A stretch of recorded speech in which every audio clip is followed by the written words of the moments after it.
Yeah, it's pretty good. Mm.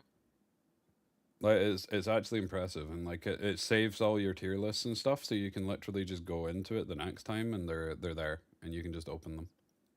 It's actually a really cool website. I also Higa sent a damage calc.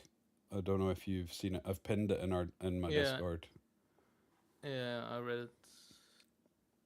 Really cool. That's kind of nice. Yeah, but what I said is we can't really use it for this because if we start using it for this now, then it's gonna No, no, be no, no. it's like yeah, It will take billion years. it'll take a long time, but it's not even that. We'd need to go back and re-rate some of the characters we've already done because yeah, there's probably some that we got mega wrong because we didn't know how their scaling worked.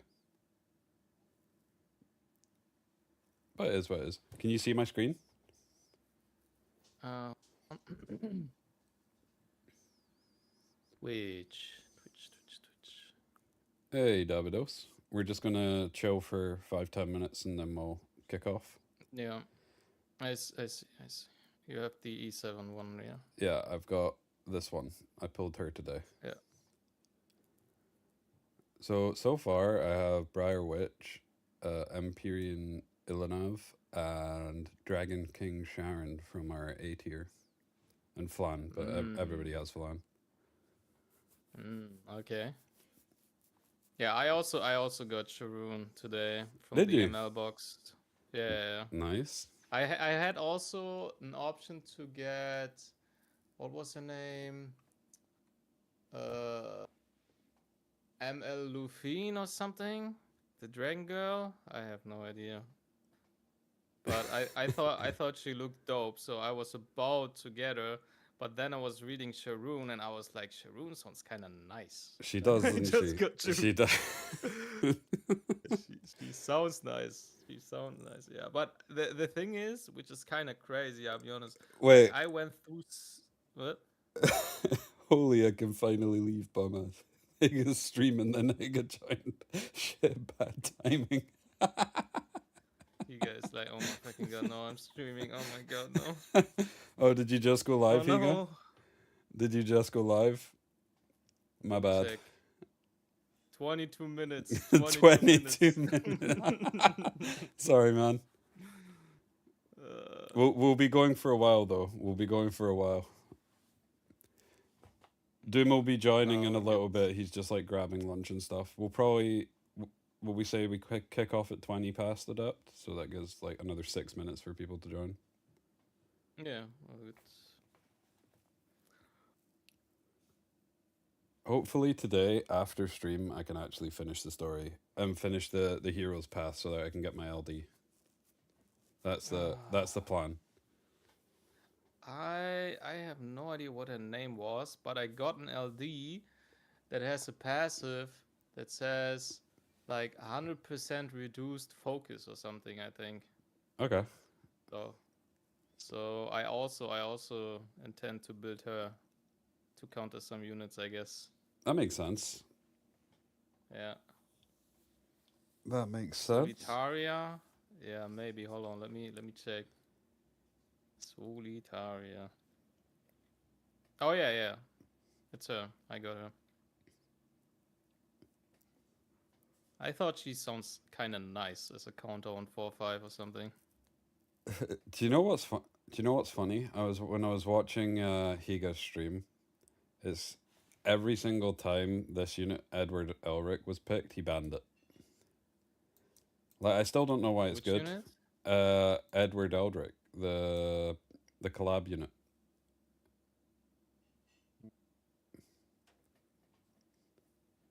Ah, the what was the anime again? Full Metal Alchemist. Full Metal Let me Alchemist. check what it does. Like I Full Metal before we kick off.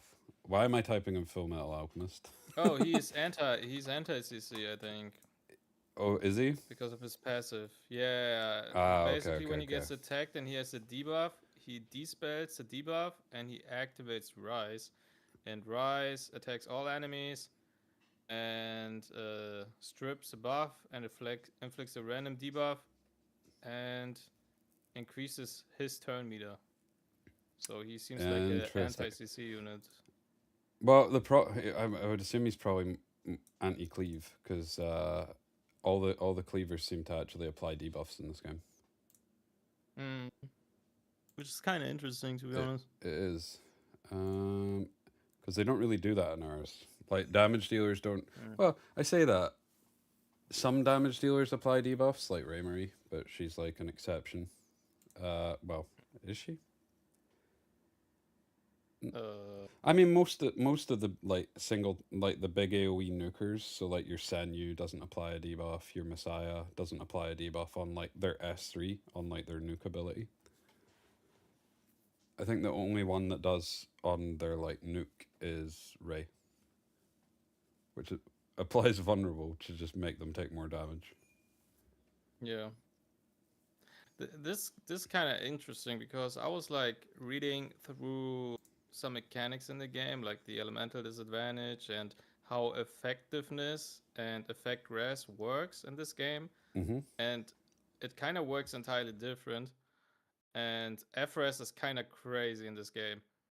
Like I do understand now why it's so good. Yeah, basically, if you're 100 higher than the effect accuracy, they can't hit you. But there's still the 15% chance though, isn't there? It's the 15% chance for the one that tries to apply the debuff. Yeah. Yeah, but you can actually have like high enough res so your opponent cannot hit anything. Yeah, whereas in ER, it's basically like if it says we've got 40% chance to hit, you can put it up to 80% with effect hack, but then if they were sitting at the same FAC, it would go down to like back to 40. Yeah, it's weird. But then we've got innate 10%. Yo, Divine, how you doing? Divine, the almighty saint. The almighty saint. Yep. Should we change SS tier to Divine? No.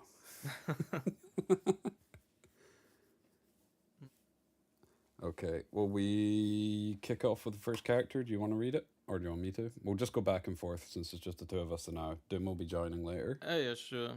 I can start. What's the name? It's Jack O. Jack O. Yeah. Damn. So Jack Dasho. Okay. Okay, so Jack Dasho S3. 3-turn cooldown. Increase attack of the caster by 2 turns. And then attacks the enemy. When the enemy is defeated, increase the combat readiness, so the turn meter of all allies by 20, and grants an extra turn to the caster. Penetrates the target's defense by 50.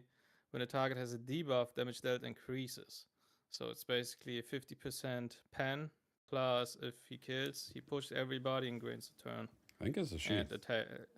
Yeah, it's a she. Yeah. And she also attack buffs herself before she does that, which is interesting. S2 Trick or Treat, that's a nice name. At the start of battle, grants Chain of Chiron to the ally. Chain of Chiron is undispellable. After attacking, inflicts a random debuff on the target for 1 turn. And the debuff can be a stun, a buff block, a decrease in hit, or a restrict. Okay, so at the start of battle, grants Chain of Chiron to the ally in the back row for 2 turns. After an ally attacks when the target has a debuff, increases combat readiness of the caster by 30. This effect is activated after all of the attacker's effects have occurred and can only be activated once every wait, what? I need to read that again. After an ally attacks, when the target has a debuff, increase combat readiness of the caster by 30%. Yeah. This effect is activated after all of the attacker's effects have occurred, can only be activated once every 3 turns. So I would assume it means... Okay. What? Yeah, explain to me, maybe. I would assume it means like once each of the debuffs has been applied. After all of the attacker's effects have occurred. Actually, no. It might just mean like...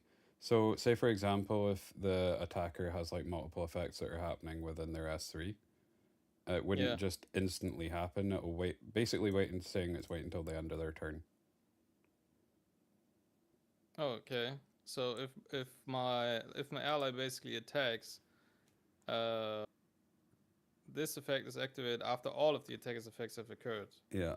I Okay. think this is so with This is this kind of weird. would this impact would this work on AoE hits? So say for example if you AoE'd with something and they apply because the unit that's got this chain of Chiron, if they AoE'd, would it AoE apply random debuffs?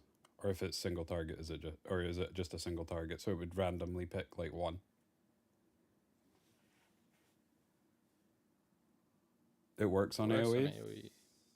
AoE. Okay. Okay. We read as one. As one attacks the enemy with a 40% chance to stun. After attacking on the caster's turn, when the target has a debuff, activates Dust Attack as an extra attack. The Dust Attack attacks the enemy by throwing them into the air, granting stealth. So she basically has extra effects when the opponent has a debuff Yeah. when attacking. And she's kind of got like built-in momentum on her S3 because she deals extra damage for the debuffs. I mean, it's penetration on the S3, right? Yeah. Yeah, but it's not affected by debuffs. I It's thought- just penetration. The damage dealt is increased by debuffs. Ah, that's what you mean, probably, Yeah, right? yeah, she's got Yeah, extra yeah, damage on. okay. Yeah. Okay. But then there's also a set in this game where, similar to momentum, the more debuffs they have, the more damage you do. Is there? I think so.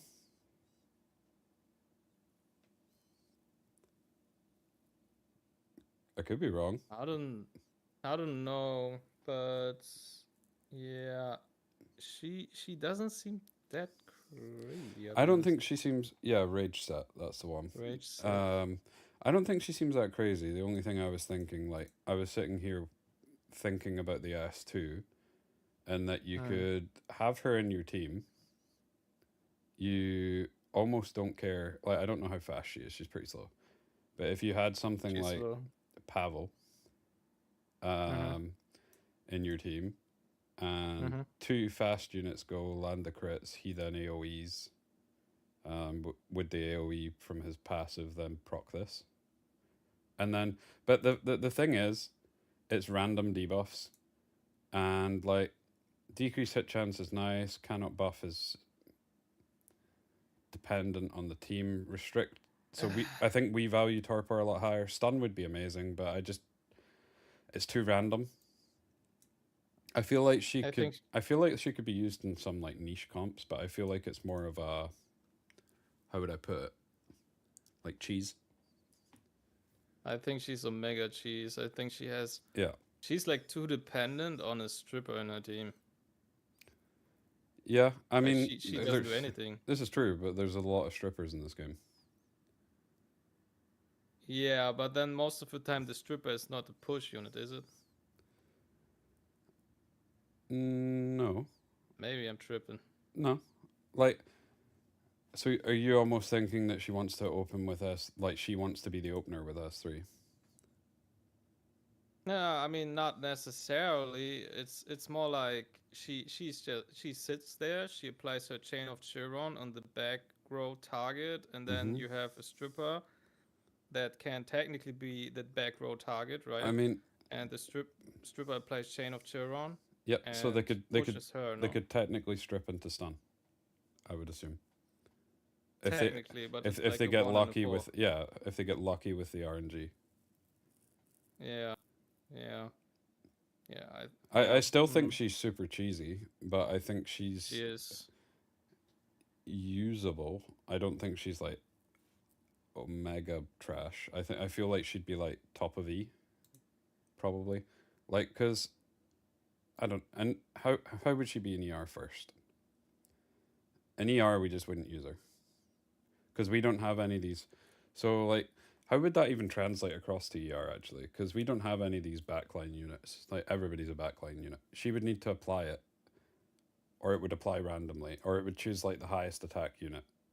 I mean, she like, if you think about it, she kind of nice though, because she is a better Lilium, no?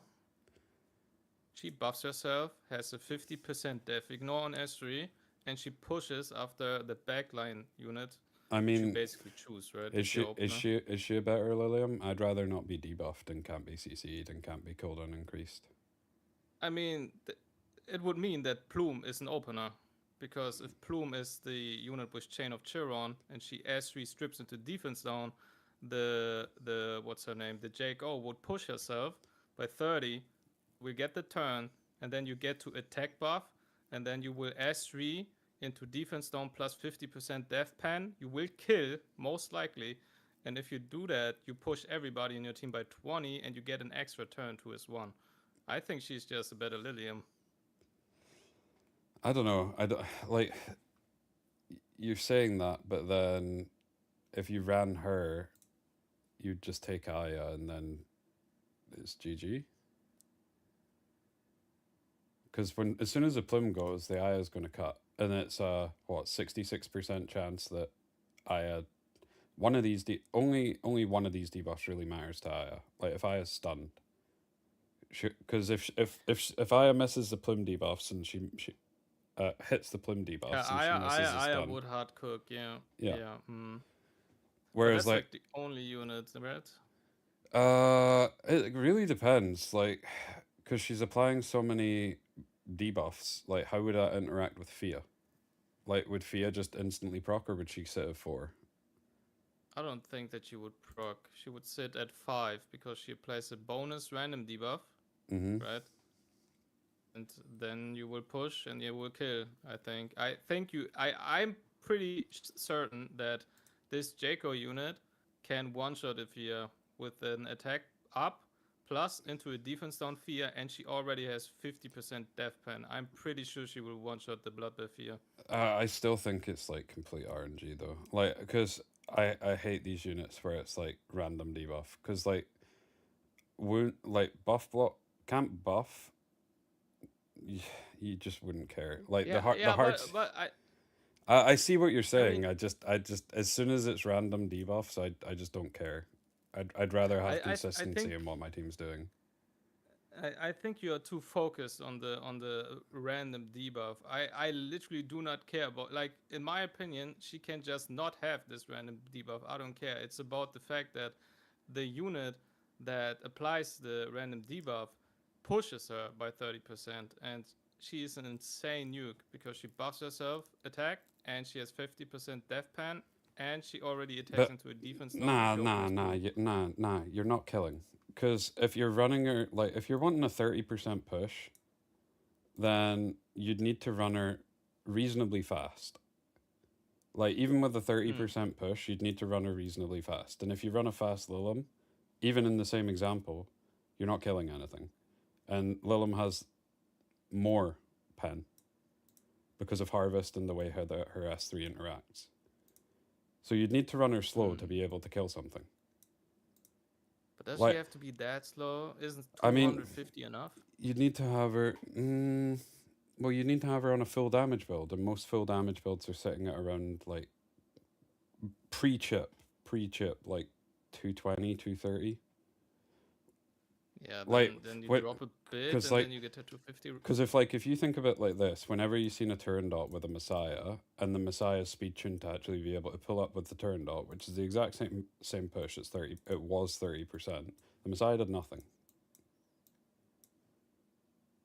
because he didn't have enough damage. That's true. Most of the time, your opponent probably cuts after turn dot if they try to push Messiah. I still think she's very good if it's not against Aya. I don't know. I think it works so well in my head, but maybe I'm just disregarding the fact that there are units like Aya and. See, I just think she's cheesy and niche. Like, so I'm assuming based on what you're saying, you'd probably put her in like you're saying she's better than Lilim, so you'd probably put her at like B, top of B, Yeah, low away, whereas yeah, I'd B. put her I in would. D or E. So we'll go in the Yeah, middle and we'll put her at C. yeah, we can do that. And for E7, again, I think Hmm. similar thing for E7. Like I feel like there's a cheesy stuff you can run her with. I just don't think she's. I think you want consistency if you're actually running anything. Like I think, the push, yeah, I cool. think there are too many units that do something against her. The push is cool, but how strong is the push in E7? Probably I would stronger say than it. 30%. I would say That's it's good. probably stronger than it is in ER because actually no, because they have 100% push. I mean, you have to keep in mind that our shells give 40 speed, right? Yeah, And yeah.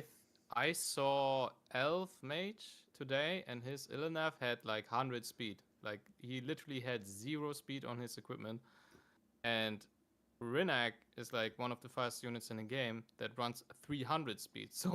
So we are talking about a 200 speed difference, which is just Yeah. impossible in Etheria Also, almost. actually, this is something that we don't know. We don't know how their turn meter push works. Is it flat turn meter push or is it turn meter push based off the fastest unit speed? Like, you know how the Freya interaction goes based off the fastest unit speed, so her turn meter push isn't actually based on the turn meter. It's based on. Yeah, you're talking about the Yeah, fastest yeah. unit determines the turn meter. Yeah, so it's based on the fastest unit. Okay. Um, right. So I'd say the debuff's too random, but the turn meter push is okay. She'd probably be in like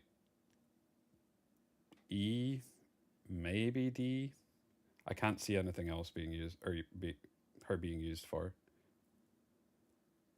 I think there are too many counters. I think she will struggle against something like Arunka because she cannot target anything except her, Mm-hmm. and Arunka will probably not die. And then that's it. Like if she doesn't manage to kill anything, I don't see that she does anything. Okay, so So where would you place her? I'm I think thinking E. D or You think E. yeah. We can go Yeah, top. we can We go can go E. end of D. Top of E, Yeah, I end of don't D. mind. Yeah, we can do that.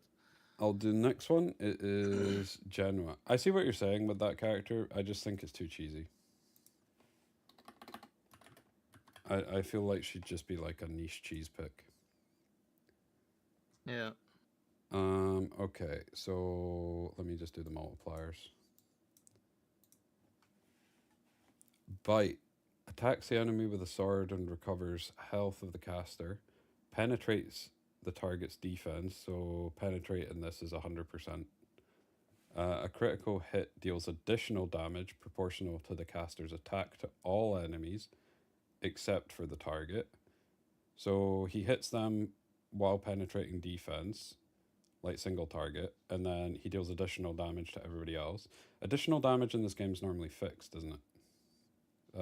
No, it's Mm. proportional to the caster's attack, so it's not in this instance. No, I think it's fixed when they say a number Yeah, specifically. amount recovered increases proportional to the caster's attack. Okay. Uh, passive S2. So upon receiving lethal damage, grants immortality to the caster for 1 turn. So yeah, Hoyan. just Hoyan. Yeah, Soul Ward. So they can still take damage, they just can't die. Mm. Immortality can only be activated once per battle. After being attacked when health is 50% or less, activates Plan A. Plan A can only be activated once every 4 turns. So Plan A is dispels all debuffs from the caster and becomes enraged. So rage is increase attack and speed by 20% and it's undispellable. And before increasing his combat readiness by 50%. So this is basically like better version of when Asal drops to 0 health and she full cleanses and pushes herself. Like it's better in a single turn, but worse because it's on a cooldown. And Yeah. S1 attacks the enemy by dashing towards them and increases the attack of the caster for 1 turn. So he's got another attack buff. Um, when the caster is enraged, activates Bite as an extra attack. Oh, that's interesting actually. Yeah, But that's true. Bite can only be activated once per turn during the caster's turn. So basically, once this is procced and he's got the enrage, which can't be dispelled, when he S1s, he's also S3ing. Yeah, basically. That's kind of cool. I could I see. think homie is literally Hoyan. I think he's better Hoyan. Although Yeah. I would say the thing Hoyan has over him is Hoyan has extinction. Yeah. And Hoyan immediately S3. So if homie is for whatever reason on 0% turn meter because he got pushed Yeah, back, yeah. he doesn't do shit. Yeah. I still think he's pretty cool though. Like I think his He is. the way that he interacts is I like his kit. Mm. Now, where would we place him in ER? I actually think he would see quite a bit of play in ER. Because the other thing is, unlike Hoyan, he actually heals. So Hoyan gets to 1 health and then she just kind of sits there, whereas he's got built in sustain. Now, would you be able to build him semi tanky in ER and almost run him as like a bruiser? Depends how much damage he does. But I think the fact that homie he gives is himself 20% attack, he also gets he can get the greater attack buff for 75%. So they'll stack, so he'll have 95% increased. Wait, why 95%? Because you can get the greater attack, which is 75%, and rage has 20%. Oh, you mean if you soul burn as one? Yeah, yeah. Even if it's not soul burn, Mm. it's what 50%, so it'd still be 70%, which would be bigger than any attack buff in ER. It would be Mm. like him granting himself turned up attack buff actually, or nymphonial attack buff. I think he'd be usable. I don't think like see the thing is Hoyan's probably sitting at around top of C or bottom of C, top of D. Like she's usable, but there's better things to pick in most situations. But I where I she's good, think she's good. I think he would fall uh, into I the same niche. I think Hoyan is better. Like I do think there are some scenarios where he is better, but I think Hoyan is most likely better because Homie gets his immortality for 1 turn, right? But then Mm-hmm. he pushes himself and then he tries to get a turn. So when he gets his turn, he has for this turn when he has soul burns as one with 75% attack and the 20% from enrage, he has Okay. a higher damage potential than Hoyan, Uh-huh. but then he will drop the immortality and he has a 4 turn cooldown and he will just die Okay, afterwards. okay. Now let me And can I tell you my vision? yeah, Right, so you pick Hoyan into cleave. Hoyan revenge procs, kills 1 unit, gets lapped by turn dot and dies. And now that's true. so what I would say is he's not gonna But get Hoyan lapped. revives, you know? Well, I mean, most of the time the first like Hoyan dies to the first unit in cleave going. She's not reviving anything because nothing's dead. I mean, if your other units like browser units most of the time, no. Yeah, right. Okay. Now, if you were to pick him, he'll die. He'll push up 50%. 50% in ER is probably enough. Like, he's not going to get lapped. And he's at the very least going to get to go. Unless they CC him. But if they're running a CC comp, then you should be fine regardless. And you probably wouldn't pick him.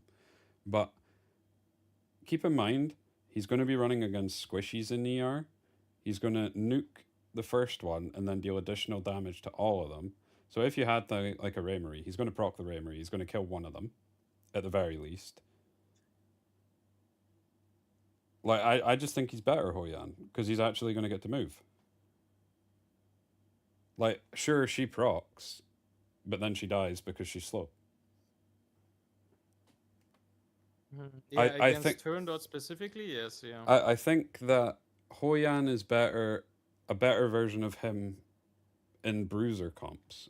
So like you know how you pick Hoyan against certain bruiser comps because they've got like a Rahu and the Rahu's like they're protecting it, and then Hoyan just doesn't care. She just kills him. But I think against specifically Cleave, he's better.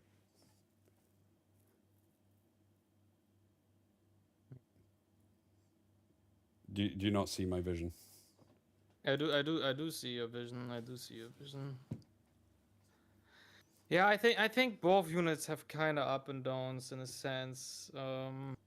So I think they are like on the same power level. That's fine. So You that'd could be like also, C. yeah, you could also argue that Homie is fire and Hoyen is green. So you do not have the random fucking 30% non-crit against Senyu. Um, Mm-hmm. yeah, I think they are on the same power level, which is C tier. Because there's no real blue Cleave units in ER. Yeah. There's Batsby, but he's a That was a good one. yeah, so he'd be C tier. Now, where do you think he Yeah. is in E7? I feel like he fills a similar niche. Like he's good against certain types of comps, but he'd be like a pick on 5. I think Homie will just, I don't know, he will get sealed most likely. So he's only pick on 5. Yeah. And yeah, But then pick on 5s he's usable. he's usable, but pick on 5s are like Yeah. DC tier because Yeah. they're good, but they're in specific comps. It's just Yeah. yeah, I would give him this C. I see his vision. yeah. He's either C or D. We'll go for C. Yeah, but I don't know. I don't know how good Cleave is in E7. Like I would not draft him against anything really except Cleave because the CC turn 1 lineup most likely has a seal anyways, which is Yeah. like Luna, for example. And then he will not proc. And yeah. Yeah. I suppose that's the guess other C. thing. Yeah, we'll see. We'll see. Judge Kisei. So I actually had the option to pick her today. I picked Briar Witch over her. Okay, hold on. Judge Kisei. Oh, okay. I think that's from the first ML that you can choose. Like you have this wish thingy for MLs. I think Yeah, she yeah. is there as well. I just clicked Ruiz. Yeah. Okay, hold on. 1 sec. Is Cleave even touching turn 2 in ER? It does, but it's very meta dependent, and it's also at the top end. Cleave's pretty good, but in the kind of like middle tier, it's probably not as good. I mean, it's kind of hard to cleave your opponent if you know that your opponent trying to cleave you. Yeah. But you can like get caught off guard if, for example, your opponent goes Ray on 1, Plume 2, turn on 3. This is the moment where you know Homie tries to cleave you, and he goes then Yelly 4, Senyu 5, and most likely you will survive, especially now with Dinah. Like if she actually procs, not like she works on box account, but she does on mine. So Dinah would also just completely shit on that. I don't know. I don't think Cleave is that good at the moment. Unless you ignore it, you will lose immediately. Like if you ignore Cleave, you will just lose. I think we have too many answers into Cleave at the moment, which probably means the next couple of characters are going to be Cleave related. Yeah, they have to be, otherwise Cleave will not be able to do anything. I mean, there are also like other, like it's hard to Cleave, like because there are so many units that are not only good against Cleave, but there are also a lot of units that just tell you why should you play Cleave if you can just pick, I don't know, Ketos or XC, and it's kind of useless to just force Cleave if you can just do something better. But to be fair, I saw someone cleave my ass, which was quite funny to be honest. I got cleaved by an XC on Codex. Homie was running speed XC to bridge into Turandot, Yo, and yo, Yo, what's up? Doom. And he basically S3 stripped because he had FAC on his XC, and then he applied the shell thingy, and then my Aya couldn't cut because she didn't push. And that was hilarious, I gotta say. Homie caught me off guard with that one. He just one-shotted my ass. That was hilarious. Because he had this double push, right? He pushed with 25 with Turndot, and he pushed with 20, I think, on XC. It was basically impossible for me to cut. It was hilarious. That was nice. We've only done 2 characters. Doom. how have you only done 2 characters? It's been 40 minutes. What do you mean? Actually, like 50 minutes. Nah, we've been live for half an hour. Just we had 2 characters that we actually needed to talk about.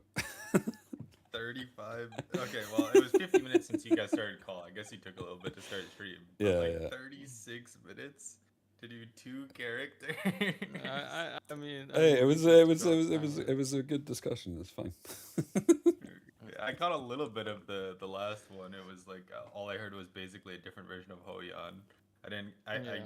because I joined right after you read the kits, but I think I got an understanding a little bit. Fair. You wanting to read this Yeah. one, Adept? Then Doom, you can go the next one. Then I'll Yeah. go, and we'll just go in that order. Sure. Wait, I need to So actually pull up this page. let What is me the read. character? Is Judge Kisei. Judge Keys. Oh, Judge Kisei. Okay. So wait, do you want to wait? No, I'll you go and then you read this one, then Doom, then me, and we'll just keep Yeah. going in that order. So you'll always Okay, be after yeah. me. Okay. I'm just pulling it up Okay. because I like being able to read it to Okay. see the kit better. Yeah, it's Judge Kisei. So Asri attacks all enemies by distorting space and time. Sounds crazy, by the way. Increasing skill cooldown by 1 turn.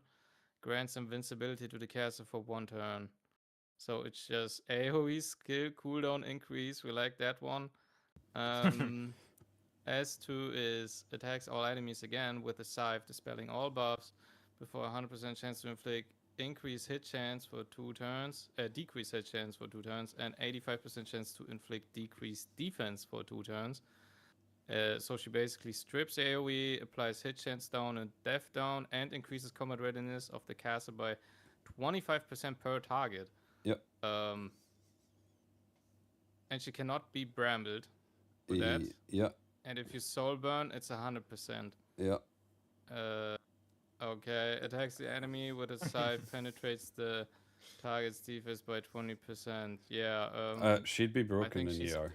Yeah, she's S tier.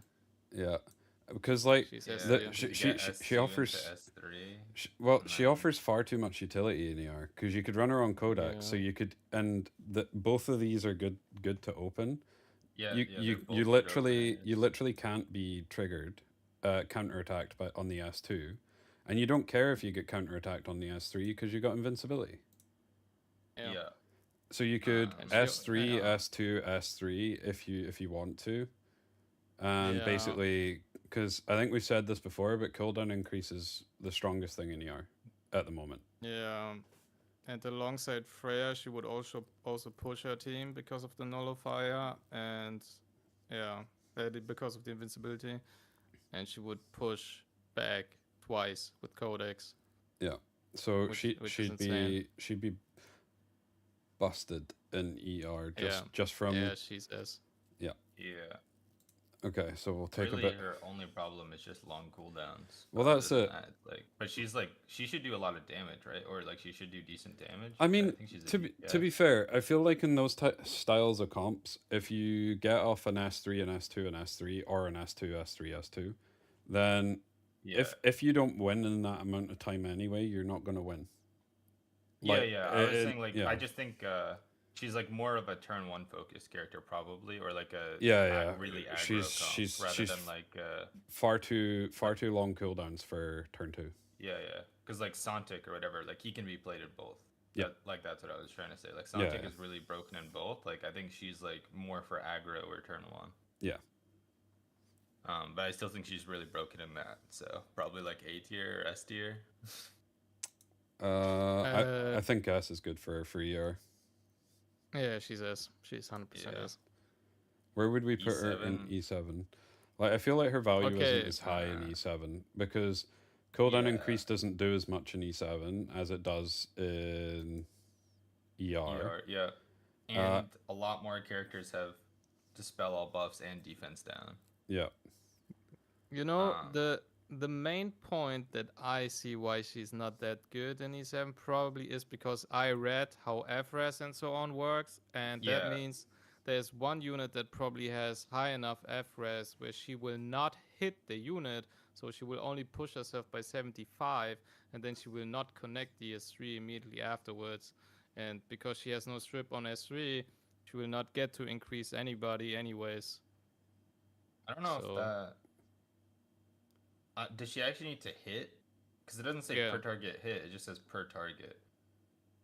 Yeah, I mean, I think it means exactly that, no? No, but wouldn't this only apply if they had like evasion and, S2 gets and she S2 misses? gets 25% regardless of hitting the debuff. Does it get if there's 4 units 100% Oh, push? okay. So she Yeah. pushed. So so what would happen if it comes up miss because she misses? Would that the evasion? yeah like the evasion thing would that she wouldn't get the 25% in that instance or would she still get it? Doesn't matter. Doesn't matter. Okay. Yeah. Because it doesn't. I assume it would say like per target hit or per target debuffed if it was dependent on that. But it just says 25% per target.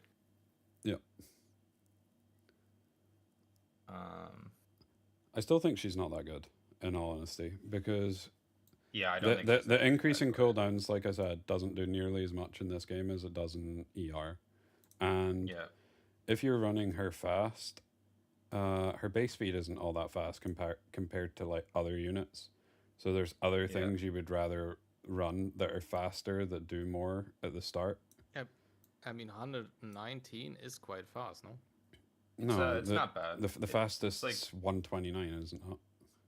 Well, yeah, but like the range is way bigger. So it's like yeah. it's like the upper mid end of speed, probably. It's not like crazy fast, but it's not slow. So wouldn't it Okay. be like the equivalent of trying to use Loan as an opener? Yeah, it's like a Loan style speed, but I don't think you'd be like. I'd assume you'd have a pusher into her or something. I don't know if she'd be literally the first unit on your team going. But then, if you're running a pusher into her, wouldn't you just run a pusher into someone else? Yeah, I mean, like I said, I don't Yeah, think yeah. she's that crazy either. I think in E7 she's probably like C tier or D tier. I don't think she's even that personally. I feel like she's just doesn't do enough, and there's other units that do a lot more that do similar if do fill the same role but do more. Yeah. I mean, yeah, Um, you could put her, I guess C tier and D tiers are niche 4 or 5 Like- pick. Like I feel like The- she's just an old unit that isn't picked anymore. Yeah, so probably like E tier then. If like what is So, or like- is there E tier or outdated tier? Is that what it is, right? I mean outdated, so you to wouldn't be really pick honest, them. like C and D tier at the moment are majority like units that are picked, but they're not like super 4 or meta. Like, 5. yeah, they're just kind of like Yeah. yeah. Whereas Niche. like Like a niche counter pick, and then E Kinda. and F tier are like outdated. Like they have better versions in the same role, or too many better versions. In I the mean same F role. F's just really bad characters, and E's just Well, yeah, F is s- just sli- slightly better versions of really bad characters. Yeah. Like me personally, I still do not understand why cooldown increase is not good in E7. I don't get it. Because it can't Well- can't increase passives. Well, yeah, it's I still mean, not yeah, terrible. true, but but like, it's- I think they also have characters that actually counter cooldown increase that aren't just Aya in ER. Like there's characters that can't be debuffed, right? And that includes sometimes not being able to be cooldown increased, like Ross, for example, the guy in SS can't be cooldown increased. And then there were other characters that reduce your team's cooldowns and like can't be cooldown increased and stuff like that. So like I think they just have more counters to it, so it's not as quite as broken, but I still think cooldown increase is not bad. I assume Yeah, there's cooldown increase is good. Like, I don't know. yeah, It's probably not as busted as an ER where you literally just yeah, lose your yeah, turn because every S1 is just garbage in comparison to S2, S3, but yeah, uh, yeah. But I do think this character probably doesn't seem that great to me because I think there's probably other characters that are just better than her. I don't think it's really about just having Yeah. I'd probably have her cooldown like increase. round about top of E. I don't know where you are, Adept and Doom. I don't know. Uh, I feel like she is, I don't know, DC tier in my opinion. I Like, think I D don't tier is know. fine for me. Okay, I don't think she's so like that's fine. I'll move her up then. Okay. there's also but yeah, also so many characters have passives in E7. It's kind of insane. Mm-hmm. Compared to ER anyways. What was You're up what's at that? Doom. It is Kane. Kane? Okay.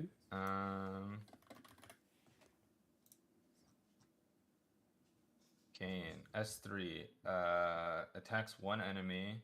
Oh, sorry. Acquires 50 fighting spirit. Attacks one enemy. Gives himself greater attack buff. Damage dealt increased proportional to the number of debuffs inflicted. It's bad speed. Uh, It's worse S- Batsby though, because it's not AoE. S2 is a passive. Upon dying, grants immortality and vampirism for one turn and resets skill cooldown of his S3. Can be only activated once every 6 turns.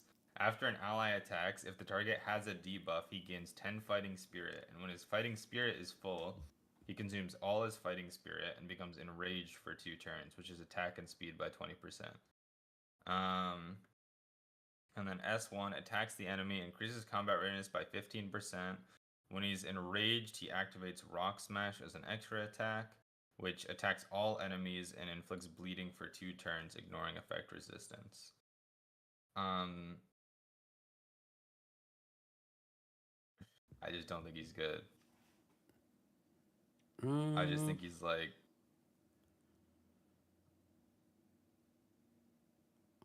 So wait, his. so his S2 resets his S3 Yeah, when he dies. but it's on a 6 turn But it's 6 cooldown. turn cooldown, so this will only happen once. It's like a Hoyan type Yeah. situation where he's gonna get this one time.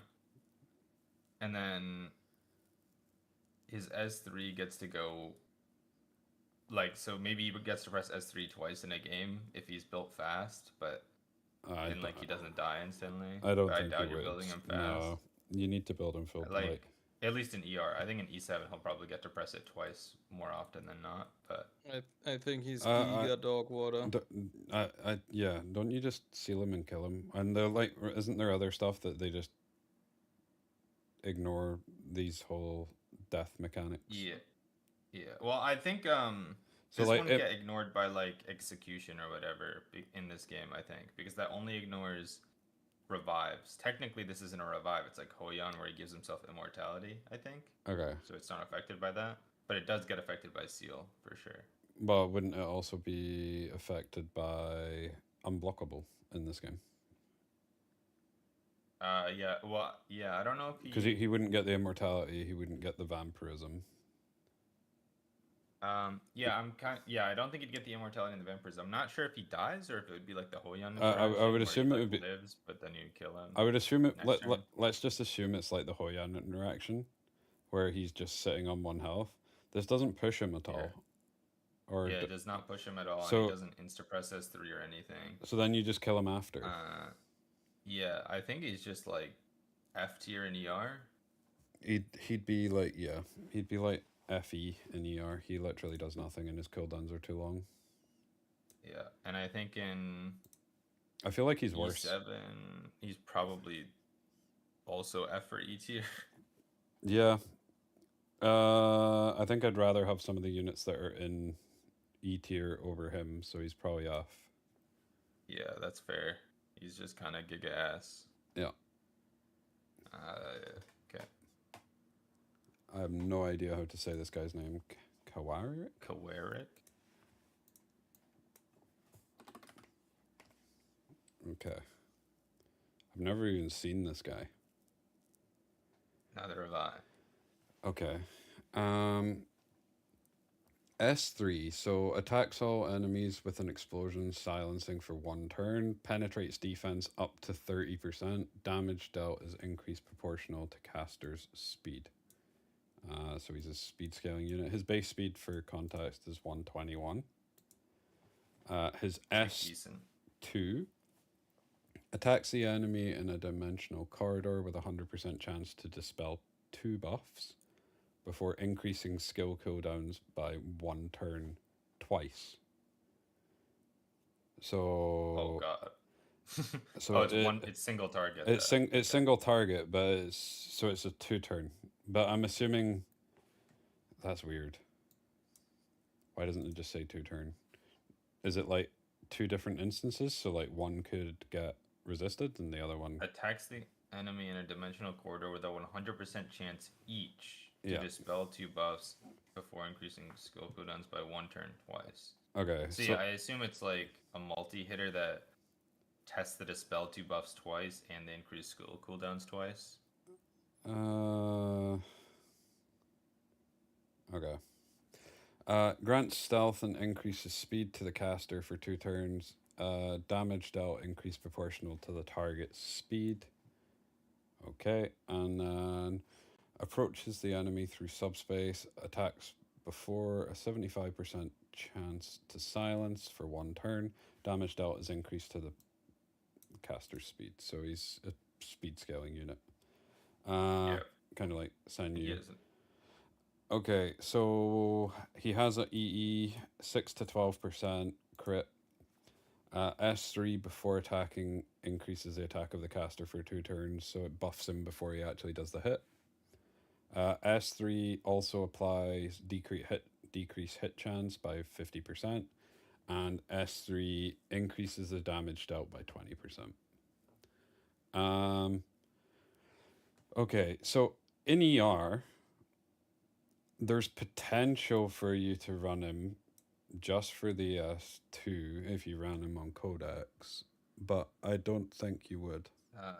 I don't think so. I think single target, like even though it's strip into cooldown increase, like isn't this basically SR Kaz? Like the red one? I've never used her. Does she strip? Yeah, I think she does strip in a single target cooldown increase.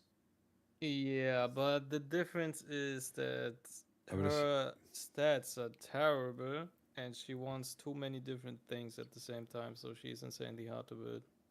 I guess that's fair. So this guy would just need speed and effect act, but Like, she wants to be fast, she wants to be tanky enough to sustain, and she wants a considerable amount of accuracy to actually hit. Like, And it's a single hit on S2, so. I suppose the other thing is, like, he's got technically CC on every part of his kit. So S1, Technically. S3, and S2. Yeah. yeah. And since it's a high chance, like, it feels like you could run him in almost like a Freya Clump and use him as like a like your CC pick in the Freya comp alongside everything else. But I don't know. I feel like he's just a worse version of some of the other stuff you could run. I don't think he's unusable though. Yeah, I don't think he's unusable, but I feel like I'd usually rather have a Sontic or a Lily. Maybe not a Lily in a Freya comp, but I feel like usually a Sontic. I think the only thing that adds a lot of value to him, specifically for ER, is that a lot of the time you already know who's gonna be on Bulwark. I don't think it's quite the same as E7 in that everybody runs Bulwark. It's not. There's only certain units that run Bulwark, and if they have like one unit that's on Bulwark, you could use them as that single target stripper plus the cooldown increase. Yeah, like I could throw him to, like I could put him in a comp to deal with like a Kethos or something on Bulwark, right? But like, yeah. But then it's a little scary because then if they ban him, then yeah, and you were banking on dealing with the Bulwark unit, then you just lose. So I don't know. I mean, yeah, but then if you're saying you would pick him on 5 and he's actually ban worthy, then is that not like a CD tier unit where you can pick him in the right situation and he's actually usable? I think that's fair. He's like a C tier. Okay. Yeah. Would you agree, or do you think he's dog water to Adept? No. I think actually it's quite nice that Homie gives you options because Yeah. he reminds me of Obel because Obel also has S3 CC and S2 strip. So if your opponent has immunity, he can strip into CC, and if he doesn't, you can AoE silence. So I do like the fact that he gives you options. It's not like you fucking face Bulwark Kados after 100 games and you're Yeah. like, oh my god, I'm cooked. And I think as so well, like, I think we would probably give him the decreased chance to hit. If there was a similar type of debuff in ER, we'd probably go for that. And I would just run I him as like a like CC style unit.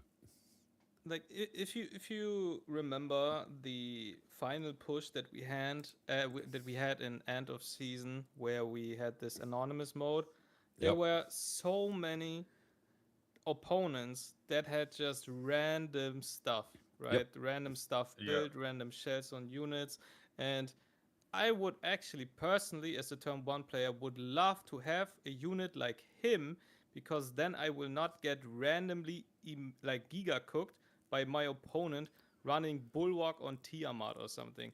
Yep. It's Dude. actually quite nice for a final push, Dude, in my the opinion. the full Amber squads with all forced bulwark are so Yeah, tilted. it's crazy. You see Amber, Plume, and you are like, okay, I'm good. And then you see fucking Bulwark, and you're like, what the fuck is going on? Dude, Yeah. Like, dude. Oh, I see 4 ambers and I'm like, oh my god, Santic is eating good. And then I click the Santic and the game loads up and it's 4 bulwarks. I'm so tilted. Okay. yeah, So I think he deserves a C, in my uh, opinion. Yeah, I I've think I've C I've put tier. him in C. In terms Yeah. of like E7 though, single target Um, strip. But the way his kit reads is, I would assume they would build him more of like a damage dealer, especially since he has a crit Yeah. equipment. I Whereas we probably think- wouldn't. I feel like he's just not that good. I think there's too many characters that already do like strip into CC or Yeah. and stuff in this game for a single target dispel 2 buffs into CC to be worth you running. I No, guess like 2-turn cooldown increase is nice, but I don't think it's enough. I mean, is 2-turn cooldown increase nice though? Because they have full cooldown increase similar to Holden. Right. They do have a reset single Yeah. target skills. Yeah. So I just But- think he's I just think he's worse. Like Yeah. considerably worse in E7. yeah. I think he's like E tier. I mean, he also is considerably fast, and he has the Soul Burn F res ignore on S2, right? Where he has his strip Yeah. and the cooldown increase, so you can at least land it 100%. Uh-huh. Yeah. I think he Uh. deserves a D, in my opinion. Do you think? I think so, Okay. yeah. I do see that there are probably a lot of units that are just better, but if they run a immunity meta or something, I could see him actually pop off. So, yeah, That's fair. I guess D tier. Okay. Next is Kairon. Next is Kairon. Or- You're up adept. Kairon. Yeah, it's the guy from CZN. Okay. I think he came Hold from this on. game and then they put him in CZN, but still. Yeah. Let me pull up homie Kairon. I mean CZN is made by them. Okay, wait. The guy from CZN. Dude, it's the guy from Fortnite. Okay, Kairon, S3, Apocalypse, crazy name. Attacks the enemy with the Archdemon's Might contained within the sword before absorbing some of the damage dealt as health and granting increased attack to the caster. So he heals himself and buffs attack on the S3 for 2 turns. And when the enemy is defeated, extends buff duration grant to the caster by 1 turn. So if he kills with S3, he increases the buffs on himself. And the damage dealt increases proportional to caster's lost health. So is that an execute? Damage dealt Uh, increases no, proportional to no, it- caster's lost health. No, it's like no, Oyan passive. It deals more damage the lower he is in health. So if he's at 1 HP, it's going to deal max amount. So it's an execute. It's like Lily MS2. No, it's like no, Oyan passive. it's like Hoyan passive. So the lower she is in health, the more damage he deals. To the caster's lost health. Oh, to the caster's lost Yeah. health. Okay, I'm lost. Lost in the okay. sauce. Yeah, Lost in the Source. S2. Immortal Will. When the caster receives a lethal damage, grants immortality for 1 turn, increased evasion for 2 turns, and reset skill. Yeah, okay, so that's why it's lost health on the S3, because that's literally just Hoyum prevention. But with increased evasion, and he resets skill cooldowns, which is like, okay, I guess. I don't know. The The same as reset Cade. skill cooldown is like whatever. I don't know. I mean, S1 no, is. like resetting Yeah. skill cooldowns is kind of big for him considering his S3's 6 turns. Yeah, it's nice if he Yeah, pressed his but S3 already, but like if you're running him as like counter He's cleave, then it's whatever. no, he's the fastest unit in the game. He's got 129 base speed. Oh, he's got 129 base speed. Never mind, you run him first. yeah, I but see. I don't see him picked at all. I don't know. Well, we've not finished his Like- kit yet. Yeah, okay. S1 attacks the enemy with a sword with a 50% chance to inflict decreased hit chance for 1 turn, dealing damage proportional to the caster's lost health. So the same as S3. When this when the skill is used, if it was not triggered by a dual attack and the caster has a buff, the skill changes in an AoE basically, and the AoE does not trigger from dual attacks. Okay, and if you soul burn, you do more damage. Okay, and then he has equipment, and the equipment gives crit, and then we have S1 more damage, S3 more damage, or S3 silence on the end. Okay. So I think the S3 silence is pointless.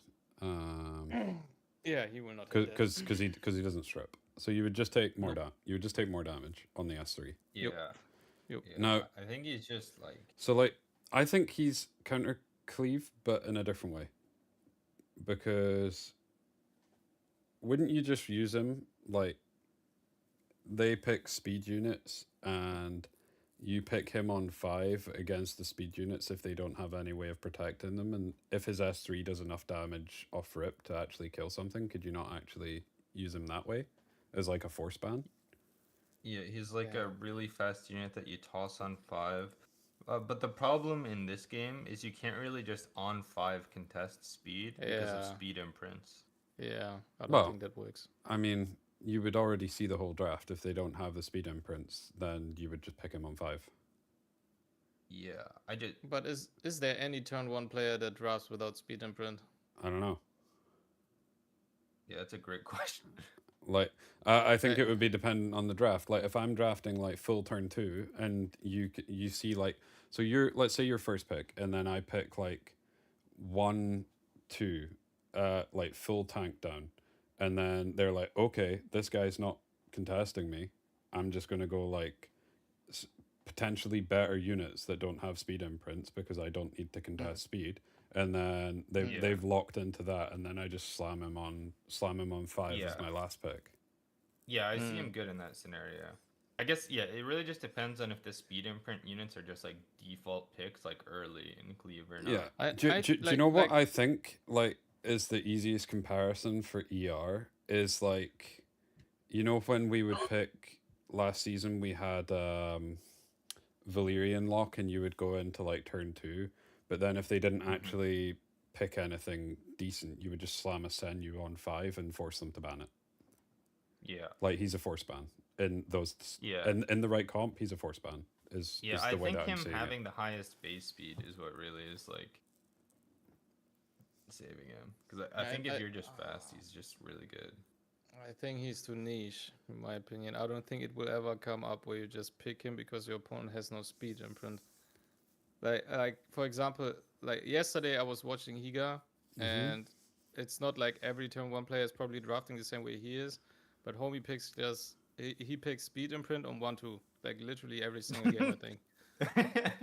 And he pre-bans Zio, which is like the unit that always goes Zeus, first. Freya, yeah. So I don't know if it's meta, like if every turn 1 player does that. I but don't. I think that's besides the point, though. We're not doing a meta tier list. Yeah, but I'm just saying, it's just I don't think that a turn 1 player plays without speed imprint. I think there will be some that do.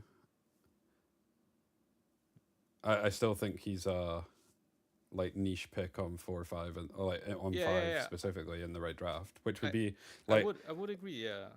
I actually think he's better in ER than he is in E7. Yeah, I think he's better in ER than E7 because in E7 in ER the only speed cheat is Freya. Like assuming 129 base speed is the fastest, right? We'll just put him at the same speed as Turandot base speed. Mm. Um. So then like You could do the same thing with him. You could almost just pick him as a yeah. pick on. You could literally just put him on your fastest set with damage and pick him on 5 as a counter cleave option that's actually just looking to outspeed. Yeah, But or I mean, but you could even like put it as like to punish like people who do like Messiah on 4 with the Doki lock. Yeah, Like he'd he be would great against the outspeed Doki Lock stuff, yeah. he'd outspeed the Doki. I mean, I do see the vision, but I doubt that Homie kills the Doki. No, he kills the No, Messiah. he won't kill the Doki. He kills, he kills the Messiah. Ah, you mean the Messiah? Okay.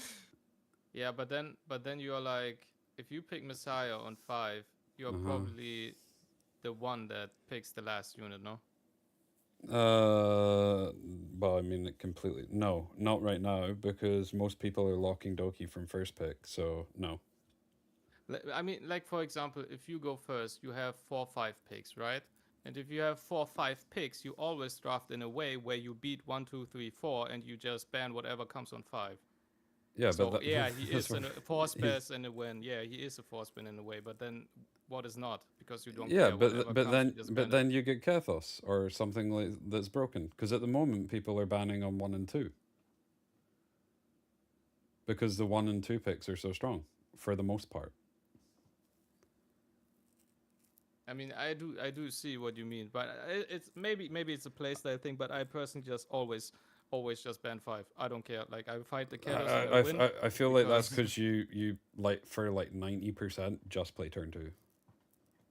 Yeah, technically, Yeah. that's probably the case. Yeah. Whereas like Yeah. Doom's primarily turn 1, and I'm a bit of both, but I see the value Yeah. in him. I don't know if you agree, Doom. Yeah, I agree. I mean, I ban the 4-5 unit a lot, and I also ban the 1-2 unit a lot. It just depends on what they draft. Like he'd be an annoying character that I'd have to ban on 5 for sure. Like, cause especially since I'm not that fast.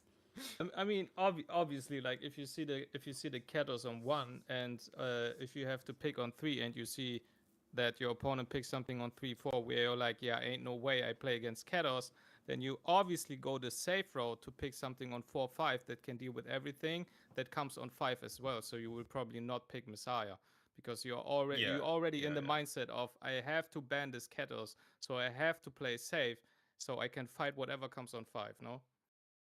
Yeah, I think it just depends on the player, right? Because not every player has everything that they can draft to make a safe draft. Like I can't really pivot my drafts that well because I'm just missing some of the units to make safer pivots. But I do see the- think do he's see the like value. I think he's like top of C, bottom of B for ER. I think that's fine. Go for top of C because Adept sees the value less, so we'll rate him in the. No. the I would personally say C. Yeah, I thought we are debating on B, but in my opinion, it's easy. I think he like we say. I think he's a super niche on 5 pick in E7 just to Yeah. counter cleave when they pick a draft that can be punished by picking him, and then he's a force ban. Yeah, so I Yeah. think it's like D or E. Probably Yeah. D, right? Probably That's the- D that's because the like niche that's 4, the 5 tiers, these D. are like the super niche pick on 4, Yeah. pick on 5. Sorry, whereas these are like more common picks on 5. I would assume, Yeah, and then B or and- like pretty good in B. some certain situations. Yeah. yeah, and then B plus are like units that you can actually like just Yeah. draft. There, I suppose the way to put it is like meta, but these would be just like pick towards the start. Yeah, like A, like SS through A are like, oh, these are like 1 through 3 picks. Yeah. B is like common 4 or 5 picks. C is like niche counter 4 or 5 picks, or like more counter centered 4 or 5 picks, and then like D is mega niche. like 1 in 20 games. You up Adept with Ken?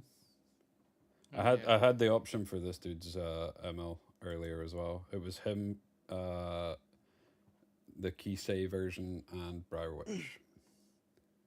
Dude, Damn. mine was Judge Kisei, Dragon Bride Senya, and Fallen Cecilia.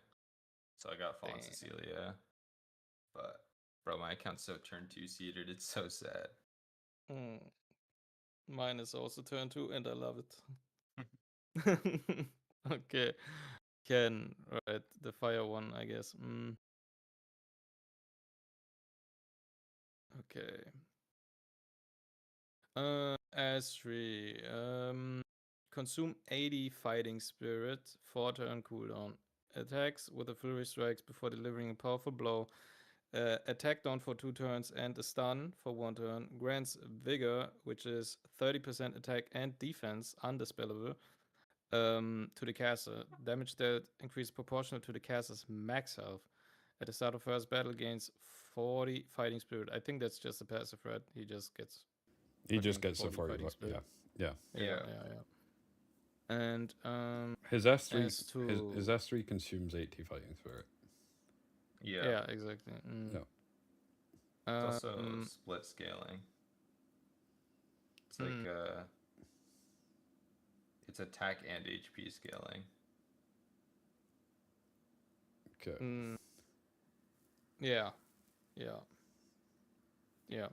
Okay. S2 is attacks the enemy with a series of keys. Okay, defense down onto before granting the caster speed buff. So he defense down and speed buffs himself on S2. When the caster is granted vigor, which is what he gets on S3,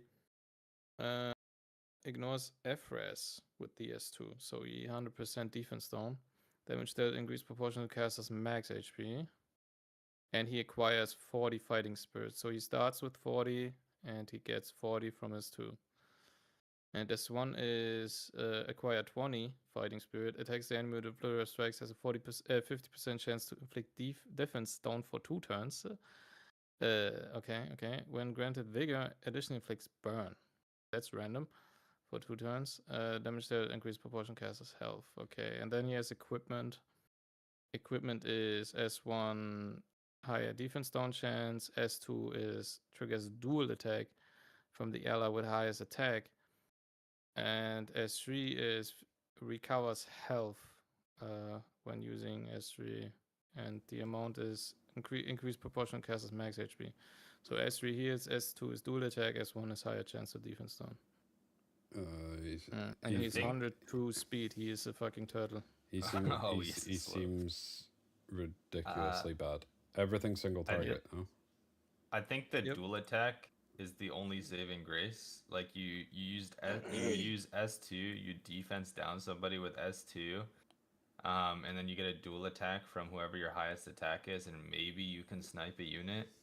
That's the only value I could see from him, is like you snipe somebody with S2 and then maybe his S3 does enough, but I don't see him being that good because he's kind of slow. Like what S1 is gonna kill anybody? Like Flan. Like Flan dual attack or something. Or like the dual attacks in this game do a decent amount of damage, to be honest. But like even then, like I don't think it makes him good. I mean, the best equipment is the dual attack. I agree on that, but I don't think that Homie does anything. I just don't think he's usable at all. Like he's too slow, and to me, he seems like a PvE unit. Yeah, I think he's a PvE unit. I think he's probably like F tier in PvP, and like in both games. Yeah, I think he's unplayable. Fine with that. Nice and quick. Next is Kisei.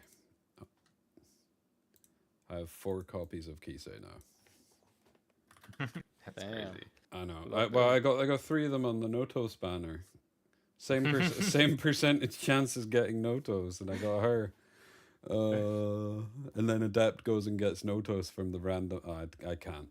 That was crazy. That was crazy.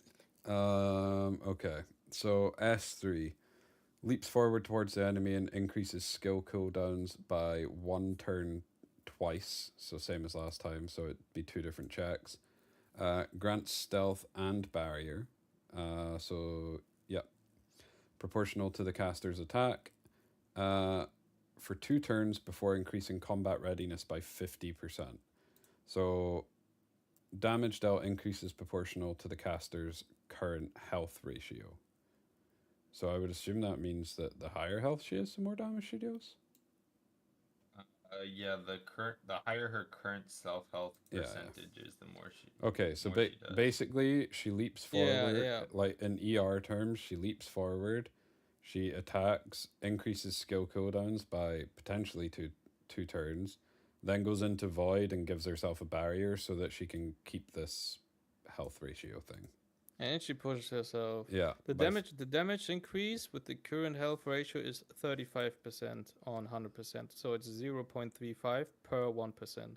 Okay, Yeah. so it's like just shy of an attack buff in ER. Yeah, but it's damage percent, so it's a little different. Yeah. Yeah. It would almost be like they had vulnerable on then, because it'd be a it's like having 30% vulnerable. damage increase. Yeah. S2, attack all enemies with a scythe, penetrates the enemy's defense by 30%, and by an additional 30% when the caster is stealthed. So she'd be stealth after using her S3, assuming that they don't have a strip that knocks her out of it. Yeah. And S1, attacks the enemy with a scythe. When the target has a buff, increases the damage dealt by 70%. Okay. Yep. And then she has exclusive equipment, gives her 5 to 10 speed. S1 increases combat readiness of the caster by 15% after using S1. So I assume that also triggers when she does a follow up or a dual attack or whatever it is. Skill 2 increases the damage dealt by 10%. And skill 3 decreases buff durations on the target by 1 turn when using. Okay, so I'd probably take that one because then if they had if they have the bulwark, you can just strip it. But then I don't know if this game's similar and it depends on ordering. Well, it I mean, it specifically says says before- applied before increasing school kill. Yeah. So it skill does. cooldown. I probably should have read the last part. Yeah, so you would take the S3. Cool. Right. So, it's kind of an interesting kit. I think don't- she's quite good. Was she fast? 10 speed plus, so she's a 126 base. Essentially, it's a little She's- different because it's like 10 speed on it. So maybe it's like 124 base or something in this game, which is like pretty good by this game for this game. So, I mean, if we translate her across to ER as well, because penetrates the enemy's defense by 30%, you could put her on harvest as well. So you could put because let's be honest, if she's your primary source of damage, you're gonna have done the S3, and then the other stuff's not really gonna have been touched much, I would assume. yeah. So then when her S2 procs, you're going to have the additional damage from Harvest. I know they've got something similar in this game. I can't remember what it's called though, where like the set that ignores defense as well. Yeah, I think it's called penetration set or Yeah. So if you had her on a penetration set, I don't know if you get diminishing returns from doing that. I don't know the formula in this game, but potentially could use it as like a nuke. It's only for single target. Oh, okay. Well, it works differently in ER. It works across everything. Yeah, but we do I have see. diminishing return. We do have diminishing Yeah, 'cause return, it's but it multiplicative. works across everybody though. Yeah, it's AoE attacks aren't included. So it's a 40%. So you probably get to like 50% pen, like full pen. I mean, she has additionally 30 in stealth, right? So Harvest gives 30, right? Harvest Gives gives 40. 40 now. 40. It was buffed. So Yeah, I think after diminish. 60%. So times- worst case scenario is just over 50, if she's not in stealth. Yeah. Yeah, if she's not in stealth, but if she's in stealth, that's like at least 75. Yeah. So I suppose it depends. Do we think we can? Because like this is really cool. The increased cooldowns, especially if you can strip, because it's basically just a strip in our terms. A strip and a 2-turn cooldown. Strip into 2-turn cooldown. The issue would be is if you're building her on damage in ER, you're gambling, but it's 2 gambas, so I would Yeah, assume. but this is weird because it doesn't have a chance. It just says and increase skill cooldowns by 1 turn twice. So is it is this like a 100% base chance or is it guaranteed? I would assume it's 100% base chance, and it can be Yeah. 15% resisted if it's like. It can be effect res checks. It doesn't have a chance. It's 100% chance before It's effectiveness. 100% Okay, so it's base. 100% base chance. Okay, I mean, the same way. Yeah, so likely you'd hit that on most units then in ER. Like maybe you miss on like an Aya, right? But like yeah. but like if you hit like a Kethos or like really anyone else, you're likely to hit Well, I you're mean, she's almost certainly gonna hit at least one of them. she's blue, so she would 100% hit Kethos. Yeah. Oh yeah, yeah. But I guess I was thinking about element. Yeah, Like yeah, like a Loan, whatever. Like Yeah, yeah. even an insight unit, you should at least hit one turn cooldown on them, unless you get Giga unlucky. yeah. I mean, I suppose the only thing with this then, like, I think her kit's cool, but you're kind of like playing 2-turn cleave with her, effectively, because you're increasing the cooldown, and then you're waiting for her next turn. She pushes herself 50%, so it's relatively quick. But is there what else would you draft her alongside her to actually get her to work? Because like I the think I rest of the would. stuff's gonna, like, the rest of the units are still gonna move, because they're effectively Yeah. like their whole team is gonna move, and then she's gonna be next in line to press S2. I think Valyrian, and then give her Jekyll Guard, and then she pushed by herself by 85. Yeah, you could do that. You could also do her in like use her in like a Mia draft where you push back the enemy and then she gets pushed up a bit when she moves, and she might basically cut one or two of them if they're slow, especially. I suppose as well as if we treat this as like void state, you could, if you ran her in a Mia draft, she would have barrier, stealth, plus the buffs from Valyrian. You could extend these, so you could have her perma void. Yeah. I think she's quite good. Yeah, I think she's decent in ER, and she's pretty fast. I don't think she's crazy, because it's single target. Like it would depend on damage a little bit, but I imagine she's pretty good. Like if we just imagine, like I mean, Kethos does an insane amount of damage on his, right? And he's 100% base chance for like cooldown increase and everything. Mm-hmm. So if we just imagine it, well, I guess she's not LD, so she's not gonna have Kethos scaling. To be because, of course, to be but- perfectly honest, the way that I see her is like better Senya or Senyu in Valyrian drafts, because you could pair her up with Aeron and you could just like cycle her like crazy. Yeah, I think having the void is really good. Yeah, I think she would be like, survivability. I don't think she'd be runnable in like any form of like traditional cleave company are though.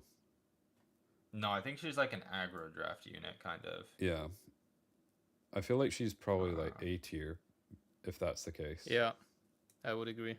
Yeah, I think she's A tier in the current meta. I think she'd fall off if it became more of like a turn one meta again. Like more of a traditional turn one meta, because then she'd be really weak to cleave and CC. Okay. I think she's weaker in E7 just because of the amount of AoE strip. Yeah, I think she's quite a bit. Well, also stealth is way weaker than void. You have to remember stealth in this game goes well away as on soon any as AoE hit. soon as it gets hit, yeah. So like yeah. Anytime you get hit, if you don't have the barrier, it's gone. So the barrier would stop it from disappearing. Plus with I think she's like plus with their armor set not be only working on single target, that would also put her value down in my eyes, because then you're just getting 30%, and there's probably other things you could take over that. I think in E7 she's worse than the guy that we saw before with the 2-turn cooldown increase, probably. Where did we put him? We put him in bottom of D. Yeah, so like top of E. Well, I'd probably rather have the healers, personally, and just put her at the end of E. Yeah. You up adapt with Karu. What's her name? Karu, Krau.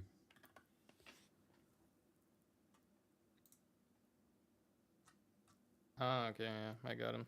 The blue one, right? The blue one. That's the one. Okay. Okay.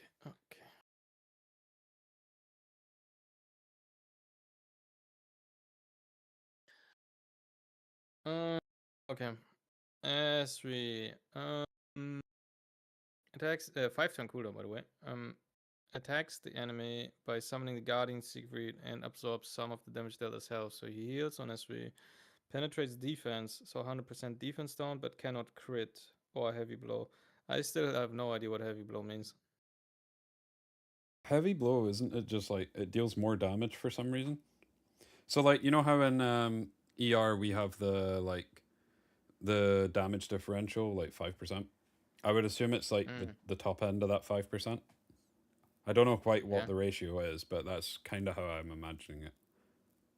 Okay. Because I don't know if their damage numbers are kind of like fixed and then they get changed based on like the armor and stuff. But then, whereas in ER, they can be in that whole 5% range the whole time. Heavy Heavy blows blow when is we when don't you crit. don't crit but randomly get a 20% damage boost. Don't really matter. Okay. Damage dealt increased proportional to the caster's lost health. So it does more when he's low HP. When this skill is not on cooldown, grants 25% damage share from the damage received by the ally. This is Tiamat passive. Is it just me though, or is a lot of these units they seem to have put next to each other have like very similar things? So like, isn't the last 4 units we've looked at they either deal more damage with their when they're at high health, or like the last or outside of Kayron, they do Yeah. more damage when they're like, are they just all clumped together? Well, but we're going alphabetically. I know, but like it's weird. Like it would make sense if we were going by like maybe they released a lot at the same time or something, or like maybe we're just like going by some other metrics. But that was just like just alphabetically. It's so strange because like at the start we got like 10 units that all did AOE. AOE Like death AOE break. dispel all. Yeah. Quinky dink. sorry, Adapt. Okay. Interrupted you. Oh, good. Oh, good. Oh, good. As to 3-turn cooldown, shoves the enemy with a shield, pushbacks by 50 before granting increased defense up to everybody. Damage dealt increased proportional casters max HP this time, so he's an HP scaling unit. Takes the enemy with a sword and provokes, so S1 taunt and HP scaling again. Equipment gives him speed. His base speed is 100, so he's a turtle. The equipment says higher chance to provoke on S1. He buffs speed on himself when he uses S2 and lower cooldown on S3.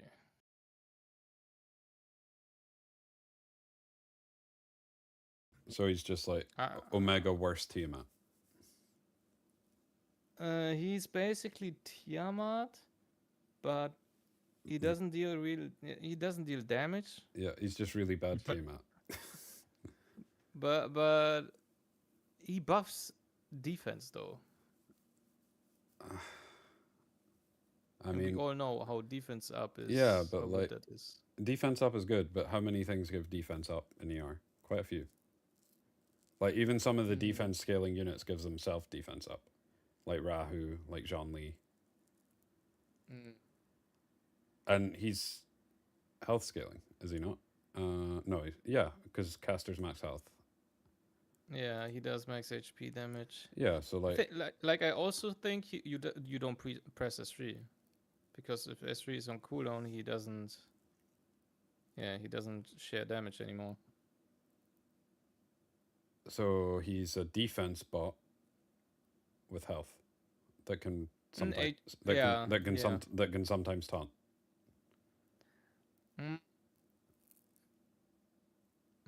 Yeah, I think he's pretty No.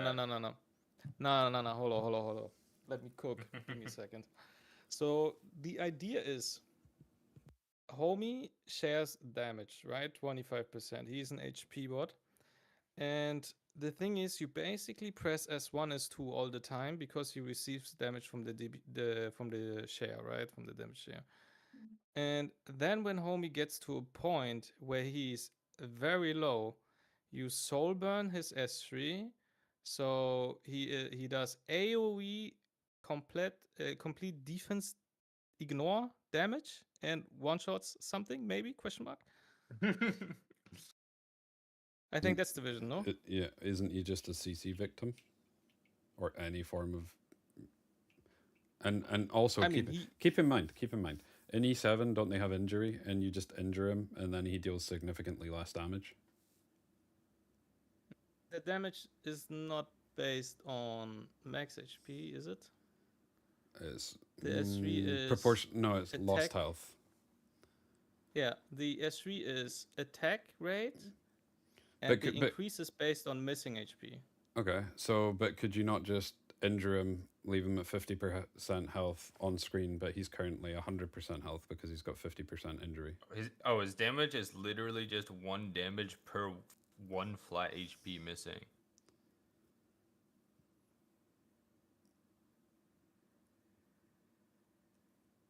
Like if he's missing 30k health, he just does 30k damage.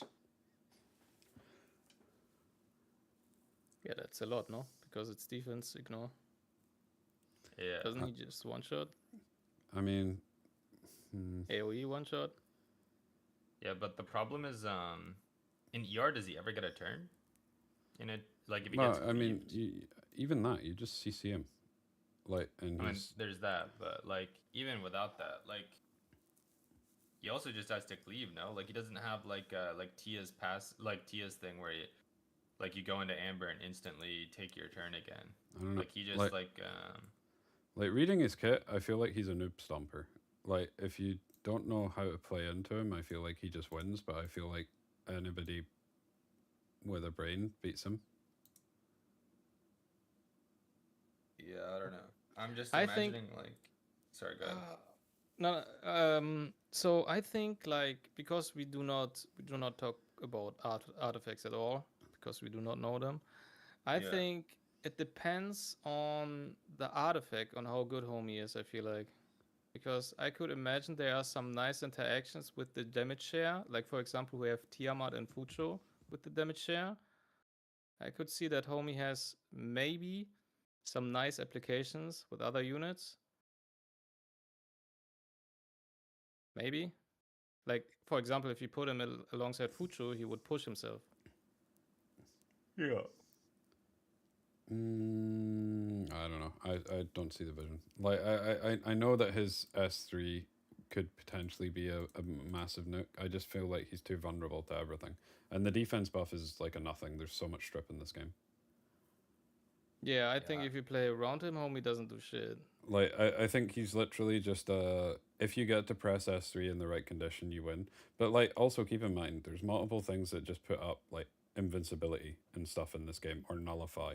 And if you just put up nullify before he actually presses S3, then he can't actually press it and then you just kill him. Yeah, I don't think he's that good. I don't think Well, he's terrible, but like Because I might, think he's terrible in E7, but like I think he's bad in ER as well. actually I think he's terrible in both. Like yeah. I'd rather have Tiamat over him. Oh, 100% That's true. rather That's have true. Tiamat. That's true. I think homie, I think he's like a season 0 unit in ER.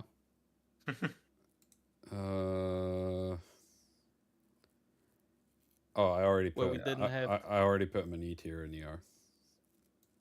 Yeah, I think he's something around that probably. Yeah. I think he's E or D, but I'd probably lean more towards E. But I mean, I could. I Also think see the him same just thing in one ER. tap Excel. I think the same thing in ER though. I think he's a noob stomper. Like I feel like in like gold to platinum, he'll probably be like insane. But then as soon as you get against like other people that play like consistently and like know what all the units do, I feel like he just loses. Yeah, I don't see him doing much after like just know how to play the game. I Or you think just have decent gear. like in my opinion, because we have units like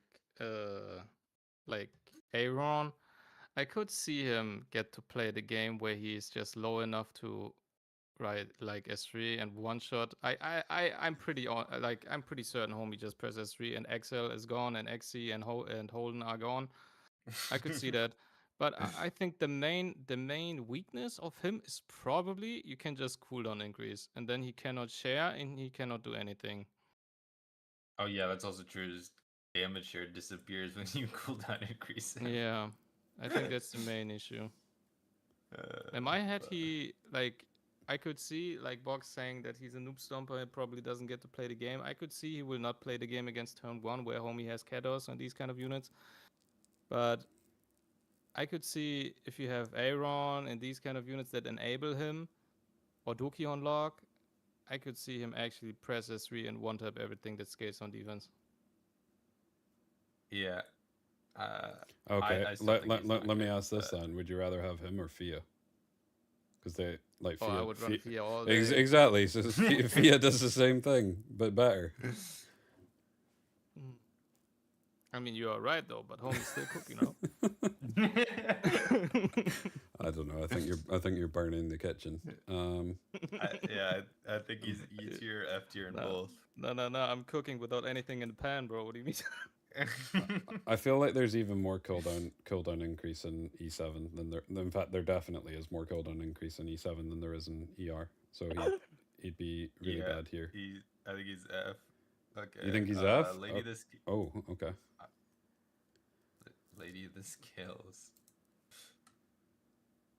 All right, time to read this kit. Maybe I can learn what my unit does. Who's next? It's Doom and then you. Oh, Alright. Scales. Okay, I finally know what she does. Let's go. Oh, let Tell me figure out tell what my she unit does, bro. Yeah, tell me what she does. I heard she's broken. I have no idea what she does. Let's go. Same. All right, S3 dispels all debuffs from all allies, increases combat readiness by 25%, consumes 20% of the current health of the ally granted offering, granting abundance to all other allies for 2 turns. Abundance is after attacking, she inflicts 2,000 true damage. Maybe we just double that to like 4,000 true damage on the target. Passive at the start of the battle grants offering to the foremost ally, which is grants 70% damage sharing of the damage received by all allies. Upon receiving lethal damage, grants immortality for 1 turn. Immortality can only be activated once. Okay, so your front unit takes the damage of all your allies, and then if they die, they get immortality for a turn. When the ally granted offering dies, she recovers the health of all allies by 50%. When combat readiness of an enemy increases during battle, she increases her own combat readiness by 50% of the amount that they gained. The effect will not be applied to the combat readiness increase effect triggered by the same skill. S1 attacks the enemy with Divine Lightning and has a 75% chance to inflict fear for 1 turn, which is cannot act for a certain number of turns, and has a 40% chance to be dispelled at the start of the turn. So it's CC that's RNG how many turns it lasts. Before recovering health of all allies proportional to the target's max health. If you soul burn, 100% effect chance and attacks all enemies, and it does not trigger a dual attack. Okay, so if you soul burn her S1, it's an AoE CC for fear. Isn't like fear in our game though would be kind of bad. Would it?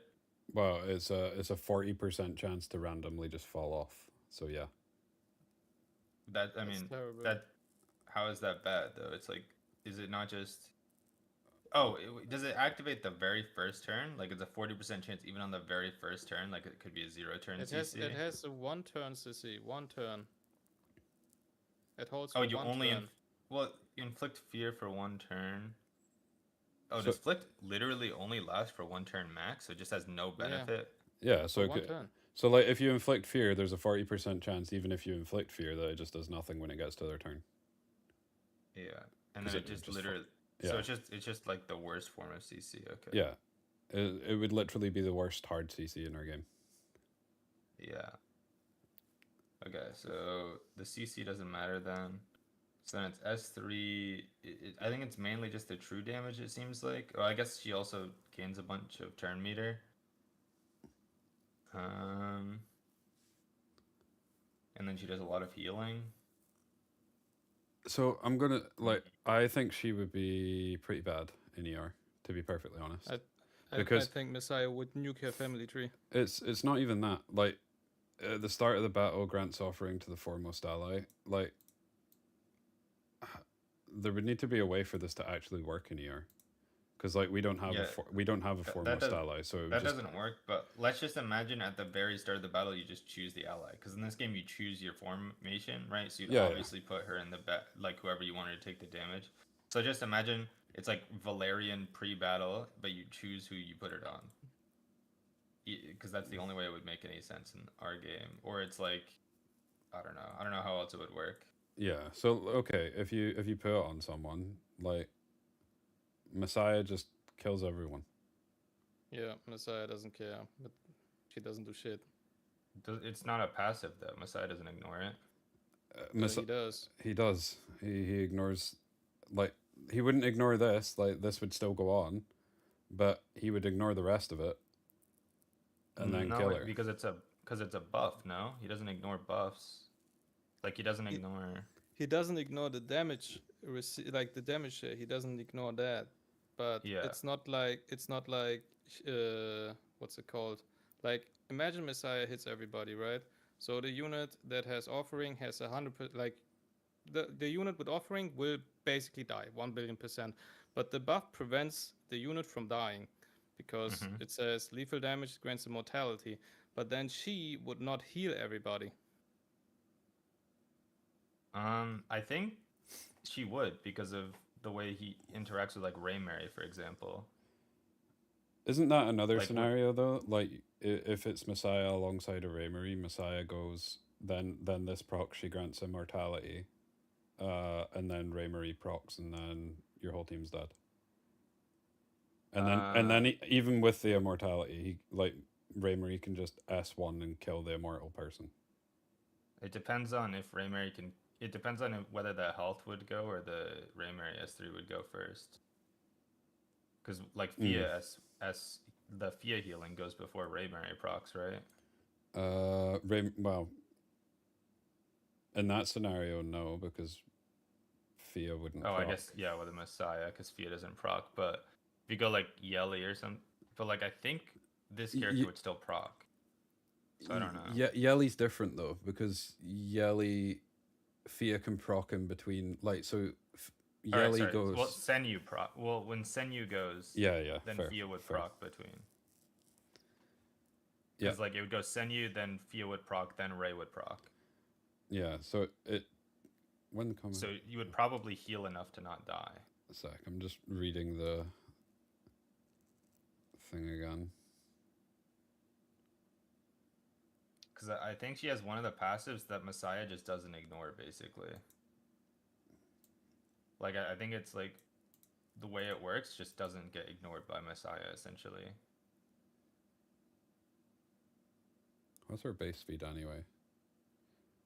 117. Like, I actually think her S3 is pretty useful, like super useful in ER. Dispelling all buffs dispel is all debuffs super. and increase turn meter and give abundance to everyone, which is like the extra, just like true damage on every attack. To be perfectly honest, I feel like her S3 is stronger in ER than her S2. Yeah. Than her I passive. think the S3 is better, yeah. Abundance sounds very good. Because wouldn't you just run her on Codex and then you can dispel push? If you wanted to run her turn 1, then yeah, probably. I think you would have to run her on Elika because she gets GC. I mean, is she not more of a turn 1 unit though? Even just reading the kit. Yeah, I think she's like, I think she's like a weird turn 1 unit where it's like you draft her. I think she's like an aggro unit because like you draft her and you draft like one tanky unit in the front to eat damage or something, and then everyone and like they just eat the damage for your entire team, and then you have 2 squishy units. Like I imagine the way you draft her in like E7 is like you draft her with like a Barunka in front, and the Barunka then just eats everything so that she's not countered by AoE, and then like you can have squishy units on the side. I think Arunka alongside her is terrible, no? Because you want your Arunka to stay alive 24/7, and this way she will just die because she damage shares, no? Maybe, I guess. I think Arunka and her together is probably bad. How would she interact with Tiamat? How does she interact with Tiamat? Yeah, like Like, if say you put for offering example, on yeah, Tiamat? if you put offering on Tiamat, because Tiamat already has damage sharing, so would she have even more? Like, how would that work? I mean, this is a really big amount of damage sharing. I assume it would be I assume it would just be multiplicative or something. So could you like instantly transform your Tia? Because that could be kind of nice in ER. Yeah, it probably does instantly transform your Tia, but it's actually I think bad with Tia because then you can't die, so you're gonna be like 0 health, so your damage is nothing instead of Amber procking. Could use her with Hoyan. Oh yeah, I guess because Hoyan would just eat all of the damage. Yeah, Hoyan would eat all of the damage. It would make her revenge proc because she would, and then it wouldn't. Depending on the ordering, it wouldn't proc Soul Ward, so she would. Well, I don't know. Like it depends on the it really depends on the ordering for this. I mean, what I really like about her kit is not even the offering thingy. It's literally like she pushes herself when your opponent tries to push himself. So basically, if Freya is in your opponent's team, Freya immediately pushes when they start, like at the beginning of the battle. Yeah. She immediately push, and that would mean that Scale would immediately cut before Freya gets her turn. Well, yeah, it's 50% push, isn't it? It's 50, so she would cut immediately. No, no, And no. then you get to S3. She gets 50% of the amount that the Oh, other person then got. yeah, nowhere near. Oh, Oh, okay. So never mind. Okay. okay, so like she would still play the offering, but then isn't after that she's just a Solence victim? Well, you when just- she gets to S3, she dispels all of the debuffs, so I don't know. Well, I mean, you could run something out like you just run mean, like you could a also cooldown increase, Solence like this doesn't have a Yeah. it doesn't have a cooldown.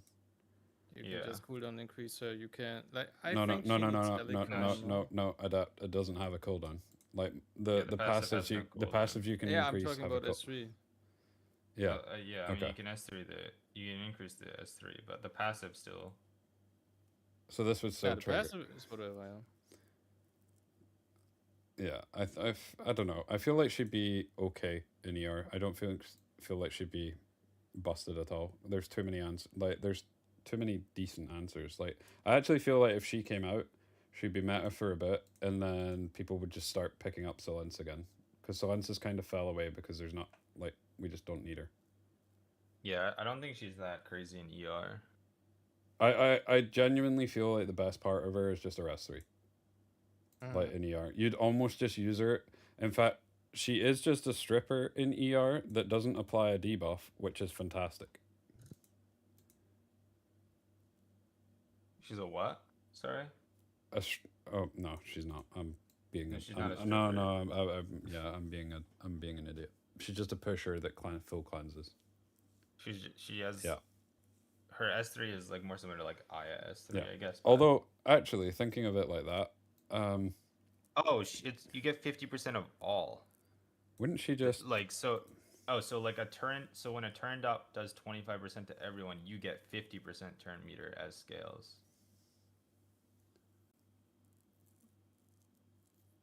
Then you would cut. Yeah. So you like would- if a you would- turn dot goes, you just guaranteed cut. would you cut a Freya? You would cut Freya after she presses S2, Would but you? you would not cut the. Nah. Yeah, I don't because she think gives so. 12% to her entire team, and then you gain 24%. Okay. And are you running her on speed? Yeah, I think so. I think she's a fast unit. Okay. I guess it's hard to say because in this game you would run her on speed, but in maybe you need bloodbath. And Well, see, like this is the thing. Like, if you're running her on speed, what are you running with her in ER to actually make that useful? Like, even if she does cut, what is she doing? well, like, she pushes you're- 25%. Yeah, she pushes 25%, but in most cases, you're running super fast stuff with Freya. They've already been pushed 12%. They've got the additional thing from the turn, and they're going to be faster, so it's going to be higher than 12% because the turn tick. So Yeah. you would need I to mean- like overput. Like, I don't feel like even if you run her on speed, I don't feel like she pushes anything up in front. I mean, I guess it depends because like I'd imagine like most Lawans would be able to cut off of a 25%. I think. I guess it depends on your account, right? For my account, she would push everything that I own past a Freya push. I don't think So she, because like my Zhuan, she is on a speed build. My Lawan's on a speed build. And then like Santic, Lilies, like anything that I draft would get a Sol Anything that I draft would get pushed past to Freya with this character. Mm.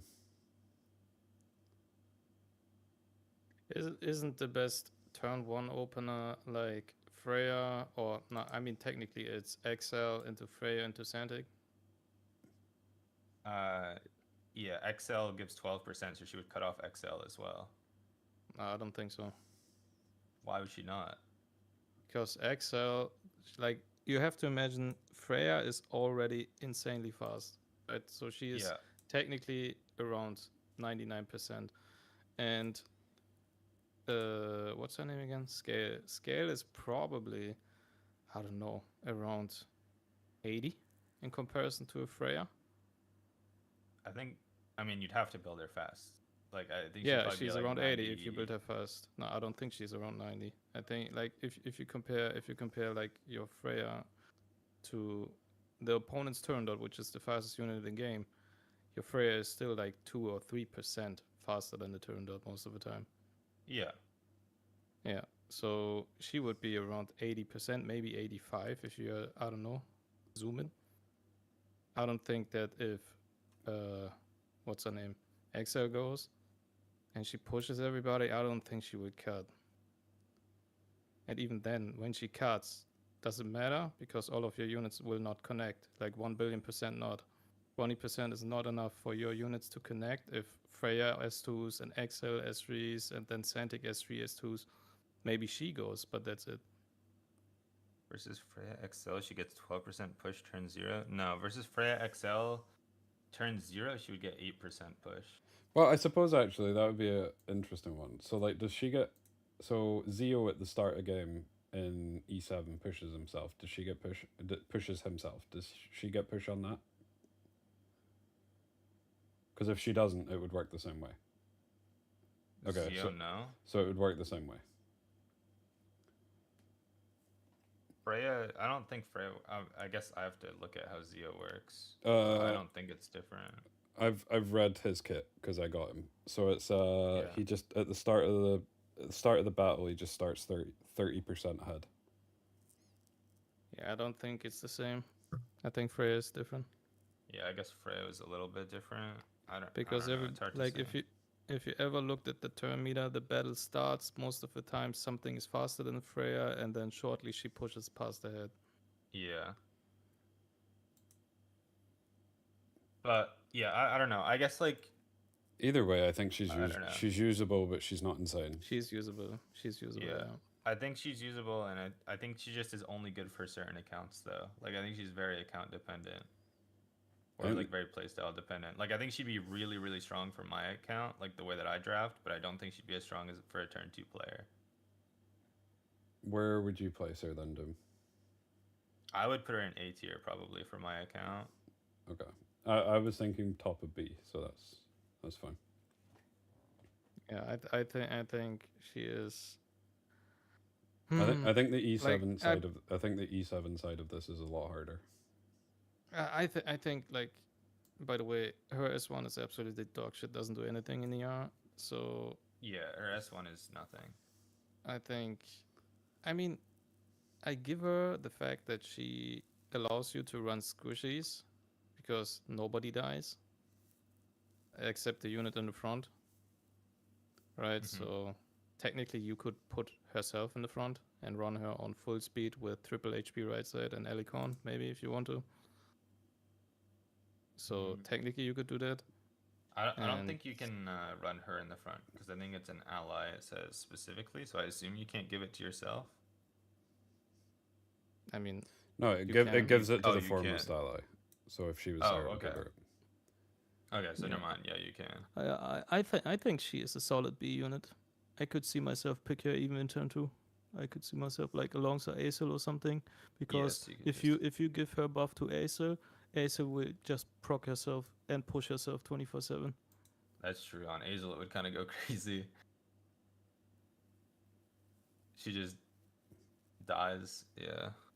And she doesn't even die. That's the crazy part. I think the interaction is actually insane. Hold on. Because her offering says upon receiving lethal damage. Like, it depends on the coding, but if that doesn't go off, because Aesel doesn't actually die, then offering will stay 24/7. Like the interaction is insane, by the way.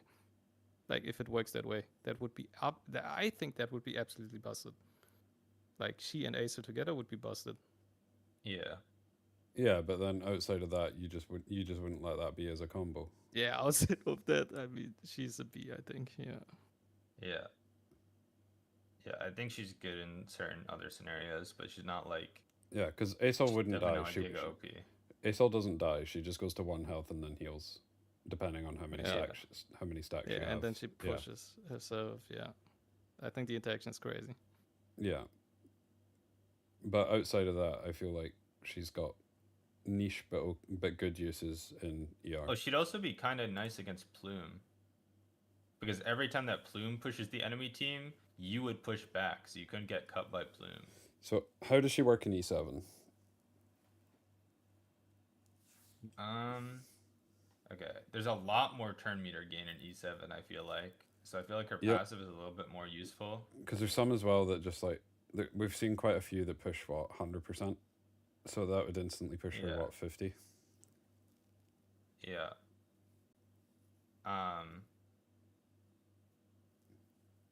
And then like So she's basically zooming. She's basically like the Zhangqi of E7 in terms of like how fast she's moving, but she moves faster. she's zooming. Dispel all debuffs is probably pretty good. There's a lot of debuffs in this game Yeah, in a lot of the kits. true, but it's on a 4-turn cooldown, so she cycles really Yeah, fast. Most of the debuffs will be front loaded. She cycles fast. She can take them off, and then how Yeah. you're getting the passive going, and how strong is fear in E7? Like, I feel like fear's. I think fear's better in E7 than it would be in ER. I mean, 'Cause to I be think there's fair, less hard CC. what's the hard CCs we've seen? We've seen sleep, which works the same way. If they get hit, they wake up. Yeah, and it's just we've seen sleep, stun, and stun. fear. So out of those, it's the second best. Like stun's better. Stun's better. Stun's better than fear because you can still hit them and they might not wake up. And Yeah. sleep probably the worst because you hit them and they wake up. Yeah, and the fact I think we also have to think about this is only a 10 soul burn, and you hit all enemies 100% effect chance. Yeah. But Like so she cycles crazy. Every time you get to her turn, you can soul burn for 10 souls and get it and try and CC all of them. True, And, but let's even say half of them, don't get affected every time. True, but I would also say that you're not building her with effect hit, so Yeah, if, so if she's they only if they gonna be have hitting if they units have that ER, aren't you're on you're res. probably missing. Yeah, so she's hitting on units that don't have resistance, and she's missing on units that do have resistance. I think that she is probably very good in E7 because like the crazy units in E7 have always a passive. So the debuff seal is very valuable in E7. However, Scales she has basically most of her kit in unique effects, like an offering and an abundance. So it's not even like you cannot deal with offering with seal, right? So I think she is very annoying to deal with because you cannot do anything against the unique effect. Like I think the only way you can deal with Wait, her is literally is- proc offering. Is is offering just a buff though? It's a unique effect. That's like a yellow buff in Yeah, it's a in gold ER. buff. So it can't be stripped. Yeah. Anything that says unique effect is a gold buff. Yeah. Can't So be that's- stripped, can't be blocked. Yeah, that's why I'm saying I think the only way you can deal with scales in E7 is probably proc offering as fast as possible, and that's basically it.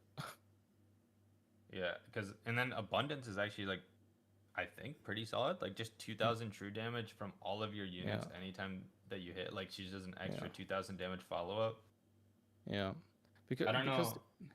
the crazy part is this offering that has this damage share you have no way to reapply it. Like it's literally just at the start of the battle. So if you manage to proc the foremost unit with offering, like if you kill it, then she doesn't do anything, does she? Except like So despair. could you run like a super evasion unit in the front that's just never getting hit with offering? Yeah, but she still gets No, damaged. it by still damage. gets the damage sharing. Never Is- mind. I assume damage share always hits. Yeah. So would I you think run her weak- something? Could you run something that just goes invincible at the front? I mean, you could, I guess. And then you could just like try and keep them invincible, and then how would that work with the? They would just strip it, no? Yeah, but like, it would basically mean that the rest of your team's taking no damage. Yeah, technically it should work.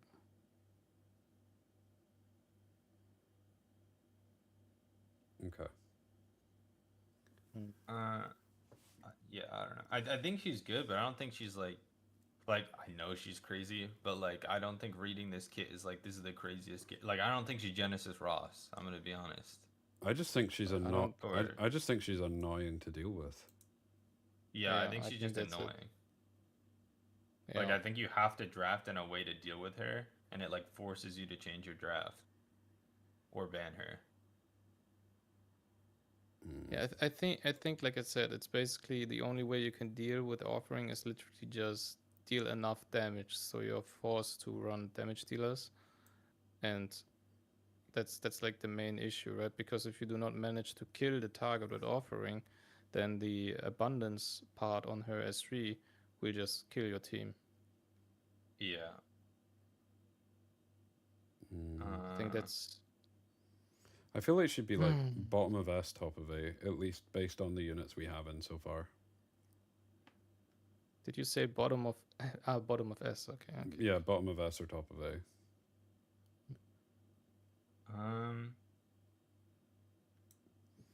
I do think there's probably insane counterplay. I think she's A. To me, she reads like an A, but I think I know she's like an S tier character, but to me she reads like an A tier character. I just think, but- like, reading her kit, I just think she's better in Cleave than she is in turn 2, personally. 'Cause Yeah, she just gives you I think more protection. She just protects your whole Cleave comp. Yeah, to me she sounds like a turn 1 unit, not like a I like she sounds more like an aggressive or turn 1 unit. But I imagine she's good in both. It's hard to say though. No, I think she's A. That's fine. We'll put her top of A. Like, I think she's top of A, bottom of S, so that's fine. Next is Lila. Or Laya, sorry. There's no L there. Ooh. And then I instantly put the L there again.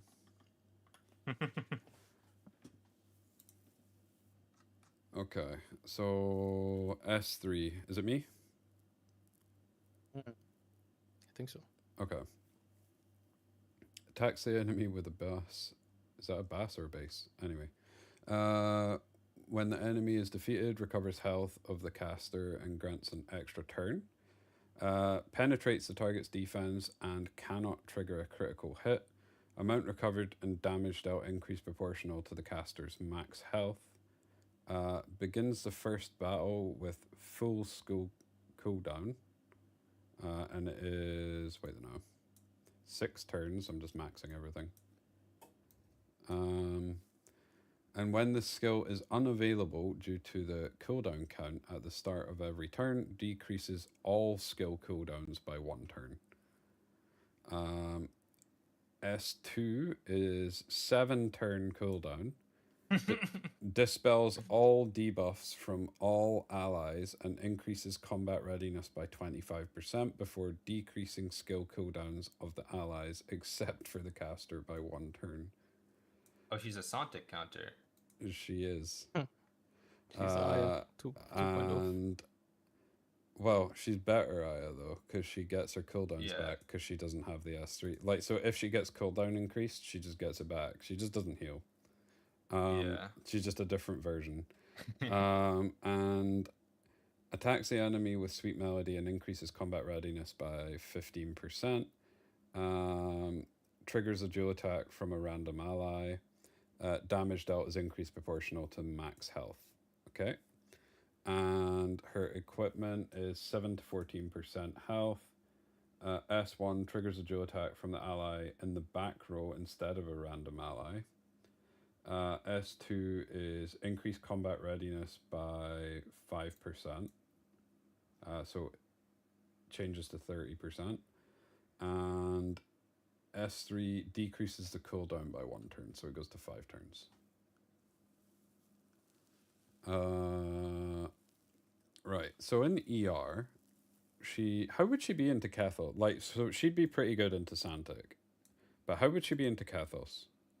Why would she good? Why would she be good? Why would she be good? Because she resets her cooldowns herself. Yeah, but she starts with 6 and 7, no? No. So This starts on a This starts Zero on turn 0. cooldown. This starts on 5. yeah. And so before decreasing skill cooldowns of all that, like she got push and she's basically got Aya, but dispels all debuffs. Yeah. And when she takes her turn, she always decreases her skill cooldowns. So if she gets cooldown increased before using her S2, she would just decrease it to 0 turn cooldown again.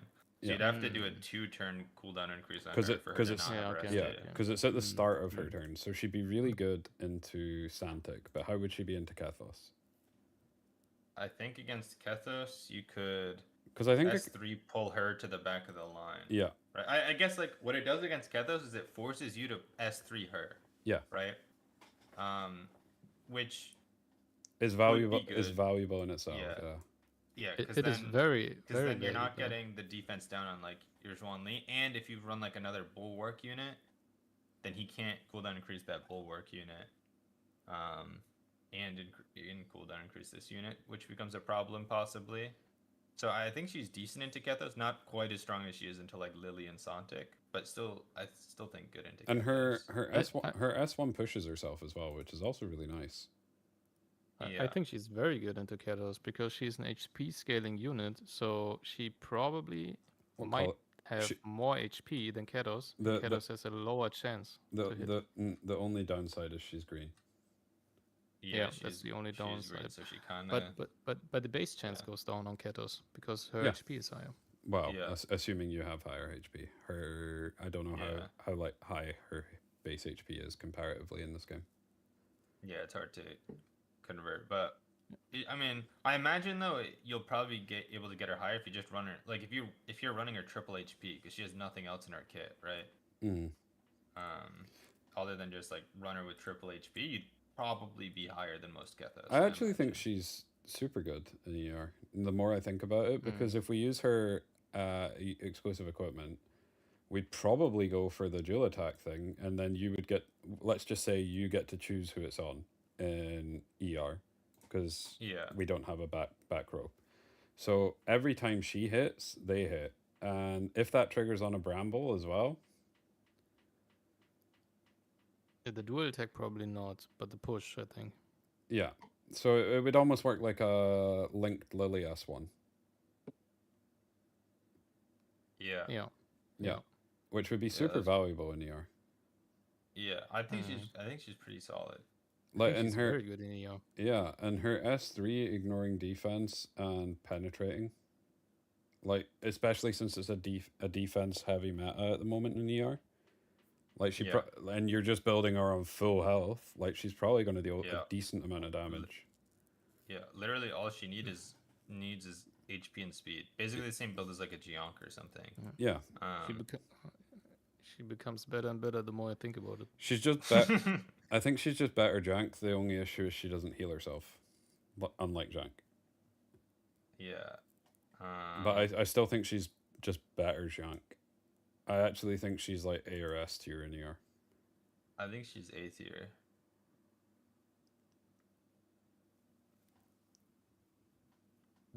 Because like it's not even the cooldown. dispels all debuffs from all allies And push Yes. while pushing 25%. Yep. and decrease cooldown. And because of the way that you would run her in ER, she'd probably be like your third, maybe fourth unit to go. Like she'd be towards the end, or in most scenarios. So she'd actually just help cycling your team all the way back up. After the only issue is, would you want to run her on something like Alicorn to make I- sure that she's Yeah, yeah. I Yeah. The only thing I I'll was go gonna say ahead, is I Phil. don't know if you'd want to run her first or last in your team. I think you'd want her on no, like I would lock her. I would lock. no, that's not what he's meaning. No. That's not No, what no, he's I mean, meaning. He's like, meaning like in in, terms of uh, speed adapt. So would you want Yeah, her like? okay. I think Because you'd. if you run her, because if you run her first, then that counters the cooldown increase, right? And then you push your team up. But if you run her last, then like your whole team is gonna go if Asantic is cooldown increased you already.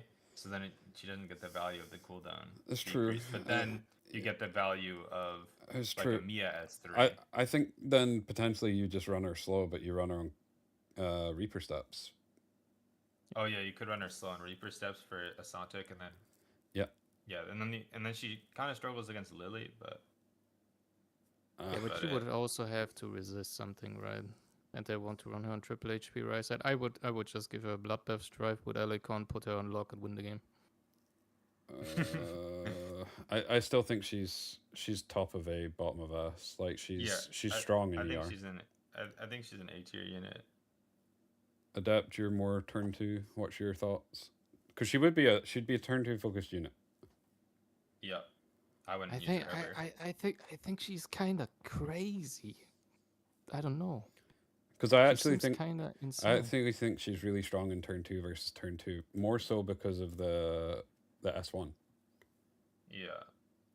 She seems like an omega menace to deal with. Like, what do you do against her? You cannot cooldown increase her. You cannot like CC her because of Elicon. Like the only thing you can do is literally XC, block Elicon and CC because cooldown increase doesn't work. So Yeah. well, cooldown increase does work. It just doesn't work in one turn. So Holden destroys her, Holden would destroy. Yeah. and she's green. So Holden's actually good into her. Yeah, Holden would Omega dumpster her. 7 turn cooldown from a Holden S2. Have fun. I guess it becomes like it's like 4 Because turns, right? But, because like full cooldown increase would just like her S3 gets back because she still. In fact, she also decreases this as well. I still think Holden absolutely destroys her, but yeah. outside of Holden, I'm not too sure. I feel I like don't I feel think like that's- Kathos is okay into her because you send her back and then you can probably cycle around the Kathos. Yeah. But yeah. Now for I think I'm gonna say bottom of S for me. Like I feel like she's really good into cleave slash CC, not potentially pure cleave, but she's also really strong in turn 2, so I'd put her at S.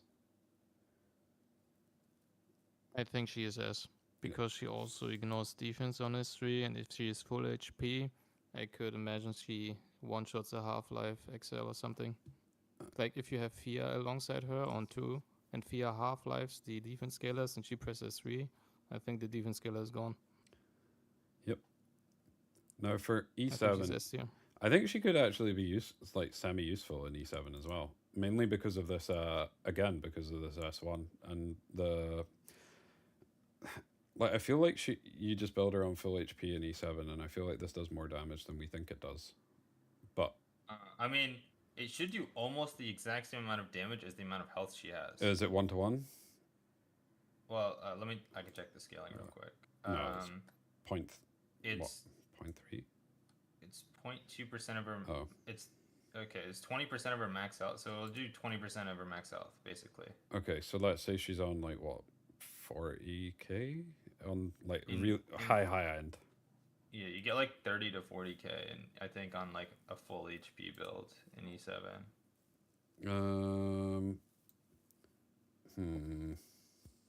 Dispels all debuffs. I still think she's pretty useful actually. Like cleansing all debuffs is nice. She cooldown increases or decreases herself.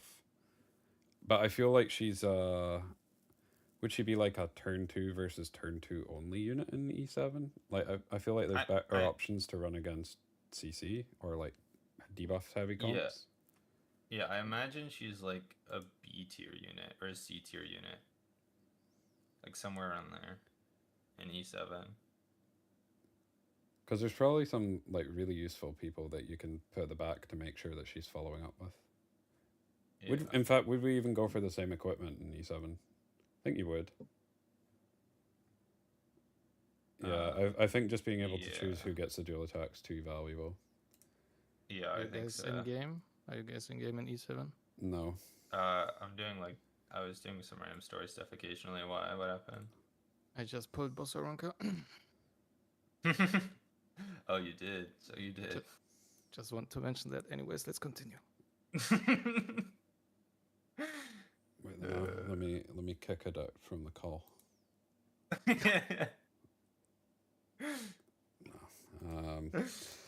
Yeah, I think she's B tier. Like we've had all these as like usable characters, and to me, she's actually usable. Yeah, I think she's B tier. Adapt.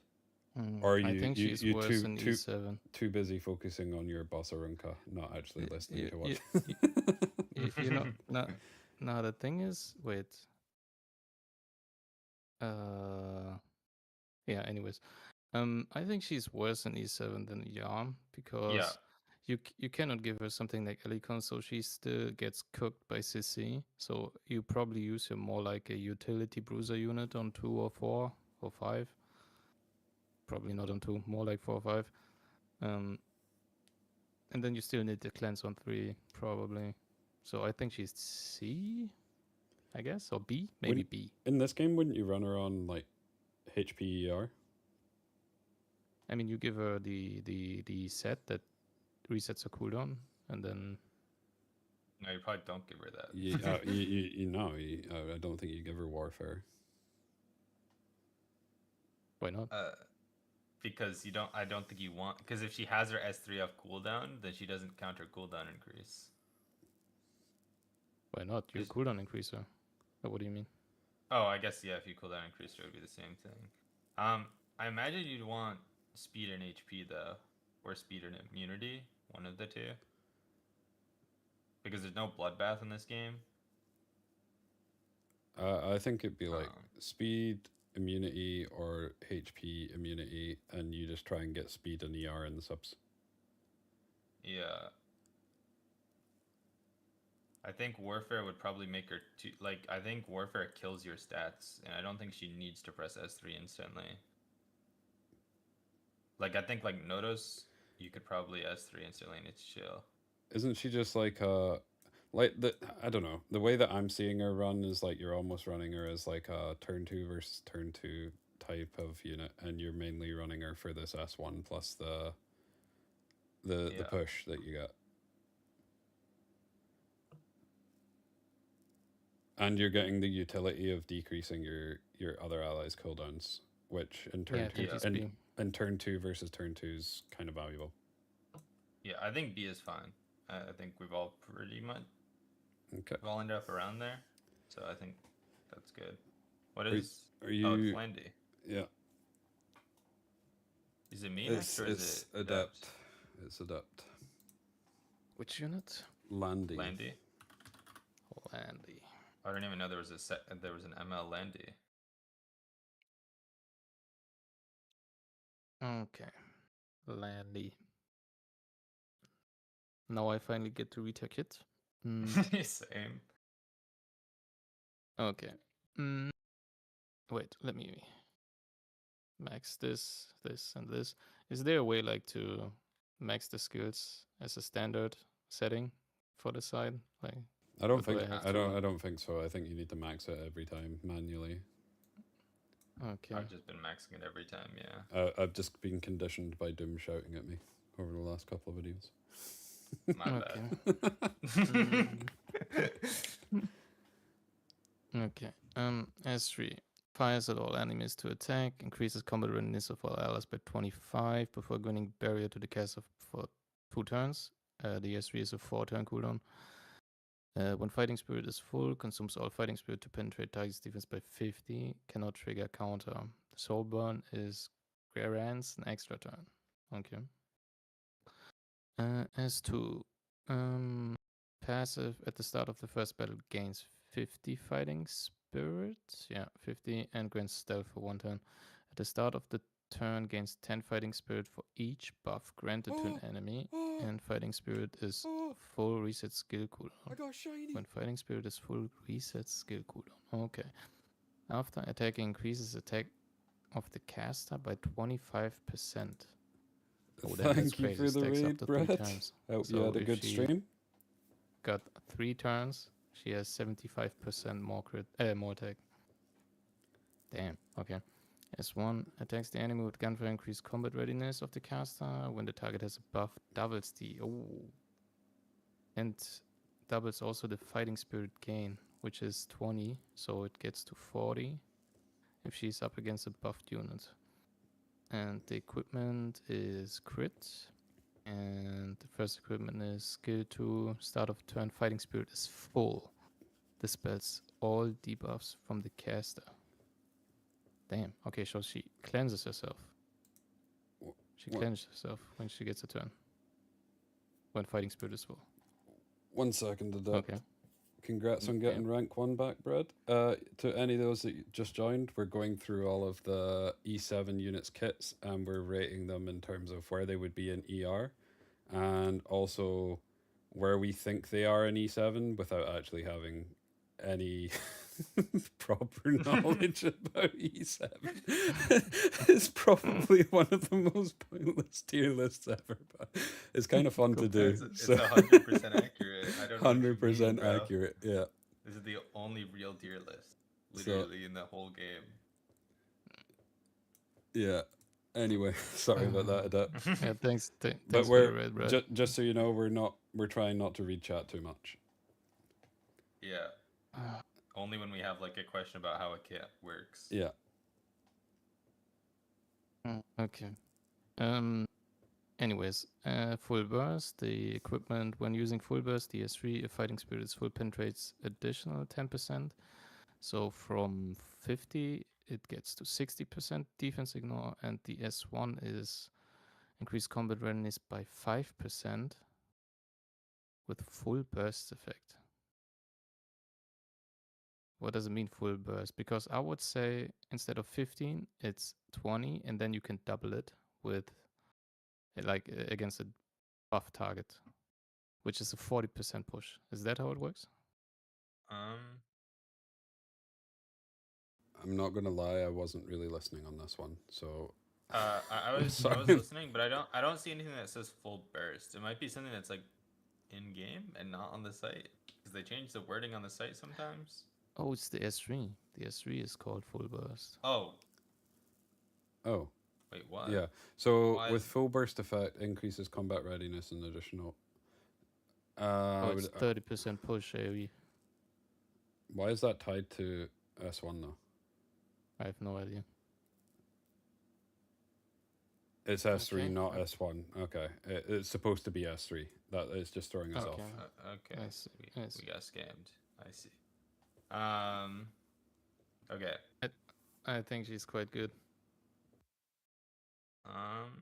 In ER, yeah, she stacks up her attack quite a bit. She gives a full turn meter push, or she gives full team turn meter push and a barrier to herself for a little bit of survivability.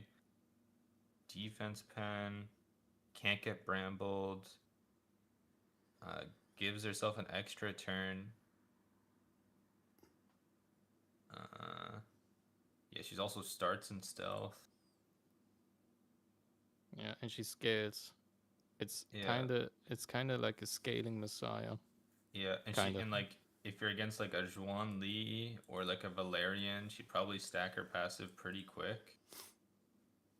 Isn't one of the issues though, like you just strip her and then kill her?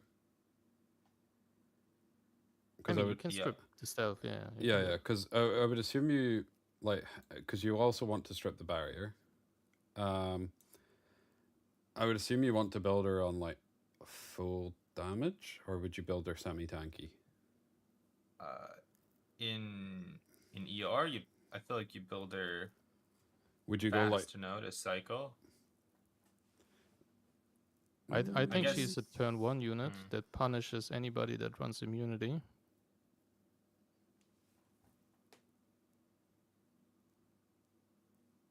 Because she immediately ignores 50% and nukes and pushes her team.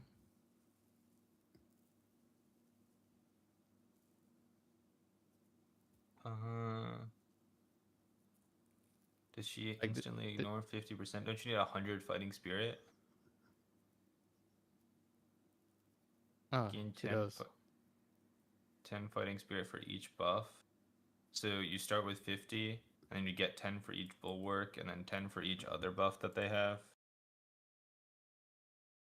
Immunity is probably not enough. Yeah. 100 fighting spirit to penetrate 50, yeah.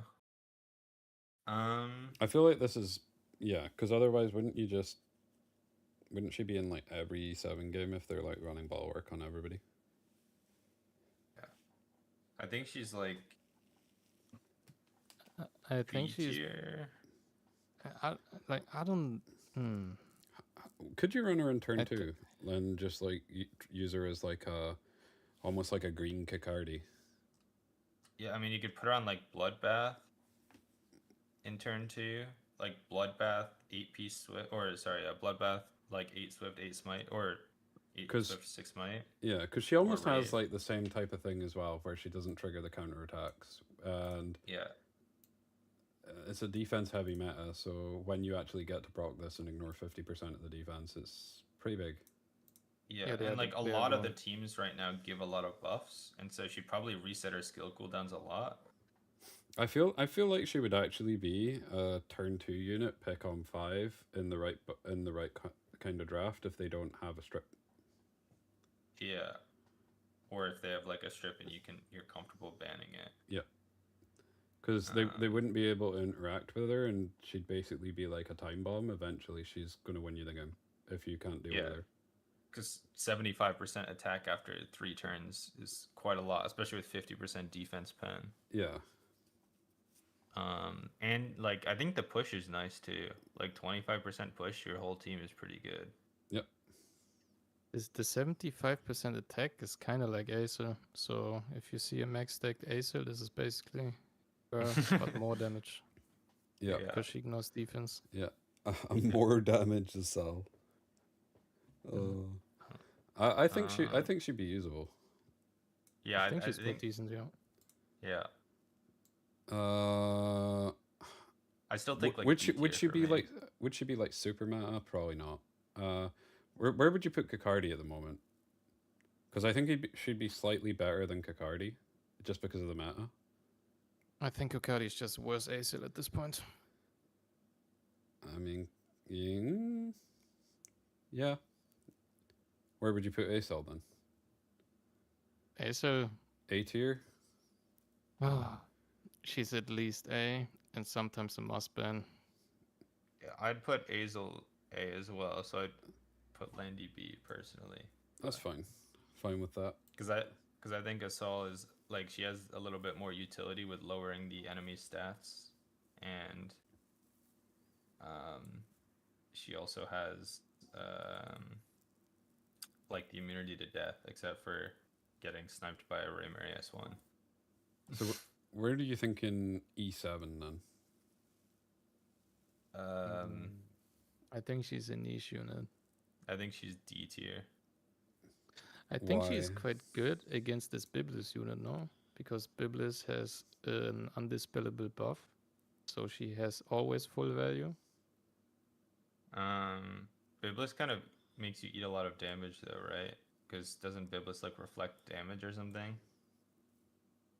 I mean, yeah, but you do get the value out of it, I guess. Yeah. Could you run her on like a lifesteal set into that then? I imagine Just in this cooking. game you would run her. I imagine in this game you'd run her on Speed Torrent, but I'm not sure. Which is like a speed set, and then Torrent is at the start of the battle. You just do more damage and take more damage. But maybe not. I don't know how she functions in turn 2 basically in this game. I mean, she's fully dependent on her team, right? You can literally do anything with her. You can strip, kill, you can CC, you can anything. Yeah. Yeah. I mean, there's a lot of strip in Okay. the game as well, so her stealth probably isn't exactly staying. It's just going to get stripped. Yeah. But I do think she is like a niche pick. We've got most of our niche picks in C and D. Yeah, which is why I was thinking like D tier with like the rest of the Yeah. niche picks. Yeah, I feel like she's not as good as the units we have up here, so she would, but she'd be usable in certain comps. I'll just throw her in. So she'd be D tier. Okay, next we have Last Rider Karu. I have this guy, I think. Yeah, I do. Sorry, let me. You want me to do his Yeah, kit I also then? have him. Oh, You can do his kit if you want, and then I can do the next one. Or Sure. wait, who did? Adept did 'cause that one. Adept just did it. Yeah. Okay, so summon Sigrid to attack all enemies before granting immunity to all allies for 2 turns and decreasing skill cooldowns by 1 turn. It is wait. It's on it's on a 8-turn cooldown. Okay, and this guy's 100 base speed. Yeah. But decreasing cooldowns of all allies while granting immunity is pretty nice. Penetrates defense and cannot trigger a critical hit or a heavy blow. Damage dealt is increased proportional to max health and speed. I mean, wait, max health and speed, but he's slow. Okay. Okay. And damage dealt increases every time this skill is used and can stack up to 3 times. I wonder how much it increases, because we could just chuck him on Codex, reset it with Lily. 20%. Okay, It's so 20%. 20%. it'd be 60% of max. Yeah. Okay. But his scaling is, well, I guess it's E7 scaling, who knows? Okay. And if you soul burn, skill cooldown is decreased by 2 turns. Okay. So passive. 8-turn. After being attacked, decrease skill cooldowns by 1 turn. After he's like Emily. Yeah, after suffering an attack that targets all allies, decrease skill cooldowns by an additional 1 turn. And grants a barrier proportional to his max health to all allies for 2 turns. Damn. Leaf dead. He's giga broken in ER. Leaf is Omega dead. The That's only impossible to play. the only way you could deal with him would be CC, and that's yeah. You'd need to CC him. Attacks the enemy with a sword before granting increased speed. Okay, so he gives himself speed up, which is why his speed's actually important for this bit. Okay, and damage dealt is increased proportional to health. Okay, so speed up with 1 single target hit. But the passive, yeah, he'd be busted in ER. Like, the only way to deal with him would be CC, because he would stack this up super quick. There's a lot of AoE. Everything would need to be single target. You could run him with Palin, who's super meta at the moment. Just slap this guy on threat, and they have to hit him. Like, they literally have to hit him. So he's going to get cycle back to his S3 all the time. We could even run him on Codex, so he would already be able. Would you even do that? I don't think you would want to run him on Codex. No, I don't think. I actually think you'd want to run him on either Amber or Lighthouse. I was gonna say, I think you'd run him on Amber. I actually thought about Jekyll because Jekyll gives him speed buff. He gets speed buff from his S1 though. So he gets it. Yeah, and he gets the speed buff after his S3, so it wouldn't really affect his S3. And keep in mind, if he brambles, he's going to give himself the speed buff. Oh, that's true. Yeah, and since his skill cooldown is decreased by 2 turns, for 10 souls, so I would just assuming it's a 6-turn cooldown basically instead of an 8-turn. Should we go in the middle and just say 7 for? Sure. Or we can do 6. It's by the by. Like, I feel like he would get it ridiculously quick anyway. I think I- it depends. I think if you pair him with Palin, he's really good. But I think the problem is also like there's a good amount of single target units right now that are pretty good, like Zhuan Li. Because you have Zhuan Li who's really good. You have Kethos who's pretty good, although Kethos would hit him eventually, I guess. So like the thing is as You well, can't like cooldown increase this. the thing is he's good into Santic and stuff because if they're Yeah. they're gonna cooldown increase him and then he just gets it back because they hit him with an AoE. He's good into Santic for sure. It will get even more cooldown increase because it's AoE. Yeah, he's good in. Yeah. Wouldn't he be good into Kethos as well? Because every time he has twos, he would just get 2 turns. Yeah, I guess it's good into Kethos. And he gives It's your just- and he gives your team a barrier, which is proportional to his max health. Yeah. He can't crit, so you would basically just stack health on him. So in ER, he would yeah, have just like health. 60 to 70,000 health. So depending how the shield Yeah. scales, it's probably like a 20k shield. Yeah, and Yeah. TS3 just ignores defense, so he would kill the defense scalers at some point. Yeah. So I guess really the only problem is like Lawan and Zhuan Li for him. Yeah, I mean, yeah. So you would need to run him with the cleanser.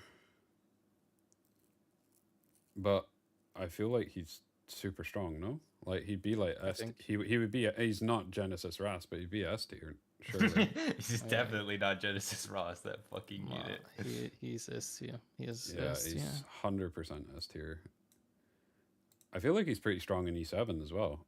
Like, because surely they have things where you make them hit the front unit, and he can just give immunity to your whole team, giving himself cooldown and actually dealing decent damage because he ignores defense. I mean, you could technically just give him the scales effect, right? Where they have to attack him if he's in the front. Or what was it like? No, that's damage share. It That's was not the what- damage was- share part, yeah.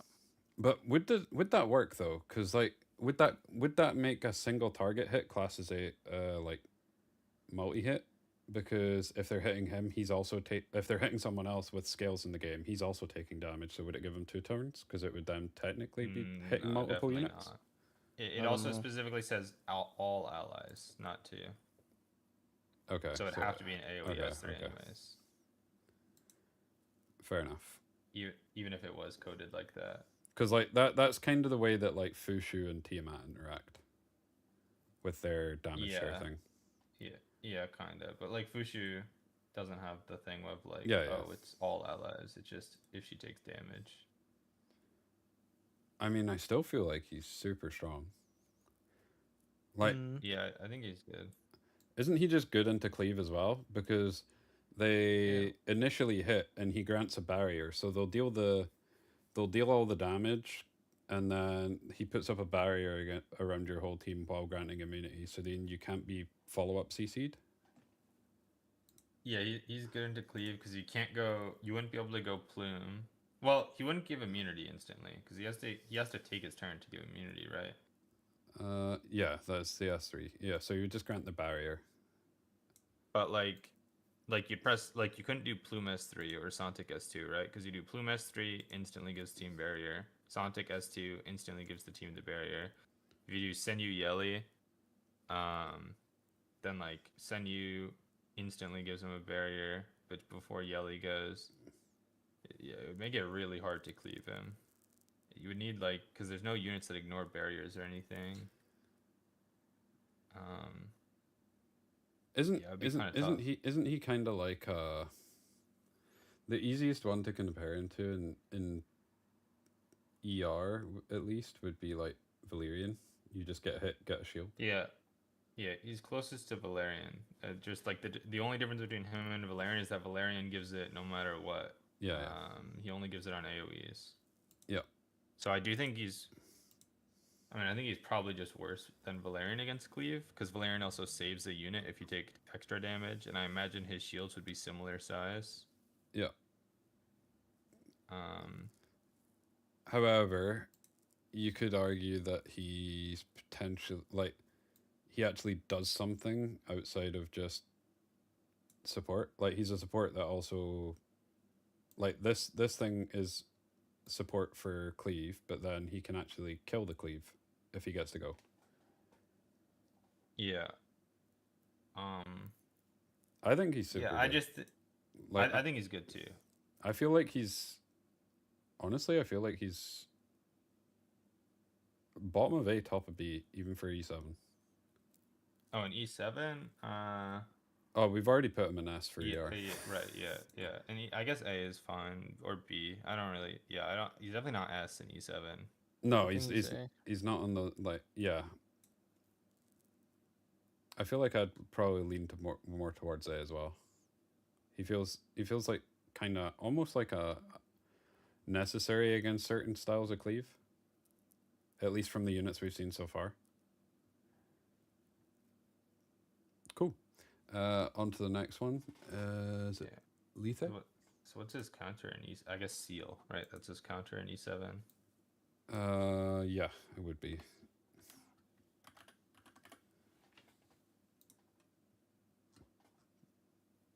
But have we seen a cleave unit that instantly seals?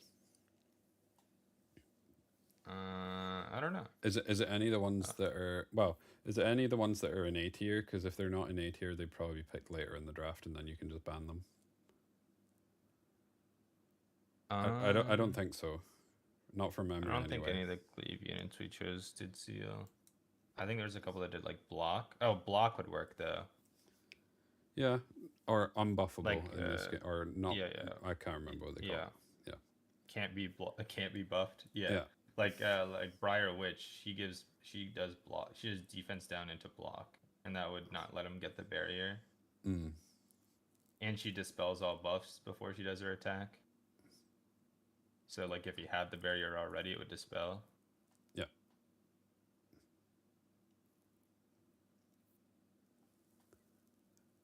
I like that unit though. He's kind of cool. Yeah, he's interesting. What is this unit? The next one? Lethe. I think that's how you say it. Or it's just Lethe. Okay. I was one of the free units they give you an RTA. I think it's the fastest free unit they give you an RTA. S3, attack all enemies, decrease buff duration by 2 turns, so basically full strip. Before 100% chance to inflict frostbite, which is cannot be subject to any damage reduction or damage sharing effects. Interesting. And restrict, which is torpor, for 2 turns, ignores effect resistance of any targets with max health lower than the caster's max health. And if you soul burn it, then you get an extra turn. S2 is a passive, increases health by 10%, and then does not cost any soul to activate the caster's first soul burn, so he guaranteed gets to take the extra turn after his S3. When attacking, has a 100% chance to inflict Omen on the target. It's a unique effect, but I don't know what it does. Attacks the enemy. I think it's one of these lore ones that they've sometimes got because it just says something is watching. Yeah, well, it looks like it's something to do with it. Like they're just using it as a placeholder for his S1. Attacks the enemy, gives himself increased speed. After attacking, when the target's Omen is 3, consumes all of it, activating Call of the Abyss. Call of the Abyss calls forth a sea creature to attack the enemy. When the enemy is defeated, inflicts extinction and recovers health of all allies before increasing combat readiness of himself by 50%. You cannot crit, and at 100% defense pens. Amount recovered and damage dealt increase proportional to his max health, or to their max health. Exclusive equipment gives her 14% health. Skill 1, increased damage of Call of the Abyss by 10%. Skill 1, increase the amount recovered from the heal by 20%. Or skill 3, you cannot be counterattacked by the enemy when you use S3. Is this not another unit that's just kind of busted in ER? Because if you think of it like this, because Frostbite would stop Bloodbath from existing. Would stop Bloodbath, would stop Mia, and he is it he or she? She. Also puts Tarpar on, which is super valuable. So, and ignores effect resistance. Ignores effect resistance, so ignores the fact that Aya has tons of resistance because you're just going to go like match HP. Yeah, and she's faster. She's like pretty fast. 121 base speed. Well, that's like 124 in Ethereum And probably. even if it's a like Freya comp, you're gonna get rid of the buff durations by 2 turns, which Yeah. in ER that's basically full strip, 100%. Yeah, that's full strip into frostbite and restrict, and then and it basically will guaranteed hit, like 100. Like you have to get 10% for it to miss. She's kind of good, no? Yeah, and then S2, she also just has a passive that increases her health by 10%. So like guaranteed she just has the most health, no? Unless she has a crazy low base health, but it'd be crazy if she did. Yeah, I doubt that. I feel like only maybe like because she's not an LD, I feel like some of the LD health scalers would be higher if they just went triple HP, but because you're going to go triple HP on her, you don't on them. I imagine Raymary might have more health, and if you run Wellspring Kethos, you would have more health just because you're probably running her Swift Rush, right? Maybe like Swift Rush 8 Wellspring, 6 Smite. Yep.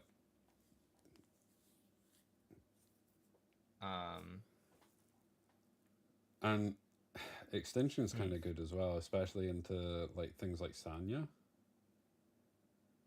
Yeah, and it's just like, okay, it's only when the target's omen is 3.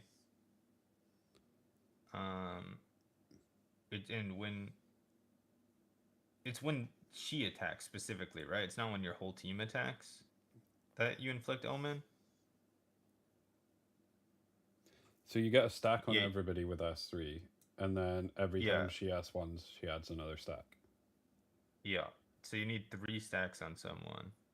So I don't think that passive would ever proc in Etheria if you're running her in a Freya comp. It kind of depends on how you're running her. Like, I feel like the good thing about her is, like, I feel like her kit's decent enough that you could run her in turn 1 or turn 2. You could put her in, like, a Bramble comps if you want to focus more on this thing. If you want to use her in turn 1 for this, then you can.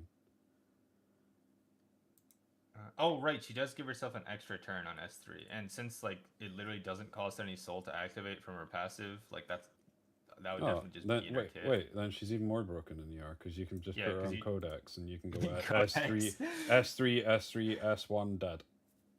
Yeah. She's, like, S tier.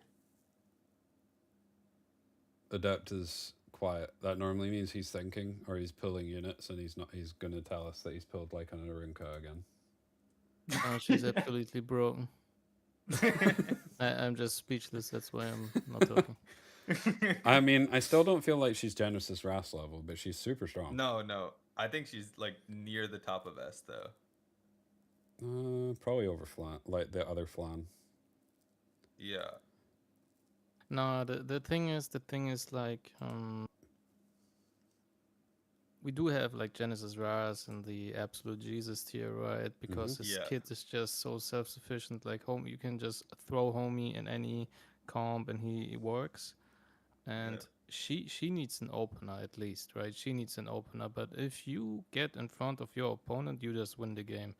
That's literally what her kit says. I mean, canceling Bloodbath equals you don't even need a cleave comp. You do anything that does any damage, and they will explode in Etheria if you have no Bloodbath. I mean, the other thing is you can almost run her as like a pseudo healer in ER, because you just chuck her in with like if you wanted to run her on turn 2, you can put her in with Palin, and then she'll start recovering the HP. She'll start recovering the HP of all your units while pushing herself when she hits this thing.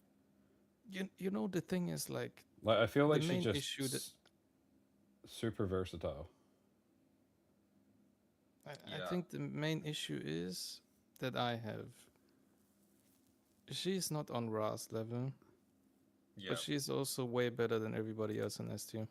No, I don't think she's better than King Sharon. I think she's absolutely busted. I think you have 0 counterplay against her. How do you? No, I think. What do you want to do? I think you do. You just cleave her. What do you mean? If you go in front, she wins the game. Okay, well, don't let them go in front. Yeah, that's the thing. Homie locks Freya and you have to ban her.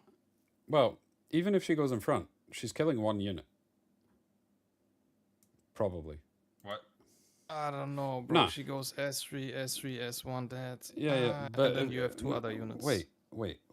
So if you're running her that fast, you're not running her on anything like Wellspring or anything like that. So she's not You run her on, actually you'd run her on Swift, 8-piece Wellspring, 6 Smite. okay. So she's probably what was Jank's HP when he was round about there? He's like 58k. Jionk, He was it round. depends on the. It depends on. Well, I didn't run on 8 Wellspring. Most people ran on Bulwark, which is less, right? I think she has at least 60k because she gets another 10%. Yeah, she from her also gets passive. 10%.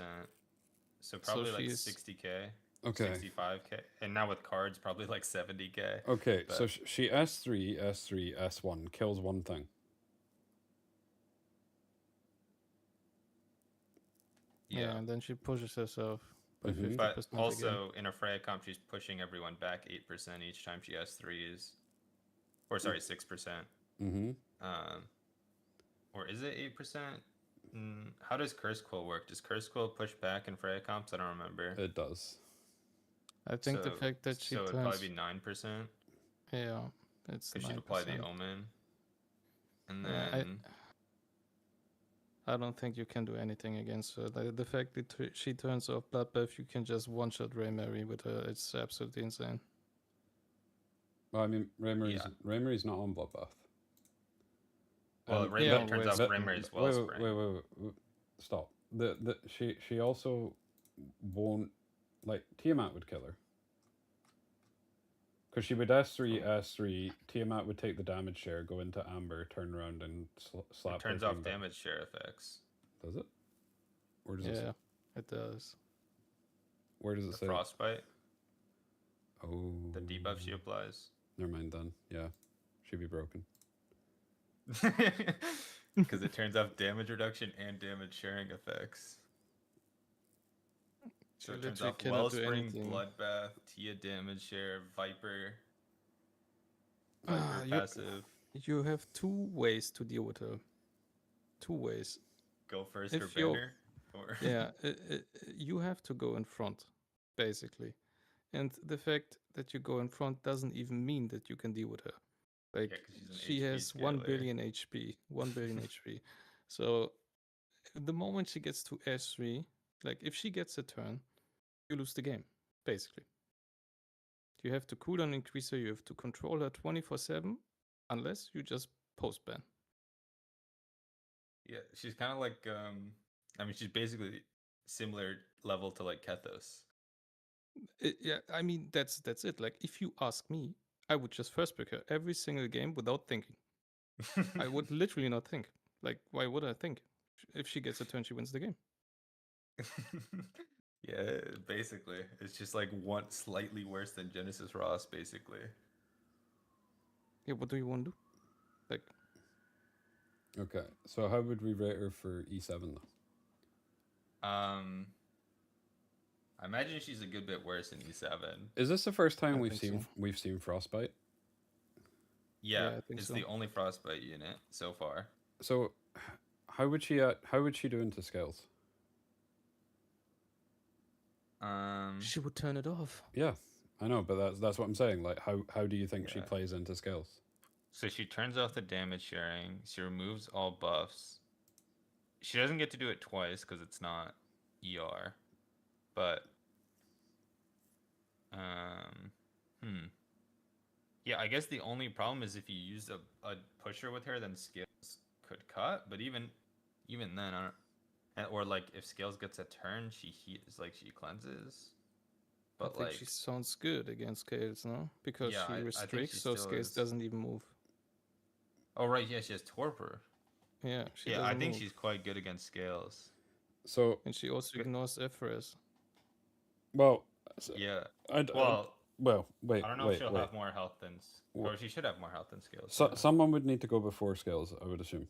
So, because you would need to, like, let's just assume scales is on bulwark, and you want to get rid of the bulwark first. Odds are you're also pushing for some reason, because things happen, and there's a lot of push in this game as well. So odds Yeah. are scales probably goes ahead of her.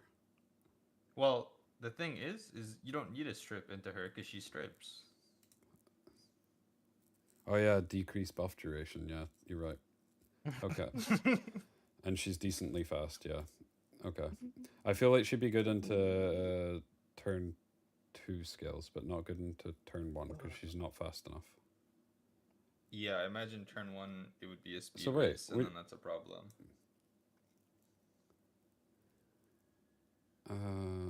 So wouldn't she just be like if we're putting scales in like meta, isn't she just like alongside skills then? Because if we've got scales rated as like the top of A, anything that's Yeah. an answer is like at least in the same category or just below.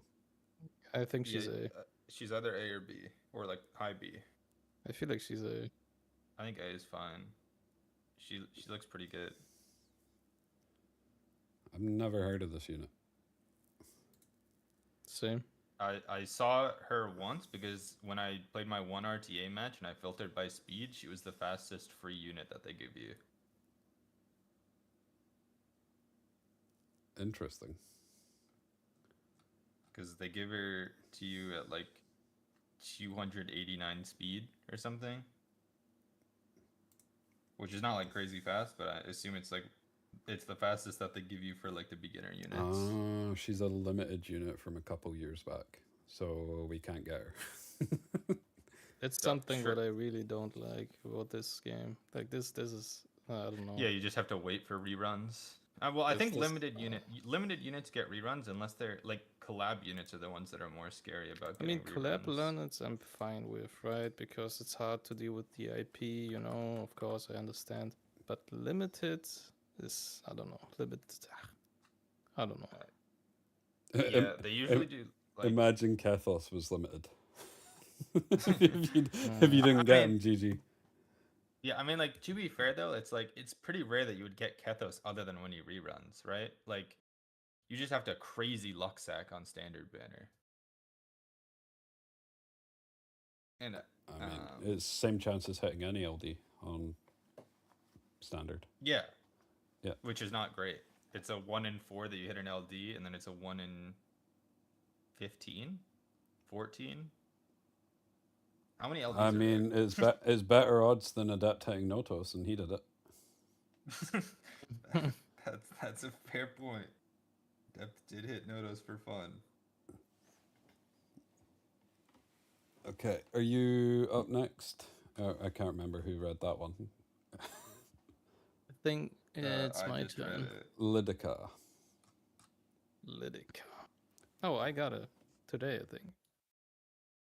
Dude, I've been seeing all your like you've been pulling like 8 or 10 SSRs in like the last day. Yep. We zoom in. That's cheating, bro. Classic Adept luck sack every time. I also got Baronka just now. No, we heard. You know. What time Anyways. are you going to bed, Adept? I'll be gone soon, bro. I'm just mega tired, and I still have a headache. So, Okay. how about you? Are you feeling better? Yeah. I took some paracetamol, lay down for a bit, all good.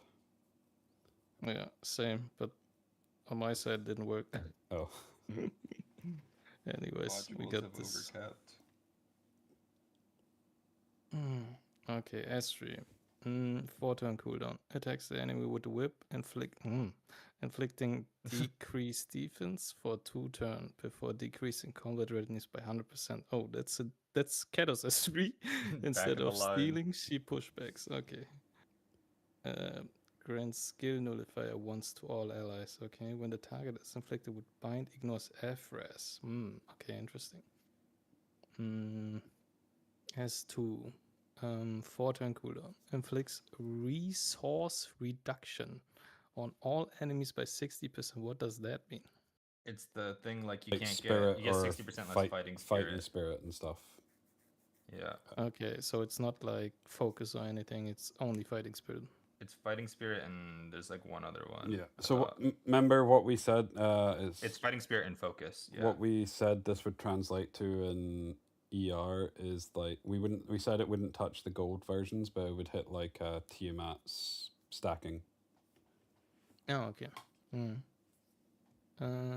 Inflicts resource reduction on all enemies by 60% before attacking, decreasing buff duration by 1 turn, and inflicting bind Bind means cannot activate additional skills, counterattacks, and dual attacks. For every target, increases combat readiness of the caster by 25 and ignore FRS with Soul Burn. So you basically S2 resource reduction by 60, and you decrease debuff, like you remove the immunity, inflict bind on everyone, and then you get a turn basically because she hits 4 units, and then you go S3, I would assume. S1 is attacks the enemy with the sword and has 80% chance to each inflict 2 bleeding effects for 2 turns. At the end of the turn, detonates bleeding effects, inflicting. I think this is valuable that it detonates, by the way, because then your opponent has no chance to cleanse the damage. Yeah, detonate just means it's basically extra damage. Yeah. Then equipment gives effect. Then the first equipment is increase S1 chance of bleeding by 20, so it's 100%. Instead of 80. S2 is inflicts restrict on all enemies for 2 turns when using Thornbush. So it's Torpor. Torpor. Yeah. So she binds and torpors on S2 AoE. And S3 is decreased buff duration by additional turn. Okay. She's so- kind of good now. Yeah, Well, I mean, I think you just get the torpor on S2, and then Yeah. you've I got feel- bind, How fast is she? She's super fast. She's very 124. fast. You've got strip into bind plus torpor plus, and then you S3. You send someone to the back of the line who you don't feel like dealing with. And she gives you some like survivability down with the nullify. Yeah, and skill nullifier to your whole team. And she ignores resistance, so you don't need to actually. Yeah. Like, that's only if they're inflicted with As- bind, though. So you'd need to S2 first for that. As long as you, well, yeah, but S2 gives you 100% turn meter when you press it. Yeah. The only problem is like Aya. Like, oh well, no, because she does torpor. As long as you don't miss, so just don't get 10% at idiot, and then you're good. Yeah. I think she's. What color is she? She's red, so She is red. she's. Okay. It doesn't change the odds of hitting No, but it would against have. Anaya, right? Wouldn't But it? it wouldn't be negative. I thought it would if she was blue. If she was, if she was, It would if make. Lidico was blue, then it would be worse against Aya. Yeah. As long as she's red or green, it's fine. Yeah, but it Neutral. doesn't matter because it's ignores FRS.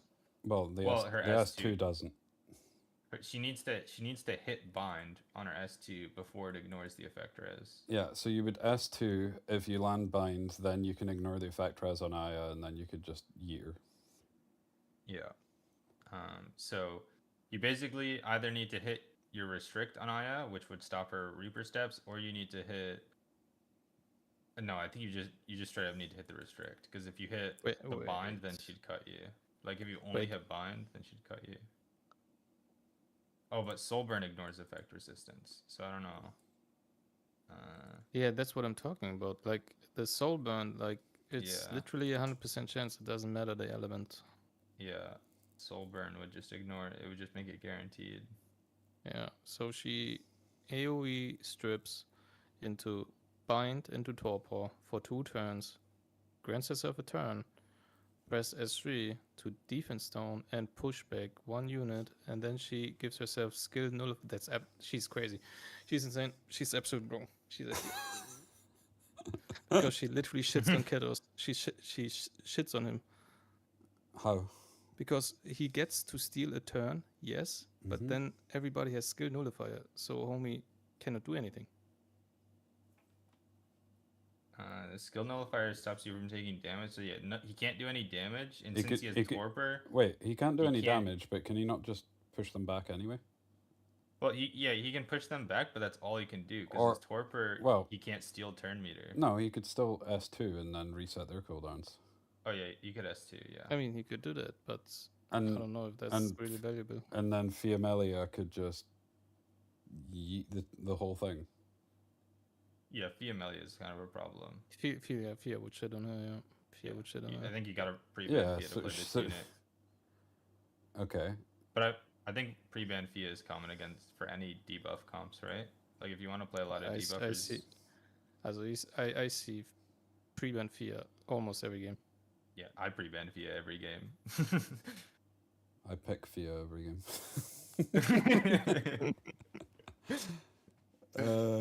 Yeah. I don't know. Like I feel like Fia wouldn't even deal the damage. To be fair, though, because the skill nullifier would nullify the damage from Fia, but she would get rid of all the Press debuffs. S3, but she'd get rid of all the Yeah. debuffs. Yeah. But Fia doesn't deal damage. She removes HP, so it's not classified as damage. I feel like this would be coded so that it doesn't. Like I feel like 'Cause it would just remove what this. I imagine. I mean, yeah.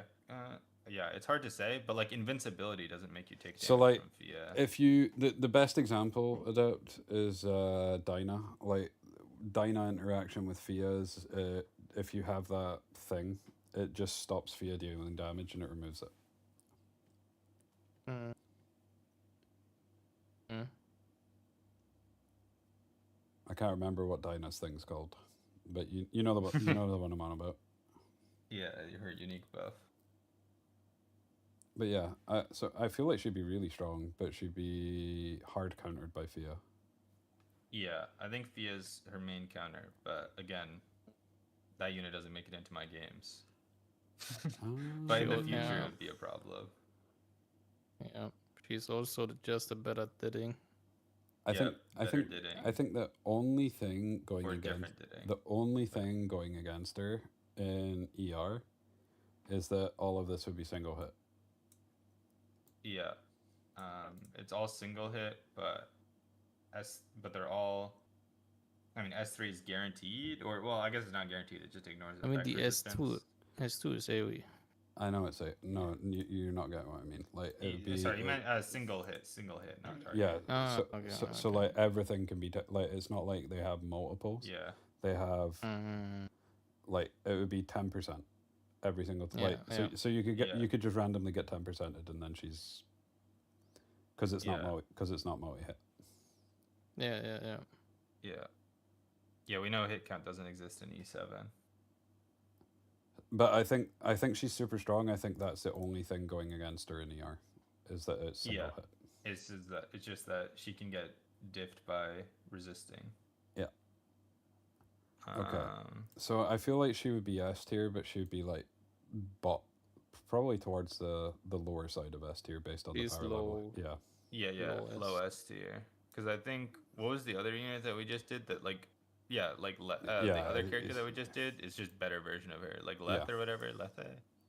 But I feel like she's Like, I'd rather probably have she's her, she's probably better than but- Karu. Yeah, I think so. Now, where would we rate her for E7? There's quite a few Probably- units that have restrict that we've seen. Yeah, we have not seen bind once, I think. Have we not? I'm pretty sure we have. Have we seen bind? The can't activate additional skills, counterattacks, and dual attacks. I think so. I think the only buff we hadn't seen was Frostbite, but I could be wrong. Maybe we've seen bind. It's definitely if we have seen bind, it's definitely one of the more rare ones. Mm. Yeah, no, I agree. Like restrict is like not that rare, but it's not super common. It's not like defense break where it's on every unit, including this one. Apparently we've seen it on Brigitte. Okay.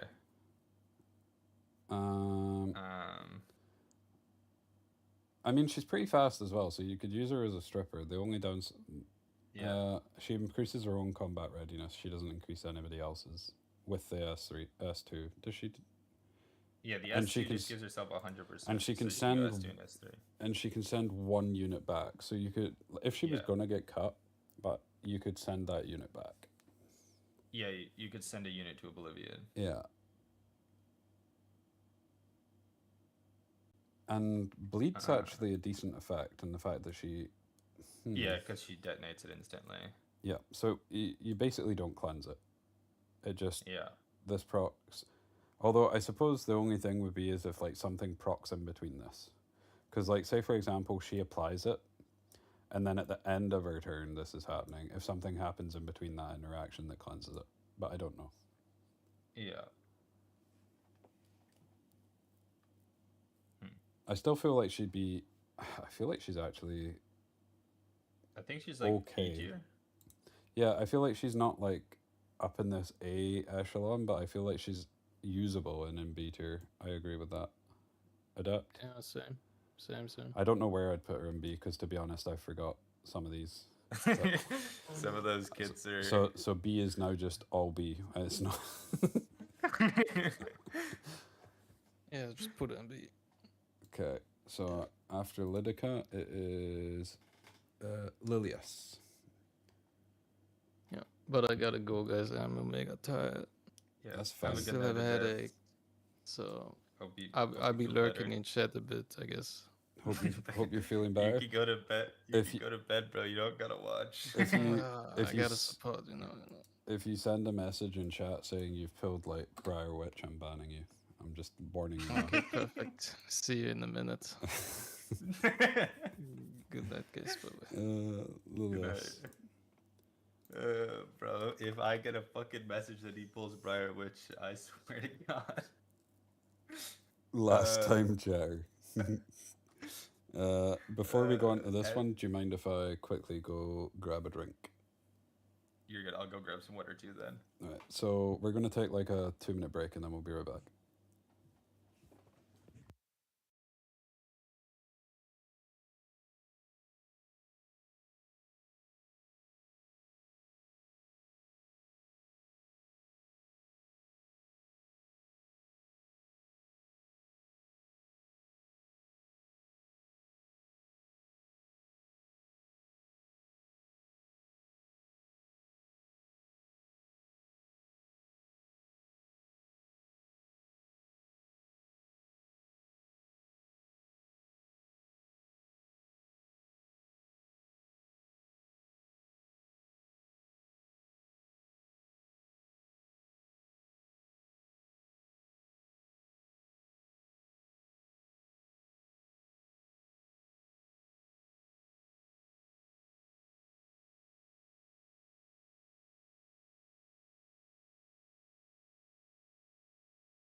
Alright, I'm back.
Higo here? I think Higo was playing matches in the background. I don't know if he's actually.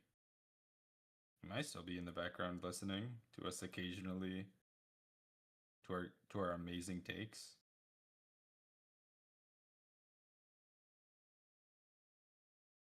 Oh, I'm back.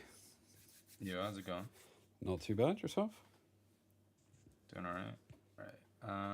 Was it my turn to read this one? I don't even remember. I can't remember. We'll just go you, me, going from now. Okay. Lilius, right? Yeah. Okay. S3 dispels all debuffs from all allies, and then attacks all enemies, and decreases their combat readiness by 25%. Inflicts damage according to the attack of the ally with the highest attack. That's weird. That's interesting. Yeah. When the target is provoked, damage dealt increases. Passive, she increases her crit chance by 50%, so just innate 50% crit rate.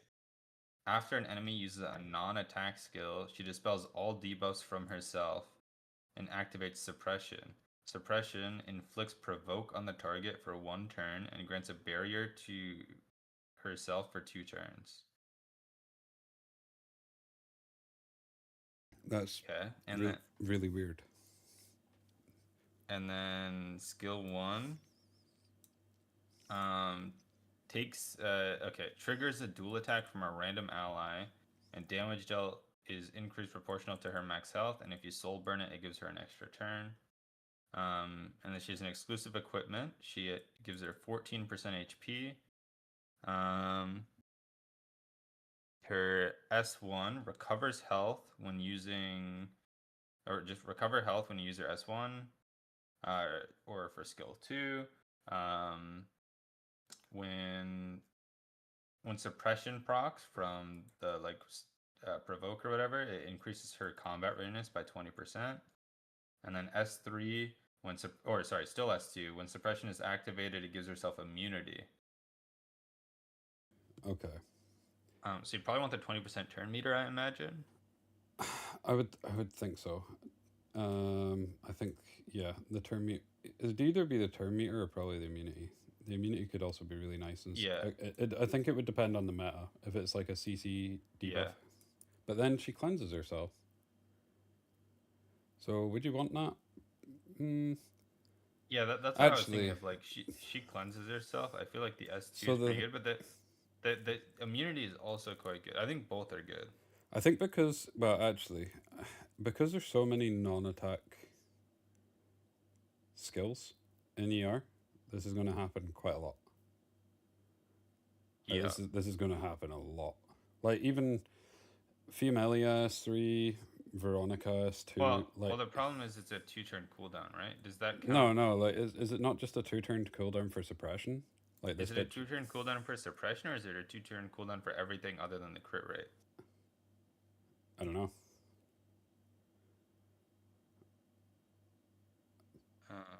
See if anybody in chat will tell us. Because I think that changes how high she's rated. Yeah, I mean, that changes quite a bit, I think. The crit rate would stay, everything else goes okay. Okay, that's not quite as strong then. Yeah. To the S3 though, the S3 is kind of weird. Okay. Because like, so you dispel all debuffs from all allies, which is good. Yep. And then you fire on everyone. Yeah. And then you decrease the enemy's turn meter by 25%. All of those are pretty good.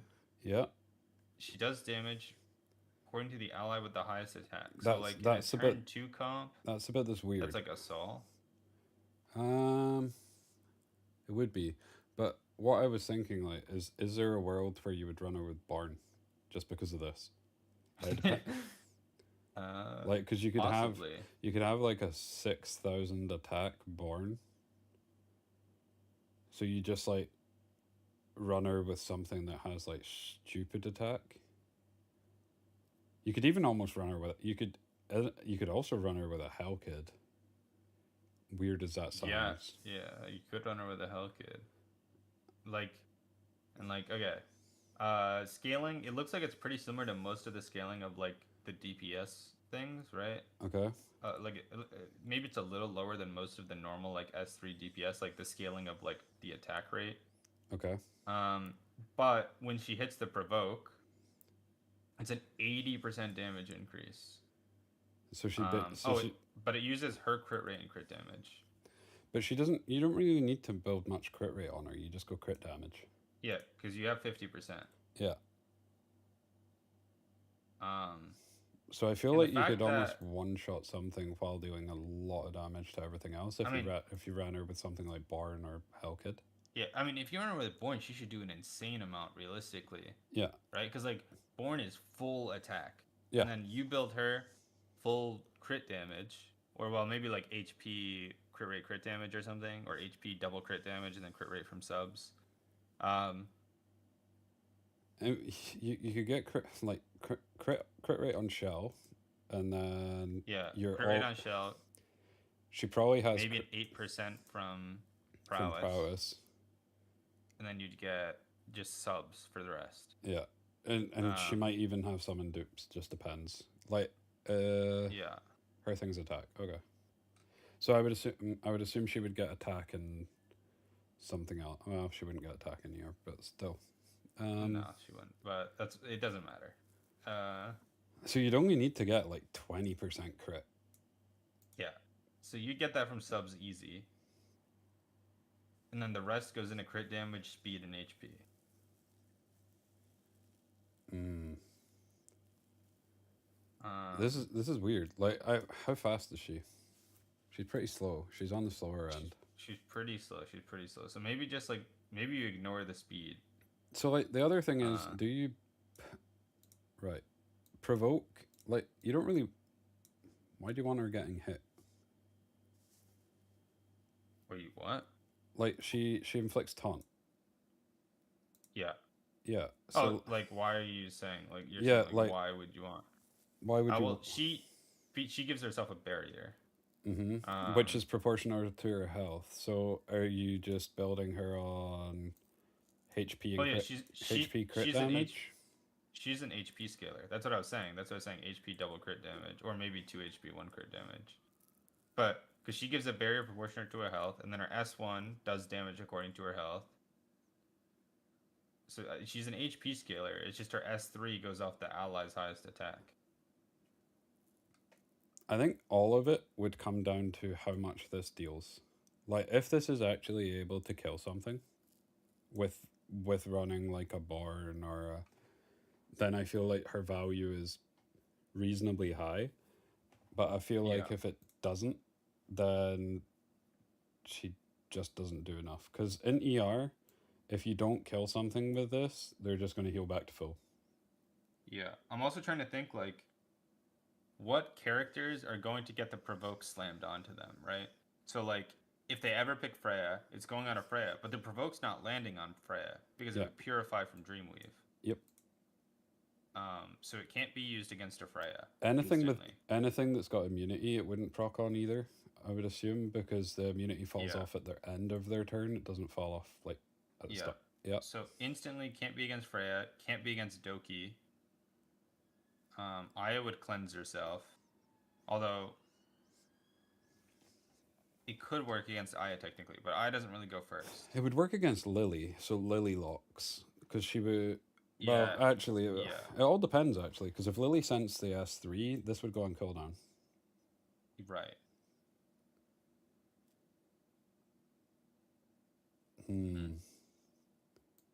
So it doesn't really work against any of our openers. Yeah, it would work. It doesn't even work against Turned Out really, because I feel like most Turned Outs are like Moon Bunny now. Yeah. So Um, the only one it would maybe work on is Lily, and that all just depends if she Yeah. presses S2 or S3. And in that scenario, she would just press S3 so that this doesn't yeah, proc. it would just force her to press S3, which like maybe is working in your favor somewhat. but, I like, mean, let's say they run Suki with Messiah. Like, does Suki even care if she's provoked? Probably not. no, not really, because it's not provoking the Messiah. So I feel like that this removes her from being played against turn 1. So Yeah. would you play her against turn 2? Because like you could run her potentially. You could run her in like a Valyrian comp with alongside Born or Hellkid, because then they would also get an attack buff, which I would assume this would then scale off the attacked buff, or does it just scale off the attack buff Born, or does it just scale off Born before? That's a good question. I mean, I think just like remind you in Etheria, she's basically a cleanser. She'd be a mediocre cleanser in Etheria. I think. Like she has dispel all buffs from all allies, but she's not fast. And if you throw her on Alicorn, she gets cooldown increased. And if you throw her on Moon Bunny, she's not fast. So then It does take the I'd attack rather- buff into account. I feel like if it takes the attack buff into account, she probably does one-shot some stuff, which is kind of yeah, cool. I think she. So I feel like I think you'd she run her probably as one-shots. like a different style of Fiamelia. Yeah, I think she would. I mean, she probably one shot. Like if you tossed a Born and a Hellkid, or like a Born or a Hellkid in the draft, probably one shots. Or even like I feel like the issue with this though is they see you pick her, they just ban the Born, or they just ban her, and now you've got a Born or a Hellkid. And that's an issue. I think it would make more sense to pick her with Assault, realistically, right? Because Assault stacks her attack still. She does, but so what's most assaults are running around about 3,200 attack. Yeah. There or thereabouts. So like a fully maxed assault will be the same as a base Born, Yeah. more or less. Roughly. But yeah, I feel like she's like a cleanser that gives damage, so she's like Fia without the healing for your team.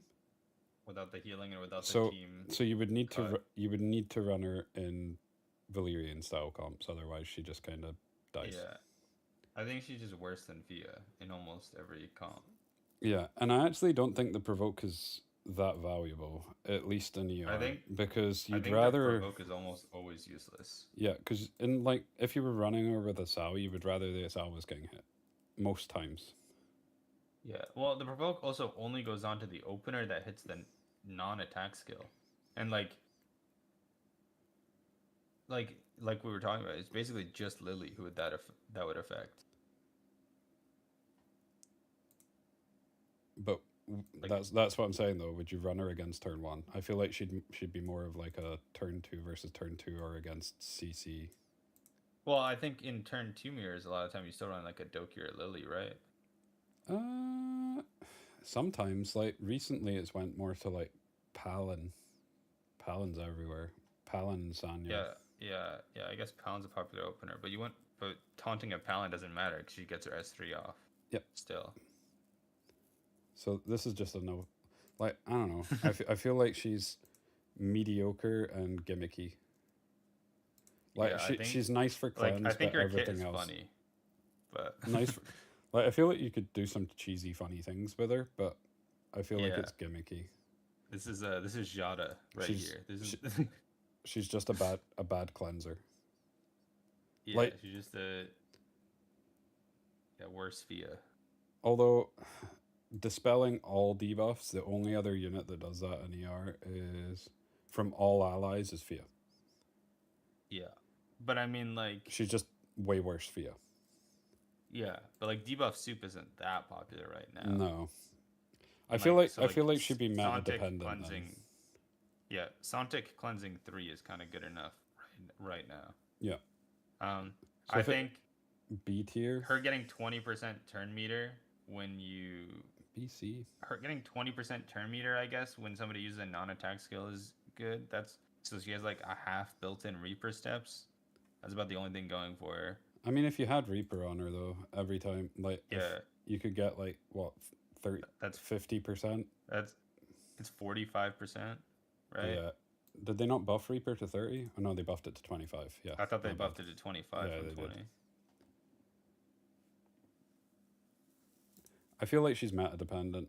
If it's a heavy Yeah. heavy debuff meta, she'd go up. Right now it's not, so she's probably B or C tier. Yeah, I think like C tier probably.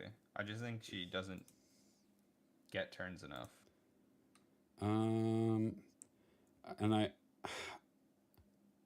okay. How impactful is the provoke in E7? I feel like it's potentially more impactful in certain scenarios, but I feel like the full cleanse, there's quite a lot of units of full cleanse that we've seen so far, at least that I remember. Provoke would be good against a Renok opener. And there's a lot of Because, there's a lot of units that get extra turns, so if Yeah. they use an ability, it just stops them. Right. Or wait, no, Renok doesn't use a non-attack skill. I was thinking like Renok gets an extra turn, so it'd be good against her, but Renok presses S2, which attacks. I was thinking like, oh, S2 and S3, but no, they're both attacks. So it doesn't even work against Renok. I feel like she can mess up some of the non-attack skills that are like do something and push your team 20%, like buff you and push you 20% with an extra turn to then go into something else. That's like a mead, right? We have her in Yeah. We have a mead in A tier. Yeah, I think it would be like a mead counter. Because I don't like know. she would just Or stop them Ahmed counter. doing that. Assuming that it works the same. Well, actually, it depends. If they're on bulwark or immunity, does the immunity fall off? Would Oh they yeah, be we don't know able? if the immunity would fall off first or after.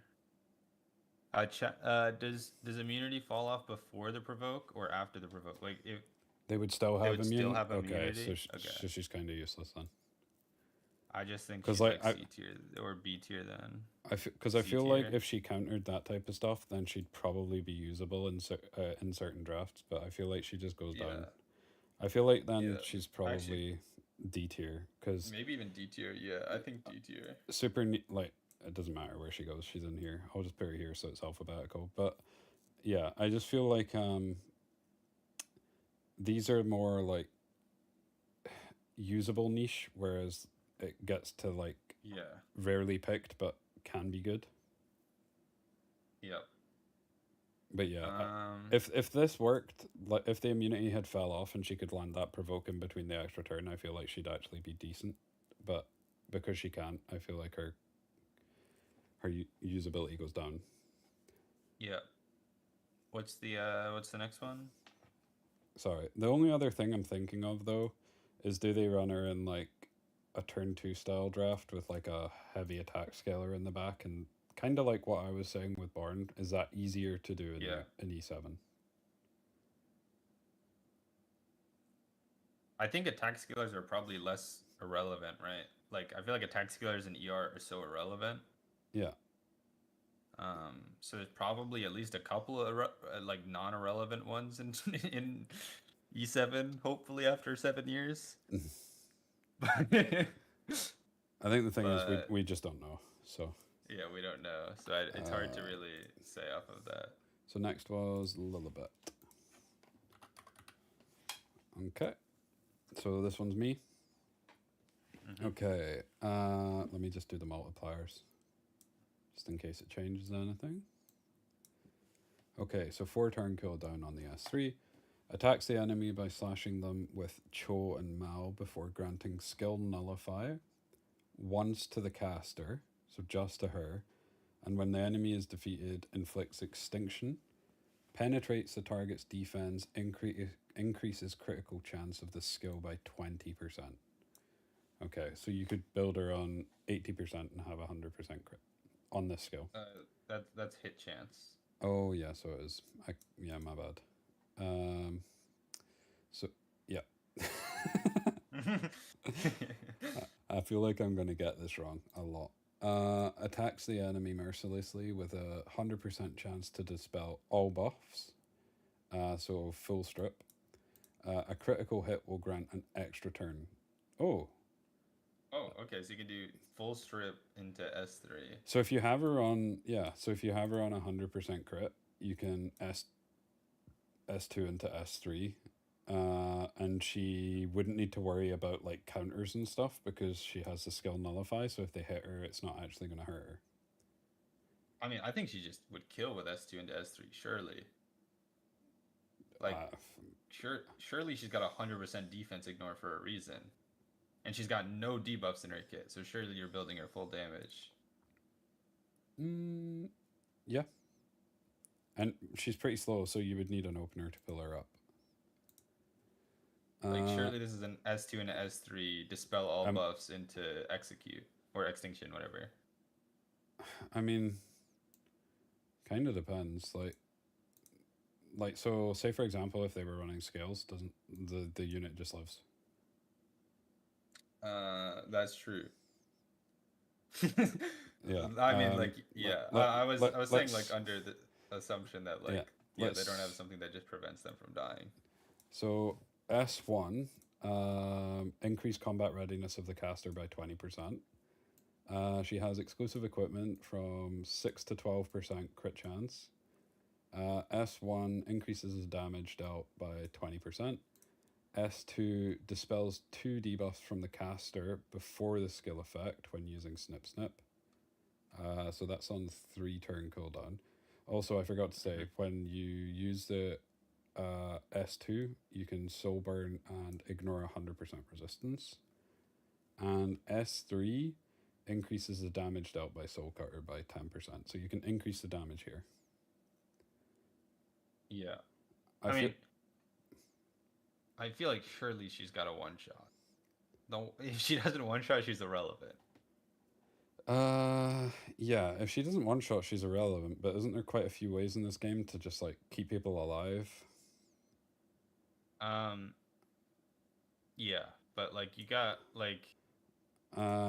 Using... So, 100% chance to dispel all buffs. That's useful, but there's a lot of units that have had that. The extra turn is nice after that. So... You can't use... I mean... You couldn't use her extra or S1 there to do anything, because it's basically just pushes her. So you have to S3. Yeah. I was thinking, like, could you S1 to push the team? Just her. Yeah, I mean, my assumption is her entire purpose is you use someone to push her with an attack buff, and then she does S2 into S3 on some reviver unit, like a Ross, right? And he just doesn't revive, and he's gone. Okay, so here's an interesting one. So, like, say for example, she uses this, and she dispels all buffs. Would Last Rider Karu then just put a shield up, and then she's kind of useless, and she doesn't kill? No, he wouldn't put up a shield because it's not an AoE attack. Oh, it's just one unit. Okay. Yeah, makes sense. She's just 2 single target attacks to kill one person. That's like, I think her entire kit is just snipe one unit out of the game, and that is all she does. And there's certain units that you can force them to hit. So, say for example, if you wanted, like, Scales would say if whoever she hits, I'm assuming they have Palin type of threat where they need to hit certain unit. Like, that's what Barunka does. Yeah. So, and would she kill a Barunka? That's a great question. Barunka's a defense scaler, and this unit ignores 100% defense. But their multiplier is kind of low.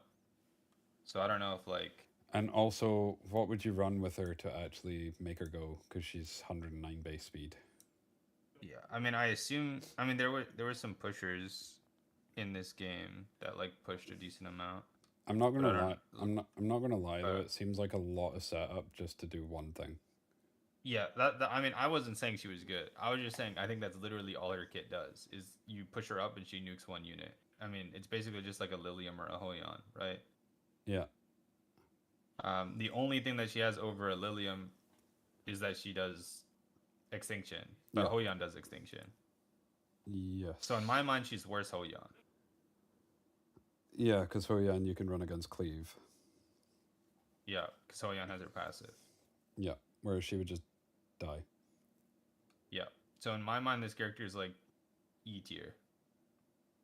Even assuming that they do one-shot literally everyone in the game, Hoyan basically one-shots everyone in the game, unless they're red, and she misses crit. I'm just trying to think. Like, yeah, there's nothing that's really that interesting about her.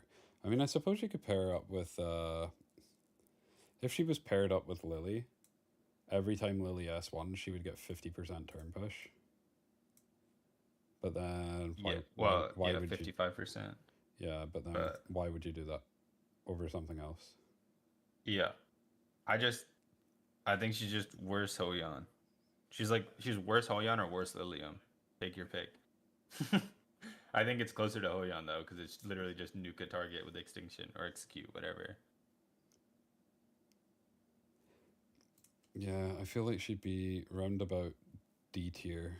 Like, if she one-shots things, in fact, I don't even know if I put her at that, because her extinction works in... I think I'd put her at E tier. That's what I was going to say. So, like, her extinction doesn't work in the same way that, like, Raymarie extinction works, which is just better, where just, if they're below 15% health, they're just dead. So, like... Yeah, no, it's Amber... Hoyan extinction. Amber full counters her as well. Yeah, Hoyan is the... Hoyan execute is extinction, not Ray execute. Is it not this? Hers is terminate. Same thing, different. Same thing, but different. Yeah, because can't be res. Yeah, Hoyan is they both can't be res, but Ray's is stronger because, of course, it is. Surely Hoyan gets terminate eventually. Never.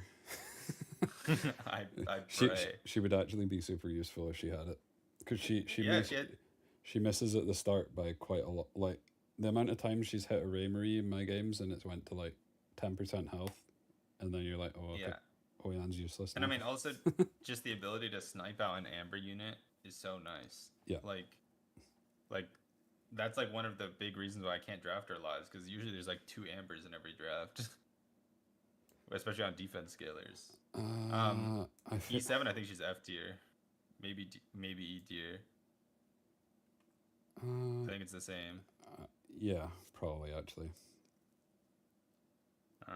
Like, I guess maybe there's no, like, the only way that she's not is if she just actually does the most damage in the entire game, and she's the only one who can one-shot certain units. But I'm gonna assume that's not the case, because she's an RGB, but maybe. I mean, I feel like she's just countered by, like, she's countered by a couple of things in ER, and I feel like there's just more that would counter what she does in this. Like, we already know a couple, and we're not... Yeah, we've already seen quite a few units that don't die and gain immortality, and then, We're almost to the, like, we can see the 4 stars.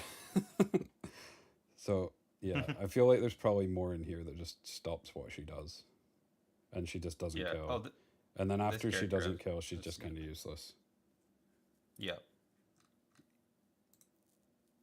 Who's it next? Lionheart. Okay. This character is cool. At least their animations. I don't know if they're actually cool kit. I've never seen them. Okay, so let me just do the skill multipliers and then I'll do it. It was me, right? Because you just read it. Did I? I honestly can't remember. My short-term memory is horrendous. Wait, did you read or did I? Wait, now I'm lost. I don't know. Whatever, I'll just read it and you read the next. Okay. S3 attacks everyone, gives herself an extra turn. She ignores 50% defense. Damage dealt increases proportional to her defense. Begins the battle with full cooldown. Passive. When an ally suffers an extra attack, counter attack, or dual attack, she dispels all debuffs inflicted on the caster and activates Shine. Shine emits light, granting increased defense and immunity to the caster for 3 turns, increases her turn meter by 50%, and resets her skill cooldowns. S1 attacks the enemy with a sword and grants increased speed to the caster for 1 turn. Damage dealt increases proportional to the caster's defense. And then she has an exclusive equipment, which is 12% crit rate. And her skill 2 grants 50% damage reduction when suffering an extra attack, counter attack, or dual attack. Okay. That's an insane passive. She is pretty insane, actually, in ER. Like, she just does so much. Yeah, I was thinking she's not that crazy, and then I saw that excessive equipment, and then she's nuts. Because like there's so many especially with the chips, there's so many counterattacks. Like I would assume dual attack would be like battle will Juan Li. or like follow ups potentially. I think extra attack is battle will, counter attack is Bramble, dual attack is Juan Li. And then it would work with like Lily, Yeah. and Rahu. Yeah. Like she just has so much value into all that stuff. And then dispelling all like defense scalers do a ton of damage in ER. Yeah. So damage dealt increases proportional to the caster's defense. She gives herself a defense buff, so you don't need to get another thing that's going to give you that defense buff. Gives herself immunity. She cleanses Dispels herself. all their own debuffs. And increase their turn meter by 50%. While resetting her cooldowns, so she can just spam S. Well, no, you could S3. Then, if your passive procs, I would assume in most scenarios, what's going to happen though is this is just going to proc. I assume it's going to be passive with proc. You'd press S3. Your passive's on a 1-turn cooldown, so she has to wait 1 turn. Then, because she would basically instantly take a turn after her passive procs, right? Yeah. So then she takes her next turn. Her passive goes back online. It procs again. Then she presses S3 again. So I feel like it would be like a 1 to 2 turn S3 cooldown. Yeah, I feel like in turn 2 it would go S3, then this would proc, then you would S3 again. Whereas Yeah, it could also go like that. against turn 1 it would go S2 into S3, which would just be. Now the only thing against her is just Santic. Yeah, cooldown. Like increase, yeah. she suffers from cooldown increase quite a bit. Yeah, the classic bane of almost every Etheria unit. Yeah, but if you were to run her on, in fact, it doesn't even really matter because if she gets stripped, as long as there's none of this extra stuff happening, she's not going to dispel it. So and cleanse and push up. So Oh right, yeah, right. Also, she can't press her S3 because it starts the battle with full cooldown. So she has to wait for her passive. She has to wait. Okay. Well, in technically in E7 she doesn't because you could just put her on Warfare. Yeah, in E7 you can put her on Warfare, but I was talking about like in Etheria you have to wait for the passive. Kind of interesting. Like I know we've not looked at this thing at all, but it's interesting that her imprints her health when she's a defense scaling unit. Yeah, well, the imprint on the left she gives to the entire team, not herself, and then the imprint on the right she gives to herself. You choose which one you do, and for all the characters. Fair enough. But I don't know. I feel like in ER, her only weakness, from what I'm seeing, is just cooldown increase. Cooldown increase. No, not even CC. No, well, CC would be as long as CC. you don't draft anything like a Zhongli or that with it. The only interesting thing would be, does it class extra attacks as shells? So, like, say for example, if you ran Jackal, if you ran a Jackal, would this proc it? That would be so broken. If it does, then she would be super strong. If it doesn't, then I think she's strong, but she has counterplay.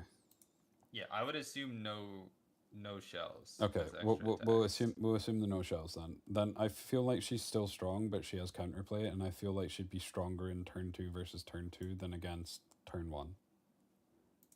Yeah, I think so too.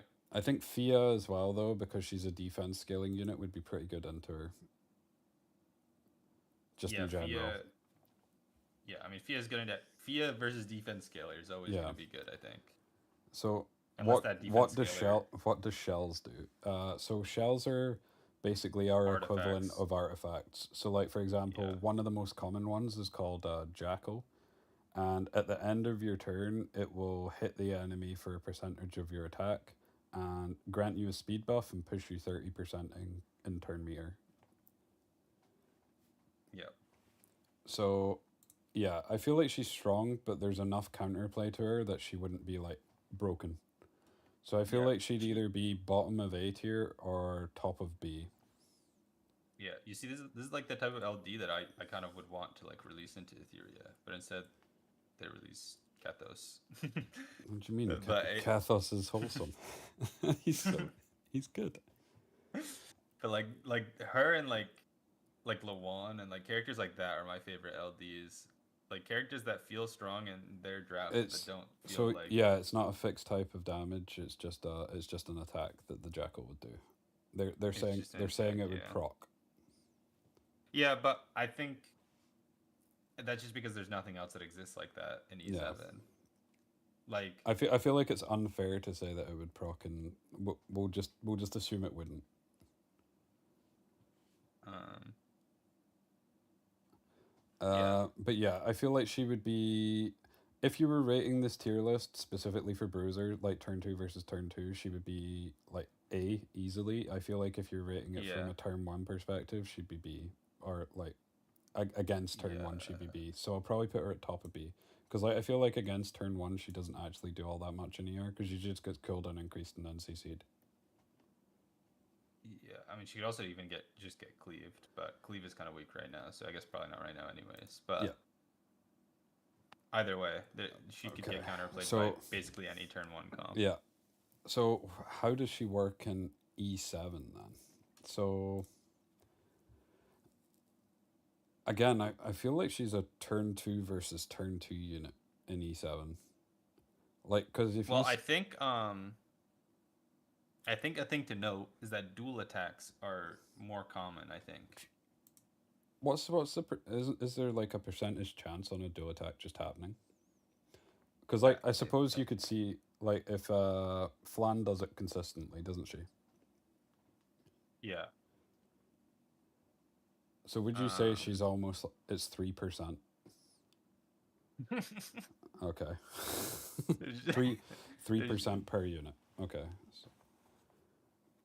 So realistically, it's what 9%. Well, it doesn't. I wouldn't work that way, but yeah. So I suppose she's like almost like a counterpick unit then. Against certain styles of units, she'll be okay. Like she'd be okay against Flan because Flan's going to do it. 3%, but feels like 100% when people play against me. And they also have a set for it, and they have a Okay. set for counters as well. Yeah, I think How, like I suppose how common is the set to be run would be another thing, because if it's like ER where everybody's on Bramble, you know the units that are on Bramble, you would probably know the units that are running this as well. It's uncommon. Okay. So I feel like she's a strong niche pick against certain units then. Like she's almost like a counter Yeah. pick into Bramble heavy comps, yeah. follow up style comps, things like that. Yeah, so I think C tier. Yeah, I think she's not. 'cause I think she seems more usable than most of the D tier units. I'd agree. Like I think that's where we've had like our strong niche picks. Yeah. So yeah, I feel like she's not broken, but her kit itself is like pretty strong. It just seems abusable, if that makes sense. So why did they have an 3%? What do you mean, Venny? You don't like a 3% chance to just win or lose the game because of a follow-up attack at all times? I Do mean, people actually like an 3% to follow-up attack? No, no, no, no.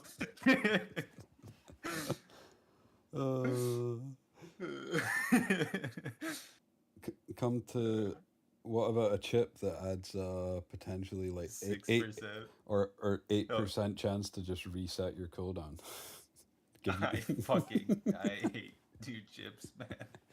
Why do they? Okay, Little Queen Charlotte. You can do this one. Okay.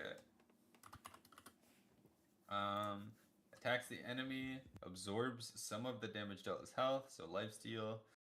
Inflicts extinction, deals additional damage proportional to her attack to all enemies, except for the target.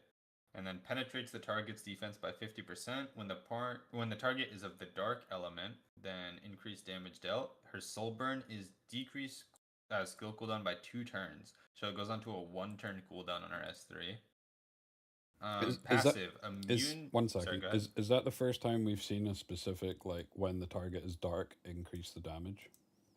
No. Like, is it not? It might be the first time we've seen it for dark element, but we saw it for light element Okay. at least. Bystander Huayang has that, I believe, but against light element.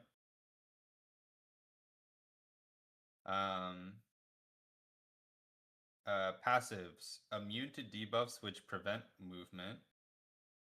When an ally is attacked, grants 20% damage reduction. After every attack suffered by an ally, increases combat readiness of the caster by 10%. So she's like mini Zhuan Qi, and she gives 20% damage reduction. Okay. S1 does damage, gives her immunity for a turn. Okay. So the S1 giving her immunity for a turn isn't insignificant because if you build her on Yeah. a counter attack set and she counter attacks, she could get the immunity, which is actually could be pretty valuable. Yeah, and she's immune to CC always. Yeah, but Which that is would good. just make her immune to. Well, is she? I thought it just says movement. Well, I assume debuffs which prevent movement would mean fear, stun, and No, sleep. it's combat readiness. Is it? Yeah, if you hover it, it says combat readiness. Where? I've got. Oh no, I'm on the wrong thing. I'm on the. No, it's fear, stun, and I'm sleep. being silly. You're hovering over the thing that says Yep. increased combat Yep. readiness. Yep. Oh my days. All good. Okay. Okay. And then okay. So basically, I think her passive is good. I think her S1 is good. It's really just her S3. Is her S3 actually any good? So she has some lifesteal. She has extinction. It does a little bit of damage proportional to her attack. Ooh. And she penetrates defense of the target. I feel like pen's And she- always good. Yeah. Is this thing? So is this specific line of text when the target is a dark element, increase the damage? Yeah. Is that almost just bait? So like, does she do What? enough damage to other things, or does that Let me- instantly make it so that she can only be picked against dark units? Let me look. Her scaling is decently high from what I've seen, I feel like. And also 50% increased damage versus dark enemies. Okay, so and her splash effect, the additional damage, yeah. is 120% of her attack, which is like a normal AoE scaling, and it ignores 70% defense. Okay, so you'd like to think that with the 50% additional against a dark element, she's killing. You'd hope so. You'd hope so. She would be in Etheria. I don't know about MX7. If she's not killing, then I don't see the point you would ever click her. So like, we'll do the Etheria Yeah. side first. So like, from an Etheria side, so what are the dark units that are meta at the moment? So Zhongli, Zhongli, Loan, Lilium's not really picked. Heinrich's not really picked. Lily is, but I mean, if she can't one shot a Lily, then that's an If issue. you can't one shot Lily, So- there's a problem. So to be honest, the only two that she would need to be able to one shot are Loan and Zhongli, realistically.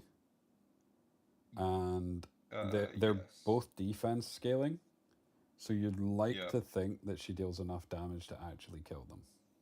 Considering she now- ignores defense. Issue. Loan's on Amber, so she's not killing her, and Zhongli has Sigil, so would reduce all damage received by 40%. Also true. So I feel like instantly, because of those two things, like right now, those are the two units that you would want her to kill. She's not killing either of them.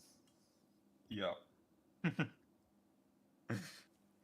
So instantly her value just goes down. You can kill Yeah. Lilium, but Lilium's not really picked. Lilium's not super meta, and even if she is super meta, If she can't you kill can a kill a Lilium, Lilium with yeah, other things. yeah. And also Lilium's on law, so you can't target the Lilium. So also like true. instantly, this just goes like way down in value. I feel like she's like E tier. I feel like she's one of these units that if they release a dark unit that is actually killable by her, she could just like instantly Yeah. go up. But right Like- now she's E tier because the meta Like- ones that are there she's not killing. If you reversed what units are dark and what units are light right now in Etheria, then she'd be quite good. I think. Yeah, Like if it was like Ray Mary, Fia, Zhuan Qi that she was trying to snipe, I Yep. feel like instantly she'd be much better. she would still struggle with Shang-Chi because, in fact, I don't think she would because then I think what you would do is you would just put your Raymarie back on Amber. You would put your if Raymarie she's back on really good, Amber. then You put would, Ray back on Amber. yeah. So I feel like And she'd be good for a bit, and then everybody would just swap to a different shell. yeah, but I mean, forcing people to put their Ray on Amber is still pretty good, Yeah. to be honest. And then when you see it not on Amber, you just flip it out. So But now, I don't think she's crazy. I think she's pretty mid. And then in this game, if she can actually one-shot dark units, and there's some dark units that you need to deal with like instantly. So like, if I remember rightly, light, dark, but super fast. So she's not going before she goes. Dark, light. So the majority seem to be light that we've done so far that are like OP, I guess. yeah, I think so. I think she's not that good. I think she's like D tier. I don't know. I feel like in turn 2 versus, I feel like she's like a turn 2 versus turn 2 type of unit, and if they've got a dark unit that she can one shot, she's usable. But Yeah. if she doesn't one shot, then I would probably say she's even further down. She's like E or Yeah. F. But we'll assume she one shots and say she's D. Yeah. Oh, you're right. I just got 2 free SSRs. I don't know, or 5 stars. Are Euphine or the Epic Artifact Indestructible Gators any good? I assume not, but I got them randomly from the Path of Air. So I don't know. this Biblis unit, imprint and trash sounds good. Trash. Okay, so Lone Crescent Bologna. Okay, after I've seen this unit. Like this unit. nice. Any good? She was used in Masters, so I think she's good. Okay. After granting Vigor to the caster for 3 turns, Vigor is undispellable attack and defense. Attacks the enemy by moving unpredictably and grants immunity to the caster for 2 turns. A successful attack will always result in a crit, which is kind of interesting Yep. because it means you wouldn't need to build her on crit. You just go full crit damage and attack, and she should crit Yeah. with the S3. And she gains 20 fighting spirit. Yeah. So Okay, passive, so okay. passive. For every surviving ally, increase evasion by 15%. Does that include herself? So she would start with 60? Or would it start with Is it 45? 45 or is it 60? When an ally is attacked, gain 20 fighting spirit, and when fighting spirit is full, activates all eyes on me. It starts at It's 60. 60. Okay. So when she's at full fighting spirit, all eyes on me, consume 100 fighting spirit, attacks all enemies, inflicting up to 15% injuries, and increasing combat readiness of the caster by 30%. So it also pushes her. A successful attack will always crit. Cool. Attacks the enemy with a fan, absorbing some of the damage dealt as health, and inflicts up to 10% injuries. A successful attack will always result in a crit. Cool. So she's got this whole, she's going to crit if she hits across everything, which is actually really cool. Yeah. Her then equipment increases from 7% to 14%. Damage dealt increased proportional to the target's injuries. Okay, so her S2 when it procs, and it also doesn't have a cooldown. So Yeah. basically, every time she hits 100 fighting spirit, this is proccing. Yeah. So every 5 times you get hit, yeah. she procs her S2. Yes. Although her S3 also gives her fighting Her spirit. S3 also gives fighting spirit, and her S1. her S1. Now, Yeah. you can get the S1 fighting spirit as well from follow-ups. Yeah. And I don't think you would ever build her on Bramble, but potentially Brambles. Yeah, I assume okay. not Bramble. And then her S3, the damage scaling is 70% of the applied injury, by the way, is extra damage. 70%. It says EE damage scaling 70% injury. Okay, I would assume that equal to 70% of the injury? Yeah, that's what I would assume. Okay, yeah, so, and we apply 15% on the passive and 10% on the S1. And injury, to my knowledge, stacks up to 50%. Yeah, so it's capped at 50%. Yeah, so now what I would say is basically doing 35% of their health. Yeah. So what I would say is I feel like she's stronger in ER than she is in E7 instantly because I think the opposite. I think she's much stronger in E7 than she is in ER. I don't, because you've got things that can just shut off fighting spirit. Yeah, but we've only seen a few. But even, and like you could just ban it out, right? Like it's probably just a force ban on 5. But like injury is so much stronger. Well, like it depends. Like I think this is just a unit that's insanely strong on 5 in certain drafts. Like giga strong. And because I see, like, but highly... this is where like the rankings is slightly different because like a lot of these units that we're saying are strong than 5. Yeah, but like I think B and she's C tier. strong in a lot more drafts than the other units would be. Because I think she's strong in any draft. But is she not? If you pick on 1, 2, or 3, you just get locked on with one of the units that stops you from getting fighting spirit. I don't think she's a 1, 2, or 3 pick. Well, maybe a 3 pick sometimes. Like maybe if you're second pick, you lock after they lock.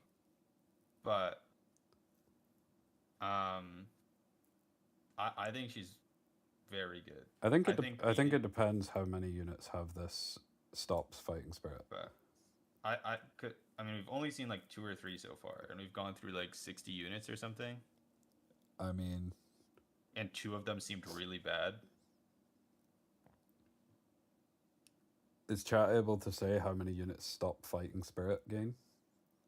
Because also keep in mind, there is not just the ones that stop fighting spirit. There's also the one that cut it in half, or like there was a one for 60%. Yeah. 1.5. 1.5. 2. Okay, so there's not actually that many. So then her value goes up. It's too reliably.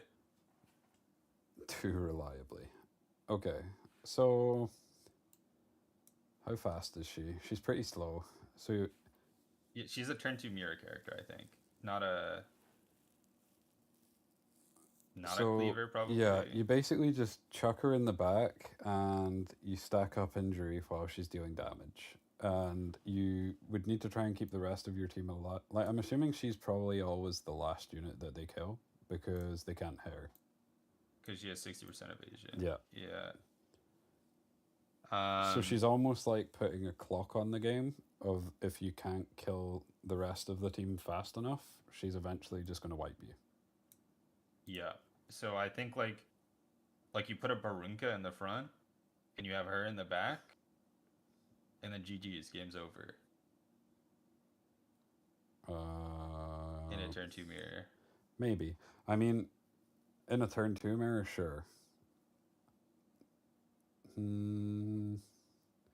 How would this work in ER then?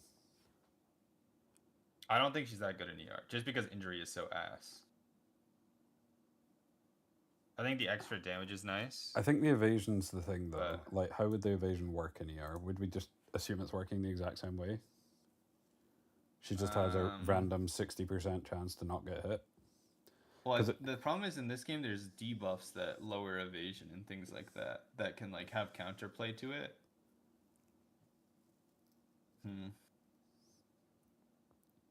Because like, if this is 60%, she's instantly good against like, or not too bad against some forms of cleave. Yeah. Oh, quick question. When an ally is attacked, gains 20 fighting spirit. If it's an AoE, do you gain 80 or do you gain 20?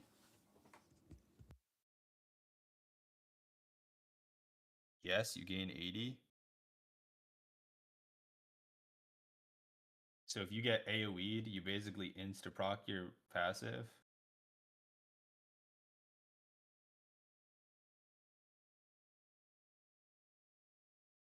Like you get 80 and then you press S1 or S3 or somebody else goes and then you insta-proc your passive. Okay. So that's quite strong. It is, but then Because no cooldown on passive either. yeah. I'm just wondering, like, how does the evasion work against debuffs? Is it just random chance that you also evade debuffs, or is this just like literally I think being it's hit? non-interactable. Like I think evasion doesn't apply against debuffs. Okay, so say for example, then Briar Witch, who we've already done, when she apply, If you miss the attack, it doesn't debuff. Never mind. Okay. So 60% chance you just can't get debuffed. Okay, so Briar Witch, for example, if was it her that had seal, or was it her that had no, she was unbuffable. Wasn't She has buff block and so something else. I think it would depend who has seal, because if you can seal this, then I feel like she loses a lot of her value, but it seems like it's going to be hard to seal with the evasion. Yeah. I think she's kind of insane in E7.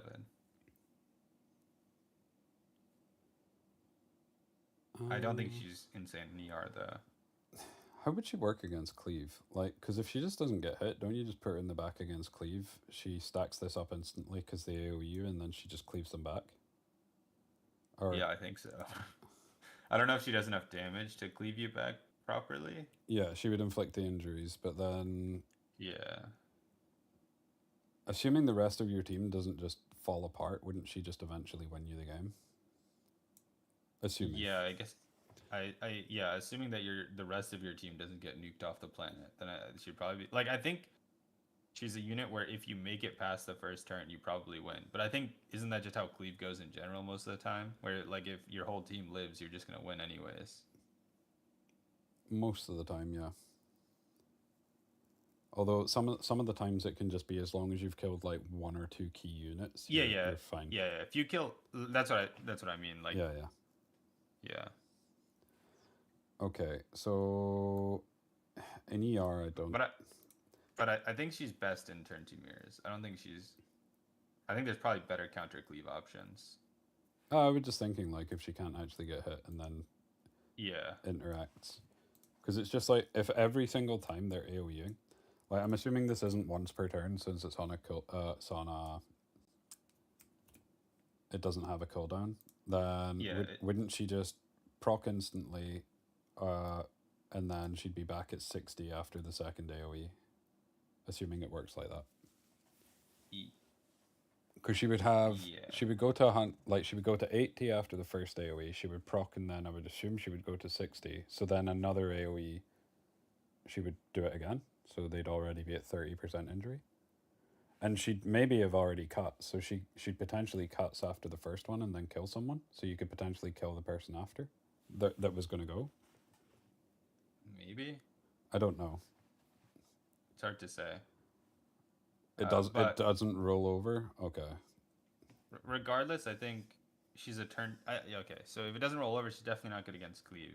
No. I think she's just a turn 2 mirror unit, and I think she looks very, very strong in the turn 2 mirror because I think injury is very, very strong in this game. Injury strong. The only thing is like how easy is it to get increased hit? So like, is there a buff that just get like decrease hit? Is it decrease hit or increase hit that lets you hit these people? There's a I think there's both. I think there's both increased hit chance and decreased. Okay, so how common is increased hit then?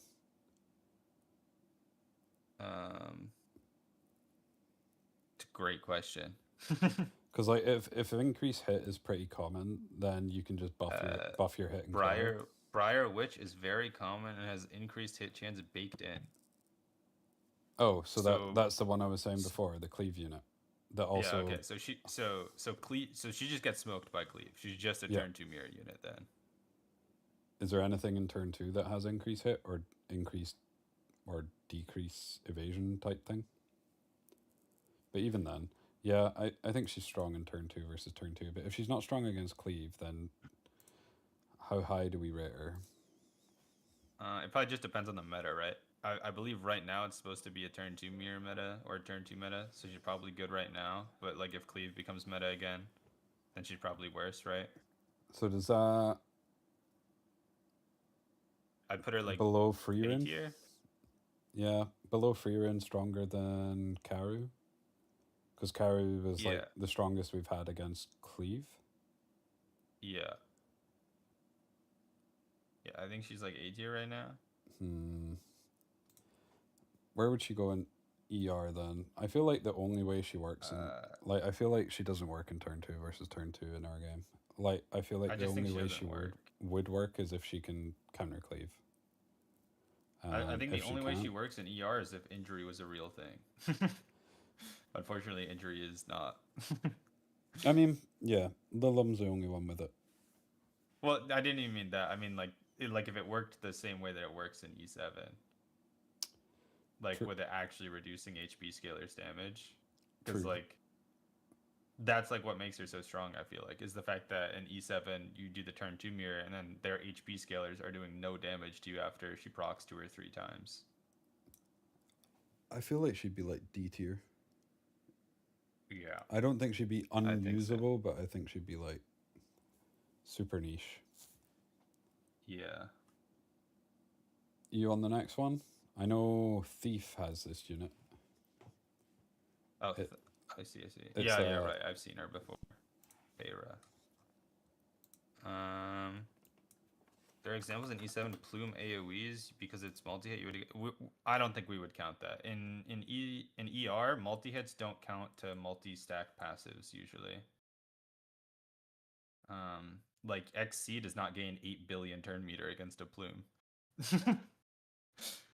He does well. He gains 60%, which might as well be 8 billion. But like, he doesn't gain 140% or whatever. So it doesn't quite work like that. All right, S3 dispels 2 debuffs from all allies before granting Rampage to Dark Element allies for 3 turns. Only Dark Element allies. It increases speed and evasion by 20%. She grants Swift Attack to all allies except for the caster and gives herself an extra turn. Swift Attack is at the end of the turn. She increases turn meter by 50%. Her passive, increase evasion by 50% just by default. At the start of the turn, she increases attack by 20% up to 5 times. And then at the end of the turn, she increases the turn meter of all allies by 10%.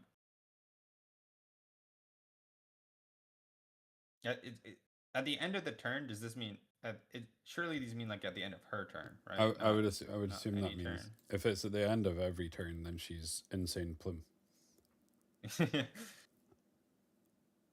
Her turn. Her Oh, turn. thank God. Okay. If that wasn't No, like not another plume. at the end of every turn, she just increases by 10%. You're just zooming against everybody. It's just plume again, bro. Not again. S1, attack the enemy, applies defense down for 1 turn. A successful attack deals additional damage proportional to her attack. Soul burn to attack all enemies. She seems like, okay, 50% evasion is nice. Undispellable 20% evasion and speed, also nice. Swift attack to all allies, also decently nice. This rampage thing's kind of cool as well, because like and yeah, some of the the cleave units that we've seen that we've rated highly are dark. Yeah. So you're instantly giving them speed and evasion. Yeah. And she's pretty fast, 121 base speed. Yeah. Um, And she already starts with 35% evasion. Does it give it to her? I would assume it gives it to herself. no, as she well. starts with 50% evasion. Oh, I forgot to do the ramp thing. My bad. Is it? It's only her own evasion by 50%, right? I imagine. Yeah, it would be. Yeah. She So- basically lets your units loop your opponent. So you would get. You would Yeah, get, because they all get swift attack, which is 50% turn meter. So you cleave, and then you basically would already be at like, and she boosts turn meter by 10% after she moves, right? And she moves twice instantly, so she's actually a 20% turn meter push at the start of the battle for your team. On top of giving speed buff and swift attack. And then you could get a little bit of an AoE cleave in with that Soulburn S1. I doubt it does that much damage though. Is she not just more like utility for the rest of your cleave comp? Like Yeah, I don't. Yeah. I think she's just a utility unit. I think she's decent. I don't think she's like insane. I But feel- speed and evasion, there's a lot of speed scaling DPS in this game, and like I mean, just in general, speed and evasion are good buffs, and it's undispellable. It's also 3 turns, which is quite good. I mean, Swift yeah. attack is just good. I mean, eventually she'll be doing a lot of damage, and she takes a lot of turns quickly. The only thing I'm scared about is that you have to draft with Dark Elemental allies, so we don't know. I mean, you like, don't other have. than Briar Witch. I don't think you. Other ha- than Briar Witch and DNA. I don't think you have to. I think you lose out on the rampage thing, but I think she's still usable with other allies. Maybe. It depends on the strength of the allies. Yeah. But I think. Like, I feel mean, like if you're running yeah. a cleave style comp and you've still got like very strong units, you're still fine running her as like your utility pick. Yeah, I just don't know how much utility she provides compared to other people then. Because, like, if you don't get the rampage, all you're getting is swift attack and then 20% turn meter. Which. Is that worth a slot on your team? I mean, Over just running. even if you were running her with like one dark element, is probably still worth it. Because if we look at this, like Briar Witch is an S tier. I don't think you'd run her with Arceti. Could be wrong. But yeah, there's some dark out. Would you run her? She with has AoE Lion? defense break on Soulburn. Yeah, but it's a 75% chance, and if we're talking about running her with Briar Witch has AoE defense break on skill 3. Is there ever would you ever run her in like a almost forget what I said, instead of run her in like a cleave style comp, would you run her in like a almost like a bruiser style with some of the dark units? Because you could basically just keep her. Your units like is Arunka, is she dark? Yeah, I think so. So if she's there, you can give Arunka some evasion, which makes her even more annoying to deal with, gives her speed, and you cycle the team while she's just sitting in the back and can't get hit. Arunka's light. I lied. Oh, you lied. I lied to you. Never mind. But the same thought's still there. What if there's a unit that you can just like put in the front and like, I don't know if she's cleave specific, but it sounds like you could potentially use her in that type of comp. Yeah, I just like, I think she just seems like one of those units who like kind of does stuff, but then it feels like she doesn't do enough to warrant the pick in the slot, like inner slot. But maybe I'm wrong. I think she, to me, seems like the type of unit you would pick on 4-5 if you aren't able to kill in one rotation and you need the extra evasion to potentially survive, and you want to cycle quickly, because applying the swift attack will let you cycle pretty fast, and she's always going to be there as like a backup plan because of how much evasion she has. Yeah. Yeah, she has a bunch of evasion, and then she gives a little bit of evasion to your team. So she's like a failsafe. Yeah, I don't Yeah. think she's like a pick on 1-2, but if you know you can't kill in like in that one rotation, you pick her on 4-5 as like your fallback. Yeah, I could see it. I don't know if that's more value than picking like a Ruel on 5. I think it's draft dependent though, is it not? Yeah, probably. Like I feel like she's a strong unit, but just draft dependent. Yeah, I think she feels niche to me. How would she work in ER though? In ER, Can you imagine having her and Plume in the same team? you have her. Okay, so she gives the buffs to Dark Elemental allies. So who are the Dark Elemental allies that are Lily, Plume, herself, Jean-Li Lily, Luan. Zhuan-Li Luan. All of those benefit from speed. Yep. So that's pretty good. Lily and Lily is insane with swift attack, I think. Yep. So is Luan. Keep in mind as well, if you have a Plume in your team, you're getting 8% every time they move, and you're also getting 10%. So your push is insane. Well, it's 10% when she moves, but yeah. Like it's 10% when 10%. Hera moves. Oh, and then 8% every time Plume moves, or every time the enemy moves. Yeah, it's a lot. Yeah. And then you get and you get the 50%. You could run her on Codex so that you could do this back to back. Right, yeah, because then you'd S3 then S1, and then you'd S3 then S1. Yep. Yeah. I mean, I think she'd be pretty decent. Are we just assuming that this S1 is always an AoE defense break? I think we assume. Well, honestly, it would actually probably be worse in.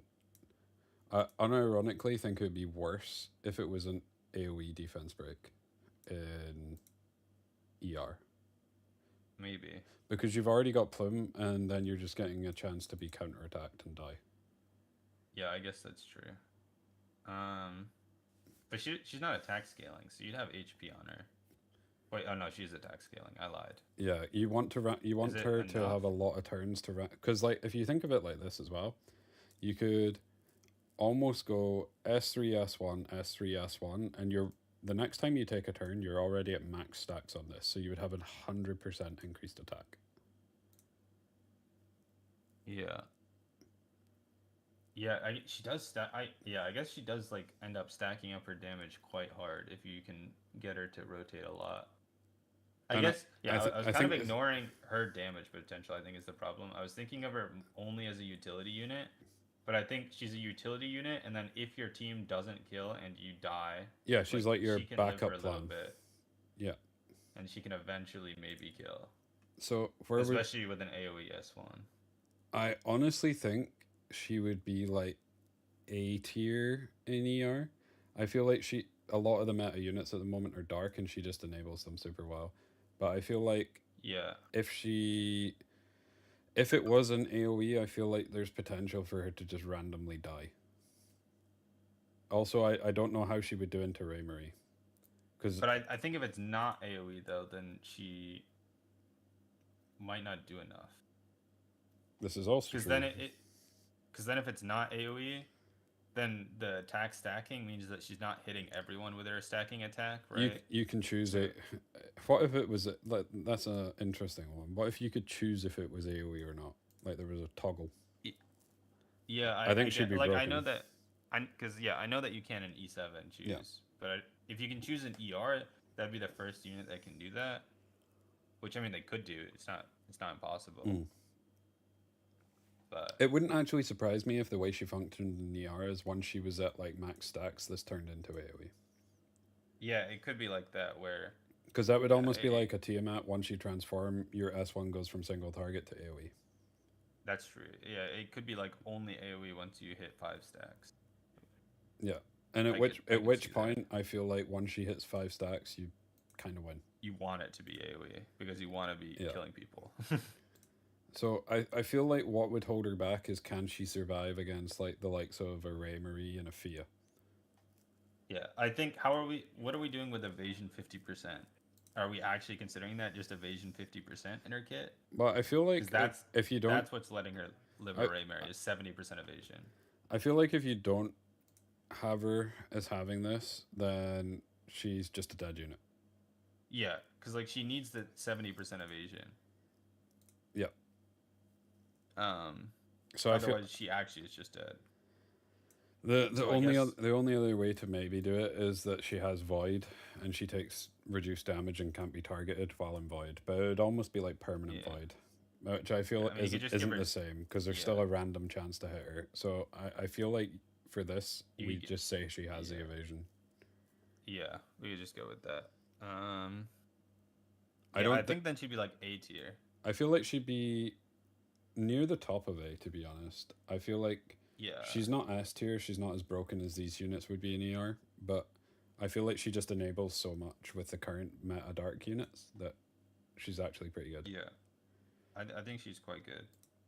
So So I think A tier is fine, and then in E7, I B tier. I want or to say low B A? tier. I think she's like I think B tier because like A tier for me is like you can just pick and you're happy. Like she's like a 4-5, but like a super strong 4-5 when you need it. Yeah, she's like only. Yeah, it feels like her drafts are more limited. Yeah. I think that's like her main problem. I think in ER it works so well because dark units are giga broken. Yeah, because if you need that extra rotation, she's going to give you it. She's also gives you some extra safety with the evasion. Yeah. Lua. Do do do. I actually think did I get this unit today? I genuinely don't know. I got a new unit today and it looks kind of similar. I haven't done my polls. I've been waiting until I usually try and wait until I stream. That's smart. I've just been trying to spam through the story. I'm almost finished. Nice. Okay. Yeah. Dispels one buff from all enemies before increasing skill cooldowns by 1 turn and inflicting Beguile. Beguile is, at the end of the turn, deals additional damage to all allies of the bearer except for the target, equivalent to 10% of their respective health. Respective we saw max this on health. another unit. Beguile effect applies to heroes, yeah. And is dispelled once the effect is activated. So it, yeah, once it procs, it goes away. Wait, I didn't even. Oh my god, I wasn't like paying attention fully because I looked at my dailies. This AOE strip into cooldown increase. I already know where this is going in the tier list. Yep. Increases speed for all allies by 2 as well. For 2 turns, yeah. Oh boy. Attacks the enemy with light dispelling 2. She's got a strip on this as well. And then puts them to sleep. That's just single target though, but also grants an extra turn. But then this is kind of redundant because you can S2 into S3. You would never do that though, because you would put them to sleep and then you would beguile, and you'd rather. Does the S3 actually hit? I assume is in this game is this a non-contact move, so it doesn't actually hit anyone. Is that why it doesn't wake them up? That's my assumption. Maybe. Otherwise, it doesn't make sense. Yeah. S3 is a non-contact skill. Okay. Yeah. Okay. And S1 attacks the enemy with a fan, 50% chance to inflict defense down for 2 turns. So her base speed is 120. slightly so that's like high. Yeah. 122 to 124, somewhere in that range. Yeah. Okay. So it's not fast, but that's like Sontek's base speed, right? What is Sontek's base speed? Isn't he 125? No way he's 125. I think he is. Right. 125 is like Red Didding. Surely he's not 125. I'll log out and check. I swear he had a slow base speed. Maybe Anyway, insane. so dispels 2 buffs single target, and then dispels 1 buff from all. I feel like the dispel 1 buff from all is probably all you would need in ER for her into cooldown increase with Beguile. Okay. Sontek is okay, you were closer than I was. He's 124. Okay. So she'd probably be like 1 or 2 speed slower than Sontek, realistically. Is Adept dead? He's in bed. Yeah, he's in bed. It's late for him. I mean, it's late for Bach too, but Hawk's a demon, so he's always up. I feel like you were looking for another word there that starts with a D, but you didn't use it. I am dying but supporting. Go to bed, Adept.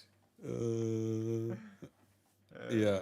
So yeah, this would be another codex. In fact, you wouldn't even use the S2 in ER because you put them on No. codex and you just spam the S3. So you would go S3 into S3. You would get you would go S3 on turn 1, increase the cooldowns after stripping and implying the beguile, and then next Yeah. again turn you would S2 into S3. Yeah. I I mean, actually, you might even S3 and then S2 just to cycle faster. But it depends on the game, probably.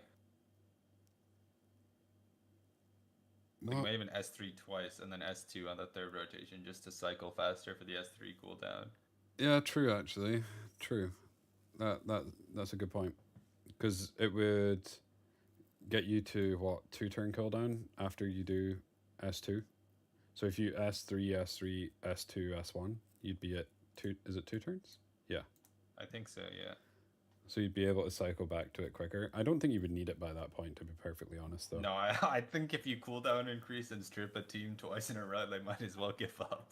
Yeah. So S tier in ER, just being able to strip and cooldown increase because we have, and the thing is, it ignores resistance with the soul burn, so it 100% lands on Aya, which is the only counter we have at the moment.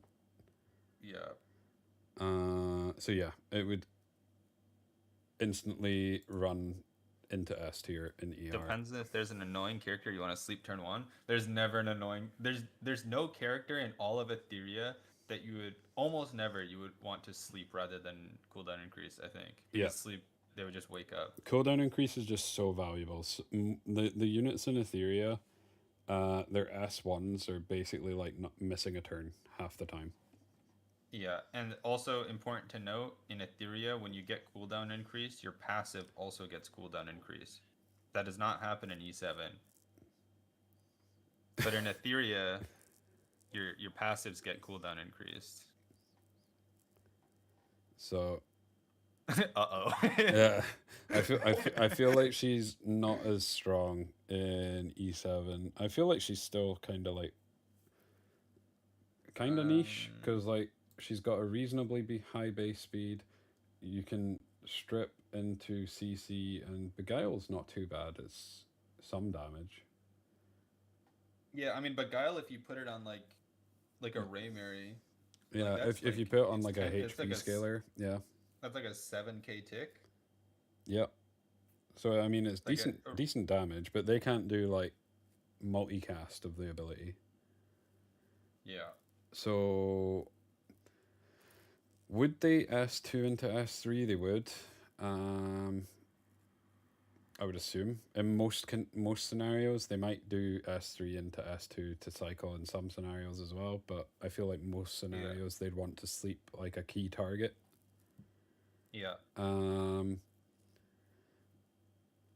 strong is this though? I feel like it's think not. There's better units. I feel like this is one of these units that if it came out at the start of E7 was probably really strong, but as the meta's kind of progressed, there's bigger and better things. Yeah. So like at one point she was probably super meta, but isn't anymore. Yeah, she feels like an old unit. Yeah. I think she's like her kit's too simple. Yeah, dude. Actually, her kit is 1 sentence, maybe 2. That this can't be new. Come on now. There's got to be. There's not even like a paragraph long second part to the S1. So I feel like she's gotta be D or E tier. D or E. Yeah, I almost feel like if they draft like no cleanse and you could maybe pick her on 5 as like in some situations, but for the most part there's other things she'd rather have. Yeah. It's next is Ludwig, the base Ludwig. Okay. Yeah. He has a plan. S3 attacks all enemies. If an enemy is defeated, extends all of his buff durations by 1 turn. Penetrates defense by 30%. When the caster is invincible, he penetrates the defense by an extra 30%. His S2 attacks the enemy, decrease buff durations by 1 turn, with a 100% chance to stun for 1 turn, gives himself invincibility for 1 turn, and increases his turn meter by 50%. His S1 attacks the enemy, 75% chance to steal 1 buff. After attacking, when the caster has a buff, he increases his turn meter by 15%. His exclusive equipment gives him 14% attack. His skill 2 now gives him an attack buff when he casts his skill 2. Or you can use it to give defense down on his skill 2, or you can just give him 10% damage on his S3. I don't know whether defense down or attack buff is more impactful in this game. I think it depends. Like, It I probably thi- just depends on when you use him, what comps he's good in. I feel like in most cases, the attack buff's probably more useful because something else in your comp will have defense down. But if you don't have, Yeah. then it's probably just the attack buff. Yeah. I guess also, yeah, since his S2 is single target defense break, that's probably worse than Yeah. giving himself an attack buff for his AoE. Mm-hmm. But like obviously if you already have an attack buff, then yeah. Yeah, same true. Um, If you've already got an attack buff, then you would just go for the damage on the S3. Yeah. So The interesting question thing is- is like you want someone going before him, I would assume, so that you can actually make use of extending your buff durations. well, I- he's probably pressing S2 first. Oh yeah. So he's pressing S2. Then he's stunning 1 target that's annoying. Then he's giving himself invincibility and then he laps, right? So then I think his rotation would be maybe you push him up to get him up. I'm not exactly sure. Then he would press S2, so he'd cycle ahead, or so he'd be the first to go like after everyone rotates through their stuff ideally. And then he presses S3 for his nuke. But I mean, I think he just sounds worse than the ML Ludwig, which I guess makes sense. I'm not gonna lie. In most Uh, scenarios, to me, it sounds like he presses S2, gets invincibility, he pushes himself 50%, cool, and then he in gets between stripped that, and dies. he gets strips and dies. Yeah, that was my assumption too. Like the only like saving grace to that possibly is that he gets the stun, right? He gets the stun whoever is the most annoying. Yeah. So maybe he can stop him. Like if there's only 1 damage threat, then maybe you just stun that damage threat and you're chilling. Yeah. But I mean, also, if you were running him with scales, he can't strip and die. He can't get stripped and die. also true. So then, let's say. Oh yeah, there's also swift attack. That's true. If you ran him with like the dark character that we just saw, right? You would press S2 and then you get 100%. Yeah. But does he do enough damage to actually warrant running? Yeah, that's I kind mean, of the problem. He He has 60% defense ignore with an attack buff. The question is that 60% defense ignore enough? well, that's assuming he still has the invincibility, but yeah. With the attack buff, would it be Like, enough that's- to like- full like wipe a team, or at least deal significant damage to? It's like my assumption is gonna be no, because like at least not in Etheria, because 60% defense ignore is less than that's Messiah. just less than Messiah. Yeah. And he's probably not doing a higher scaling than Messiah. No, he's not. The And only so and he doesn't ignore passives. yeah, so he's just really bad Messiah. Because Yeah, and he gives him his invincibility after S2 instead of S3. exactly, whereas like- Messiah would give it after S3. So he could do all this, press S3, get counterattacked, he's dead. So like I just think he's worse Messiah He in every is. way. He is. He's probably like Messiah C, just too C- good, bro. I feel like he's C tier. Homie invented cleave. In ER, you think he's C tier? Yeah, because he would. Where would you put Messiah right now? A tier? I S tier? I put Messiah B. like B top tier. top of B, top of B. Okay, bottom where would of you A. put? Then what? You put Senyu and Yeli in C tier? I would say they're different. I would have Senyu in B tier. I'd have Yali in C. Okay, that makes sense. I Uh, think he's worse than Yeli. You think he's worse than Yali? Yeah. Is there not a scenario? So, say for example, you were running a Senyu team. Okay. You run Senyu. Senyu goes. You have him going after, and he S2s into S3s so that he doesn't just die. Like, Yali just dies.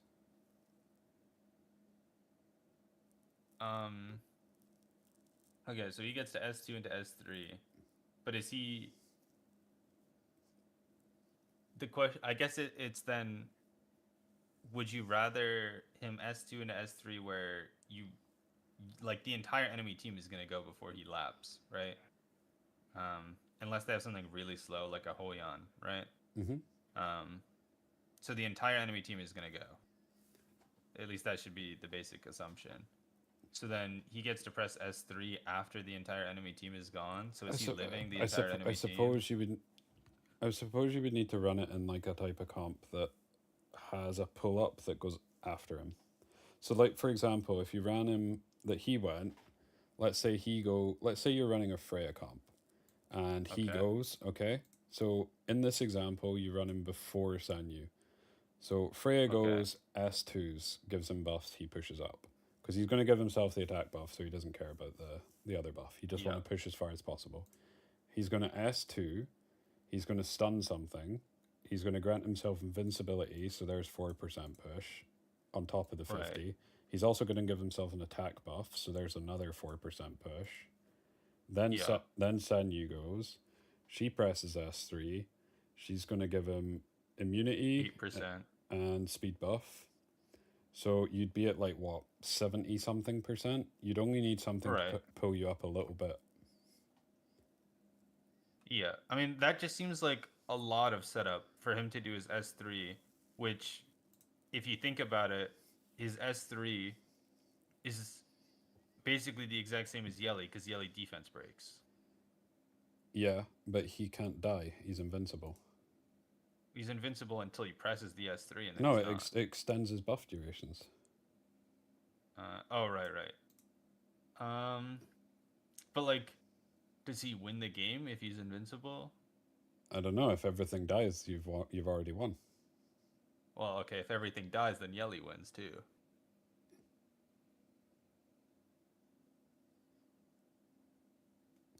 I don't know. Like, in most scenarios, the way that I've seen it with Yeli kills the one thing she's primarily targeting, and the rest don't die. Yeah, that's what I'm assuming too. Which is why I would assume that Ludwig would do the same. But Ludwig doesn't primary target, I guess. Like that's kind of the problem with Ludwig. Yeah, I know you guys have it. We're talking about an ER right now, generally. But yeah, you do have swift attack, which is good for E7. But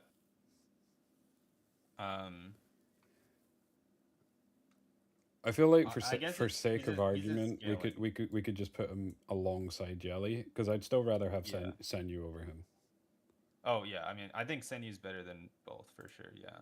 Okay, so and Yali would be what, C tier? Right now, probably, yeah. Okay, so yeah, I guess he can stay in C tier, yeah.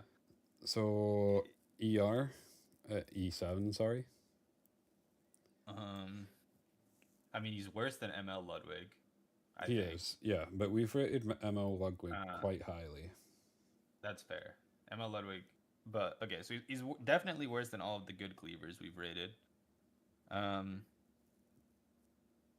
Yeah, like E tier or D tier. I feel like he's similar to like the unit we just did. I feel like he was strong when he first came out, but now he's kind of fell off as like the power levels just kept going up. Yeah, I'm just trying to think like. But I don't think there's ever a scenario for you like even a niche pick where you draft him. So I feel like then he's E tier. Is there? There might be like some cheesy comp you can do with like certain buffs and stuff, but there's so many things that just remove all buffs. I feel like his extending buffs doesn't actually do enough. So I feel like he's E tier. Yeah, that's my thought too. Okay, I can do like one or two more, and then I have to go eat. I don't know what you want to do when I go to eat, or what's Do gonna do happen you with want that. to But do finish L and we'll finish at Maid Clo? how So many more are there now? 2. Just two? I can do these last two. Yeah. Yeah, cool. So Luluka. Okay. Oh, I should probably bring it up. Uh, Will be fast Okay. ones. Okay. it's you reading the kit, right? I just Yeah. read the letter. So Yeah. attacks all enemies with the power of ruin. 100% chance to inflict defense down for 2 turns before increasing the caster's attack. Increased attack can stack up to 3 times. I'm assuming it's 20% increased attack, same as the other ones. It is 20%. Yeah. S2, when the Blessing of the Stars grants increased defense up and barrier proportional to the caster's attack for all allies 2 turns. If you soul burn, it reduces it by 2 turns. So you'd get it back, it'd put it on a 1 turn cooldown. S1, so attacks with a 50% chance to increase defense down for 2 turns. Damage dealt is increased proportional to enemies' lost health. So the lower they are, the more damage it'll do. Her exclusive equipment, effectiveness, so up to 16%. On S1, changes it, so adds 15%, so it would be 65% defense down. S1 has a 35% chance to grant an extra turn, so that's just like better Lilith. Extra attack, not extra turn. Oh, my bad. Extra attack can only be granted 1 per turn, and S3 has a 75% chance to decrease the attack of all enemies by 2 turns. Okay. This character doesn't seem good. There was one correction. All skill cooldowns decreased by 2 turns. Apparently means literally all of her skill cooldowns are S2 and or S3. But I'm gonna go ahead and say she's F tier in both games.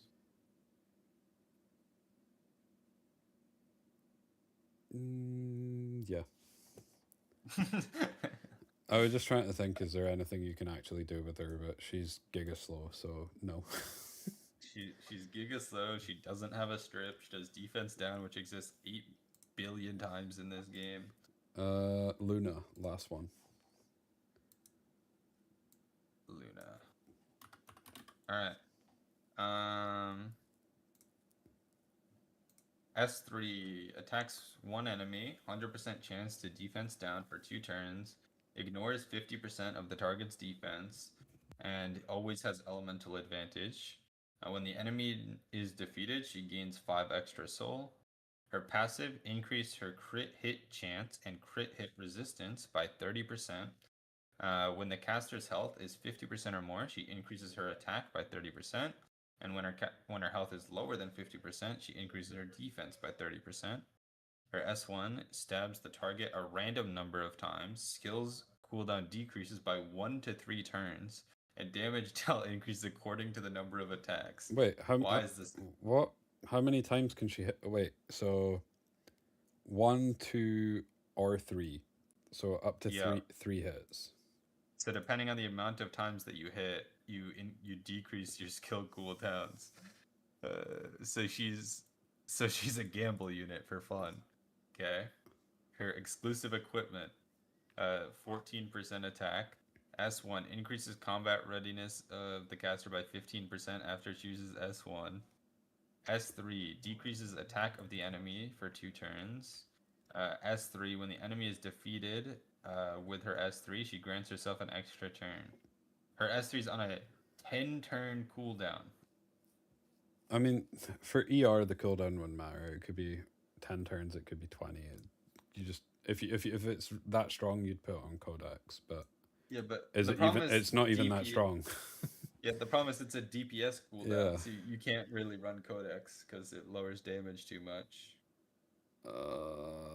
Yeah. This character is F tier in both games. The only way she's even usable in ER is if this for some reason did like godly damage when she procs 3 times, and you could pair her up with something Yeah. like Lily to actually get her to proc it. Yeah, I'm just gonna go ahead and No, that like they're Just- F tier in both, but Yeah. like that's the only Yeah. way you could make it usable. She sounds like she sounds like PV Yelly. You're literally just gambaying on getting different amount of attacks. She's just Yelly, but yeah, but worse, much worse. yeah, worse Yelly. Yeah, this unit is like this is like a launch unit. She got a banger design though, does she? She looks okay, I guess. I mean, I guess it's the old version of New Moon Luna, right? But I don't really like New Moon Luna's design that much, to be honest. I'm not a How do you think our tier probably an list is? unpopular opinion. How do you think our tier list is looking so far then? I mean, it's looking basically 100% accurate, I think. 100%, yeah. We definitely got Ainzo and Go in the right spot, and Albedo. And Pavel. That's probably true. And Pavel. I mean, This- Bossarunka clearly in This the right is the spot. only relevant this is the only relevant tier list. 100%. But yeah, I am gonna go eat for 40 minutes. I don't know what you want to do. If you want to just stop here with the tier list and then we continue tomorrow, or we can continue after I come back from eating. If you just want to stream playing E7 for an hour or whatever, or you can stream for an hour and then I can come back and I can start stream or whatever. It's up to you. Yeah, can do. What I'll do is I'll probably stream for a bit. I'll stop here because I feel like it's best if there's 2 of us that are doing it, so that we can kind of bounce back and forth. But yeah, I mean, it's up to you. Would you want to come back and keep doing this, or do you want to just play the game? I'm down for either. It doesn't really matter much to me. I mean, the tier list is fun to make, you know. Okay. But I'll come back or I can leave I'll leave the VC. I'll message you. It should be about 45 minutes, roughly. I think usually that's around how long it takes. So, and then we can continue on this if you'd like, or if you're feeling tired or something, then I can just start up a stream or something. That's fine. What I'll do then is I will jump on the game, and I'll probably still be about. If you want to just jump back in the VC, I'll just stay in. All right. Then I'll just stay in and I'll just def in then if you're gonna stay in, because it'll kick you out after 5 minutes otherwise. All good. All right, catch you in a bit. Okay, so I'm actually going to play the game. Wild, I know. Okay, let me actually open it. I'm nearly finished the story. This is going to be pretty chill. Just me running through this. 5 hours in, I know, right? Holy stalling. Backseaters arise. Okay, hopefully I don't need to do that website thing and it just lets me play.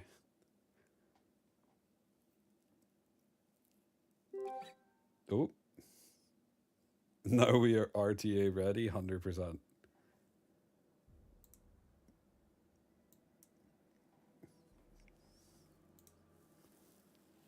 I got a couple of new MLs though. Although I don't think either are usable. Well, I know one of them is usable. One of them's not.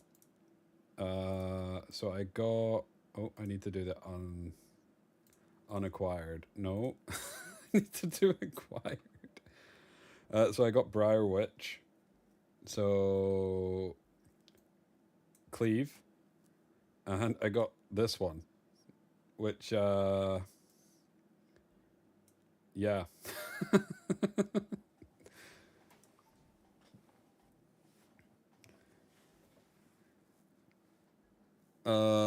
What do you think the idea that after you finish your list, you play against veterans in R2D, but they're only allowed to use units you rank below?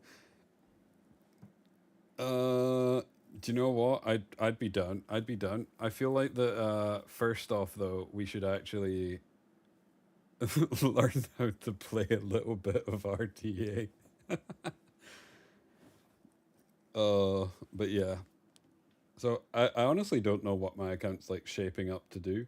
I feel like I have like a little bit of cleave, and I also have some turn two, which is maybe I just play like standard or like aggro.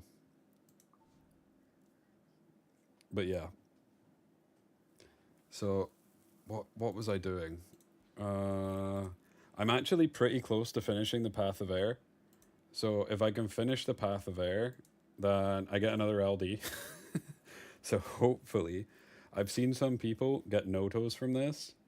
So pray. I'm praying. What's this? Nice. Take the stam. Potentially 3 more. Wait, is it? I thought you couldn't get yeah, light and dark heroes don't appear in those.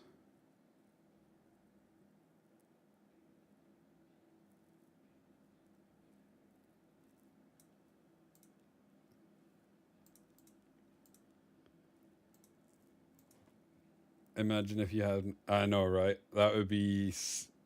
Imagine if you have him. If you had him and you got him there, I'd be actually raging. I would be so mad. There's still so many heroes that I actually need to get. Did I finish the story? No. So far I'm on episode 5, chapter 6. Chapter 7, sorry. So not that far away, I don't think. Could be wrong. I've just been autoing everything with this team. Oh. Darn.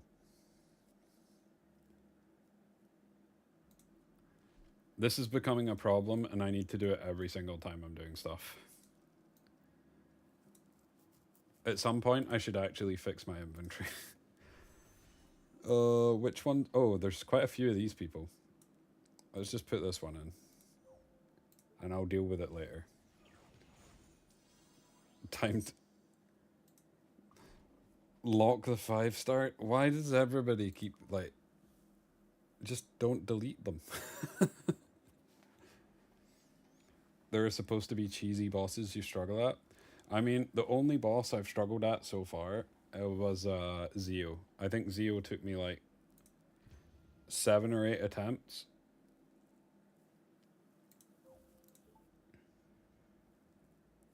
But yeah, Zeo took me like 7 or 8 attempts. And then on the 8th attempt, I got him to like 5% health. And I was like, yeah, no, I'm spending 50 gems to just finish it. Is the girl at the back just for speed? No. She's just at the back because I didn't think when I was... I literally just... Yeah, you can just spend 50 gems and it respawns all your units and then you can just keep going. So I just spent 50 gems. I was like, nah, no. I'm not doing that again.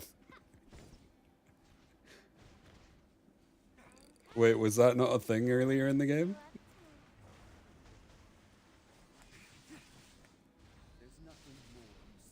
Never? Yeah, I just got walled, so I was like, nah.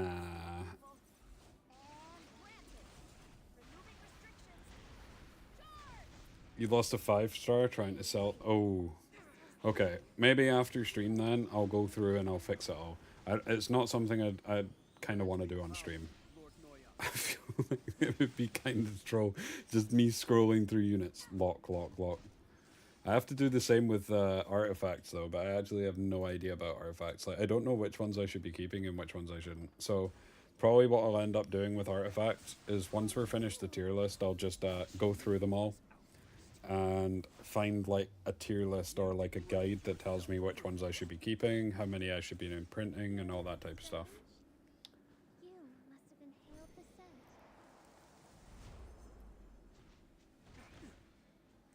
I mean, to be fair, this is I think the person that's getting MVP every single time in my PvE is Perfumer.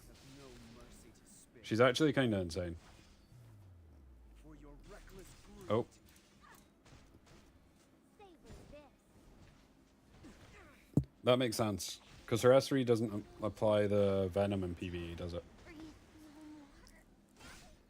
Out of respect, I'll use Pretend they're shells easy? True. True. Taking point. The thing is, though, we have significantly less shells. But yeah. I think in ER we have something like... It's probably around 20, top of my head. But then there's some that just aren't usable. So you probably see maybe about 12. Maybe slightly more, but it's in that region. You reek.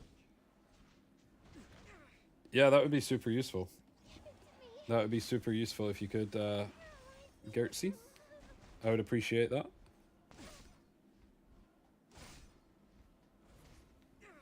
grant me power. I have a Discord if it's easy for you to just ping it in that,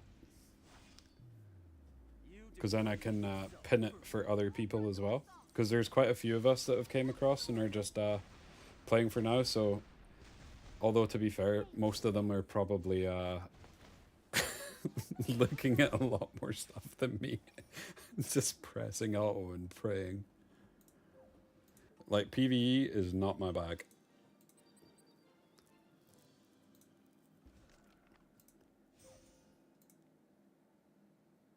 The only 3-star unit that you want to keep is SSS is Blue Aether, because you can either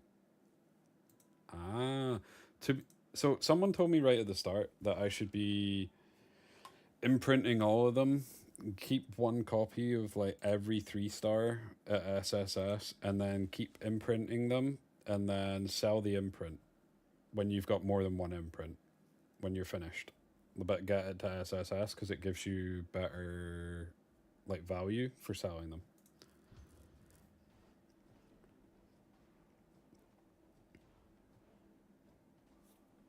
Thank you very much. What I'll do is I'll open that up on another side, and then I will tag it in my Discord. So thank you very much for that.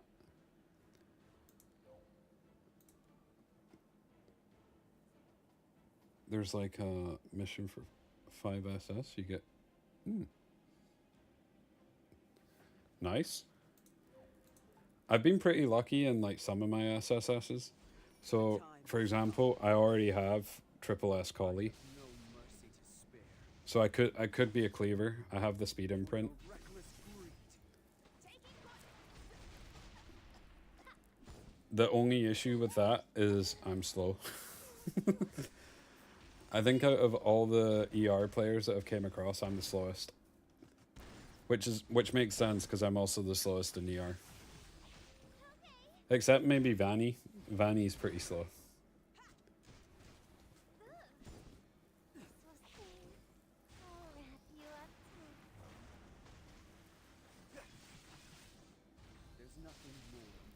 Is there any other points in the story that are just going to completely wall me? Arrogance of a fool. Any Nors? Savor this. Coming.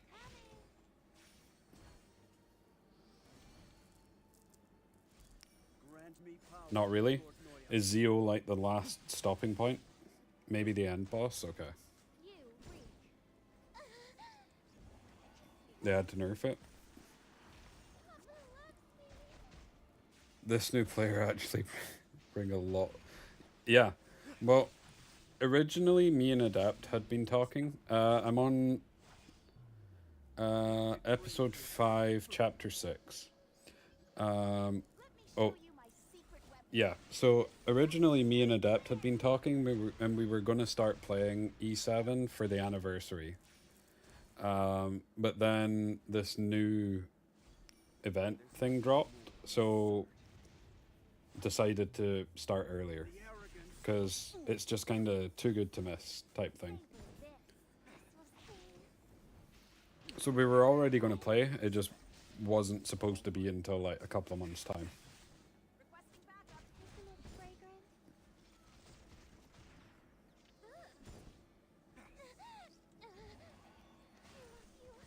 Is there anybody that we rated in the tier list today that was an atrocity, or were we pretty accurate on some of it? Yeah. So to be honest, joining now sounds like a good idea anyway, because it means we should get the, well, I don't know if like you get different stuff if you're like a new player during anniversary, but hopefully we I would assume you just get like everybody gets good stuff. You joined late in the stream, but all look decent. Nice. That's fine. Epic Dash gives you 15 units from selectors. Known. Ooh. Higa! shiny. Thank you for the raid, man. No, you're not late, Higa. We're just taking like an hour break. Doom is away to go get some food. And when he comes back, then we'll go back to doing the tier list. So at the moment, I'm just running through the story until then. How did your stream go? Are you still rank 1? Time for me to play. Higa wanted to watch since 4 hours. No mercy to spare. Do you want me to quickly flash up the tier list so far, and you can see if there's any atrocities that we've committed so far? I can do that. Paralyze me with your love. What a waste of time. Sure, but I was lurking. So this is it so far. This is the E7 side. We've got up to Made Clo. So I don't know if there's anything that we put in today that's completely wrong. But I feel like we've done not too bad. I feel like we cooked. Homie was, oh boy. What do you mean, oh boy? What have we got wrong? Everything is 100% accurate, as always. Nothing is completely wrong? Nice. Oh boy. What do you mean? Pretty good? Nice. I'll take that. 100% accurate. Holy Bible of the E7 tier list. The time They should actually just replace like all PvP tier lists and just use this. Shh, don't say anything. What do you mean? What do you mean? I feel like there's one thing that's just like completely broken, then you guys are just not telling me. Did we start without? I can't remember where we started, to be perfectly honest. For 0 info, I'm impressed. Nice, Yama. I'm glad you approve. I'm glad you approve, Yama. there's nothing more, sir. I feel like Genoa wasn't he the second? He was the second or third character I did, or we did. Pretty sure. I'm pretty sure I also just died. No, I didn't. It just sounded like I died.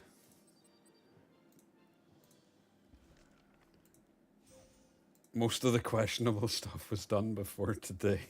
The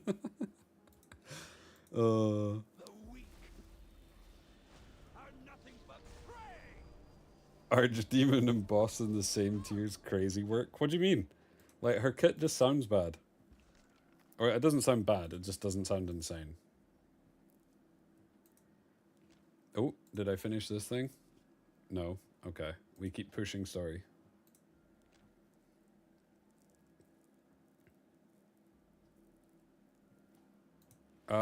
He did not. He did not. That would be super cool. That would be super cool. I was speaking to, well, I say I was speaking to. I was in Vic's stream earlier, though, and Vic said something similar. So, yeah, that would be cool. Originally, me, Doom, and Adept were talking today. Well, we were just talking today. And I think we were saying we were going to see if we could look roundabout 2nd or 3rd of May. We'll just try and confirm, like, everybody that could You reap. be in it type thing, and then set up brackets, etc. Stay with me. But that would be really cool.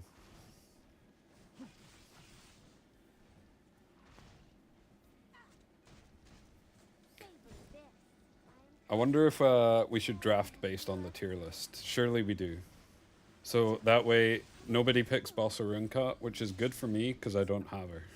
You degrade Uh, grant me power, Lord Noyas. I'm trying to like speed run to this ML pull so that I can hopefully get my Notos.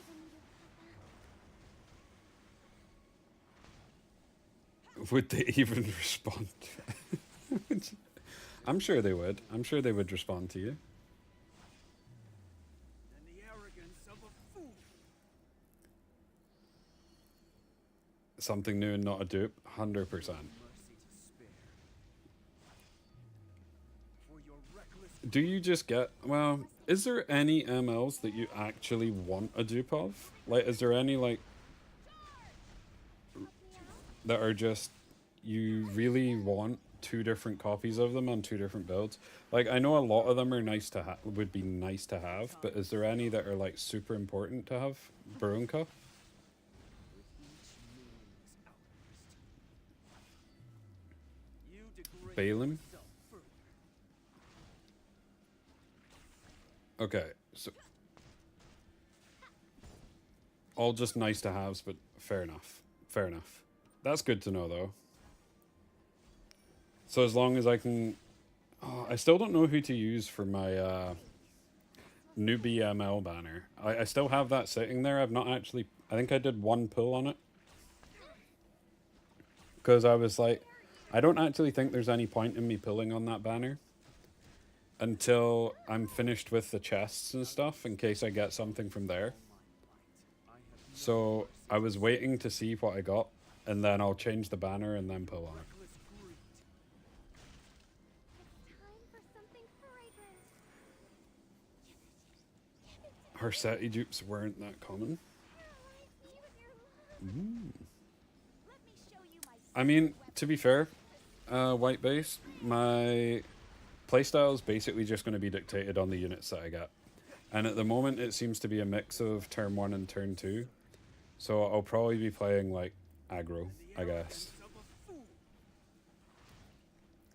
answering. Aggro, or as they would call it in ER, just standard.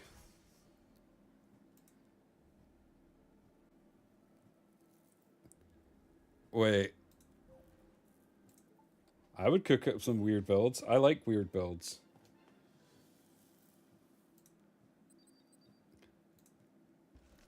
Weird builds are the best. They just catch people off guard.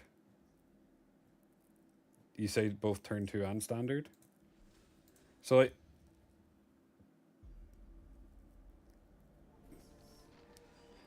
turn 2, would you, no, standard. See, like, standard just means that you play both, in ER just means that you play both cleave and you play, like, turn 2 CC. You just play a bit of everything. Like, you have a standard playstyle. Like, I guess that's how they would put it. You degrade yourself further. Taking what? Savor this. Standard is rock, paper, scissors? Yeah.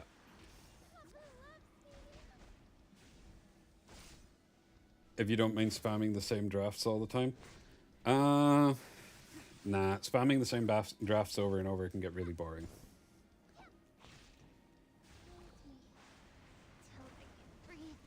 So yeah, one unit that is pretty obviously wrong, the rest are fairly clean. Oh, that's not too bad then.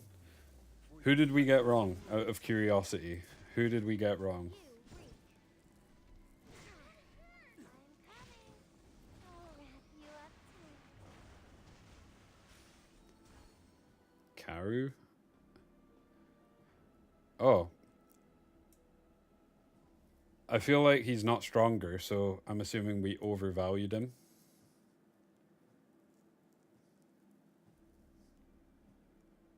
He really is a cut above everyone. Oh, the blue Karu. Okay. I don't even know where he is. here. I can't remember what he did, to be perfectly honest. Let's have a look. Let's see if I can give my justification.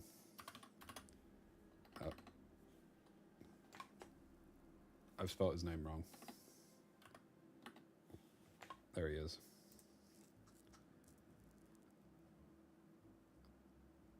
What was the reasoning for this?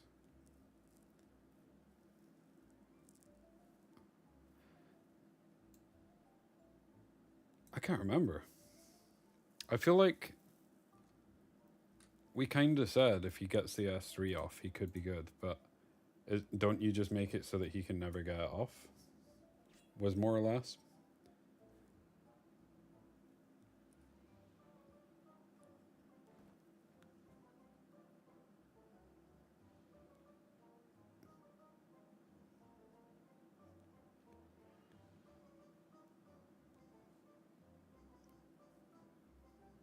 Decrease damage dealt and attacks. The soul burns is thing. I feel like this is one of the things that I think we've got consistently wrong, is either undervaluing or overvaluing the soul burn. The time has come. But I feel like that kind of makes sense because we don't have soul burn in our game. So like, some of them are just hard to judge.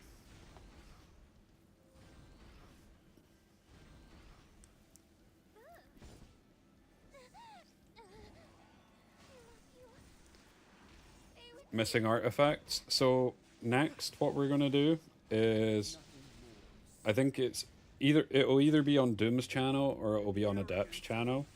Next we'll do one for we'll do the whole tier list, but we'll do the whole tier list for artifacts.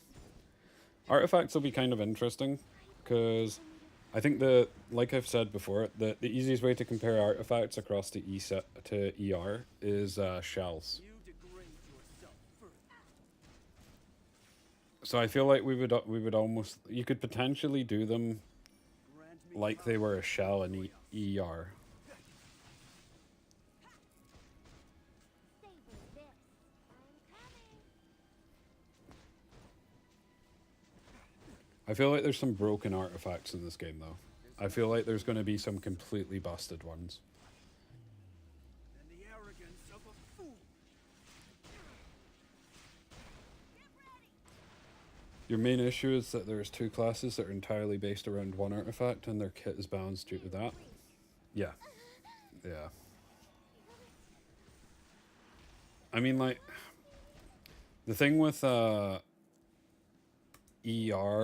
equivalent of artifacts is they're pretty generic. So, like, some of them are kind of niche and can only be used on, like, healers, etc. But for the most part, there's nothing, like, broken about our equivalent of artifacts. They can just kind of be thrown on anybody depending on the playstyle that you want to use. Out of respect. I think probably the or the shell that would be considered the most broken in E7 would probably be Amber. Like, imagine you had an artifact that, in fact, you basically do have it already. You have a very similar one. So it would be that when you die, you go into an ice state, you heal back to full health.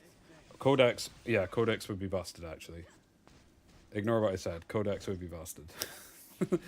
And just use an ability and it doesn't use the cooldown, so you can use it again. Next again turn. Codex would be insane. You degrade yourself further. I feel like the interesting thing with Codex though is it would maybe make some of your... You kinda have that, do you? Savor this. This was pain. Ah. So you have like your own equivalent of Codex. It's just RNG if it actually procs. Shells aren't class specific either. Yeah, no, they're not. They're not. I mean, there's some that might as well be class specific because you wouldn't run them on anything else. Like, for example, there's one that increases healing and shielding, and applies a heal over time whenever you heal. I have no mercy to Like, spare you're not going to run that on a DPS, but yeah. for your reckless greed. It's 20% and it's only warrior. Fair enough. Like, Codex is 100% and it's yeah, all the time. You can put it on anybody. And there, you can also reset the Codex while reset. So, like, there's one unit, for example, called Lily, that if you run with them, so say, for example, Jen Ras is paired with Lily and he's got a Codex on. Jen Ras can press S3. The next turn can press S3. The turn after that, Lily can press her S3, which then lets him go S3, S3 again. So he could technically do it 4 turns in a row.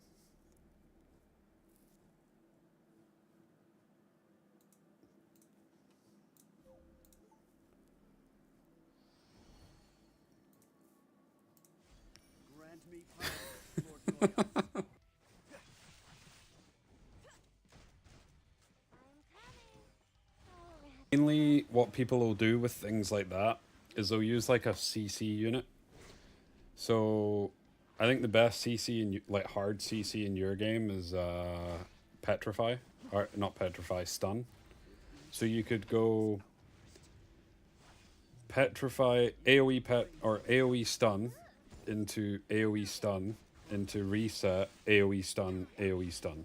So you could have the whole team stunned, if assuming no resists and stuff like that, for 4 turns in a row.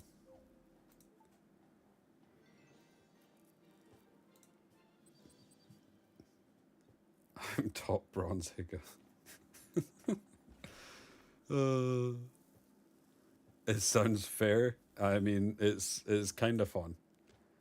I don't play that unit, and I don't do anything like that. It's not fun for me. I don't really. It's not really fun to play against either, to be perfectly honest. But it's in the game. It's been in the game for a while, and it's never been nerfed. So.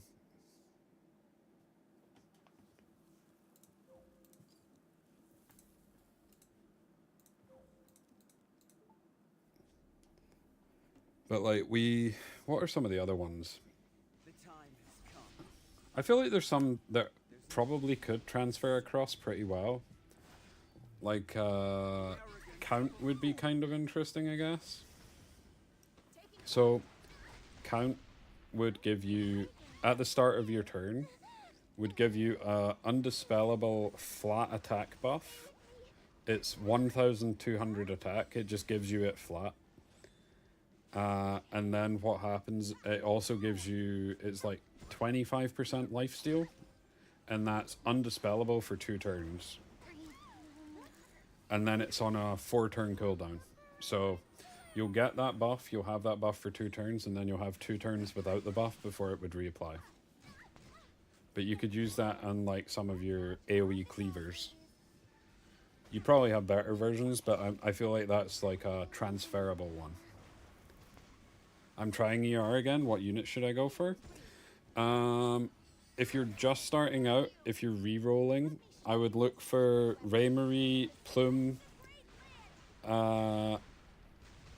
Kathos, any of the newer LD units, to be perfectly honest. Like Zhongli, Zhongqi,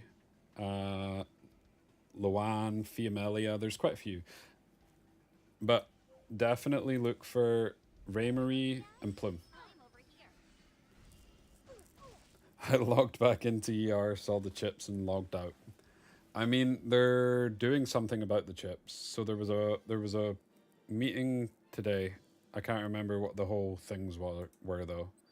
But they're looking into the chips because they know the sentiment isn't great.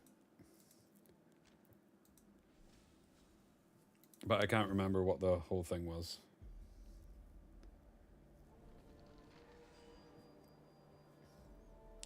Who's my favorite E7 character so far, judging by looks and design? Perfumer. Out of respect, My two favorites so far is Perfumer Bibulus and DK. Corvus looks pretty beast.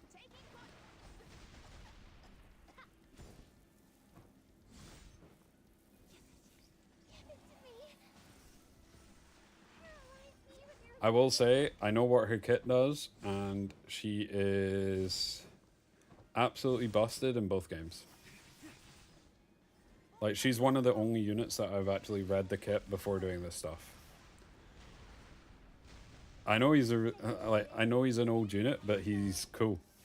He's cool looking. I'm kind of looking forward to the new kit reveal for the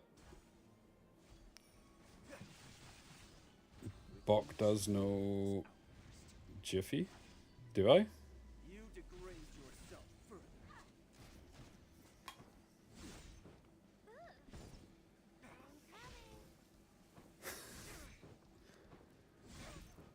First of all, I'm so confused.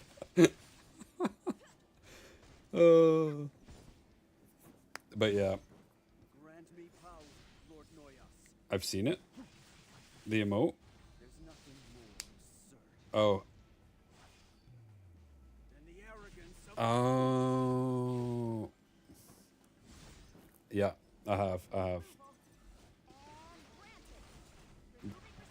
They're baiting me. Yeah. Don't worry. I feel like an old man at the moment. I'm not gonna lie. I feel like an old man. I'm feeling my age. I am feeling my age. Not even that old. Feel old. Everybody just spamming it. you degrade yourself. I'm a real onk, I know, I feel like it. I feel like it.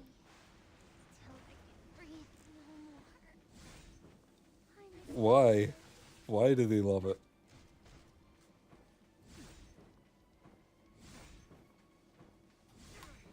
The time has come.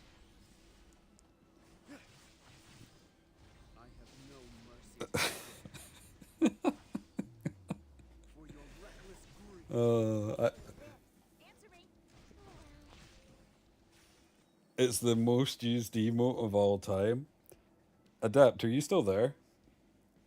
I missed your question. There was two. Oh, go away. Go away. Oh.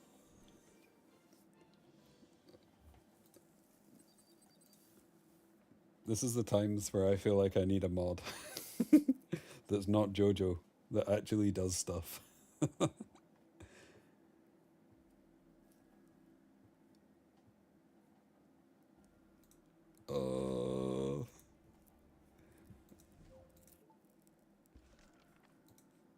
Okay.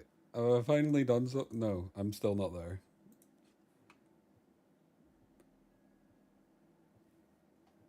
What is the most used emote in ER?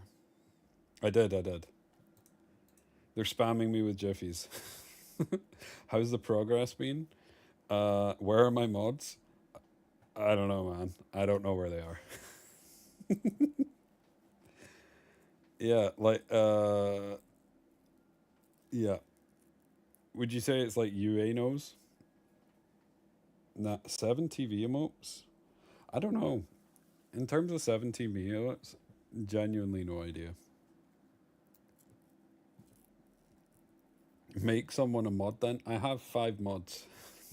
I have 5 mods. It's fine, it doesn't bother me, to be fair. Spam away. The mods are gonna appear in a jiffy. They'll be here in a jiffy. Okay, I need to awaken another hero. Who do I awaken? Surely I just awaken one of my... Oh. Yeah, surely I just awaken one of my other...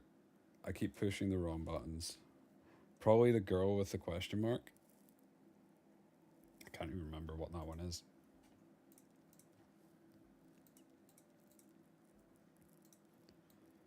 Okay, who is worth doing? Well, we rated this guy highly, so do I do him or do I do Briar? I don't think it matters. I feel like I'm gonna build them all at some point anyway, so I'll just do him. Worth doing? What does that mean? Like leveling up now. Stop getting some weird ideas. Yes, it's definitely worth doing Briar. No context. Can a flower bloom in total darkness? Check your tier list. True. She's an A. So is he. So perfect. But so's I've got 3 that are an A. It's perfect. Okay, sounds good then. The only issue with her is I feel like you need to be fast, otherwise she's kind of pointless. Hey, I'm not far away from the little tickets to be able to buy her skin. I would have it if I didn't buy the Charles skin. Like the Charles skin kind of goes hard, no though. Kind of goes hard. Were you reading the E7 chat?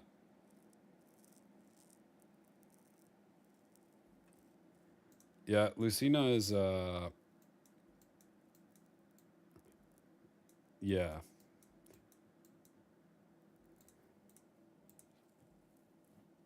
.316 speed. I know. I checked my top speed earlier today.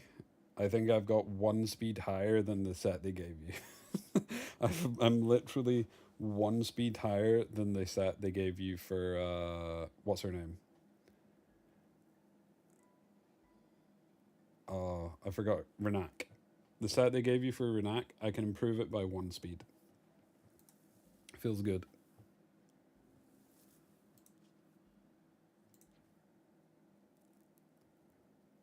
Okay, last try, but oh, sorry, you're actually sorry. Would Lethe on Codex S3 S1?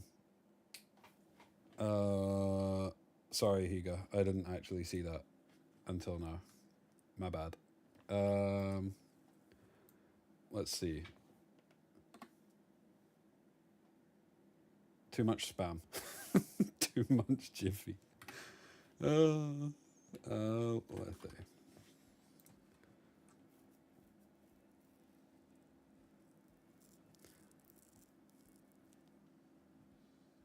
Yeah, she would be able to S3, S3, S1.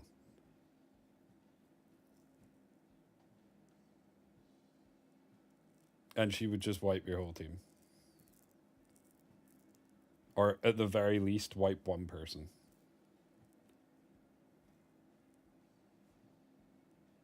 So she would be Omega broken. Because you could just build her on full HP with speed. You S3, you've got a strip. You add all this stuff. She ignores effect resistance. And most units will be lower than her. Yeah, so she would be busted. She would be giga busted. I feel like unless you literally drafted against her just HP scalers that you know has more health than her, nothing would really survive. But the issue is a lot of the stuff that well, we don't have many abilities that grant you an extra turn though. So the thing is, like, you use this ability in ER, she wouldn't get an extra turn. She would just press S3. She would get the cooldown back, but then, yeah.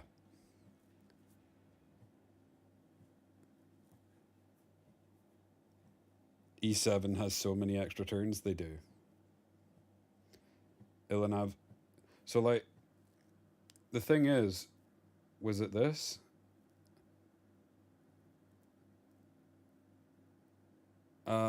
Cannot be subject to any damage reduction. So how does Ilanav cut her damage if she cannot be subject to damage reduction? Is it because it's a different type of damage reduction? Because is it pen? if I remember Ilanov's kit right. Okay. Fair. Because, like, the main damage reduction source or the most common damage reduction source in ER is Bloodbath, which is a set that after you take over 20% of your damage in 20% of your max HP in one turn, cuts all damage after that by 55%. Effectively. And she would ignore that.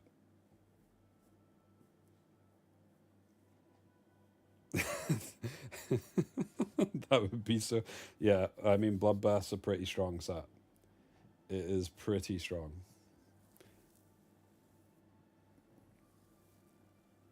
That's fair, but like this one's hard for us to judge because we don't have things like pen resistance.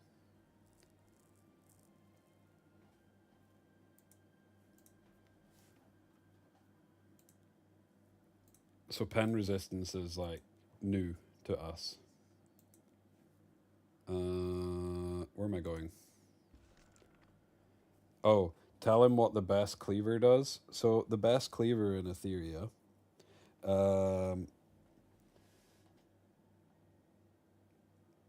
I'll grab another link in a second. I don't know why it keeps dying, but the best cleaver in Etheria, what he does is he presses S3, and when he presses S3, he does AoE cleave damage to everybody, okay, and he has 80% defense ignore, okay, which is pretty strong, and on top of that, he ignores all passives. Passives do nothing. So, like, say for example, you had a passive that was like, upon death, revive. He just ignores it. Yeah.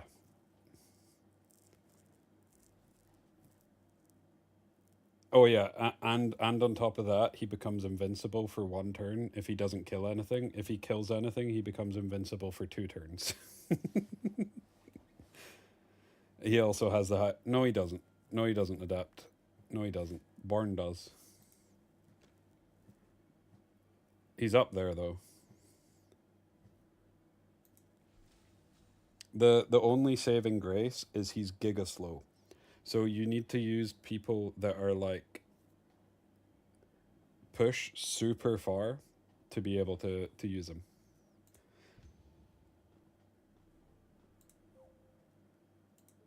That sounds very balanced.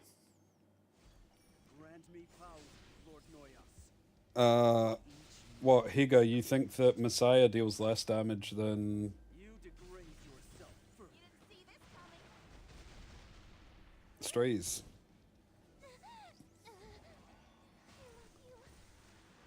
Stay with me. We do.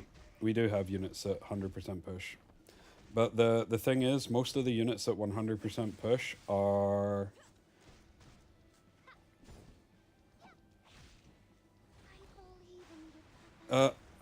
Yeah, most of the units that ignore or that do 100% push are like on the slower end of your pushers. So like, if you're trying to run a cleave style comp with those as pushers, you're gonna get outsped. You breathe.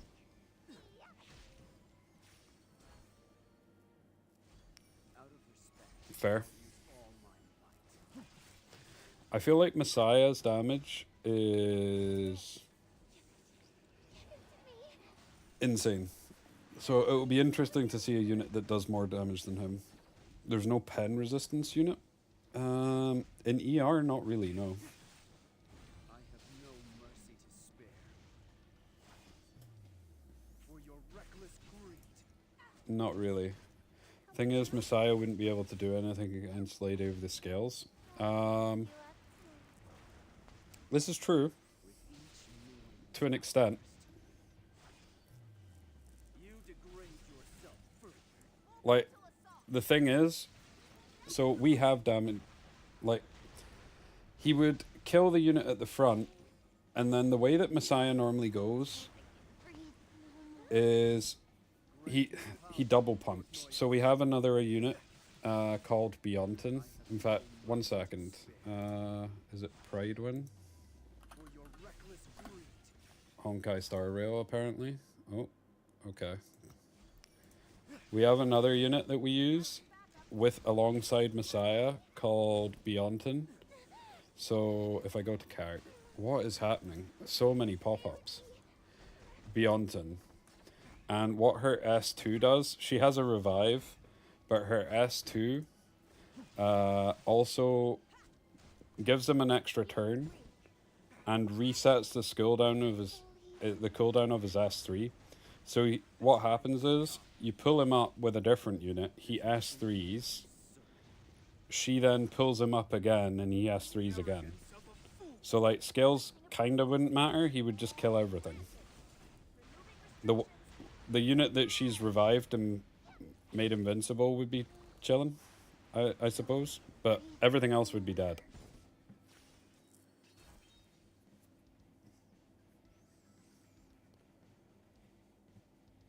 But yeah, she also reses. And she pushes by 25%. It's actually, yeah, it's 25%.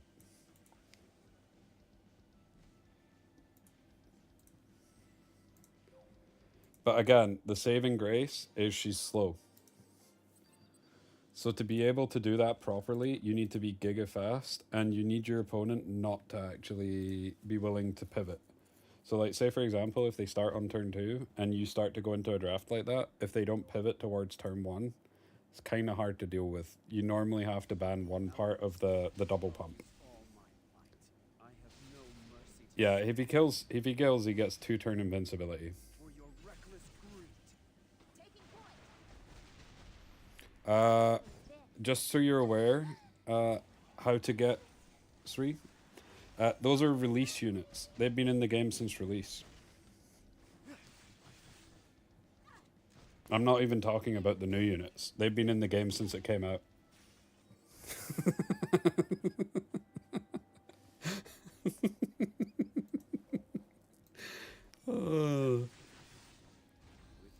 moon's outburst.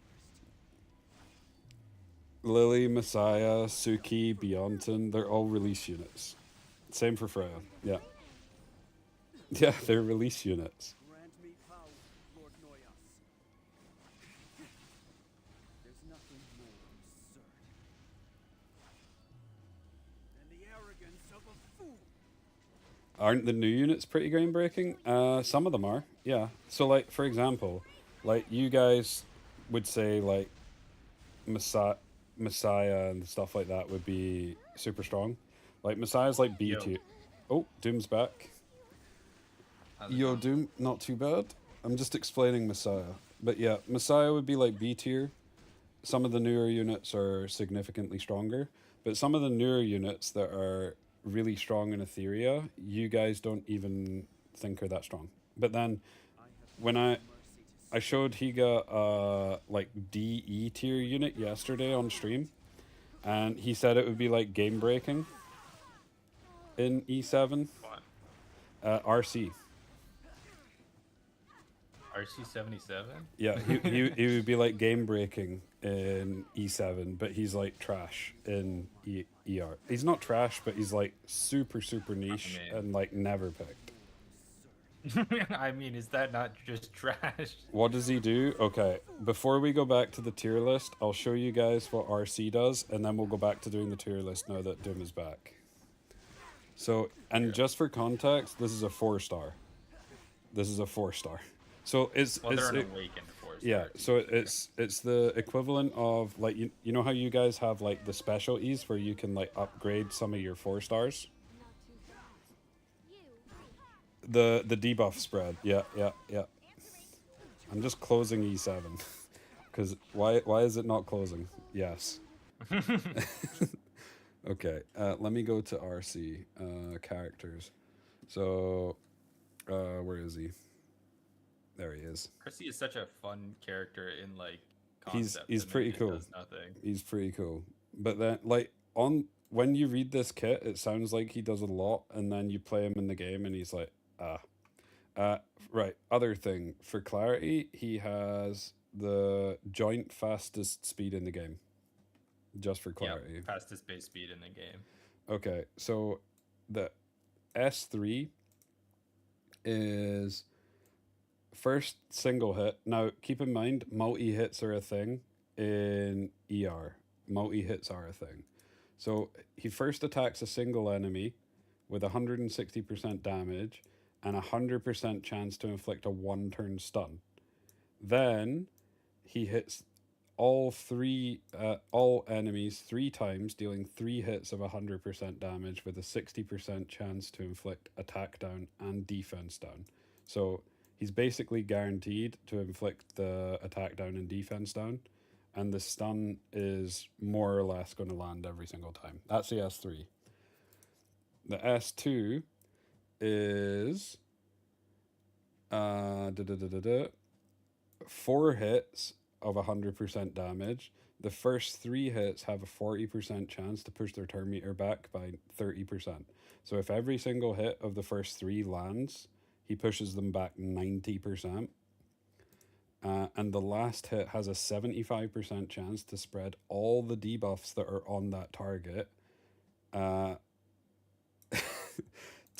the other enemies and extend the debuffs on the target by 1 turn.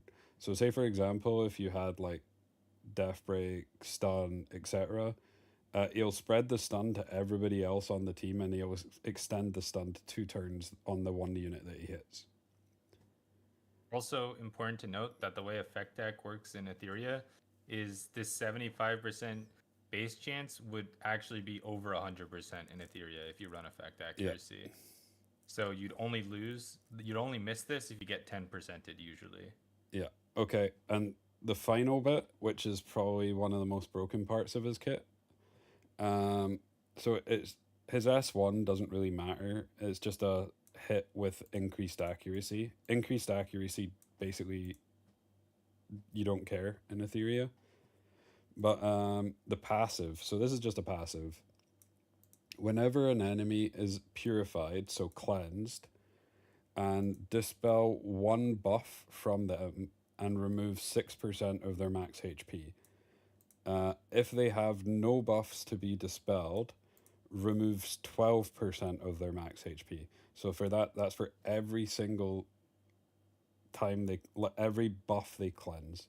So if they had 3 buffs and they didn't have, or 3 debuffs and they didn't have any buffs to compensate, it would be 36% max HP. If they had 3 buffs and 3 debuffs, it would be 18%. Too bad it can't kill, because then you put 20 debuffs on somebody, and then they just go ahead and slap a Fia S3 and you're gone. Imagine it killed, Sophia died before her S3 went off. Rob! I got shiny! Thank you for the raid. At the moment, we're just about to go back into the E7 versus an ER tier list, but I was just explaining RC7E7 to the E7 guys, and RC7E7 is completely busted in E7. Like, insanely broken. But he's probably like D or E tier in ER, sadly. Yeah, which is a shame because he sounds cool, but he's completely busted. He sounds so fun to play, and then he just does nothing. How was your climb anyway, Rob? On the rise? Our cleanse units are just too good. It's partly that, and I think the healers in ER are just so much stronger. Yeah, they heal so much, and I think like.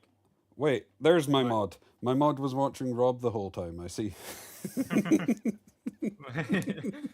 My assumption is that we haven't seen a cleanser who like cleanses a bunch of debuffs and then nukes your entire enemy team like Fia does. Like, I think if Fia didn't exist, RC would be a little bit better, no? Not really. Like, a lot of the time I've played against RC, I've just had an Aya, and Aya's all you really need. Yeah, I guess Aya does enough because she heals the same amount that you damage. She heals more. Or she heals more. She yeah, heals it's 15%. Well, I guess it depends on how many debuffs you have. It should be about the same, right? Because usually you have 2+ debuffs, Yeah. especially when it's with an RC on the team. Okay, so what we'll do is we'll go back to this. I'm just going to make a coffee before we start again, if that's okay. So Yeah, you're good. I'll leave it to you, Doom. Oh, okay. Oh, wait, What? what's the next? Oh, Maid Chloe. I have it. You can start now if you want, or you can wait for me to come back. It's up to you. I'll wait. I'm speed running homework in the background. Sounds fun. Even without this character, E7 cleansers are nowhere close to ER. Yeah, ER cleansers are very, very strong. But I think ER CC units are also much, much stronger than E7 CC units. To my knowledge. Like, Doki is just broken as fuck. Doki is relatively strong, yeah. I think Doki is weaker than Aya as a cleanser right now, though.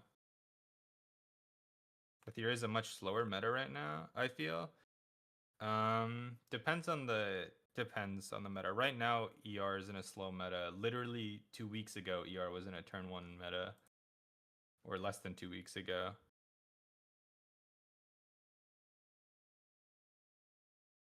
Bruisers in E7 are generally bad. I'm not sure if I can name one good bruiser. Would you not consider Barunka a bruiser? Or Nodos? Or Empyrean Ilinov? Or like almost all of the good turn 2 characters? Those I would consider those bruisers. Barunka's a tank? That's a bruiser, no? What's the difference? You don't put stats and damage? I mean, I don't know. I guess.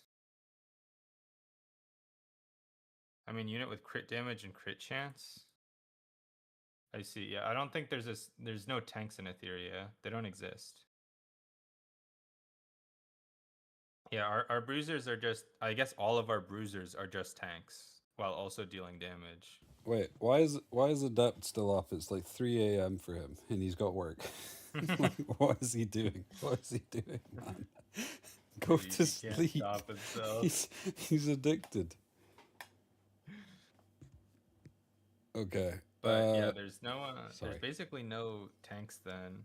Except Aaron. Aaron's kind of a tank, yeah, I guess. But yeah, I don't. Yeah, I guess I don't know because there's no such thing as a tank, and so everyone would be a bruiser in Etheria basically, in turn 2. That's fair, Adept. I hope you feel better soon. If I won't go, still got a headache, can't sleep. That sucks, Adept. Jojo, Yeah, hope it goes away soon. can you time out Thief? I'll have none of that in my chat.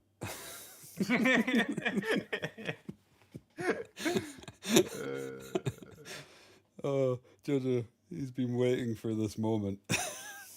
Message deleted by a moderator. Aaron is kinda a tank. Yeah, Aaron's a tank, but he's like basically like a turn meter manipulation unit. Out of curiosity, why did we put LHC over Fenris? Who's LHC? If I knew who those characters were, I maybe could get. Do you wanna say their full name and I'll bring it up? Who's LHC?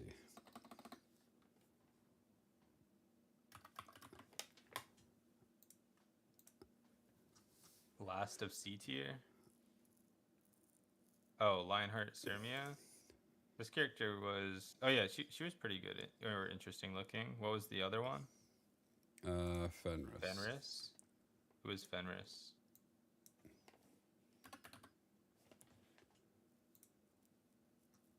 This one. Oh, that guy. I can't even remember rating this guy, I'm not gonna lie. I remember him. I mean, he just kind of seems like he did nothing. I don't really understand. They have a very similar kit. They didn't seem that similar to me. Where did we put him?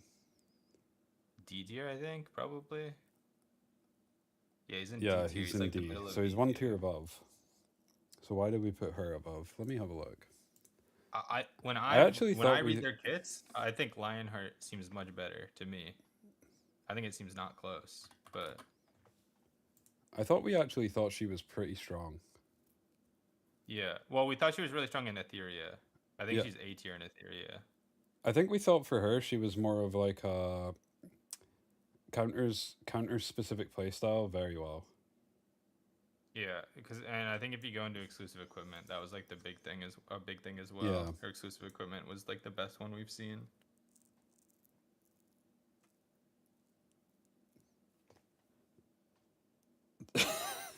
Wait. That's just because he got raided, to be fair. That's actually nothing. It's because he got raided. Top E7 streamer. No shot. Thank you, Higa. Okay. Should we go into Maid Chloe? Did you want to like look at their actual kits and try and give an answer, or do we just want to go into Maid Chloe? I mean, okay. So I've looked at her kit. Let me look at the other kit. I've completely forgot. So Fenris. Because I think I remember the kits, and I don't see why I would pick Fenris over her. But So what does Fenris do? Increase greater attack for the caster. Arrow, increase ready- adept. increase the readiness of all allies by 30% when the enemies. Okay. Starts the battle with 50 spirit after the ally suffers an extra attack. Okay, so that is actually pretty similar. The passives, pretty much, yeah. Then after being attacked can only... Okay, so leaps backwards and attacks all enemies before dispelling 2 debuffs from all allies and increasing combat readiness of the caster. I mean, isn't it basically the same, but she has a exclusive equipment that's like night and day better? Yeah, and I also think Fenris can just get CC'd to death. I guess she can also get CC'd, but she can No, at least has she a chance of dispelling all debuffs Yeah. when she gets dual attacked or anything. Let me go back to Fenris. Because isn't his like a certain amount? He dispels 2 from allies, not himself. And 2 it's from only allies, on an not active skill, so himself. it wouldn't happen. And the equipment is He doesn't have one. considerably better because, like, yeah, something's better than that. No, like her equipment's probably one of the best equipments we've seen, at least in terms of how we would rate them. Yeah. And now you're about to tell me like her equipment is literally one of the worst equipments in the game, and that's going to ruin it for me. But but I feel like that is a lot. Especially if this is the reason that you're picking her because she's good into extra attacks, counter attacks, and dual attacks, like 50% DR just is a ton.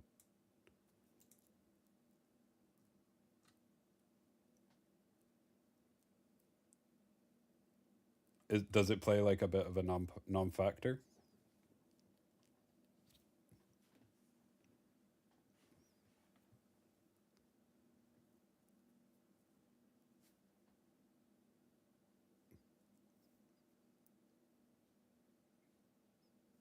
Not sure. It's about the issue I mentioned earlier. No.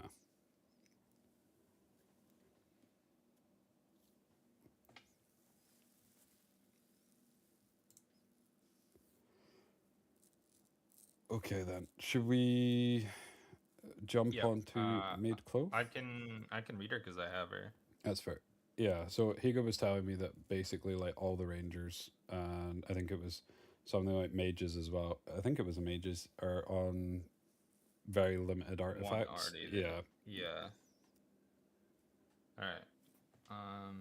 Maid Chloe, S3, revives all dead allies to 30% health. For all allies that are not dead, she dispels 2 debuffs and grants them revive for 3 turns, which is when you die, you revive with 30% max of your max health, before granting defense up to all allies for 3 turns. So she gives 2 3-turn buffs. So all the characters that do like decrease by 2 turns wouldn't insta strip this. Her passive, she gives 50% additional damage reduction to all allies, which I believe additional damage reduction is very common in this game so far. So this seems quite strong. This is probably the main part of her kit, if I had to guess. At the start of the turn, she recovers the health of 2 allies with the lowest health proportional to her max health. And then her S1, she attacks with a hammer, 40% chance to stun for 1 turn, increases the combat readiness of herself by 15%. After attacking, when the target is inflicted with stun, she increases the combat readiness of all allies except for the caster by 15%, and soul burning it grants an extra turn. So she can Okay. probably cycle her S3 to almost be insta off cooldown every 3 turns. So you'd like have pretty good buff up time. You'd if you have soul good. burned it. You would have good buff up time. To be honest, from an ER standpoint, I'm more looking at her passive. Yeah, I think her passive is. I don't like the problem is I don't know what we'd consider additional damage reduction in ER. 'Cause, like, this is very, I think, very strong in E7. Additional like I think you would just have to think of it like Mia S1. Oh, sorry, But who's wait- this one? Mia, so like Mia's S1 passive, which is just flat DR. Oh. So the problem is, We don't have That's additional not what- damage. yeah, because additional damage doesn't exist in ER. Yeah, so this is basically. basically either gives damage reduction or does nothing in ER. So I don't know which, like, because this is either completely busted or she's just a heal bot. It doesn't reduce reflected damage in E7. I don't know what that is. So Oh, like- reflected damage like would be like shield damage off reflected? Bibulus, or like an ER would be like Solence. Like Solence. Yeah. Additional damage refers to fixed damage. Oh, only fixed damage. So there's not that much fixed damage. Well, there is Is there a because lot of no, like if you think about it, like what have we done? fixed damage? So I if know you there's think like Lady of the scales applies fixed damage and scales is rev. Yeah. I was reading, Thief actually said rev would be additional damage, so shell damage would be additional damage. Actually, that's an interesting way of thinking about it. Oh, then she'd be really, really good against Cleave. Yeah, Not that Cleave is very good right now, but if Cleave makes a comeback, then she'd be really good against it. I mean she would just kill rev, like every Yeah, other and other. Rev's the only way that you can Cleave right now, other than Mass. At the start, recovers health to allies proportional to the caster's max health. So does it say, so it's 18%? No, is it 12%? It's 18% when Mulgar's lattice, full lattice. Okay, so 18% when fully latticed. So in ER, she'd probably have around, most of the HP scaling healers are around 60k health. So that would be a pretty big heal for just But a this would- passive. Yeah. It's at the start and of then her you have- turn, is it not? At the start of, I think it's her turn. I Yeah. think when it says the turn, it's her turn. Yeah, so For most of these passives. so you would probably put her on something like Strive. So for example, in ER, we have a set, like an armor set that every time they're hit, they push 10%. So if they're hit by like 2-3 people, like 2-3 AoEs, they're getting 20-30% push. Yeah. And then, I mean, full team revive is quite strong. That's basically Beyond in S3. Yeah. And if they're not dead, it gives them a buff that doesn't exist in ER, which is just when you die, you revive. I mean, So you'd have to, but it's not unstrippable. So, like, it just means that you strip that buff. yeah. But, like, you don't always have a strip in your drafts. I would say though, she's pretty weak to being. So if you CC'd. CC, yeah, like because she has no cleanse, like for allies that are not dead, dispel 2 debuffs. But if she's CC'd, she doesn't have like her own cleanse. Like a lot of the other Yes. healers in this have like they can cleanse themselves before they do something, whereas You- she You can't. have to have her on Alicorn, basically. Yeah, but then if you cooldown increase, because a lot of the time you're running cleanse, or running CC, you'll run something like either a Santic, or now you could even run a Zhang-Chi and just shut off the shell. Yeah. So I feel like she's probably. Do you know looking at her kit, she's got hard CC on S1, Yeah. with some push. I feel like she'd probably be not bad as a bruiser versus bruiser healer, and okay against, like, if this works against Rev, she'd be good against Rev Cleave, but you couldn't Yeah. run her against any form of CC because she would just do nothing. Yeah. So she's like she's I think she's a really good 4/5 pick just in general Yep. against like any Rev Cleave, which is basically almost any cleave other than Messiah. And then and she could be okay in the turn 2 mirrors just because I think reviving all allies is pretty big, although 30% HP, so they might just insta die again. So the thing, like, Bramble would stun, but we wouldn't run her on Bramble because we would want her to cycle faster. Yeah. Because every time she gets hit, we'd rather have that 10% push. Although she Yeah. pushes herself by 15%, but it's not guaranteed. So like Bramble in Yeah. ER is 25%. So or is it 20? It's 20, isn't it? Yeah, it's 20. 25, I thought. Can't remember. The chips have fried my brain for Bramble. Bramble is 25%. Okay. So with the chip, it will go from 25 to 30, potentially 35 or 32. I can't remember what the max is on the chip. But yeah, 8%, I think. would you risk running Bramble for 40% chance to stun with 15% push, or would you just take a guaranteed 10% push? Because the thing is as well, if you do Bramble and you stun someone, you can then hit them to push the rest of your team by 15%. You can hit the stun target. Yeah, that's a tough one. I feel like that would be a preference thing. But I feel like she'd be decently strong in ER. I don't think she'd be broken. I also don't think she'd be like as strong as a Femelia, or I feel like she'd be probably top of B, maybe creeping into A. Because if you were wanting to run a healer, I feel like the most comparable one is probably Sanya.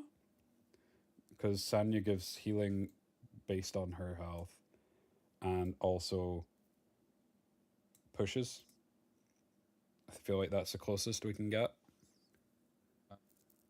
Yeah, maybe. And she also revives. Doesn't revive everybody though. This seems kind of strong, but at the same time, I feel like she just gets CC'd, which is the same issue Sanya has. So I feel like she'd be in like the same tier as Sanya, which is probably A. Like Sanya's pretty strong, but she's not game breaking at the moment.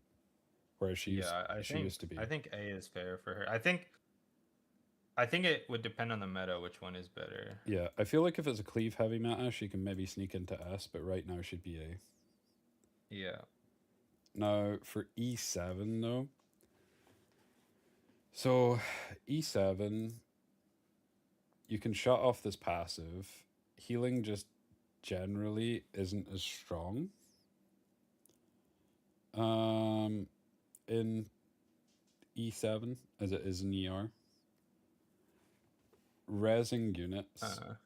But additional damage is a very big thing that we've seen a lot, I think. So I think she's probably a really good... I think in ER, if I had to guess, she's just a really good, like, you pick on 4 or 5 against Cleave, and then she revives the whole team. Or she keeps the whole team alive, one of the two. And then you just kind of turn it around and kill the Cleave. That would be my assumption. Or maybe you even possibly use her as a Cleave anchor. What? Where it's just like, in case something goes wrong so that you can res your whole team? Yeah, like Ruel of Light, kind of similar. Like you put her on 5 in your Cleave draft.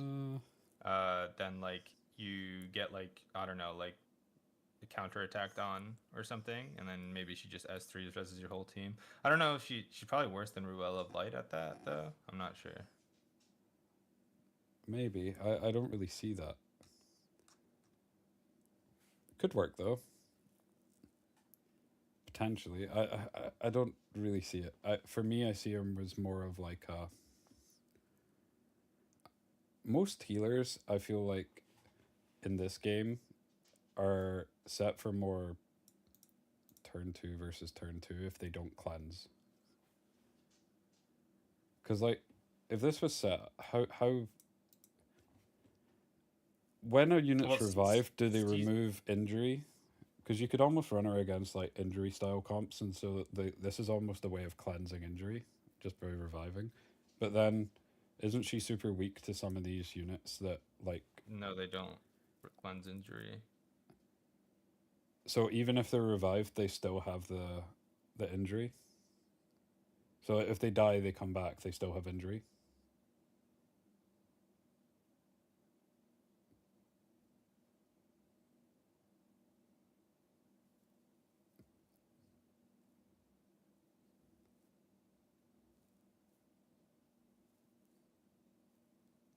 It stays? Oh.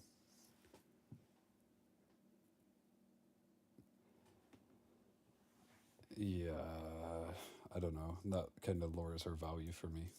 Like, I feel like that's weird. I mean, she's just an anti-cleave unit and only cleave. But I'd imagine cleave drafts, like actual cleave drafts, are more common in this game instead of like cleave with a CC on 5, because I think cleave is a real play style in this game. Like, you can actually just like play 5 cleave instead of like cleave with a CC on 4 or 5, or like a cooldown increase on 2, or like Yeah. I feel like that, something like that would that. maybe be different if they had, like, freeze, petrify, all these types of stuff. Yeah, I think RCC units are so much stronger is the Yeah. difference. Because, like, I feel like freeze would just instantly take over the meta in this game. Freeze or Petrify would both be really strong, I think. Yeah. So, yeah. How strong is she against cleave then?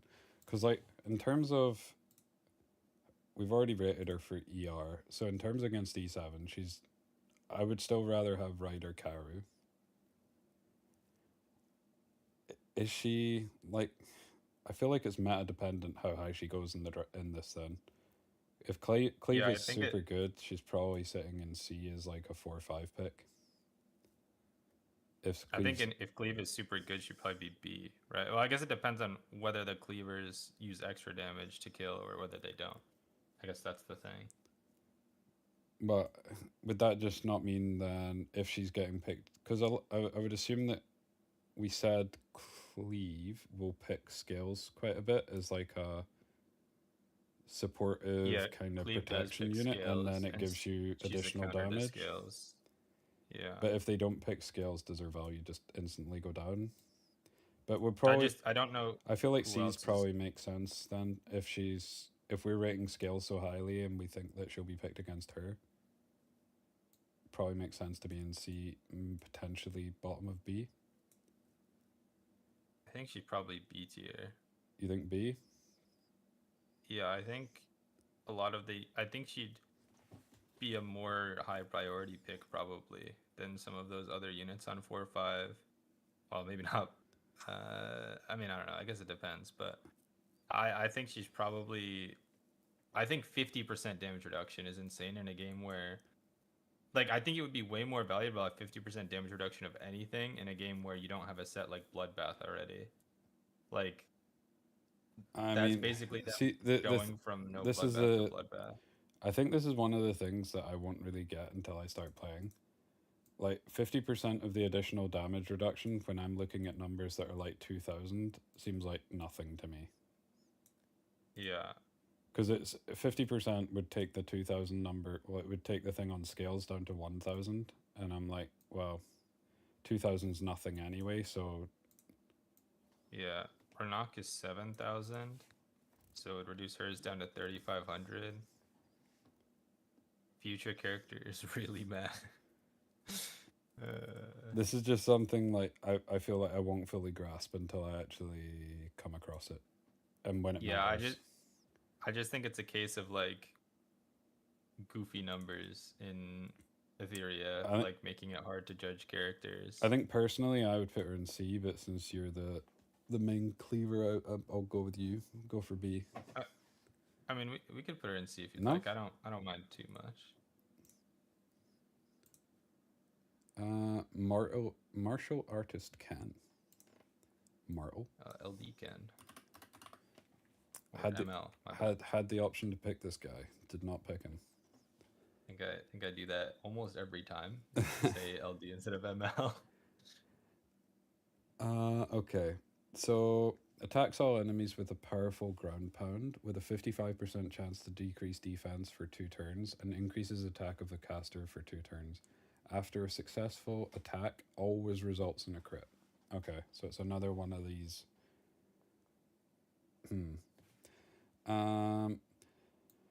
At the start of the battle, grants Vigor for 3 turns, so that's that undispellable 30% attack and defense. When an ally, except for the caster, suffers a critical hit, counterattacks, and when the caster suffers a critical hit, counterattacks with Dragon Flame.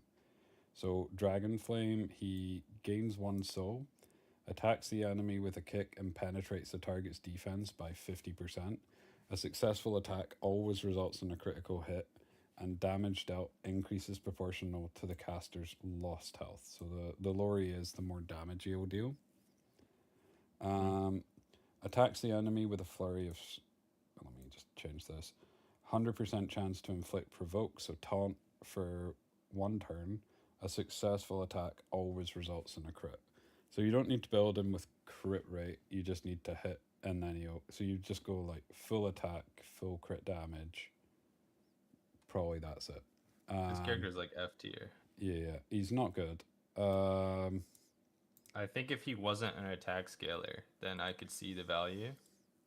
But I think him being an attack scaler who relies on counterattacks, and especially like who gets a better counterattack from being attacked himself, makes him useless. I feel like he's just an old kit. Yeah, probably. Like I feel like he needs like some type of damage reduction or some other thing in his kit. Otherwise, why would he not just explode? I feel like he's not F. Like I feel like he'd be probably E in both games. But I guess that's fair. because like not having to build crit on him, just go full attack, full crit damage. If there was like you could almost use him like a pseudo messiah. He puts defense down for himself and for the rest of your team. And this is kind of niche, but like yeah, I just don't think he does much. Yeah. Pretty short one. Yeah. You got Mediator. Is it Quarric? Mediator. All right.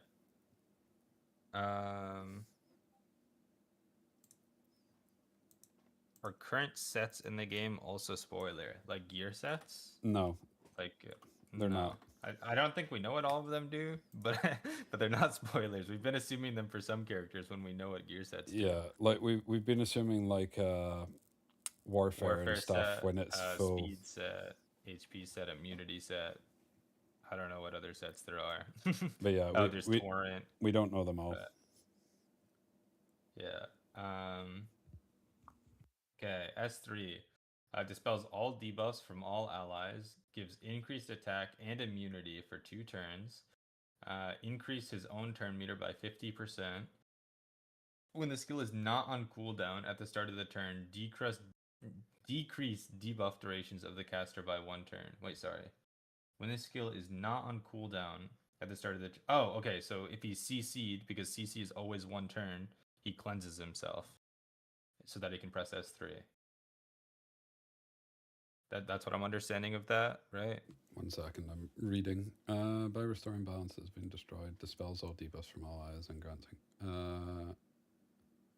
When the skill is not on cooldown at the start of the turn, decrease debuff duration. Yeah. So yeah. it's like...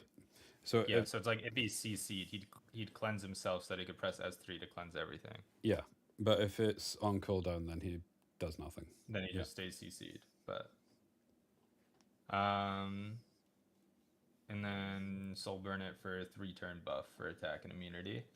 S2, attack the enemy, dispel all buffs. Attack one enemy, dispel all buffs, inflicts attack down, and grants a barrier to all allies for 2 turns. And then S1 increases turn meter by 15% for himself and the ally with the highest combat readiness. And then he has a equipment for 10 speed, and his skill 2 decreases damage dealt of balance of power, but penetrates the target's defense and cannot trigger a crit. This is so the S3 is kind of interesting. Into see, Yeah, like, he see, has, like like- if they had like a lot of hard CC in this game, he would just full counter it. But it's more the debuffs and stuff. So Yeah, a lot of the debuffs are kinda strong. They have some Yeah. really strong debuffs. So like just being, you're basically getting a guaranteed cleanse yeah. once. Mm-hmm. Does the rest of his kit do enough to warrant picking him over for? I mean, I- he gets full cleanse into immunity and attack buff, which isn't the worst, but there's a lot of strip in this game. Yeah. And then S2 is a dispel all buff with attack down on one character, but I guess the bigger part is that it gives a shield to your entire team. How big is this shield? And it scales with his health. 21% of his max health. So I would assume most of these style units tend to have like 25k. I would assume. I think you're running him triple HP. How much HP does like? So wouldn't it be like closer to like a Fia? Oh, I was meaning in E7 terms. Oh, an E7, yeah, like 25 to 30, like 20 If to 30. you were running him in ER, yeah, you'd be on round, Like about, 60K. round about 60k, yeah. Yeah, in this game probably like 20k to 30k, somewhere in that range. So like after the in ER, doesn't he just get cooldown increased? gets and cooldown then, and then he's increased. just kind of useless. He gets cooldown increase, and then he's stuck on a 4-turn, or well, not a 4-turn cooldown, but he gets cooldown increase. Yeah. Well, you probably run him Bulwark, right? Yeah. So you run a Bulwark on Codex or Jackal. Wait, does he ever attack? His S1. His S2 is an attack. So you run a Bulwark on either Codex so that you get double S3 cleanse, or you run him on Jackal just for the turn meter from S2, but it only is after he presses S2.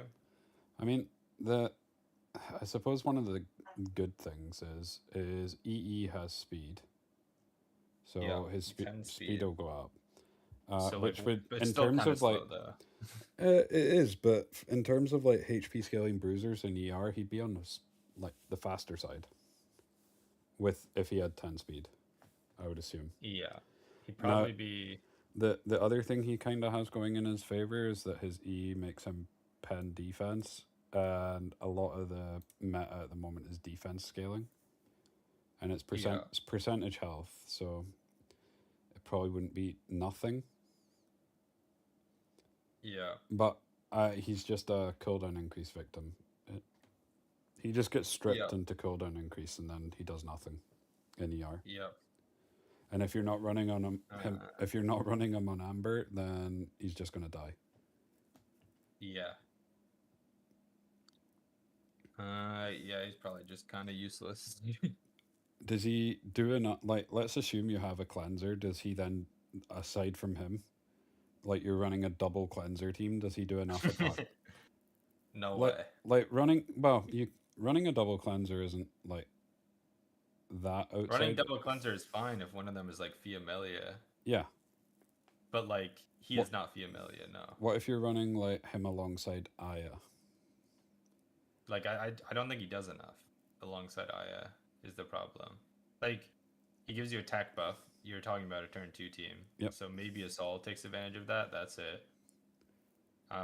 Immunity for two turn immunity is pretty good. Is he just a bruiser then that you would pick on 4 or 5 against CC?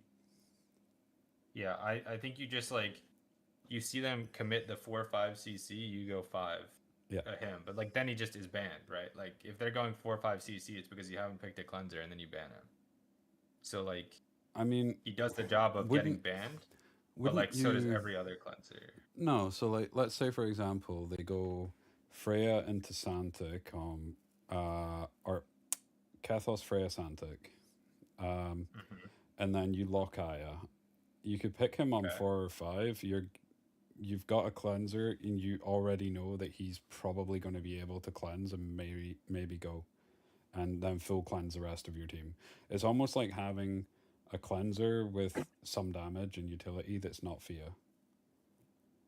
Yeah, but do you need him if you already have Aya on the team is the question. Well, if they apply more than 2 debuffs, yeah. Because then you're just RNGing it. You're just coin flip. Yeah. Yeah. I don't know. I feel like I would usually rather have him on like I don't know. I don't see him being that valuable to me because he just has no way to gain turns or anything. Yeah. And after he presses his S3 once, he doesn't really do much. Because I don't think his S2 is that good.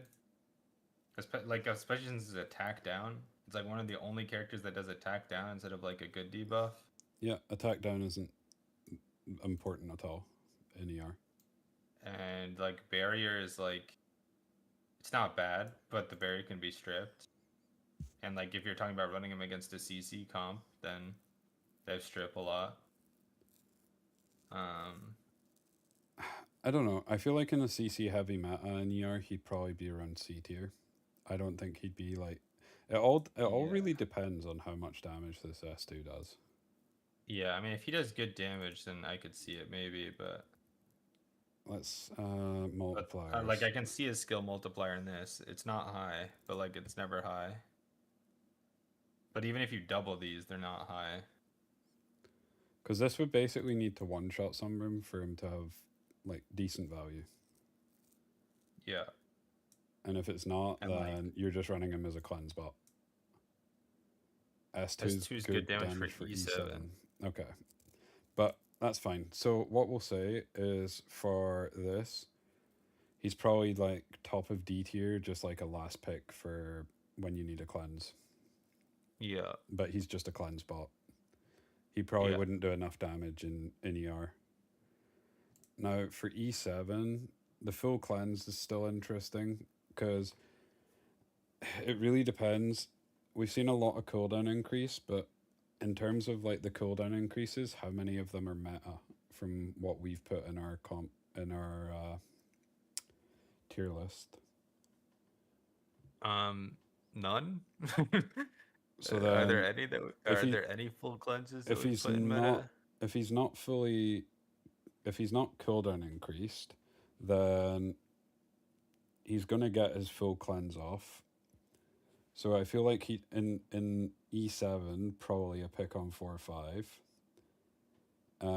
And you get the value from the full cleanse, and the barrier will probably be pretty good. I would assume within E7. I feel like because healing's not as prevalent, barriers are stronger. Yeah. I guess so. There's still a lot of strip in E7, but There is, I but a lot of the strips front loaded, so it Yeah, almost it would seems be like like you they would go use through S3, S3, and then there's Yeah. less strip available. Some still had strip on S2, but most of the strips seem to be S3. yeah. We did read the artifact that he has pen. Yeah. But yeah, so if he does decent-ish damage, I feel like he'd probably be On our list, low B, middle to middle of C. Like I feel like he's usable and he's pickable, but it would be on 4 or 5 and against the right comp. I think he's C. I don't think he makes it to B for me. C? I think C is fine. Okay. I'm good with Yeah, that. we have rated a lot of full cleanse, but I don't think we've rated any of them highly, right? I think all of them are low tier. I don't remember where we put them. I'm not gonna lie, I can't, I can't remember. Oh yeah, we've really had a The- lot of characters with full cleanses, but Lady. Oh right, Lady does have a full cleanse, but I don't Melissa. remember. I feel like all the other ones. Okay, Laya is B. so Ailey is A too. Okay. interesting. We rate full cleanse highly then. Not him though, because he does nothing else. I mean, he gives you a shield, and I feel like shields are actually pretty valuable within I E7, see. mainly because the healing's not as good. Like, healing seems okay, but it just, yeah. Yeah. Okay, so it's Melissa. Yeah. Is this one me?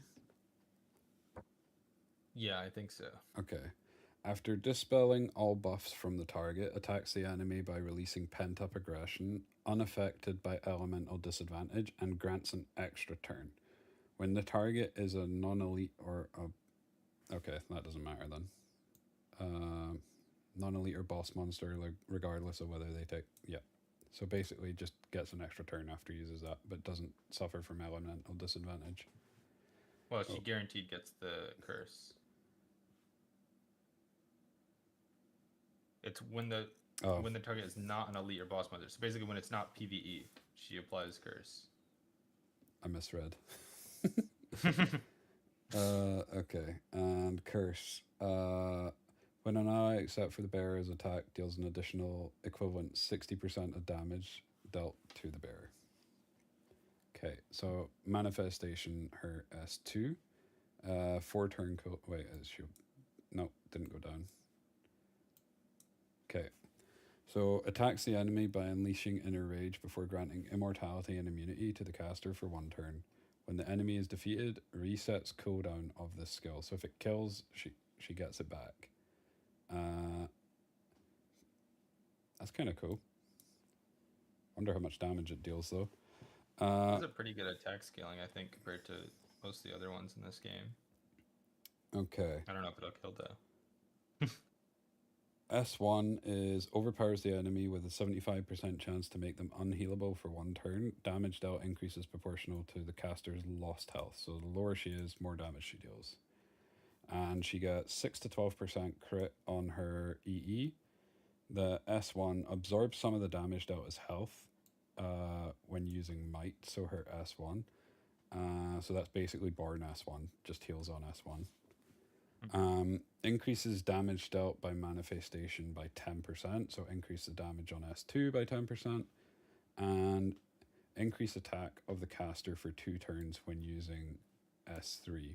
So, Probably grab the S3 one. you definitely grab the S3 because you can go S3, get the extra attack buff, and then you can go into the S2. How fast is she? 112? 112. She's like mid speed. Okay, so you're dispelling all buffs from a single target. You're inflicting them with curse, and then basically you try and nuke them with the S2. And if you get that reset, then you No. can. If you kill You- them, you do. Well, no. I'm saying you attack somebody other than the person you put the curse on. Unless I'm reading curse wrong. When an ally except for the bearer is attacked, it deals the extra damage to the bearer. So you put the curse on someone, and then when you attack someone else, they take 60% of the damage you did to someone else. Would it deal enough damage if you're hit? Would you be able to kill someone with that? My assumption is you'd slap the curse on a squishy, and then you'd slam your S2 into a tank or someone slightly more tanky, and you'd hope to kill both.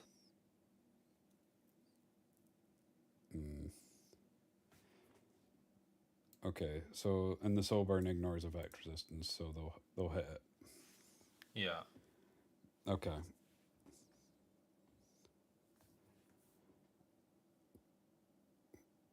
So the S3, you're probably looking to try and get them to around about like 40%, I would assume, and then finish off with the... Does the S2 have better scaling than the S3?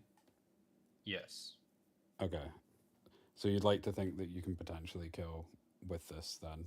Kill the squishy and even just soften up the tank, get them pretty low. Yeah. So like you'd S3 the squishy, it probably does a little bit of damage and puts the curse on them. And you S2 whoever else on the team that you want to try and target, it hopefully kills the squishy and yeah, it probably doesn't kill the tank unless they're like mega debuffed or something. Okay, and grants immortality and immunity. I mean, so looking at this, if this was like a single threat comp, I feel like she'd be good against like single threat comps because you could just. Yeah. But I feel like against anything else, doesn't she then just do this, do all this, have her turn, potentially kill something, and then she gets stripped and killed?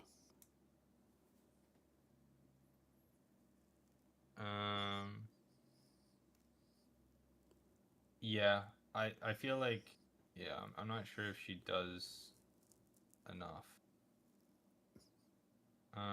Like I feel like she's fine against single threat comps, but outside of that, Yeah. Yeah. Okay, another question. It says when an enemy is defeated, resets the cooldown of the skill, so the S2. Yep. Is that only the enemy that you're targeting with the S2, or is it when literally any enemy, like, is it when you kill the curse enemy? Like, would that count?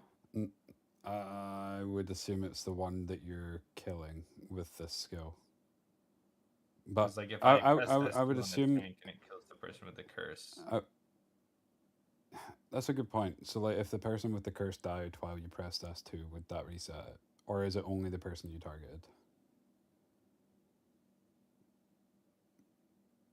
The person who you targeted Okay. is the targeted one. Okay, so that makes it Well, quite a bit worse. So then you couldn't do what we said. You'd have to, if you wanted to get this skill cooldown back straight away, you'd have to do it the other way. Yeah. So you'd have to, but then like the curse becomes useless. Or I guess you put Well, the yeah, you put the yes curse and no. onto the tank and you snipe the squishy. Yeah, you just do it the opposite. Yeah.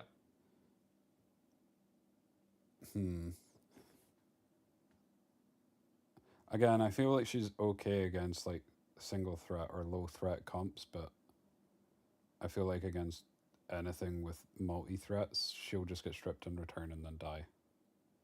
And Yeah. she doesn't have extinction, so there's nothing to stop. Like she kills someone and then they just get rezzed. Yep. And she also has no way to stop herself just getting cleaved or CC'd. Yeah. Okay. So I feel like that would probably put her.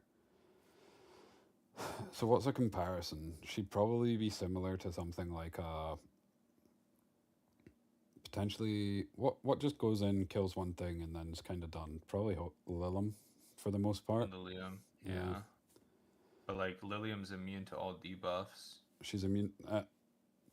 She's immune to all debuffs. I would say.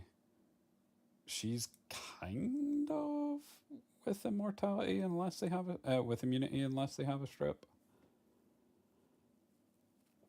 It's not but quite you the only same, get though. immunity when you press S2. Like Lilium.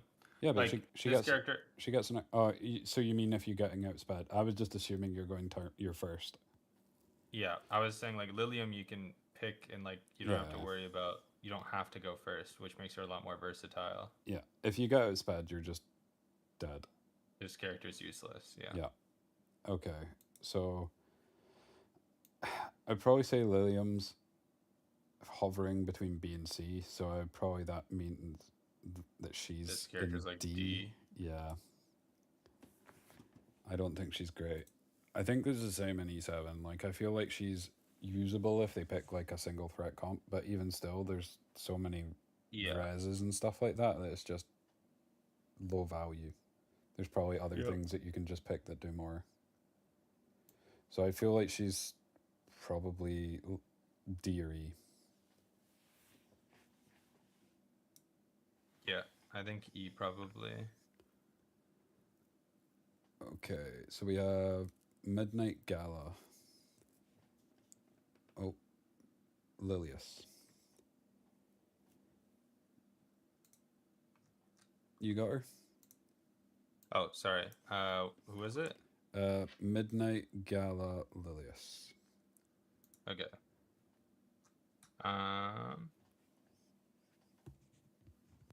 S3 gives herself attack buff for 3 turns. Ignores damage reduction and damage sharing effects. If the target has a max health greater than the caster's max health, sorry, okay, I thought I was going to say current health. If the target has more health than her, she penetrates defense proportionally up to 100%, and she always crits. W, no skill multipliers. S2, at the start of the battle and at the end of the turn, she gains damage limit for 1 turn. Damage limit, damage suffered in 1 attack cannot exceed 35% of max health. After attacking on the caster's turn, when the target's health is 50% or less, then you activate Now or Never. Now or Never gives attack buff to all allies except the caster for 2 turns, increases combat readiness by 20%, and increase the combat readiness of herself by 50%. And then S1 attacks the enemy, recovers health. Amount recovered is based on her attack, always crits. So Wait, no, she presses S3, attack buffs herself. I need Hits to. someone, ignores damage reduction is nice for ER. So, how much max health would she need to be greater to hit the 100 pen? No, she needs to be less max health. She's an attack scaler.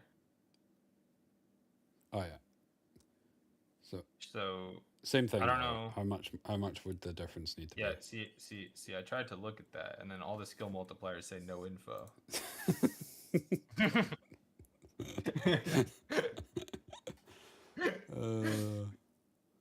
Okay. So that's a great question. S3 deals 80% health of most tanks in E7. Okay. So that's probably a one shot ER standards. That would be a one shot in ER for sure. But then okay. So let's say she is more or less guaranteed to kill one thing. She's pretty fast as well. Yeah. So she S3s, she nukes something. She can't take more than 35% damage in a turn, so she can't get like Ray Mary Brambled or like Ray Mary S3'd and just insta die. Mm-hmm. And then when she S3s, she lowers that target's health or kills it, and then she immediately gives the whole team attack buff and increases their turn meter and increases her own turn meter. I will say though, damage limit can be stripped. Yep, that's true. So she can just be stripped and killed. Yes, but the Raymary S3 would proc as soon as you kill Raymary. Yeah. So then she'd eat it. Okay. So right. So she's basically one shot, and then she has some form of survivability in terms of this buff. Yeah, and then she like gives a little bit of value to the team with the attack buff and the turn meter push and everything. Okay, and then I'm rereading the passive bit again for the Never Never. After attacking on the caster's turn, when the target's health is 50% or less, activates Never Never. So, with this then, does this activate at the? So she S3 and then she instantly gets the push from Never Never. Yeah, that was my assumption. She S3 is instantly gains 50% turn meter. Whole team gains 20%. Whole team gets attack buff. Okay. That's my assumption. Or does the target's health have to be 50% or less before she targets them? That's what I was meaning. Yes. So they do. Yep. Okay. So if you could run her so that she's fast enough, and you're basically guaranteed to always proc this on turn 1, you could almost use her as like a pseudo opener if you don't need to strip anything. Yeah, she's like an opener, and like I think she could actually really help a cleave comp where it's like Raymary is like a really big problem for cleave, obviously. And then she like S3s the Raymary. And even if it doesn't kill the Raymary, like, because maybe on a speed build it doesn't kill or something. Like you S3 the Raymary, it puts her at least below half, and then you'd have like your Senua Yelly follow up to kill, right? Yeah.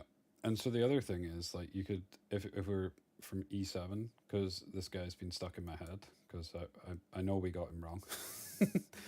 one? Pavel. So, like, you could almost run her fast, get her to nuke something. She always crits, so that's one of the crits towards him. You could get someone else going who's going to crit, and then that'll proc him and yo-yo with the whole team. So, like, the Yeah. fact that a single target doesn't really matter. It's Yeah. hmm. Yeah, I actually think she's not bad. I don't think she's crazy for sure, but I think like she does a lot of damage. I She feel like gives some utility to the team. if there's a tank that you're potentially struggling to kill with the AoE, I feel like she's probably a good pick on. I've said this quite a bit tonight, but I feel like she's a good pick on 4 or 5 against like a giga tank you just want to kill. Like Yeah, I mean, if you're I feel forced, like we say that about every unit. It's like, if oh, if they you're do this thing really good. I mean, But- if I don't think that's a bad thing though. It's like some of them are just Yeah. really bad though. But I feel like if Oh, you're yeah. in Some of them are E7, if you're forced to target, is it Arunka? Yeah, Bossarinka. Yeah, and if she can deal like 80%, that's pretty good, no? Like you're happy with that, and then the cleave follow up after follow-up should be enough to kills. kill. Yeah. I don't. Um, I feel like there's a few units that could potentially do something similar, if not the same. But yeah. yeah, in terms of ER, how would she be placed though? Because like she kills the unit, and then so She what? kills the unit. What would you gives put the her in? push? I'm just gonna pop her here then. So Let she me just take it. So she kills the unit. She gives attack buff. She pushes your team. what And she type gives of herself a little bit of damage resistance. what type of team would you even run her in? Would you run her with turned up? Because like then you would massively overpush. Yeah. Because you would Turned out. her Yeah. turned up first, then her. So you would have Yeah. 25% push, and then on top of her push. Yeah. I mean, it kind of depends because you could run it like that. You could technically run her as the opener, right? Like you could see them lock something slow, and Yeah. then you could use her as the opener. Do you know the funny thing though? I actually think she's What? bad. She's bad against defense scalers in her game. Mm. Because she would have about the same. Yeah. She would have about the same health as defense scalers in her game, so she wouldn't get any pan. Yeah. I think she's not crazy against defense scalers. Defense scalers will probably have a little bit more health because I think like Amber and stuff always have higher base health and stuff. But it would probably only be like 10-15% defense ignore. Then Yeah. maybe she's running Harvest. Like if you're running her as an opener, maybe you run like Swift Rush Harvest Raid. Yeah. Like the White Fang build. I mean, I feel like it's still enough to do. You should at least get them under the 50%. Yeah, it just probably. wouldn't kill. It wouldn't kill a defense Yeah. scaler, but she'll definitely probably kill HP scalers, because she'll be at 100% for that. And even if she doesn't kill the HP scaler, she should get them low enough to where any follow up would kill. Yeah. Which is, I think, what's important, right? Because I think one of the weaknesses of her, if she was ever meta, everybody would just chuck everything on Amber, and then she can't do. Yeah, like and she would then get the she push, needs but then that. she doesn't really do anything else. So I feel like with that logic, is she better than Lilum? She's better William. because I think she probably is because she pushes, but I feel like I think they're like equal. different. Like equal. Yeah.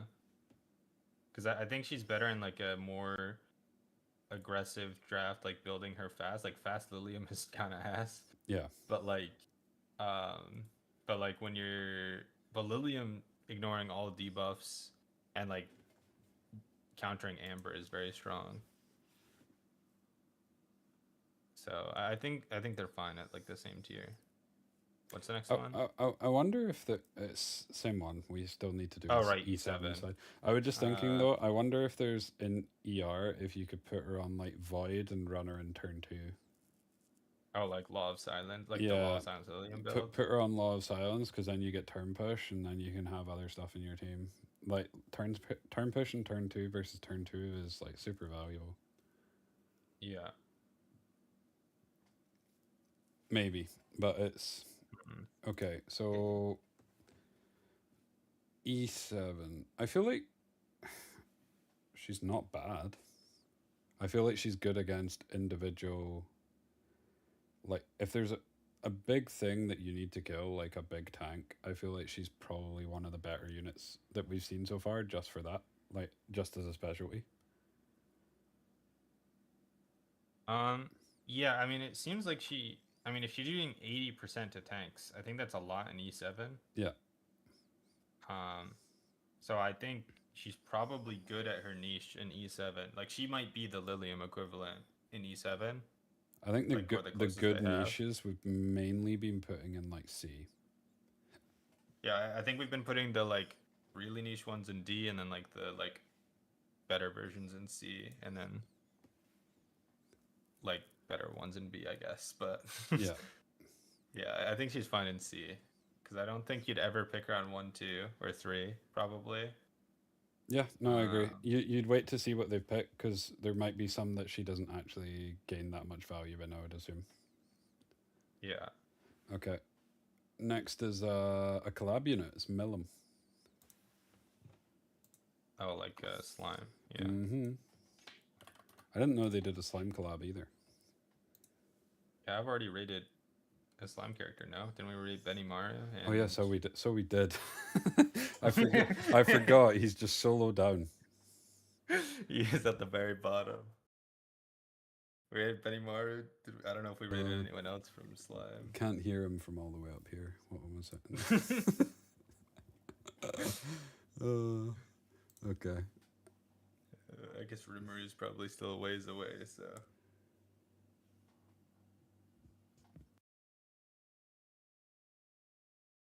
On this one. oh, is it me? My bad. S3, you gain 2 focus. Attacks the enemy. When the enemy is defeated, extinction. Gives increased evasion to herself for 3 turns. If she ignores damage share. S2, passive. At the start of the battle and at the end of the turn, has a 100% chance to gain Dragon Eye Milim Eye, an undispellable buff that gives her hit chance and evasion by 20%. When the caster is granted Milim Eye, she dispels stealth from all enemies, and she ignores effect resistance. After attacking, when focus is full, she activates Dragon Buster.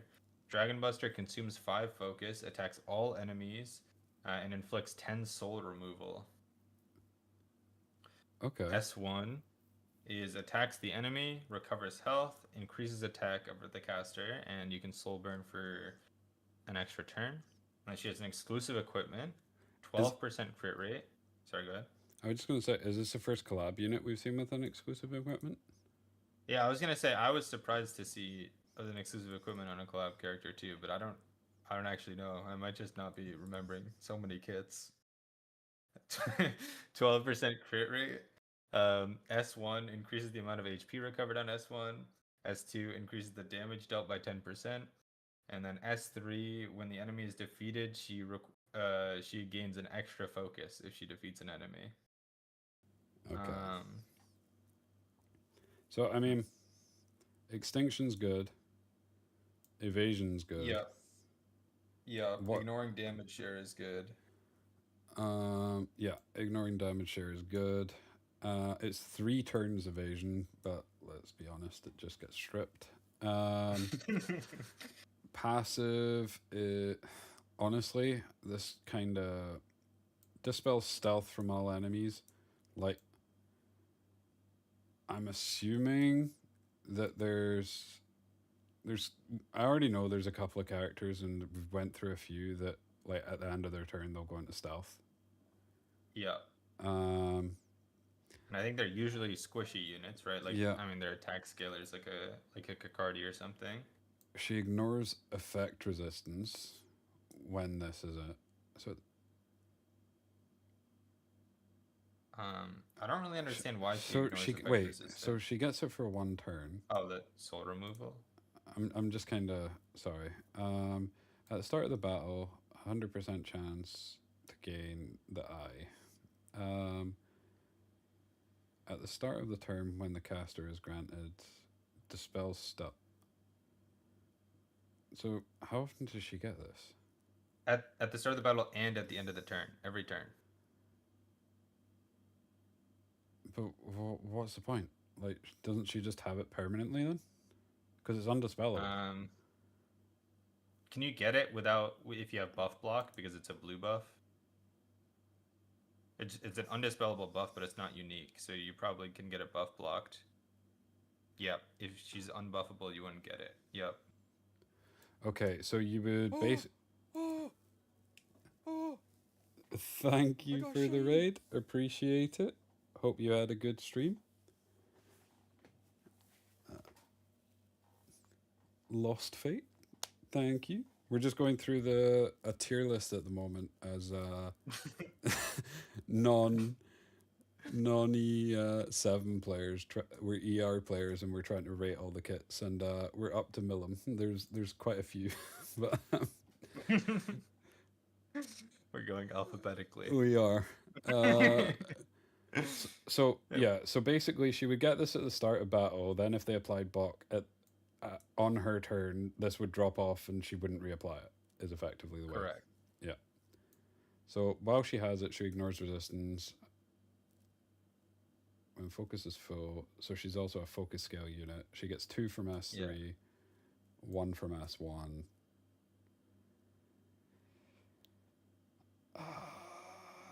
Does she do anything? Like, Extinction's I think she's Extinction's she's kinda cool and ass. evasion's nice, but like, what does she do?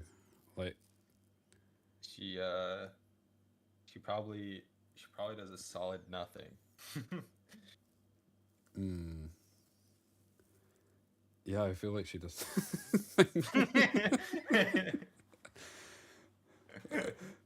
Like, this sounds kind of cool into like certain stealth characters, but it honestly just sounds like it doesn't do much. This is the 1 in 300. The 1 in 300 when you run into the guy running a 4-man stealth team. I mean, but and there, you lock out the little. there's also multiple ways to stop it. You can buff, I know, you I can know, buff I know, block, but or you can it's- just turn off her passive. I know it's. And She's so bad. okay, I think she's E tier or F tier in both. well, like, we don't even have stealth. Like, and ignoring resistance in Ignoring resistance doesn't matter that much. We don't have souls, so soul removal means nothing. but what what maybe you could say this ignores Kakardi But- passive. but what is she even ignoring with this like effect? I think it's the soul removal. I'm not Okay. 100% sure. Can they resist soul removal? I'm not sure. Oh, it's the strip stealth. Okay. Wait, so our passive can just get resisted? That's So you could just stupid. get 15% in E7 and 10% in ER. Oh, that's so bad, man. Like, I was so confused. Like, why is it ignores ER, but does that ignore it? It can't, like, it can't get resisted even by like the 15% random chance.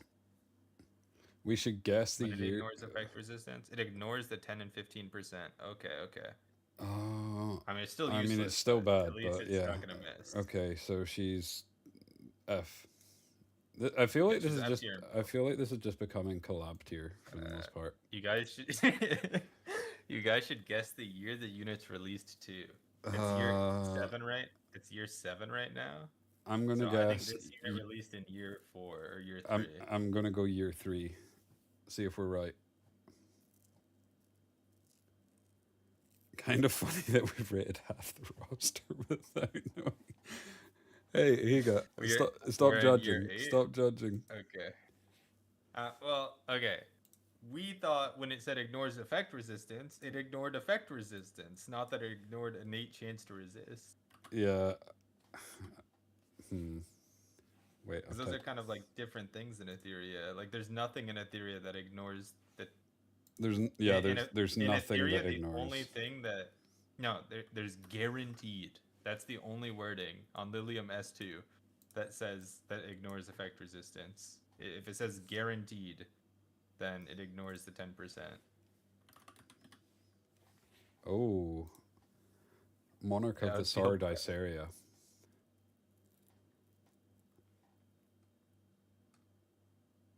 Oh, wait, sorry. What did you say? Oh, this character is one of my favorites. I really want her. Actually, I really want both of the Ice areas. If she, I just really like Ice if she's Area. one of your favorites, do you want to do her and you can rate her? Sure.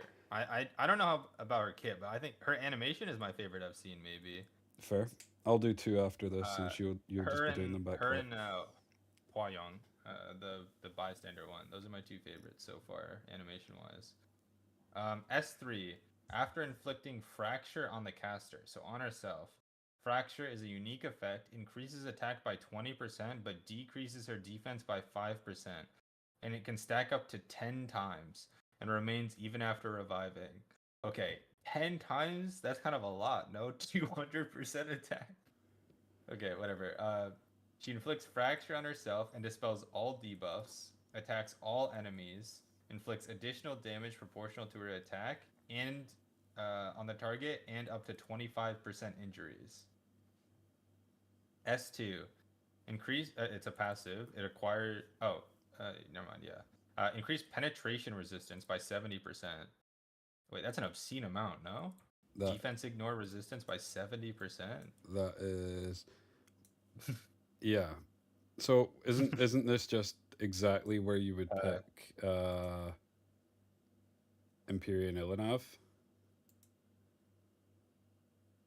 Well, Empyrean Ilanav is for the whole team. This is just for her, right?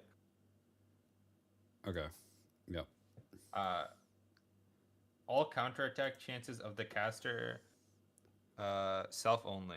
Yeah. It's resistance. Yeah. She takes 70% less damage from penetration, right? That's Yep. that's what I'm understanding. Yeah. All counterattack chances of this caster are doubled. Oh god, 60% Bramble. When counterattacking, if the target is a hero, she also triggers a counterattack from the frontmost ally. And then after attacking, she gives herself a barrier for 2 turns, proportional to her attack, which consistently stacks. Okay. S1, attack the enemy, penetrates the target's defense when triggered as a counterattack. When triggered as a counterattack, activates Sword of Duty instead. Sword of Duty, after inflicting fracture on herself, attacks the enemy with the ritual sword and increases her turn meter and of herself and the foremost ally by 25%, inflicts additional damage proportional to the caster's attack and up to 25% injuries. Okay, so she presses S3, she applies this thing to herself. Yep. Every time she counters, she also applies this effect to herself, which gives her 20% attack and minus 5% defenses. Every time she counterattacks, she gives herself a barrier that's proportional to her attack, which she is constantly scaling. Yep. She has 70% defense ignore resistance, and she has double counterattack rate, so 60% Bramble rate in this game, because I think it's 30% in this game. It would be 50% in ER. Okay. Maybe higher if you count the new chips, whatever. So like, And after attacking, she grants a barrier. yeah, to herself. And then she but also wait, every time there's- she counterattacks, it also triggers a counterattack from an ally. Her foremost ally, we'll just say it's an ally of your choice in ER, like you choose it at the start. But there's no cooldown on this, so this is Yeah. This is every turn. time every time she hits, counterattacks. she gets a barrier. Yeah. And Isn't this unit kind of nuts? kinda, she's like, do you know she's basically better assault. Yeah, she stacks up an insane amount, Yeah. 20% per counterattack. Like, Applies 'cause- injuries up to 50%. Like, dude, this character is nuts. Like, and then even if she dies, you just bring her back and she instantly still has this. yeah, dude, and she's insane into cooldown increase because her passive's no cooldown. She would. Is she? Oh. How much damage does all like I realized like after a certain period she's gonna deal like insane damage. But at Yeah. base, how much does her stuff deal? Um, No info, no info, no info. Dude, every time we want to look at the multipliers, they aren't there. Oh, and she also has defense penetration. Can't forget. One third a of a deep- 1/3 of a tank apparently is how much it 1/3 of a deals tank? at base. Okay, but that's like in Etheria, that's like half of a tank. Yeah. Okay. And she so penetrates in defense. in so she's Etheria, experienced her defense only failures. counter would be Solence And CC. and CC and Raymarie and Hoyan technically. In fact, yeah, doesn't Hoyan just kill her? Yeah, Hoyan would be scary because Hoyan does a bunch of damage, and I So- assume she doesn't have anything to live from that, right? Yeah, because she just gives herself a barrier. Yeah. And then Raymarie could execute because she's basically based around barriers. It depends on how much damage Yep. Raymarie like would do to her instantly. So But other Hoyan, Raymarie, and Solence. Outside of those three, she's CC. basically in CC. Yeah. Yeah. So if you were to run But- her in a Valyrian comp, basically replace Asal at the moment in the comps that she's Yeah. in. Yeah. Isn't she just like significantly better? I think she's just better assault. Like the fact that she counterattacks and she makes an ally force counterattack is kind of insane. It is, but And like, like in and she doesn't have to take turns to stack herself up like Assault does. Like she just does it every time she counters. She has a barrier for a bunch of survivability. And like the barrier is going to be huge because it's proportional to her scaling attack. yeah, and then if you put her in a Valyrian comp, she's gonna have an attack buff, Yeah. and then the shields will stack because that's the thing. Yeah. Hmm. Oh wait, she has I didn't even think about it. She has 100% defense ignore on her counterattack. I mean, so she's And if she she's does if she's injuries like for a fun. Sal, I think she actually falls into like the same penetrates targets defense. Here you go. We were told that penetrates always means 100%. Or is that not on her counterattack because it's sort of duty and that doesn't? Okay, so the counterattack is the fracture one. It does not have defense pen. Okay, it's Okay. just her S1 that has defense pen, not her counterattack because it's a different attack. I see. Okay. So But that one does additional damage equivalent to the caster or proportional to the caster's attack, which will be an insanely high number. So I think she's an insane unit. However, I think she falls into Yeah. the same category of a Sal in that you can't pick her on 1/2. No, I think she's She's like a 3/4. Like you can lock her, Yeah, but you you, can- need to you can lock lock her. the units around her that actually work. Because if you pick her on 1/2 in ER, you just get cleaved and you die. Yeah, you get cleaved or CC'd, and or they just take or they could just take the units that you need Yeah. to make her function. Okay, so then the next thing is she is insane, but if you can't pick her on 1/2, would you put her in S tier or would she go to like the very top of A?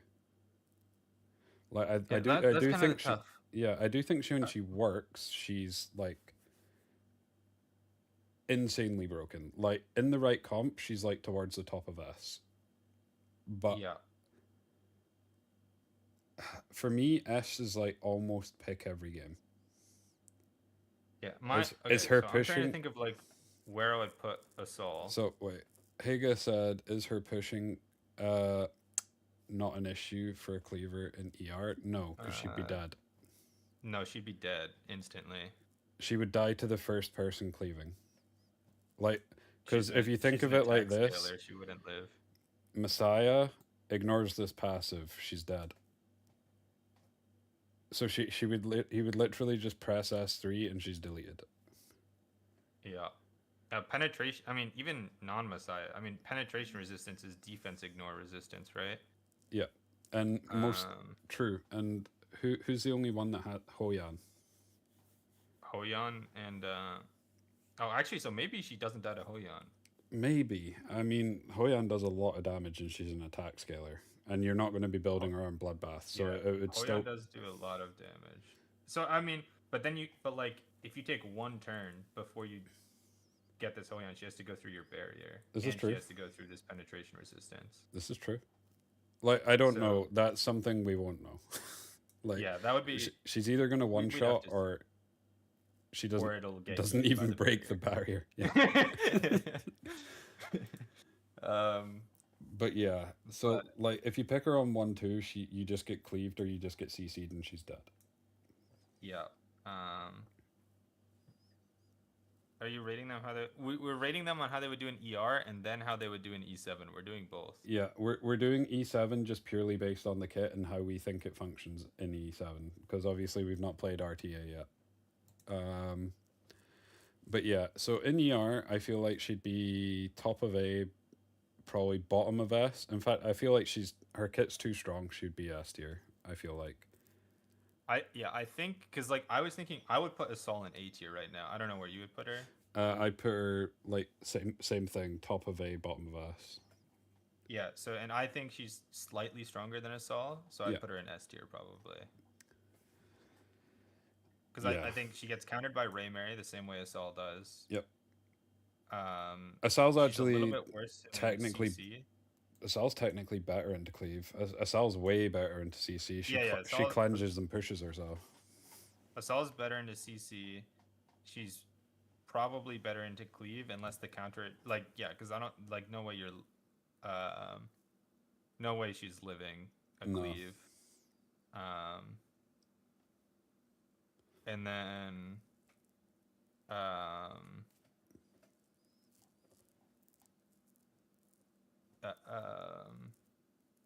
what else would you is there and then yeah, so I think she's just actually insane in the turn 2 mirror.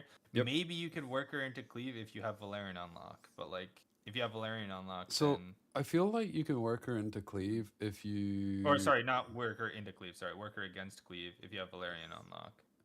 Yeah. I mean, Like if you have Valerian unlock or if you have an Aaron maybe to just like save her. if you have, yeah, yeah, I could see it.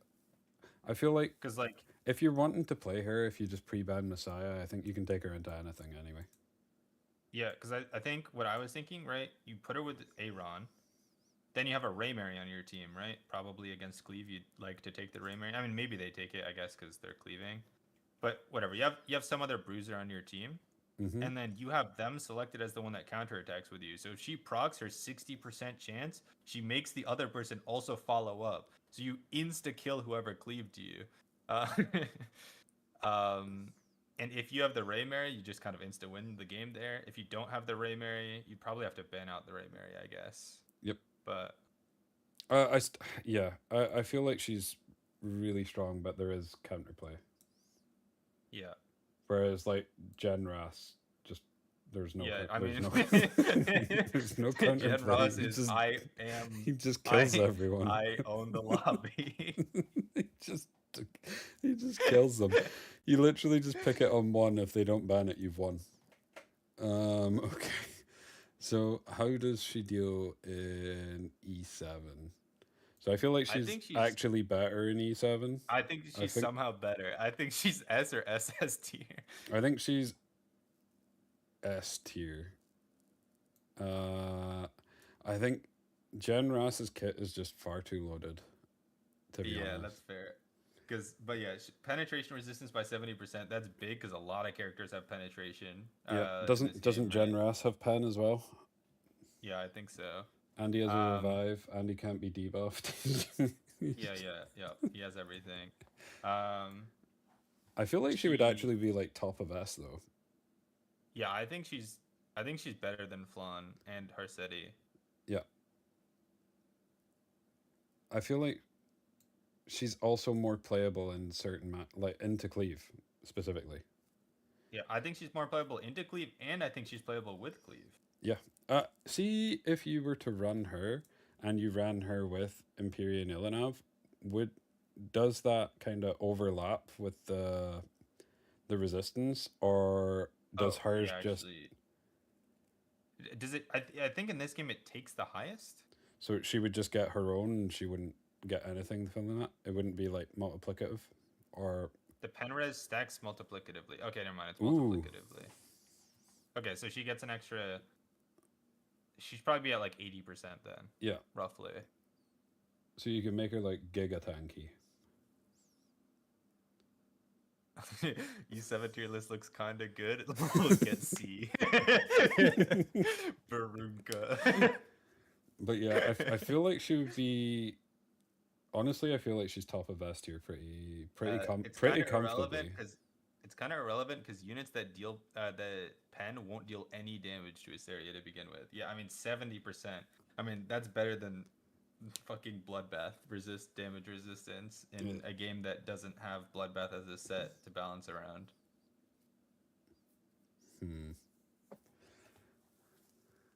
Yeah, I feel like it'd be hard to move her down, but I can't justify moving her up to SS. Like she's not as good as Yeah. Generous. Yeah, I think the only thing is that she kind of counters Genesis Ross, Does she? right? Because Genesis he's Ross's got damage pen- comes from his pen, Pen, yeah. right? He does 100% pen. I assume that's a lot of his damage. Uh-huh. So then 70% penetration resistance, she just takes no damage from him and then counters him. Oh yeah, but he does have seal, and then he seals her penetration resistance, and she's gone into Yep. the lobby. Yep. Yep. So what we're saying is Genras is still king.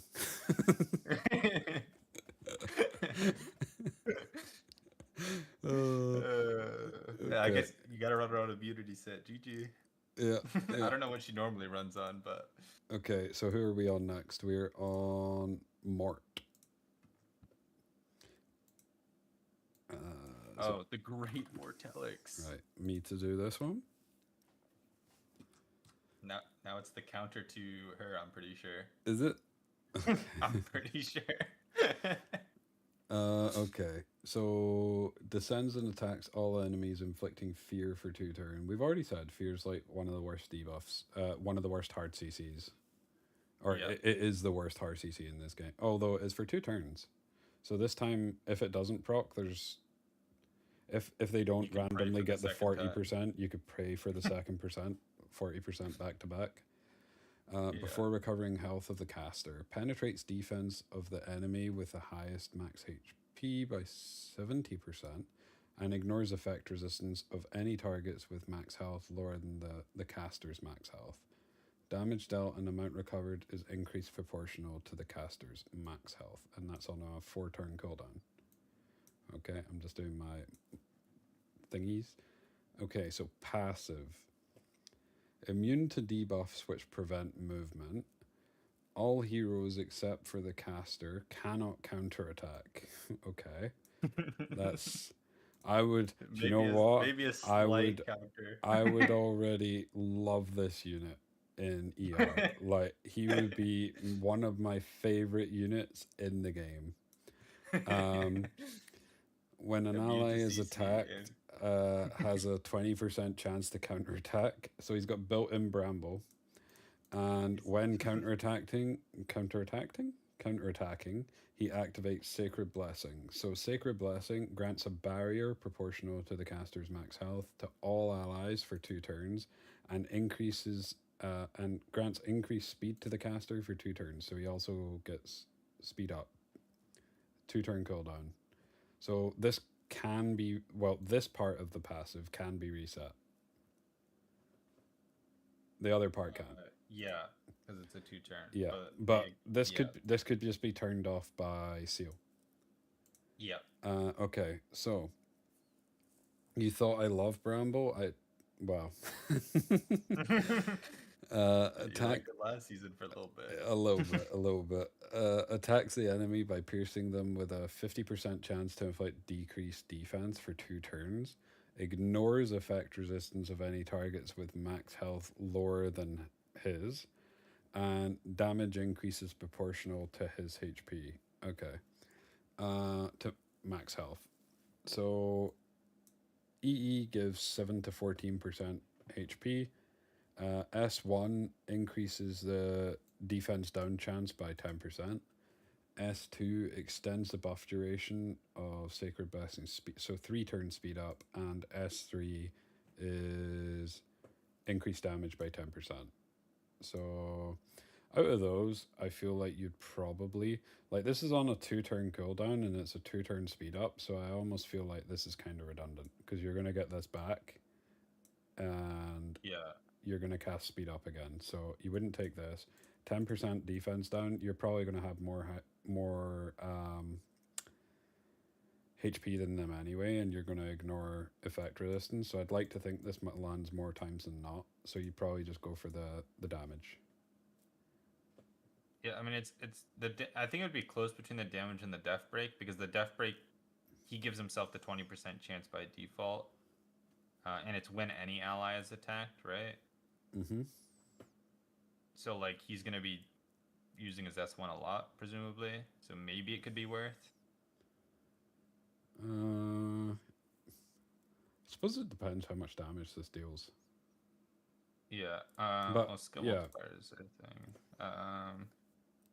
So it does one times of his attack, and then 15% of his max health. More S3 deals 2/3 to a tank with the highest HP. That's quite a decent amount. Oh right, because he ignores he Yeah, penetrates defense, at the yeah. highest max. Yeah. So he does a lot to the highest max health, and then he does, 'Cause I the- assume, a lot less damage Yeah. to the. Because the other thing is like you don't the defense down if on his S1, sure, it's great, and on the counterattacks is great, but he doesn't need defense break for this if he's already panning.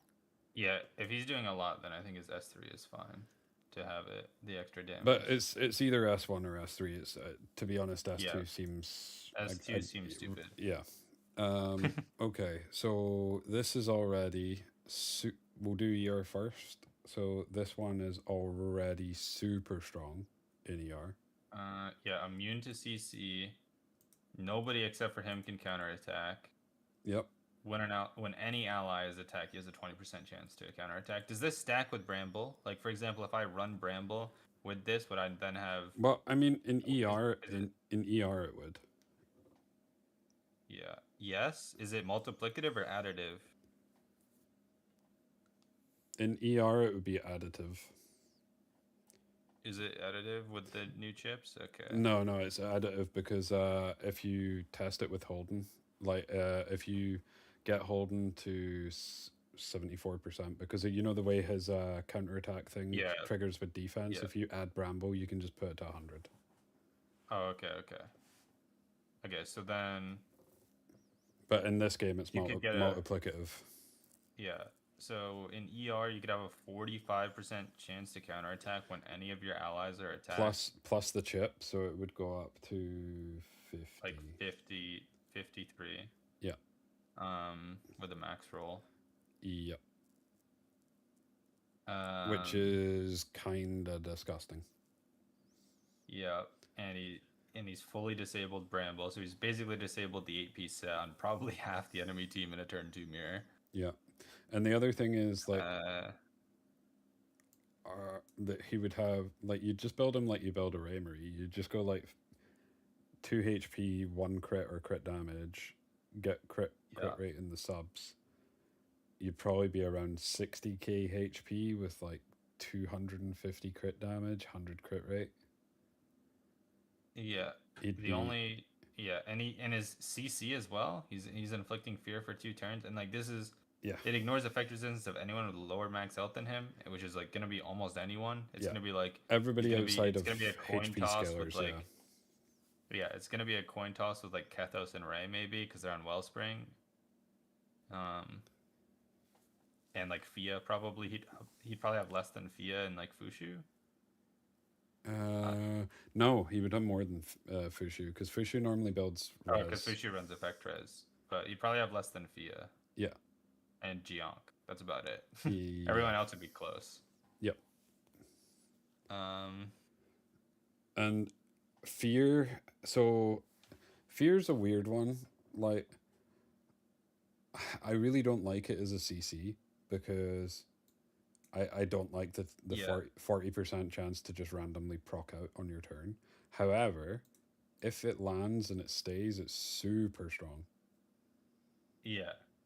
It's Like kind of just two like turn an annoying. CC is just like giga broken. mean, if it Like lands. I think he's the thing is I think he's good even without the fear. So like that's basically just an extra thing that's just like fucking annoying for the enemy to deal with. Yeah, but like if you think of it like this, like if 2 turn fear lands on, let's say, 3 of the units and one of them's the cleanser, and none of them proc out of it, the game's just over.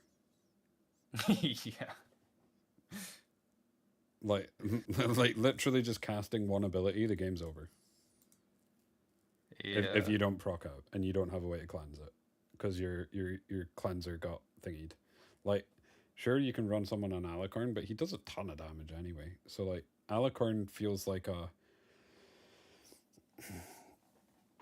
Yeah. waste against I'm- him at the same time, if you know what I mean. Yeah. Like, think I he's also think quite- there's a world where you pick him in Freya comps, Right, I'm or trying to. you okay, pick so- him in Cleave just so that you can't get brambled. I don't think he does enough to win the game though. How you could run him as a CC unit? Like, you just ignore the fact that he does HE and just like run him fast and Yeah, build him on I affect. mean, I could do that, but then I'm basically just taking the already gamble playstyle of playing Cleave or CC and saying, let me just add more gambling to it of will my fear not fuck me this game. I'd be so tilted playing this character. Because I know goddamn every time that Fia is fucking procking out of that fear and blasting me into the next lobby. Yeah, but just hit. Just hit. Like there's no way I'm dealing with 10% chance they just resist me into 40% chance they break out of my CC on their turn. I'd rather get brambled 3 times. But do you not just like pick like do you not see the vision? Like, you just pick him on like, you could run a Cleave style comp, and you when they tech into like full Cleave, you could just like pick him, or full Cleave defense normally, which has brambles, so that you try and kill them kind of like passively by getting hit. You pick him so that Yeah. they can't actually do it. You have some protection in terms of a barrier. You have some extra like damage, and you have a 2-turn CC. Like, it'd be really hard. Like, he's almost a force ban. Because if they haven't, I mean, if I think he could work. I think like I would probably end up picking him, but I think he'd be so tilting to me every time that he fucks me over.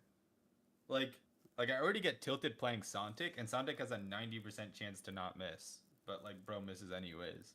I think this character would actually Cleave so more frustrating. noted. Oh, I feel like I've said something completely wrong. But Bramble, like, so for context here, in Cleave, in ER, if you get brambled by one of the HP scalers, your unit's dead. And yeah, then, there's like a 75% chance you die. Bro, oh my god, getting brambled into a and Mary and stun if to lose the and game. if your unit dies, then odds are you've lost the game because you proc a Raymarie. What does Bramble do? Bramble's counterattack. When you get hit, you hit back. So, and Yeah, if you get 20%, hit 25% once chance. by one of the HP scalers, they're dead. Because you don't. It's just the HP differential is too big, and they'll just one shot you. Depends on which one brambles, but or counterattacks, but in ER, I see the vision. You almost I mean, you almost I can don't run definitely him on HP. You might run him on some HP, but you more run him on effect accuracy in ER, I would think, if you're running him like that, and he's just kind of there to stop I mean- counterattacks, and he's a CC unit. if you're running him for Cleave, you don't need it. I think you just still run him HP. I don't see why you would run effect attack. I was just saying you could use him as like a pick on 5 as well. Like, in terms of if they don't have any form of cleanse, you could just run him as like a CC unit that also prevents the counterattacks. Yeah, but like I think if you're running him as a CC unit and he has 100% base chance, almost nobody runs effect res because it's a fake stat. Might Mhm. as well just max out his HP and maybe run Insight probably. Yeah, insight Um, and put him on Codex so that you can do this 2 turns in a row, so that you can potentially have 4 turns of CC from one unit in 2 turns. That sounds wholesome. that, that sounds like the enemy would just actually shoot themselves. But Like I, you're just yeah. sitting there for 4 turns. You're praying your fears proc, and I think that would make CC so much more tilting in Etheria if there was fear for 2 turns, and it's both sides. Just both sides would get more tilted. You have the person who sent the CC getting tilted when you break the 40%, and you have the other side getting tilted when all 4 of their units don't hit the 40%. Oh, yeah, yeah. I can already see it. Those are the games I hit auto, go make a coffee, come back, see if I won. That's actually just a tilt fest. Yeah, Fear Okay. is pretty bad design. Yeah. But honestly, I feel like his kit is just would be super strong in ER. Like he'd either be A tier or S tier. I feel like he's pretty comfortable A. I think he's A because there's no characters that like obviously a lot of people run Bramble, Mm-hmm. but there's no there's not really a super strong like counter attack specific unit right now other than like Holden exists, but like Holden's not that strong right now. Like you don't really even run Holden for the damage Well, and the counter attack. no, you're not even thinking like I feel like this is more of a turn 2 versus turn 2 thing. You're forgetting that Yeah. like you can literally they're running Tiamat. I don't want to hit Tiamat because she might bramble. Okay, no, I don't care. Yeah. I just hit Tiamat. Yeah, that's fair. That's fair. You don't have to care You, about. you possibly literally don't Grambling. have to Same think with- about it. Yeah, Same with Ray, like just because like Ray stunning, you can just win a game for fun. Yeah. Um, because and like at the moment you might have to choose between hitting like the healer and pushing the healer or hitting the unit Yeah. and taking a bramble, praying you but don't get you Bramble. you Yeah. literally don't need to care about it with him. What else? Oh yeah, and it also like is a soft counter to Palin too. Because Oh yeah, he's super good against Palin because he just ignores the fact that she's put up that buff. he ignores the Bramble buff. Although he's also super good with Palin because then his bramble rate goes up even higher. He'd have what? In ER, Yeah, he'd you'd have 70, you'd have, like, almost 80% or- 75%. Yeah. It'd be some stupid number. Yeah. So he's either low S or high A. Like he's super good. Yeah, I think he's high A because I could see him. Like I think he's the type of character where if he becomes really good, people would just stop running Bramble. Like you just switch a lot of units to Strive that are on Bramble and stuff like that. That's true. Which I mean, don't get me wrong, that means he's clearly strong, but Yep. like then he would start to lose a little bit of value himself. Yeah. Okay. Where do we think in E7? I feel like because counterattacks count, and we just rated one of the Stardust. I think he's got to be he's A tier pretty- minimum. Ah. If we're rating Monica the Sword of Seria S tier, and we've seen other characters who are counterattack reliant, I don't think I feel like so. he's got to be A tier as like the biggest counter to them. I don't think so personally, because like if I use another example, didn't we just rate Midnight Gala Ilinas, who was a counter to someone in A, and she's down. Like I feel like he's strong, but I don't feel like he's on this power level of these. I feel like he's more in a B, like a solid pick, but not like giga broken. Because like I feel I don't like think he's I feel like any of these characters you can almost just pick, and in most scenarios, and they'll be good. Whereas like if Yeah, I you're guess if you're that's not fair. against He is- any counterattacking, then I feel like he loses Yeah, the vast I guess majority that's of right. his value. He is a counter pick. He's not like a pick on 2 unit. So I guess he's fine as like a high B. Yeah, I'll just yeet.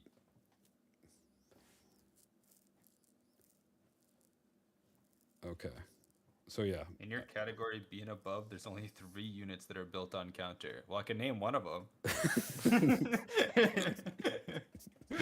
and that one's pretty strong. Actually, I don't know. Would she be built on counter set, or is she? One is a given. Okay. Okay, I don't so where are we at? Should we go to Um, Should we go to Notos and then we'll call it? and then you can start Oh, up your I turn. noticed. Yeah. Sounds good. Sounds good. Okay, so you on the next one, or do you want me to? It's I can do the next Mui. one. It's Mui. Yeah. Okay.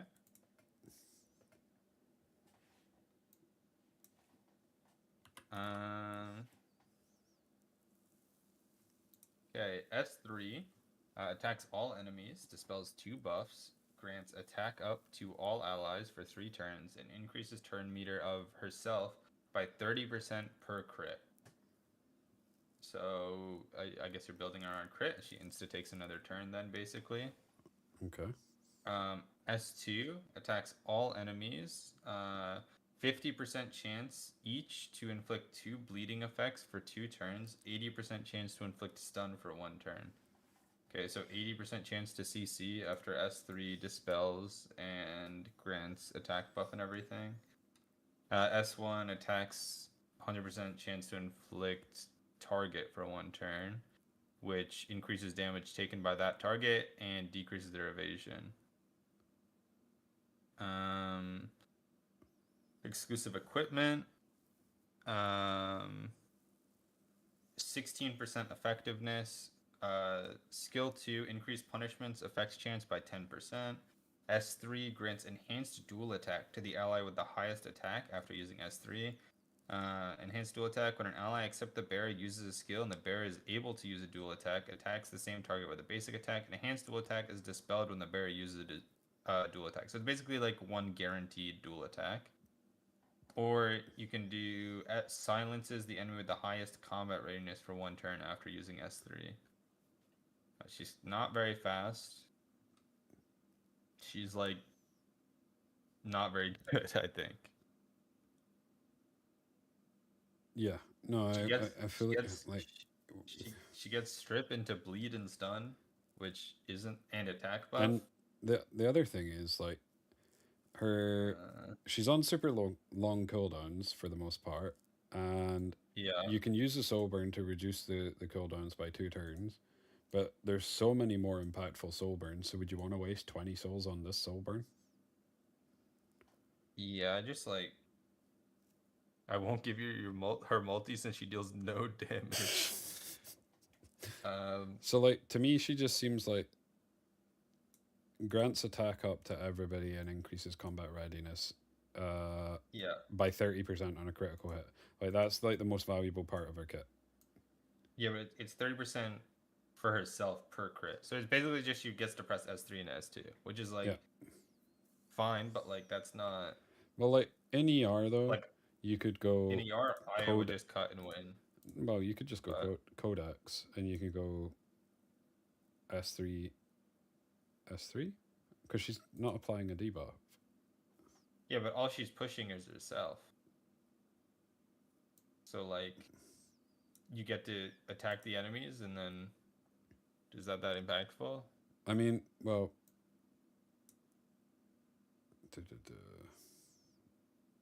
paracritical hit. So she's pushing herself. What? She's 120%. She like so she she's would gonna go. S3, S3, S2. Would she kill anything with an S3, S3, S2? I think on Codex probably not. Okay, then she's trash. Yeah, I She's think probably she's like- like She's probably like E tier. she might heal them. She She deals no damage. Yeah, she's definitely not dealing damage on Codex then. okay. So she's like your F tier in both. Okay, we'll just F tier in both. There we go. Oh, she might heal them. Okay.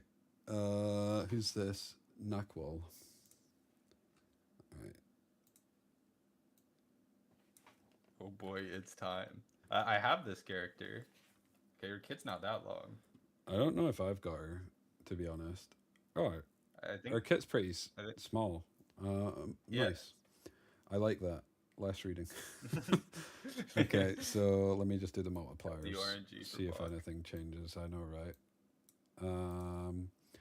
So attacks all enemies with a powerful spell, dispelling all buffs before inflicting bind for 2 turns and increasing skill cooldowns. Okay, she's broken in ER. She's like- And she gives herself an extra turn, so she can double S3. She's giga broken in ER. She's straight away S tier. Oh, Like she no. like literally her S2 and S1 could do nothing. She's S tier. She doesn't. She doesn't. You can skip the kit. Just put her in S tier and ER. And No, job's done. well we need to go. We need to go to E7. So I know, and she gets an I know. extra turn. And if you soul burn it, ignores effect resistance. So she's hitting. Okay, so I mean, And then what? she seals passives. To be fair though, wait. So wait. So if she attacks, she could get killed by a bramble, and that's why you run She- Mort. She could die to a bramble. That's true, but like, No she's, bramble. Oh wait. you usually Well, no. you It usually. like so turn order turn. Would this matter actually? Because Oh, actually, yeah, you can't get brambled. Yeah. well, it does it not depend? Because What do isn't you mean? ordering a thing? Well, yeah, but like, bramble is always after the attack, no? So it wouldn't proc. Mm. Yeah. She binds before counter in E7, no matter what. Yeah, I mean, I assume it would work the same in ER. Okay. Because I mean, you CC before you get brambled always, obviously. So it should be the same. Yeah. Fair. And then Seal. she seals. So seals the enemy for 2 turns. Okay, so it's just forgetfulness and increases her speed for 2 turns on a 2-turn cooldown. Wait, why is that on a 2-turn cooldown? That's Who said that was allowed? That's so stupid. So basically, she can S2, and then as soon as this runs out, she can just put it back up. Yeah, why? What do you mean? Fantastic question. Good question. So like Great question. so okay, so for context, there's one unit in ER that has the equivalent of this, and it's 2 turns on a 3-turn cooldown, but hits the target, so the main target will get a 3-turn of this. So it's kind of similar. Yeah, Just except Selins doesn't have the Yeah, hit she has no- ability of no- no dispelling re- all buffs into increased cooldown into bind. it's not an attack as well, so they can't bramble. Uh, Let's say you oh missed yeah, this isn't even an attack. It's So you just- can't it- bramble, even if they didn't have bind. Okay, Oh. okay. then And attacks the S1. enemy, and she does silence. She's got CC on all her kit. What is this? After attacking, if they're targeted with silence, it reduces their turn meter by 20%. Bro, who designed this kit? If this character Okay. was in ER, there would be riots right now. Let's talk about E7. Like I've put her in S tier. like she's just broken in ER. Like literally, she's broken. And the only counter to her would be if Ras was in the game. They tried to 'Cause- stop this 'cause- unit from being released. Did they actually? I'm not surprised. She's stupid. Too bad Ross cannot be reset. Yeah. Useless unit, no lies. Okay, They- so where would she go in here? So I think she's still good. I think Surely, she- Seal, she bind, has to be. dispel all She's buffs, got- increase. Like there's no way she's not good. Still. she's got AOE strip of everything into bind, which is again useful. Yeah, Um, into increased skill cooldowns, into Yep. extra turn, Into seal.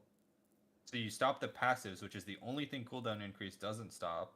So I suppose And, is there anything in the game that we've not seen yet that just stops people gaining extra turns? yeah, that's true. Is there a no extra turns passive? Because then she would S3 and she would. Okay. Yes. It's a 4-star? 4-star. Okay, so that lowers her value slightly, I would assume. Bro. Because Bro, where's my no extra turns character in ER, bro? I Right, need it. I need it 'cause bad. if this, if they pick, like, it almost, like, it seems really hard to come back from this into this. So it feels like it's Yeah. almost mandatory to either Be ban first or pick or the 4-star or be first. yeah. Okay. So Or you just need, yeah, I don't know what else you'd do. Um, so would and you then would this mean that because of that you wouldn't could pick this unit too early in the draft because you wouldn't be able to let them lock that 4-star in potential? yeah, she's probably not a 2 pick like Sontic. She's probably a 4 or 5 pick. Her speed is 115, which is kind of slow. yeah. It's kind of slow for like turn 1 units, I think. In It's this game. it's kind of like middling because like we've seen below. What did we see? Wasn't there a 90? We went There's some really slow units.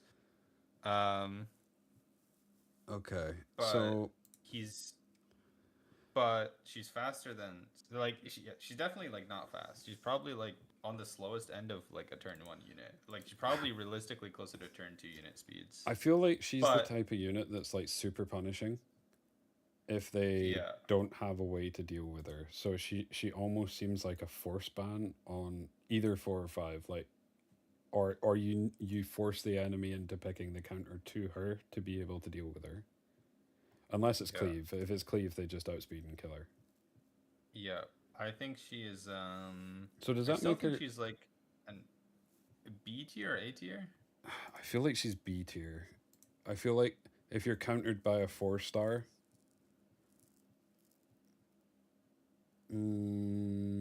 if that's the only one, like this just this just interaction just seems too strong not to be good. No. Yeah, I don't know. That combo seems insane to me. Like in ER, that combo is fucking top right. Like they Yeah, hit that like- combo, you hit top right. Yeah. Game's over. Like if this hits, you just lose. Like there's Yeah. there's no coming back. And even if you have an Aya, she can shut off the Aya from actually cleansing. Yeah. And she would she's stop. red, She would also so stop she's Fia. neutral. She would stop Fia from cycling. It's just GG. Like you hit S3 into S2, it's GG. Yeah. I mean, or just even hitting S3 twice. Like, because then even if you proc the Fia, who cares? She's on a 2-turn cooldown. What she's gonna do? And an Yeah, Aya can't cut you. I think she's too good to be. I feel like she's not a super early pick in the draft like most of these would, or up to 3. Yeah. Like, would you lock her? I don't think you'd lock her, no. No. Maybe, like, I feel like the pivots are probably better in this game. Yeah. So, a good pick on 4 or 5 to punish what's been picked 1, 2, 3. Yeah, I think she's like, And you try and She's like- force a ban. yeah. Yeah, I'm pretty comfortable with that. I think she's Yeah, she's I good, think but she's good. watch her be trash. Okay, so who even read that? We spoke about her for so long that I've forgot. I think it was me. Yeah, it was You me. read it because you were happy that it was a short pick. Navy Captain And- Landy. Okay, Landy's ML, which I didn't even know existed. All right. S3, consume 100 fighting spirit. After giving herself attack buff for 3 turns, she attacks all enemies, stunning for 1 turn, and penetrates defense by 60%. Passive, immune to CC, and increases critical hit resistance by 70%. I mean, that's kind of insane in Etheria. At the start of battle, she increases the crit hit resistance of all allies except for the caster for 2 turns, which is 50%. After attacking, she increases the attack of the caster by 10% up to 5 times. And then her S1 attacks the enemy with gunfire and increases combat readiness of the caster by 25%. After attacking, she has a 40% chance to activate Salvo Fire as an extra attack. Salvo Fire attacks all enemies and recovers health of the caster proportional to the attack. Increase effect chance to 100%. I'm assuming that means you guaranteed to activate Salvo Fire if you soul burn. I think so. Uh, Yep. So, I think. So I mean, her it sounds like a better version of Landy. her S3 is 1-to-1. Hmm. So 1-to-1 Oh, 1-to-1 1-to-1 scaling, yeah. but was 60% pen. So I mean, in ER, we'll just assume that's the lowest of the attack scaling AOE's, which is what, like 320% or something. So and critical hit resistance, because we don't have that. That just means if they're 100%, it would go down by whatever this number is. So if it was 100%, it would be 35% chance to crit. Yeah, 30% chance to crit, and she gives her entire team 50% resistance. Yeah. And the resistance is 50. The resistance can just be stripped though. Yeah, that can just be stripped from your team. But it's still like a good buff that doesn't exist in Etheria. So it's like, Yeah, like if it doesn't get stripped, that's a nice buff to have. Very, very. Well, I guess no, that buff. Yeah, I mean it's kind of It's like, I mean, I guess it's the counterpart of the Sontic debuff, right? Just as a buff. She's super slow. Oh yeah, she's 99. She is not zooming. Okay, so if we're classing her in Etheria, like She's like an attack scaling bruiser. yeah, like- and attack scaling bruisers for the most part suck. Yeah. Because like if I'm looking at her kit, if you're building her to be in a bruiser, you're getting 1 turn stun on all enemies. I'm assuming it's just 100% chance base. Yeah. So don't know about that. Anyway, if we ignore that for now, because if you're building her as a bruiser, she's not going to be like super maxed attack with crit damage and all that, because she would just die if they ever hit her. But yeah. I don't know actually, because with the crit resistance, with 70% crit, I suppose if they crit, the easiest way It's to basically- is Loan. It's basically it'd basically be if they crit you, you explode. If they don't crit you, you're chilling. Yeah. And do you want to gamble like that? Yeah, that's kind of the problem. Like And the like odds that they crit are the same odds that a Hoyon doesn't crit, and I feel like I see a Hoyon not crit plenty of times. yeah, yeah. I mean, true, but like there's also Tiamat. Like if Tiamat ever transforms, she's just dealing true damage. She would ignore this. Yeah, I just think Like I just feel like she's a bad She just doesn't do bruiser much. in yeah, in she's a one. bad bruiser. She definitely doesn't work as a cleaver when she's this fucking slow. No, bum. she's far too slow. And if you wanted to play a cleaver that was this slow, you'd just pick Messiah. Yeah, because besides doing way more damage. So So she's like worse easier. than she's worse than normal Sal. Landy, probably. Would you pick her over who else is an attack scaling bruiser? Kakardi? Definitely not. Like definitely not picking over Kakardi. I feel like. No, and Kakardi's like C tier at the moment, or like low B. Yeah, and then you've got So- like Born. yeah, so she's probably Like- alongside she's probably alongside Born. In fact, the only reason you might actually pick her is this, but at the start of battle, like if you're against pure cleave, you might pick her on 5 just so that the rest of your allies get this. Like that could be our only value. Yeah, I'm not seeing that as like enough value. I think Because like a buff that can be stripped, I don't think is enough. but Like if that was undispellable. so I was could thinking, see like, if you're playing up against Messiah Cleave, you know how like they'd go Raymarie, Turandot, Messiah, Suki, Beyonton. yeah, You could pick her on 5 and she's a force band because Messiah can't ignore this. And if Messiah doesn't crit, you lose, or he loses. So they have to ban. correct. Like that would be a forced ban. Yeah, But like, it's still not insane. But like, it works. I can't remember where I've put her. Here she is. You put Okay, her in in S. S, yeah. Yeah, so she's like, I feel like she's like top of D, bottom of C, just for that. In fact, it probably D because Just to toss her on 5 to piss people off, basically. Yeah, I guess that's Messiah can 5. just crit her and he wins. I mean, That's true. You just like it's just a gamble of Yeah, does it's just a Messiah hit the gamble. 50%. it's not. But like I don't think a Messiah player wants to gamble that shit. No, like no chance a Messiah player would take that risk. They'd rather just the like only- let anything else through and try and cleave you. Yeah, like the only way that they take that gamble is if there's a 0% chance they win if they let something else Her- through. S3 2/3 damage to attack AoE in case it's relevant. I mean, I feel like it's relevant for E7. I feel like in terms of ER, attack scaling bruisers are just bad.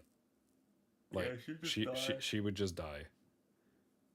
Unless she can guarantee that she lands the stun on everybody, but that even if she lands the stun on everybody, the odds are they have a cleanse. And then after this goes, she dies. Plus, in ER, even if it has pen, if it's dealing roughly 2/3 of their HP in E7, it's going to deal less in Etheria because most of the stuff's going to be on Bloodbath, so this damage will get reduced. Well, we've been assuming it would deal more because just like in general, ER damage dealers do more damage than E7 ones. Like after Bloodbath. I tend to but- agree, except for attack scalers. Except she's an attack scaler. the The more you'd be running around Bloodbath. the Yeah. more we've looked at attack scalers, it's the worse. The better they look in E7 over. Hey Vic, you're not supposed to look at the time. What do you mean? We're trying to get this tier list done. Overall, how long are we in? We're 8 hours in. Well, we had an hour-long break, you know. True, we had an hour-long break. We're going till had an Notos. We're intermission. going till Notos. Okay, so That's how do we rate her for? I feel like she's better than she is in Etheria, pure because I feel I like the think crit she's- is good.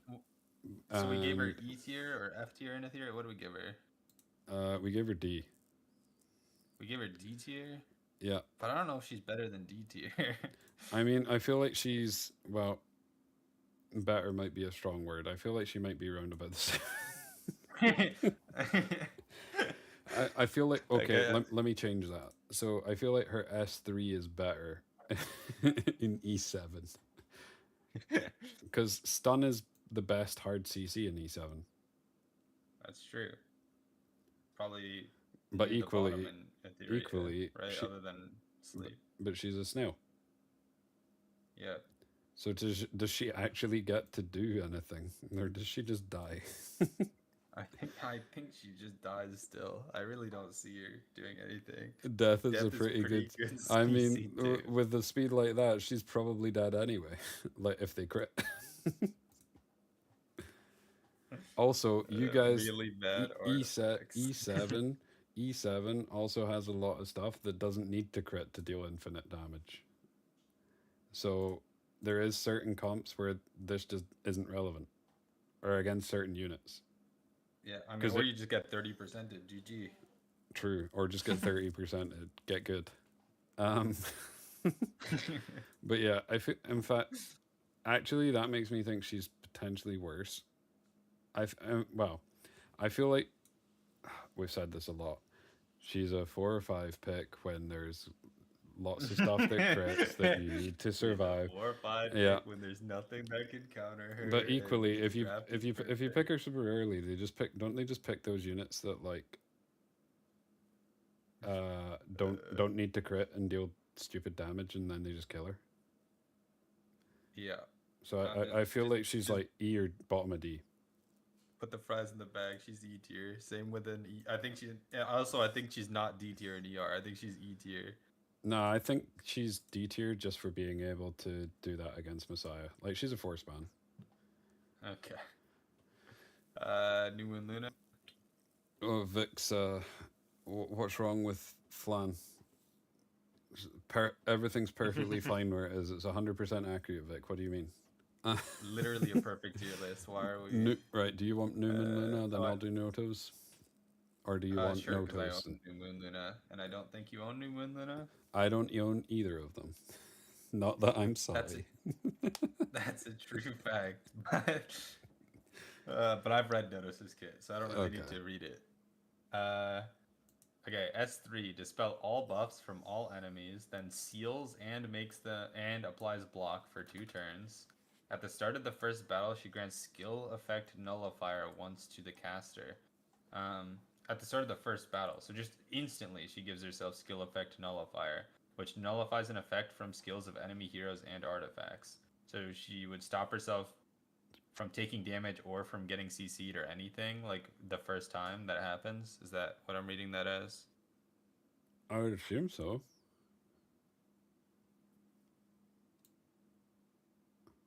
Not damage.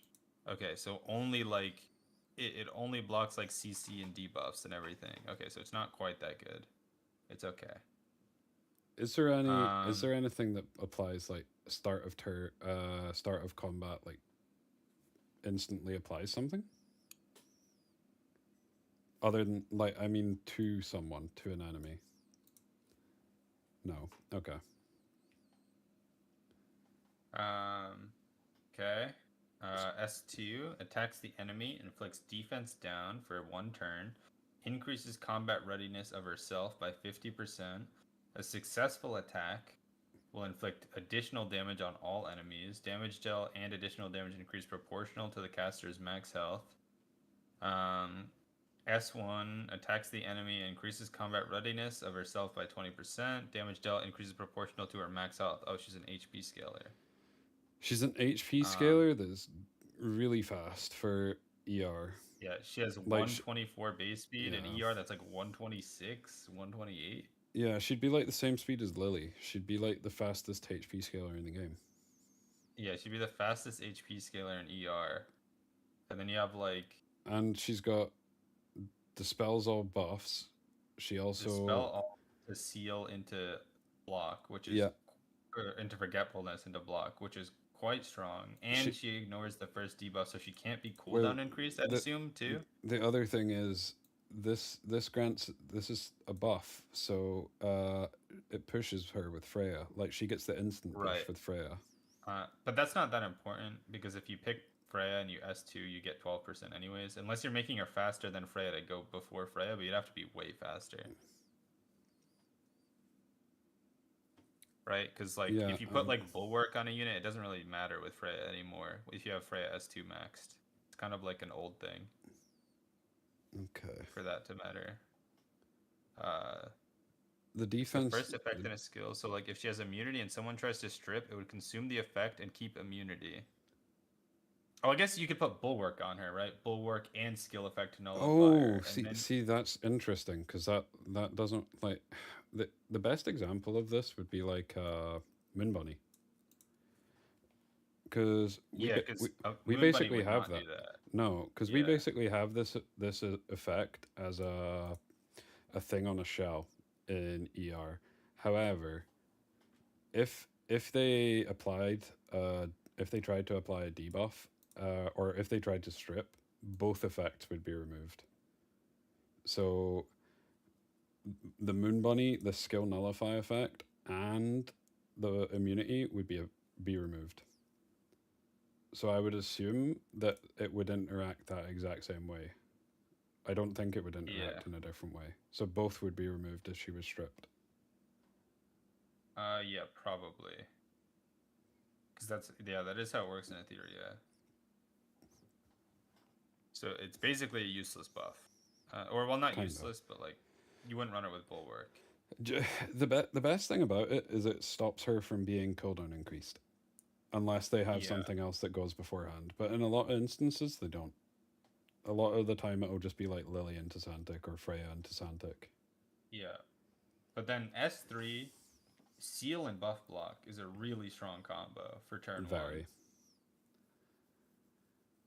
Like, and dispelling all buffs. Yeah, dispel all buffs into seal buff block is really strong for turn 1 in ER. Yep. Because that's you stop the Aya if you hit the seal, right? Because it stops her from cleansing. Yep. Yep. And then you have buff block, which is just very strong. Like it would stop a Valerian. Could stop a Fia from pushing up. Yeah, it would stop a Fia from pushing up. Yeah. Yeah, So, yeah. this is like a great opener in ER.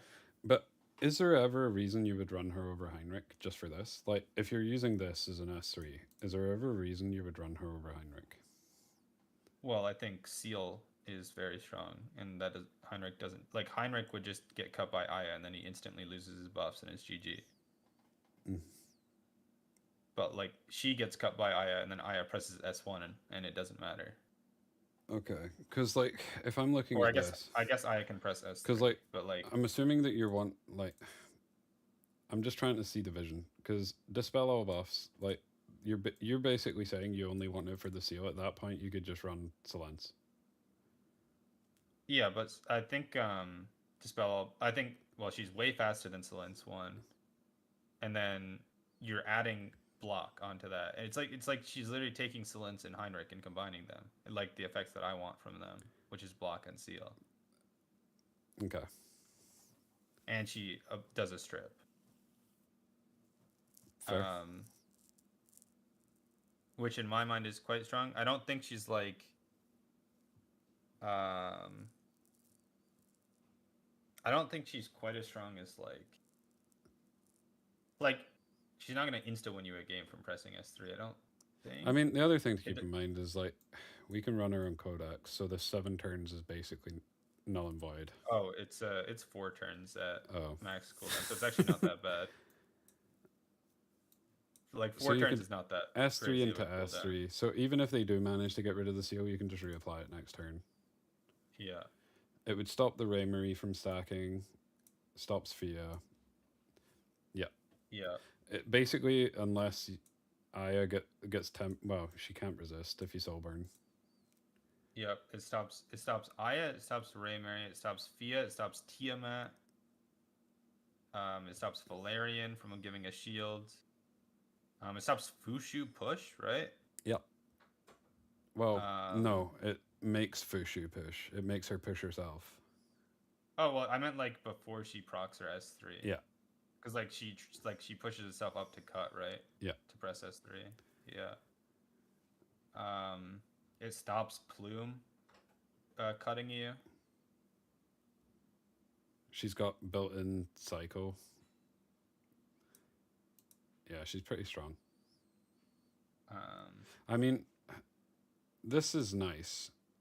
This is nice. But the main reason that you would take her would just be for this. Like, there's better things you would want from an S2 and an S1, but she cycles super quick when she's not using her Yeah. S3, which is Yeah, the insanely S2, unless the valuable. S2 has really high scaling, then like it's What, kind of just. what are the multipliers? Is 0.7. Max health scaling. 0.7 No, and wait, 20%. Yeah. So 20% of max health in ER. If she's a HP scaling, you're probably looking 1/8 of a tank AoE. So yeah, it's not that much. Yeah. Okay, so she's basically just a codex bot at that point. Yeah, she's basically just for But S3. but that's an block plus insanely seal. strong ability. Yeah. Okay, so as a cleaver, where would Mhm. you rate her?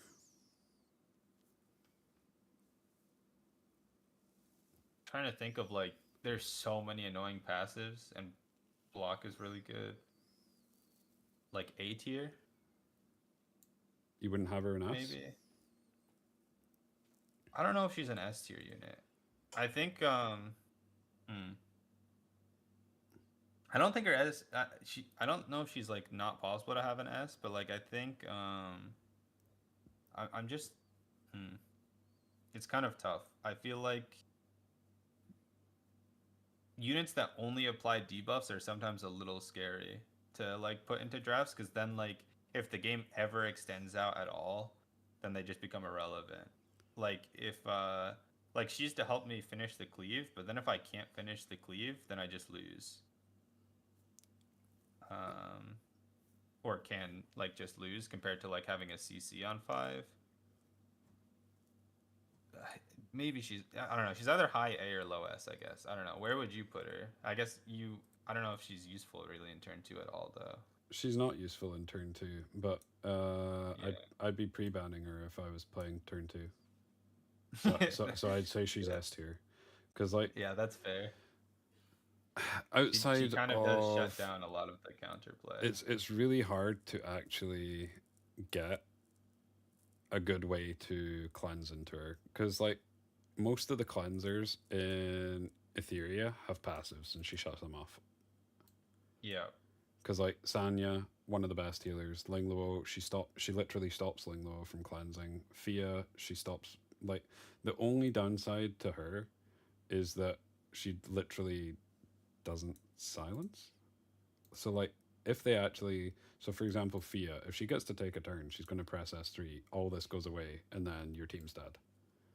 Yeah, that's what I was more saying of like that's kind of the problem of like she makes it really easy to cleave because they're buff blocked and they're sealed, so like all the annoying passives are gone, all of the like basically anything that could stop me is basically gone except for like Gator proc maybe. Yeah. But yeah, so I feel like she makes it so if you can, how's the best way of putting it? She'll make the game super short because basically either you kill them after she goes with your cleave, or you miss it and you lose. Because then someone's going to go, someone's going to cleanse. Well, unless it's Aya, but you're inting if you pick her into Aya into her. So yeah, I feel like she's super strong. You're still here. He's probably getting up to go to work unless he's. Luna's broken hands down S tier. Move on. I said that. Okay, where's she in E7? I think she's actually S tier in E7. Because I think Seal is even like we've seen how many units have a broken passive. Mm-hmm. I think I think buff block is I don't think it's gonna get any worse in E7 than it is in ER. No, I think there's a lot more valuable buffs. To be fair, because there's buffs that don't even exist in ER that are in E7. Yeah. So like I don't see her going below S. Personally, in E7, and also she's mega fast. Like, I would kind of agree. Like, she's just too loaded. Like the thing is as well, I don't really know how much these do, but just the S3 alone is super valuable. The only thing I would say though against this is there's so many just full dispels or full cleanse. There are a lot of full dispels, but a lot of the ways that the dispellers in this game would get up is also their passives, right? It's the same as ESEP, ER, so it's like this would just let you cleave. Like I think she's insane for turn 1, and then I don't think she does anything for turn 2 mirrors really. That's my assumption again. Yeah, the only thing I think, like, I'm fine with S or A. I feel like the only thing going against her is there's just so many full cleanses. Yeah, that's fair. There are a lot of cleanses. Okay, last one.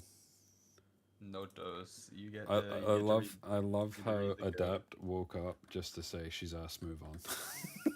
She's S. Stop yapping, bro. Okay, right. Grants God of Battle to the caster for 3 turns and fully recovers health. So God of Battle, all stats are doubled, dispelled at the end of the battle. Okay. And it's unique, so it can't be stripped. While God of Battle is maintained, changes the battlefield to Sanctuary Battle. Okay. Begins the first battle with a full skill cooldown. So this doesn't matter because you've got Warfare set. So basically can instantly press it. And Sanctuary of Battle, in the Sanctuary of Battle, all heroes are immune to buffs and debuffs. Okay, so does that mean on both sides? That's both sides. Okay. Both sides cannot be buffed or debuffed. Okay. So S2, why has it got no totem? Okay.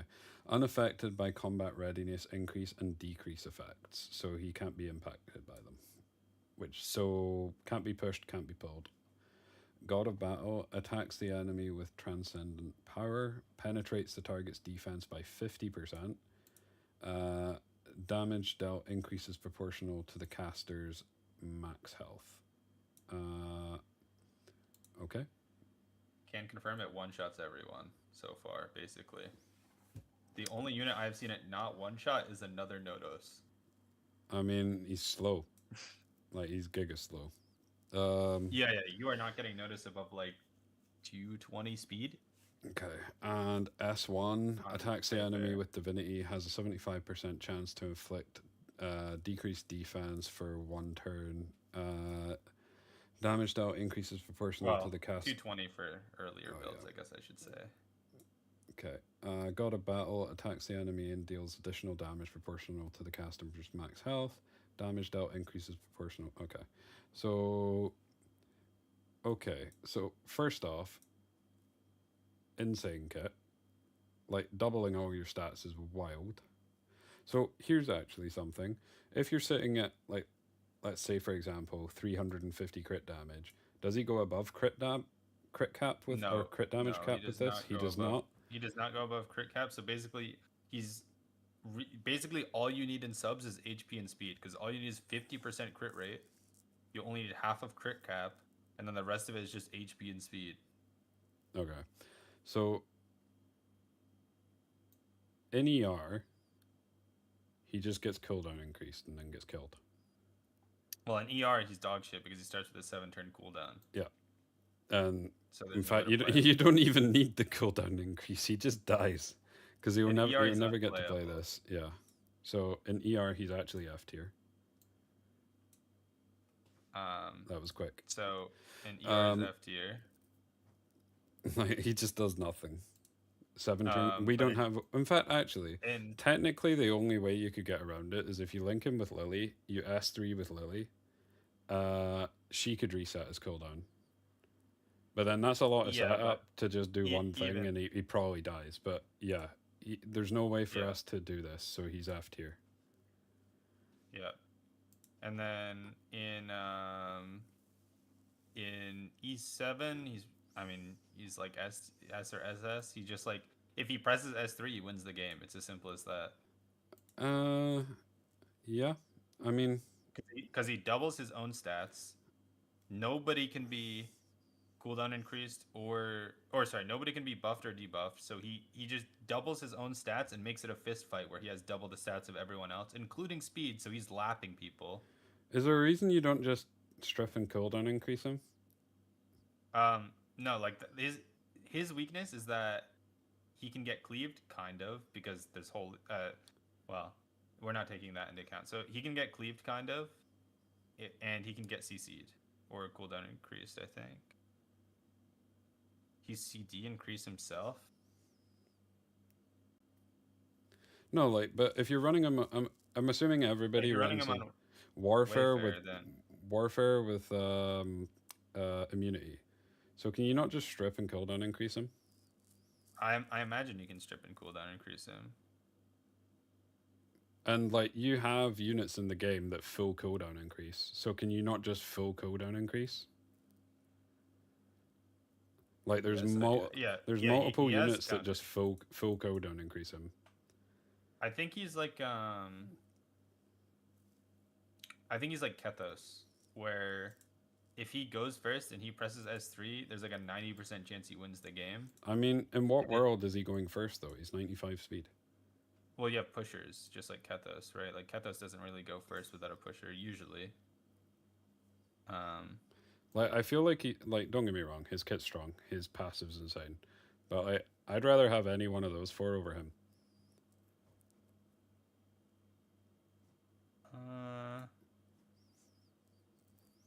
Oh right, you can't get pushed anywhere. Yeah, I forgot. You can't get pushed actually, up or down. Yeah. So you So just it's literally just, does he get his turn or no? so if you can cooldown increase him, he does nothing. Yeah. But yeah, I'd rather have any one of those three. Like, I feel like there's less counterplay to some of them than there is to him. I feel like he's just this scary ticking time bomb Yeah. that if he actually gets to press it, you lose. But Yeah, he is just if you press S3, he wins usually, unless they're running evasion comp. I guess that's another way to win. also, because he's so slow, you can just cleave him. Yeah, he can Like, get he- cleaved, although he's an HP skiller, so he's a little hard to cleave, but he can get cleaved. He can get I think he's CC'd. Yeah. And I don't know if there's another consistent counter to him. I think he's scarier in turn one, as like almost like a Raymarie in turn one. You just pick him, and then you go into like full cleave, and if your full cleave doesn't die, you've got Notos as like a backup. Yep, I think so too. I think it's, and that was similar thing for like Kethos as well at the start. Whereas if you pick him Although in, now- if you pick yeah. him in turn two, I feel like you just strip and reset him, and he's a dead unit. Yeah, So I think if you're turn 2 against turn 1, then it's a lot harder. Don't know about Christie. I mean, I do know about Christie, but like we're not. okay, so I feel like we'll say bottom of S because I feel like in turn two he's A tier, in turn one he's S tier. I feel like that's where I would put him because That's fair. if he gets stripped, cooldown increased, he's just a dead unit. Yeah, but yeah, I do know about Christie. I guess I can look at Christie Kid again and look. It's because she's one of the specialty change characters or whatever, I believe. I think I actually specialty changed her. But yeah, Uh, he definitely would be F or E tier for Etheria because he just doesn't get to press his button because he's got 7. He's never games don't. Yeah. Oh, did that shock anybody? Yeah, so you can technically use Christie, who gives 100% of her effect resistance to the ally in the back row, and then you essentially give that to Kethos, and like you stack her with effect resistance, and it becomes really hard to cooldown increase him. Basically, I think is Okay. the idea. But then wouldn't but- you just use like? So I'm assuming that there's a unit out there that has a soul burn that gives them increased effect resistance, so it's basically 100% on the cooldown increase. Like Possibly. if your win con is that your cooldown increasing Notos, you take the one with the soul burn and you slap that thing on that just we went through it. Yeah, this one. Oh, not cool. Yeah.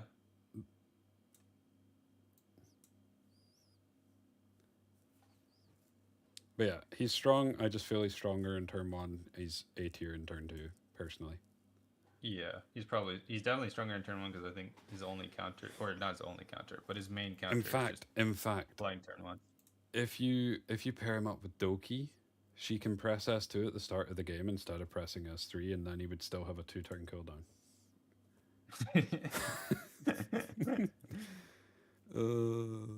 But yeah, he would just die.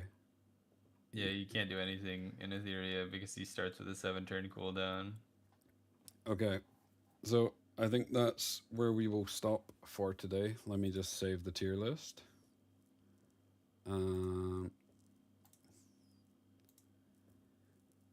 So, in fact, are you going to be streaming Doom? Yeah, I can stream for a little bit. I can start one up real quick. But yeah, I'll wait for Doom to start up his stream and then I will send you guys over to him. I hope you enjoyed. We'll try and come back again tomorrow and do some more. Where are the... Oh my god. They're on the screen. The 4 stars are on the screen. I can see them. Oh man, we've made it. We're almost there. We're almost there. And then we have to do the artifacts. Oh god. And then the skill animations. I think the That one anim- shouldn't be that long. I think though. I think the animations one will be fun. Yeah, because I mean, it should just be watching shiny colors for 4 hours. That's Exactly. easy. I will say though, is the animation one like is there a good place where there's like all the animations like in one YouTube type thing? like maybe under one channel or a playlist. Does anybody know? No clue. We'll Someone. do some research before we do the stream. Yeah. Surely. Is there anything Uh, that? Is there any before? Is there anything we got Giga wrong? No. It's During. all right. It's all right. 100% correct. Why are you asking a stupid question? Obviously, it's all right.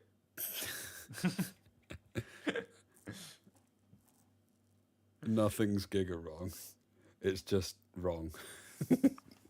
Nothing. Oh, I love how you added today. Nothing is Giga wrong today. Yeah, just today. Oh yeah, Crow was Giga wrong. Oh yeah, the where is he? He's like down here He's somewhere. bottom of A. It's the guy at the bottom of A, or do you mean the original Crow? No, it's the blue one. I can't even remember where he is. I don't even know where he is. The blue Crow. Oh, he's F tier. Yeah. He's right. Yeah, I see him. Well, he was an F, but he disappeared. He still is an F. He hasn't quite disappeared. I can't see it. I don't know where he's gone. He's done the disappearing. He's act. right next to Ken, the blue-haired one. He has. Oh blonde yeah, hair. this guy. I can't remember. We spoke about it a little bit ago, but I can't remember the reason. I don't remember what he does. What did we put him in here? We put him D. I don't know. He's got to be irrelevant.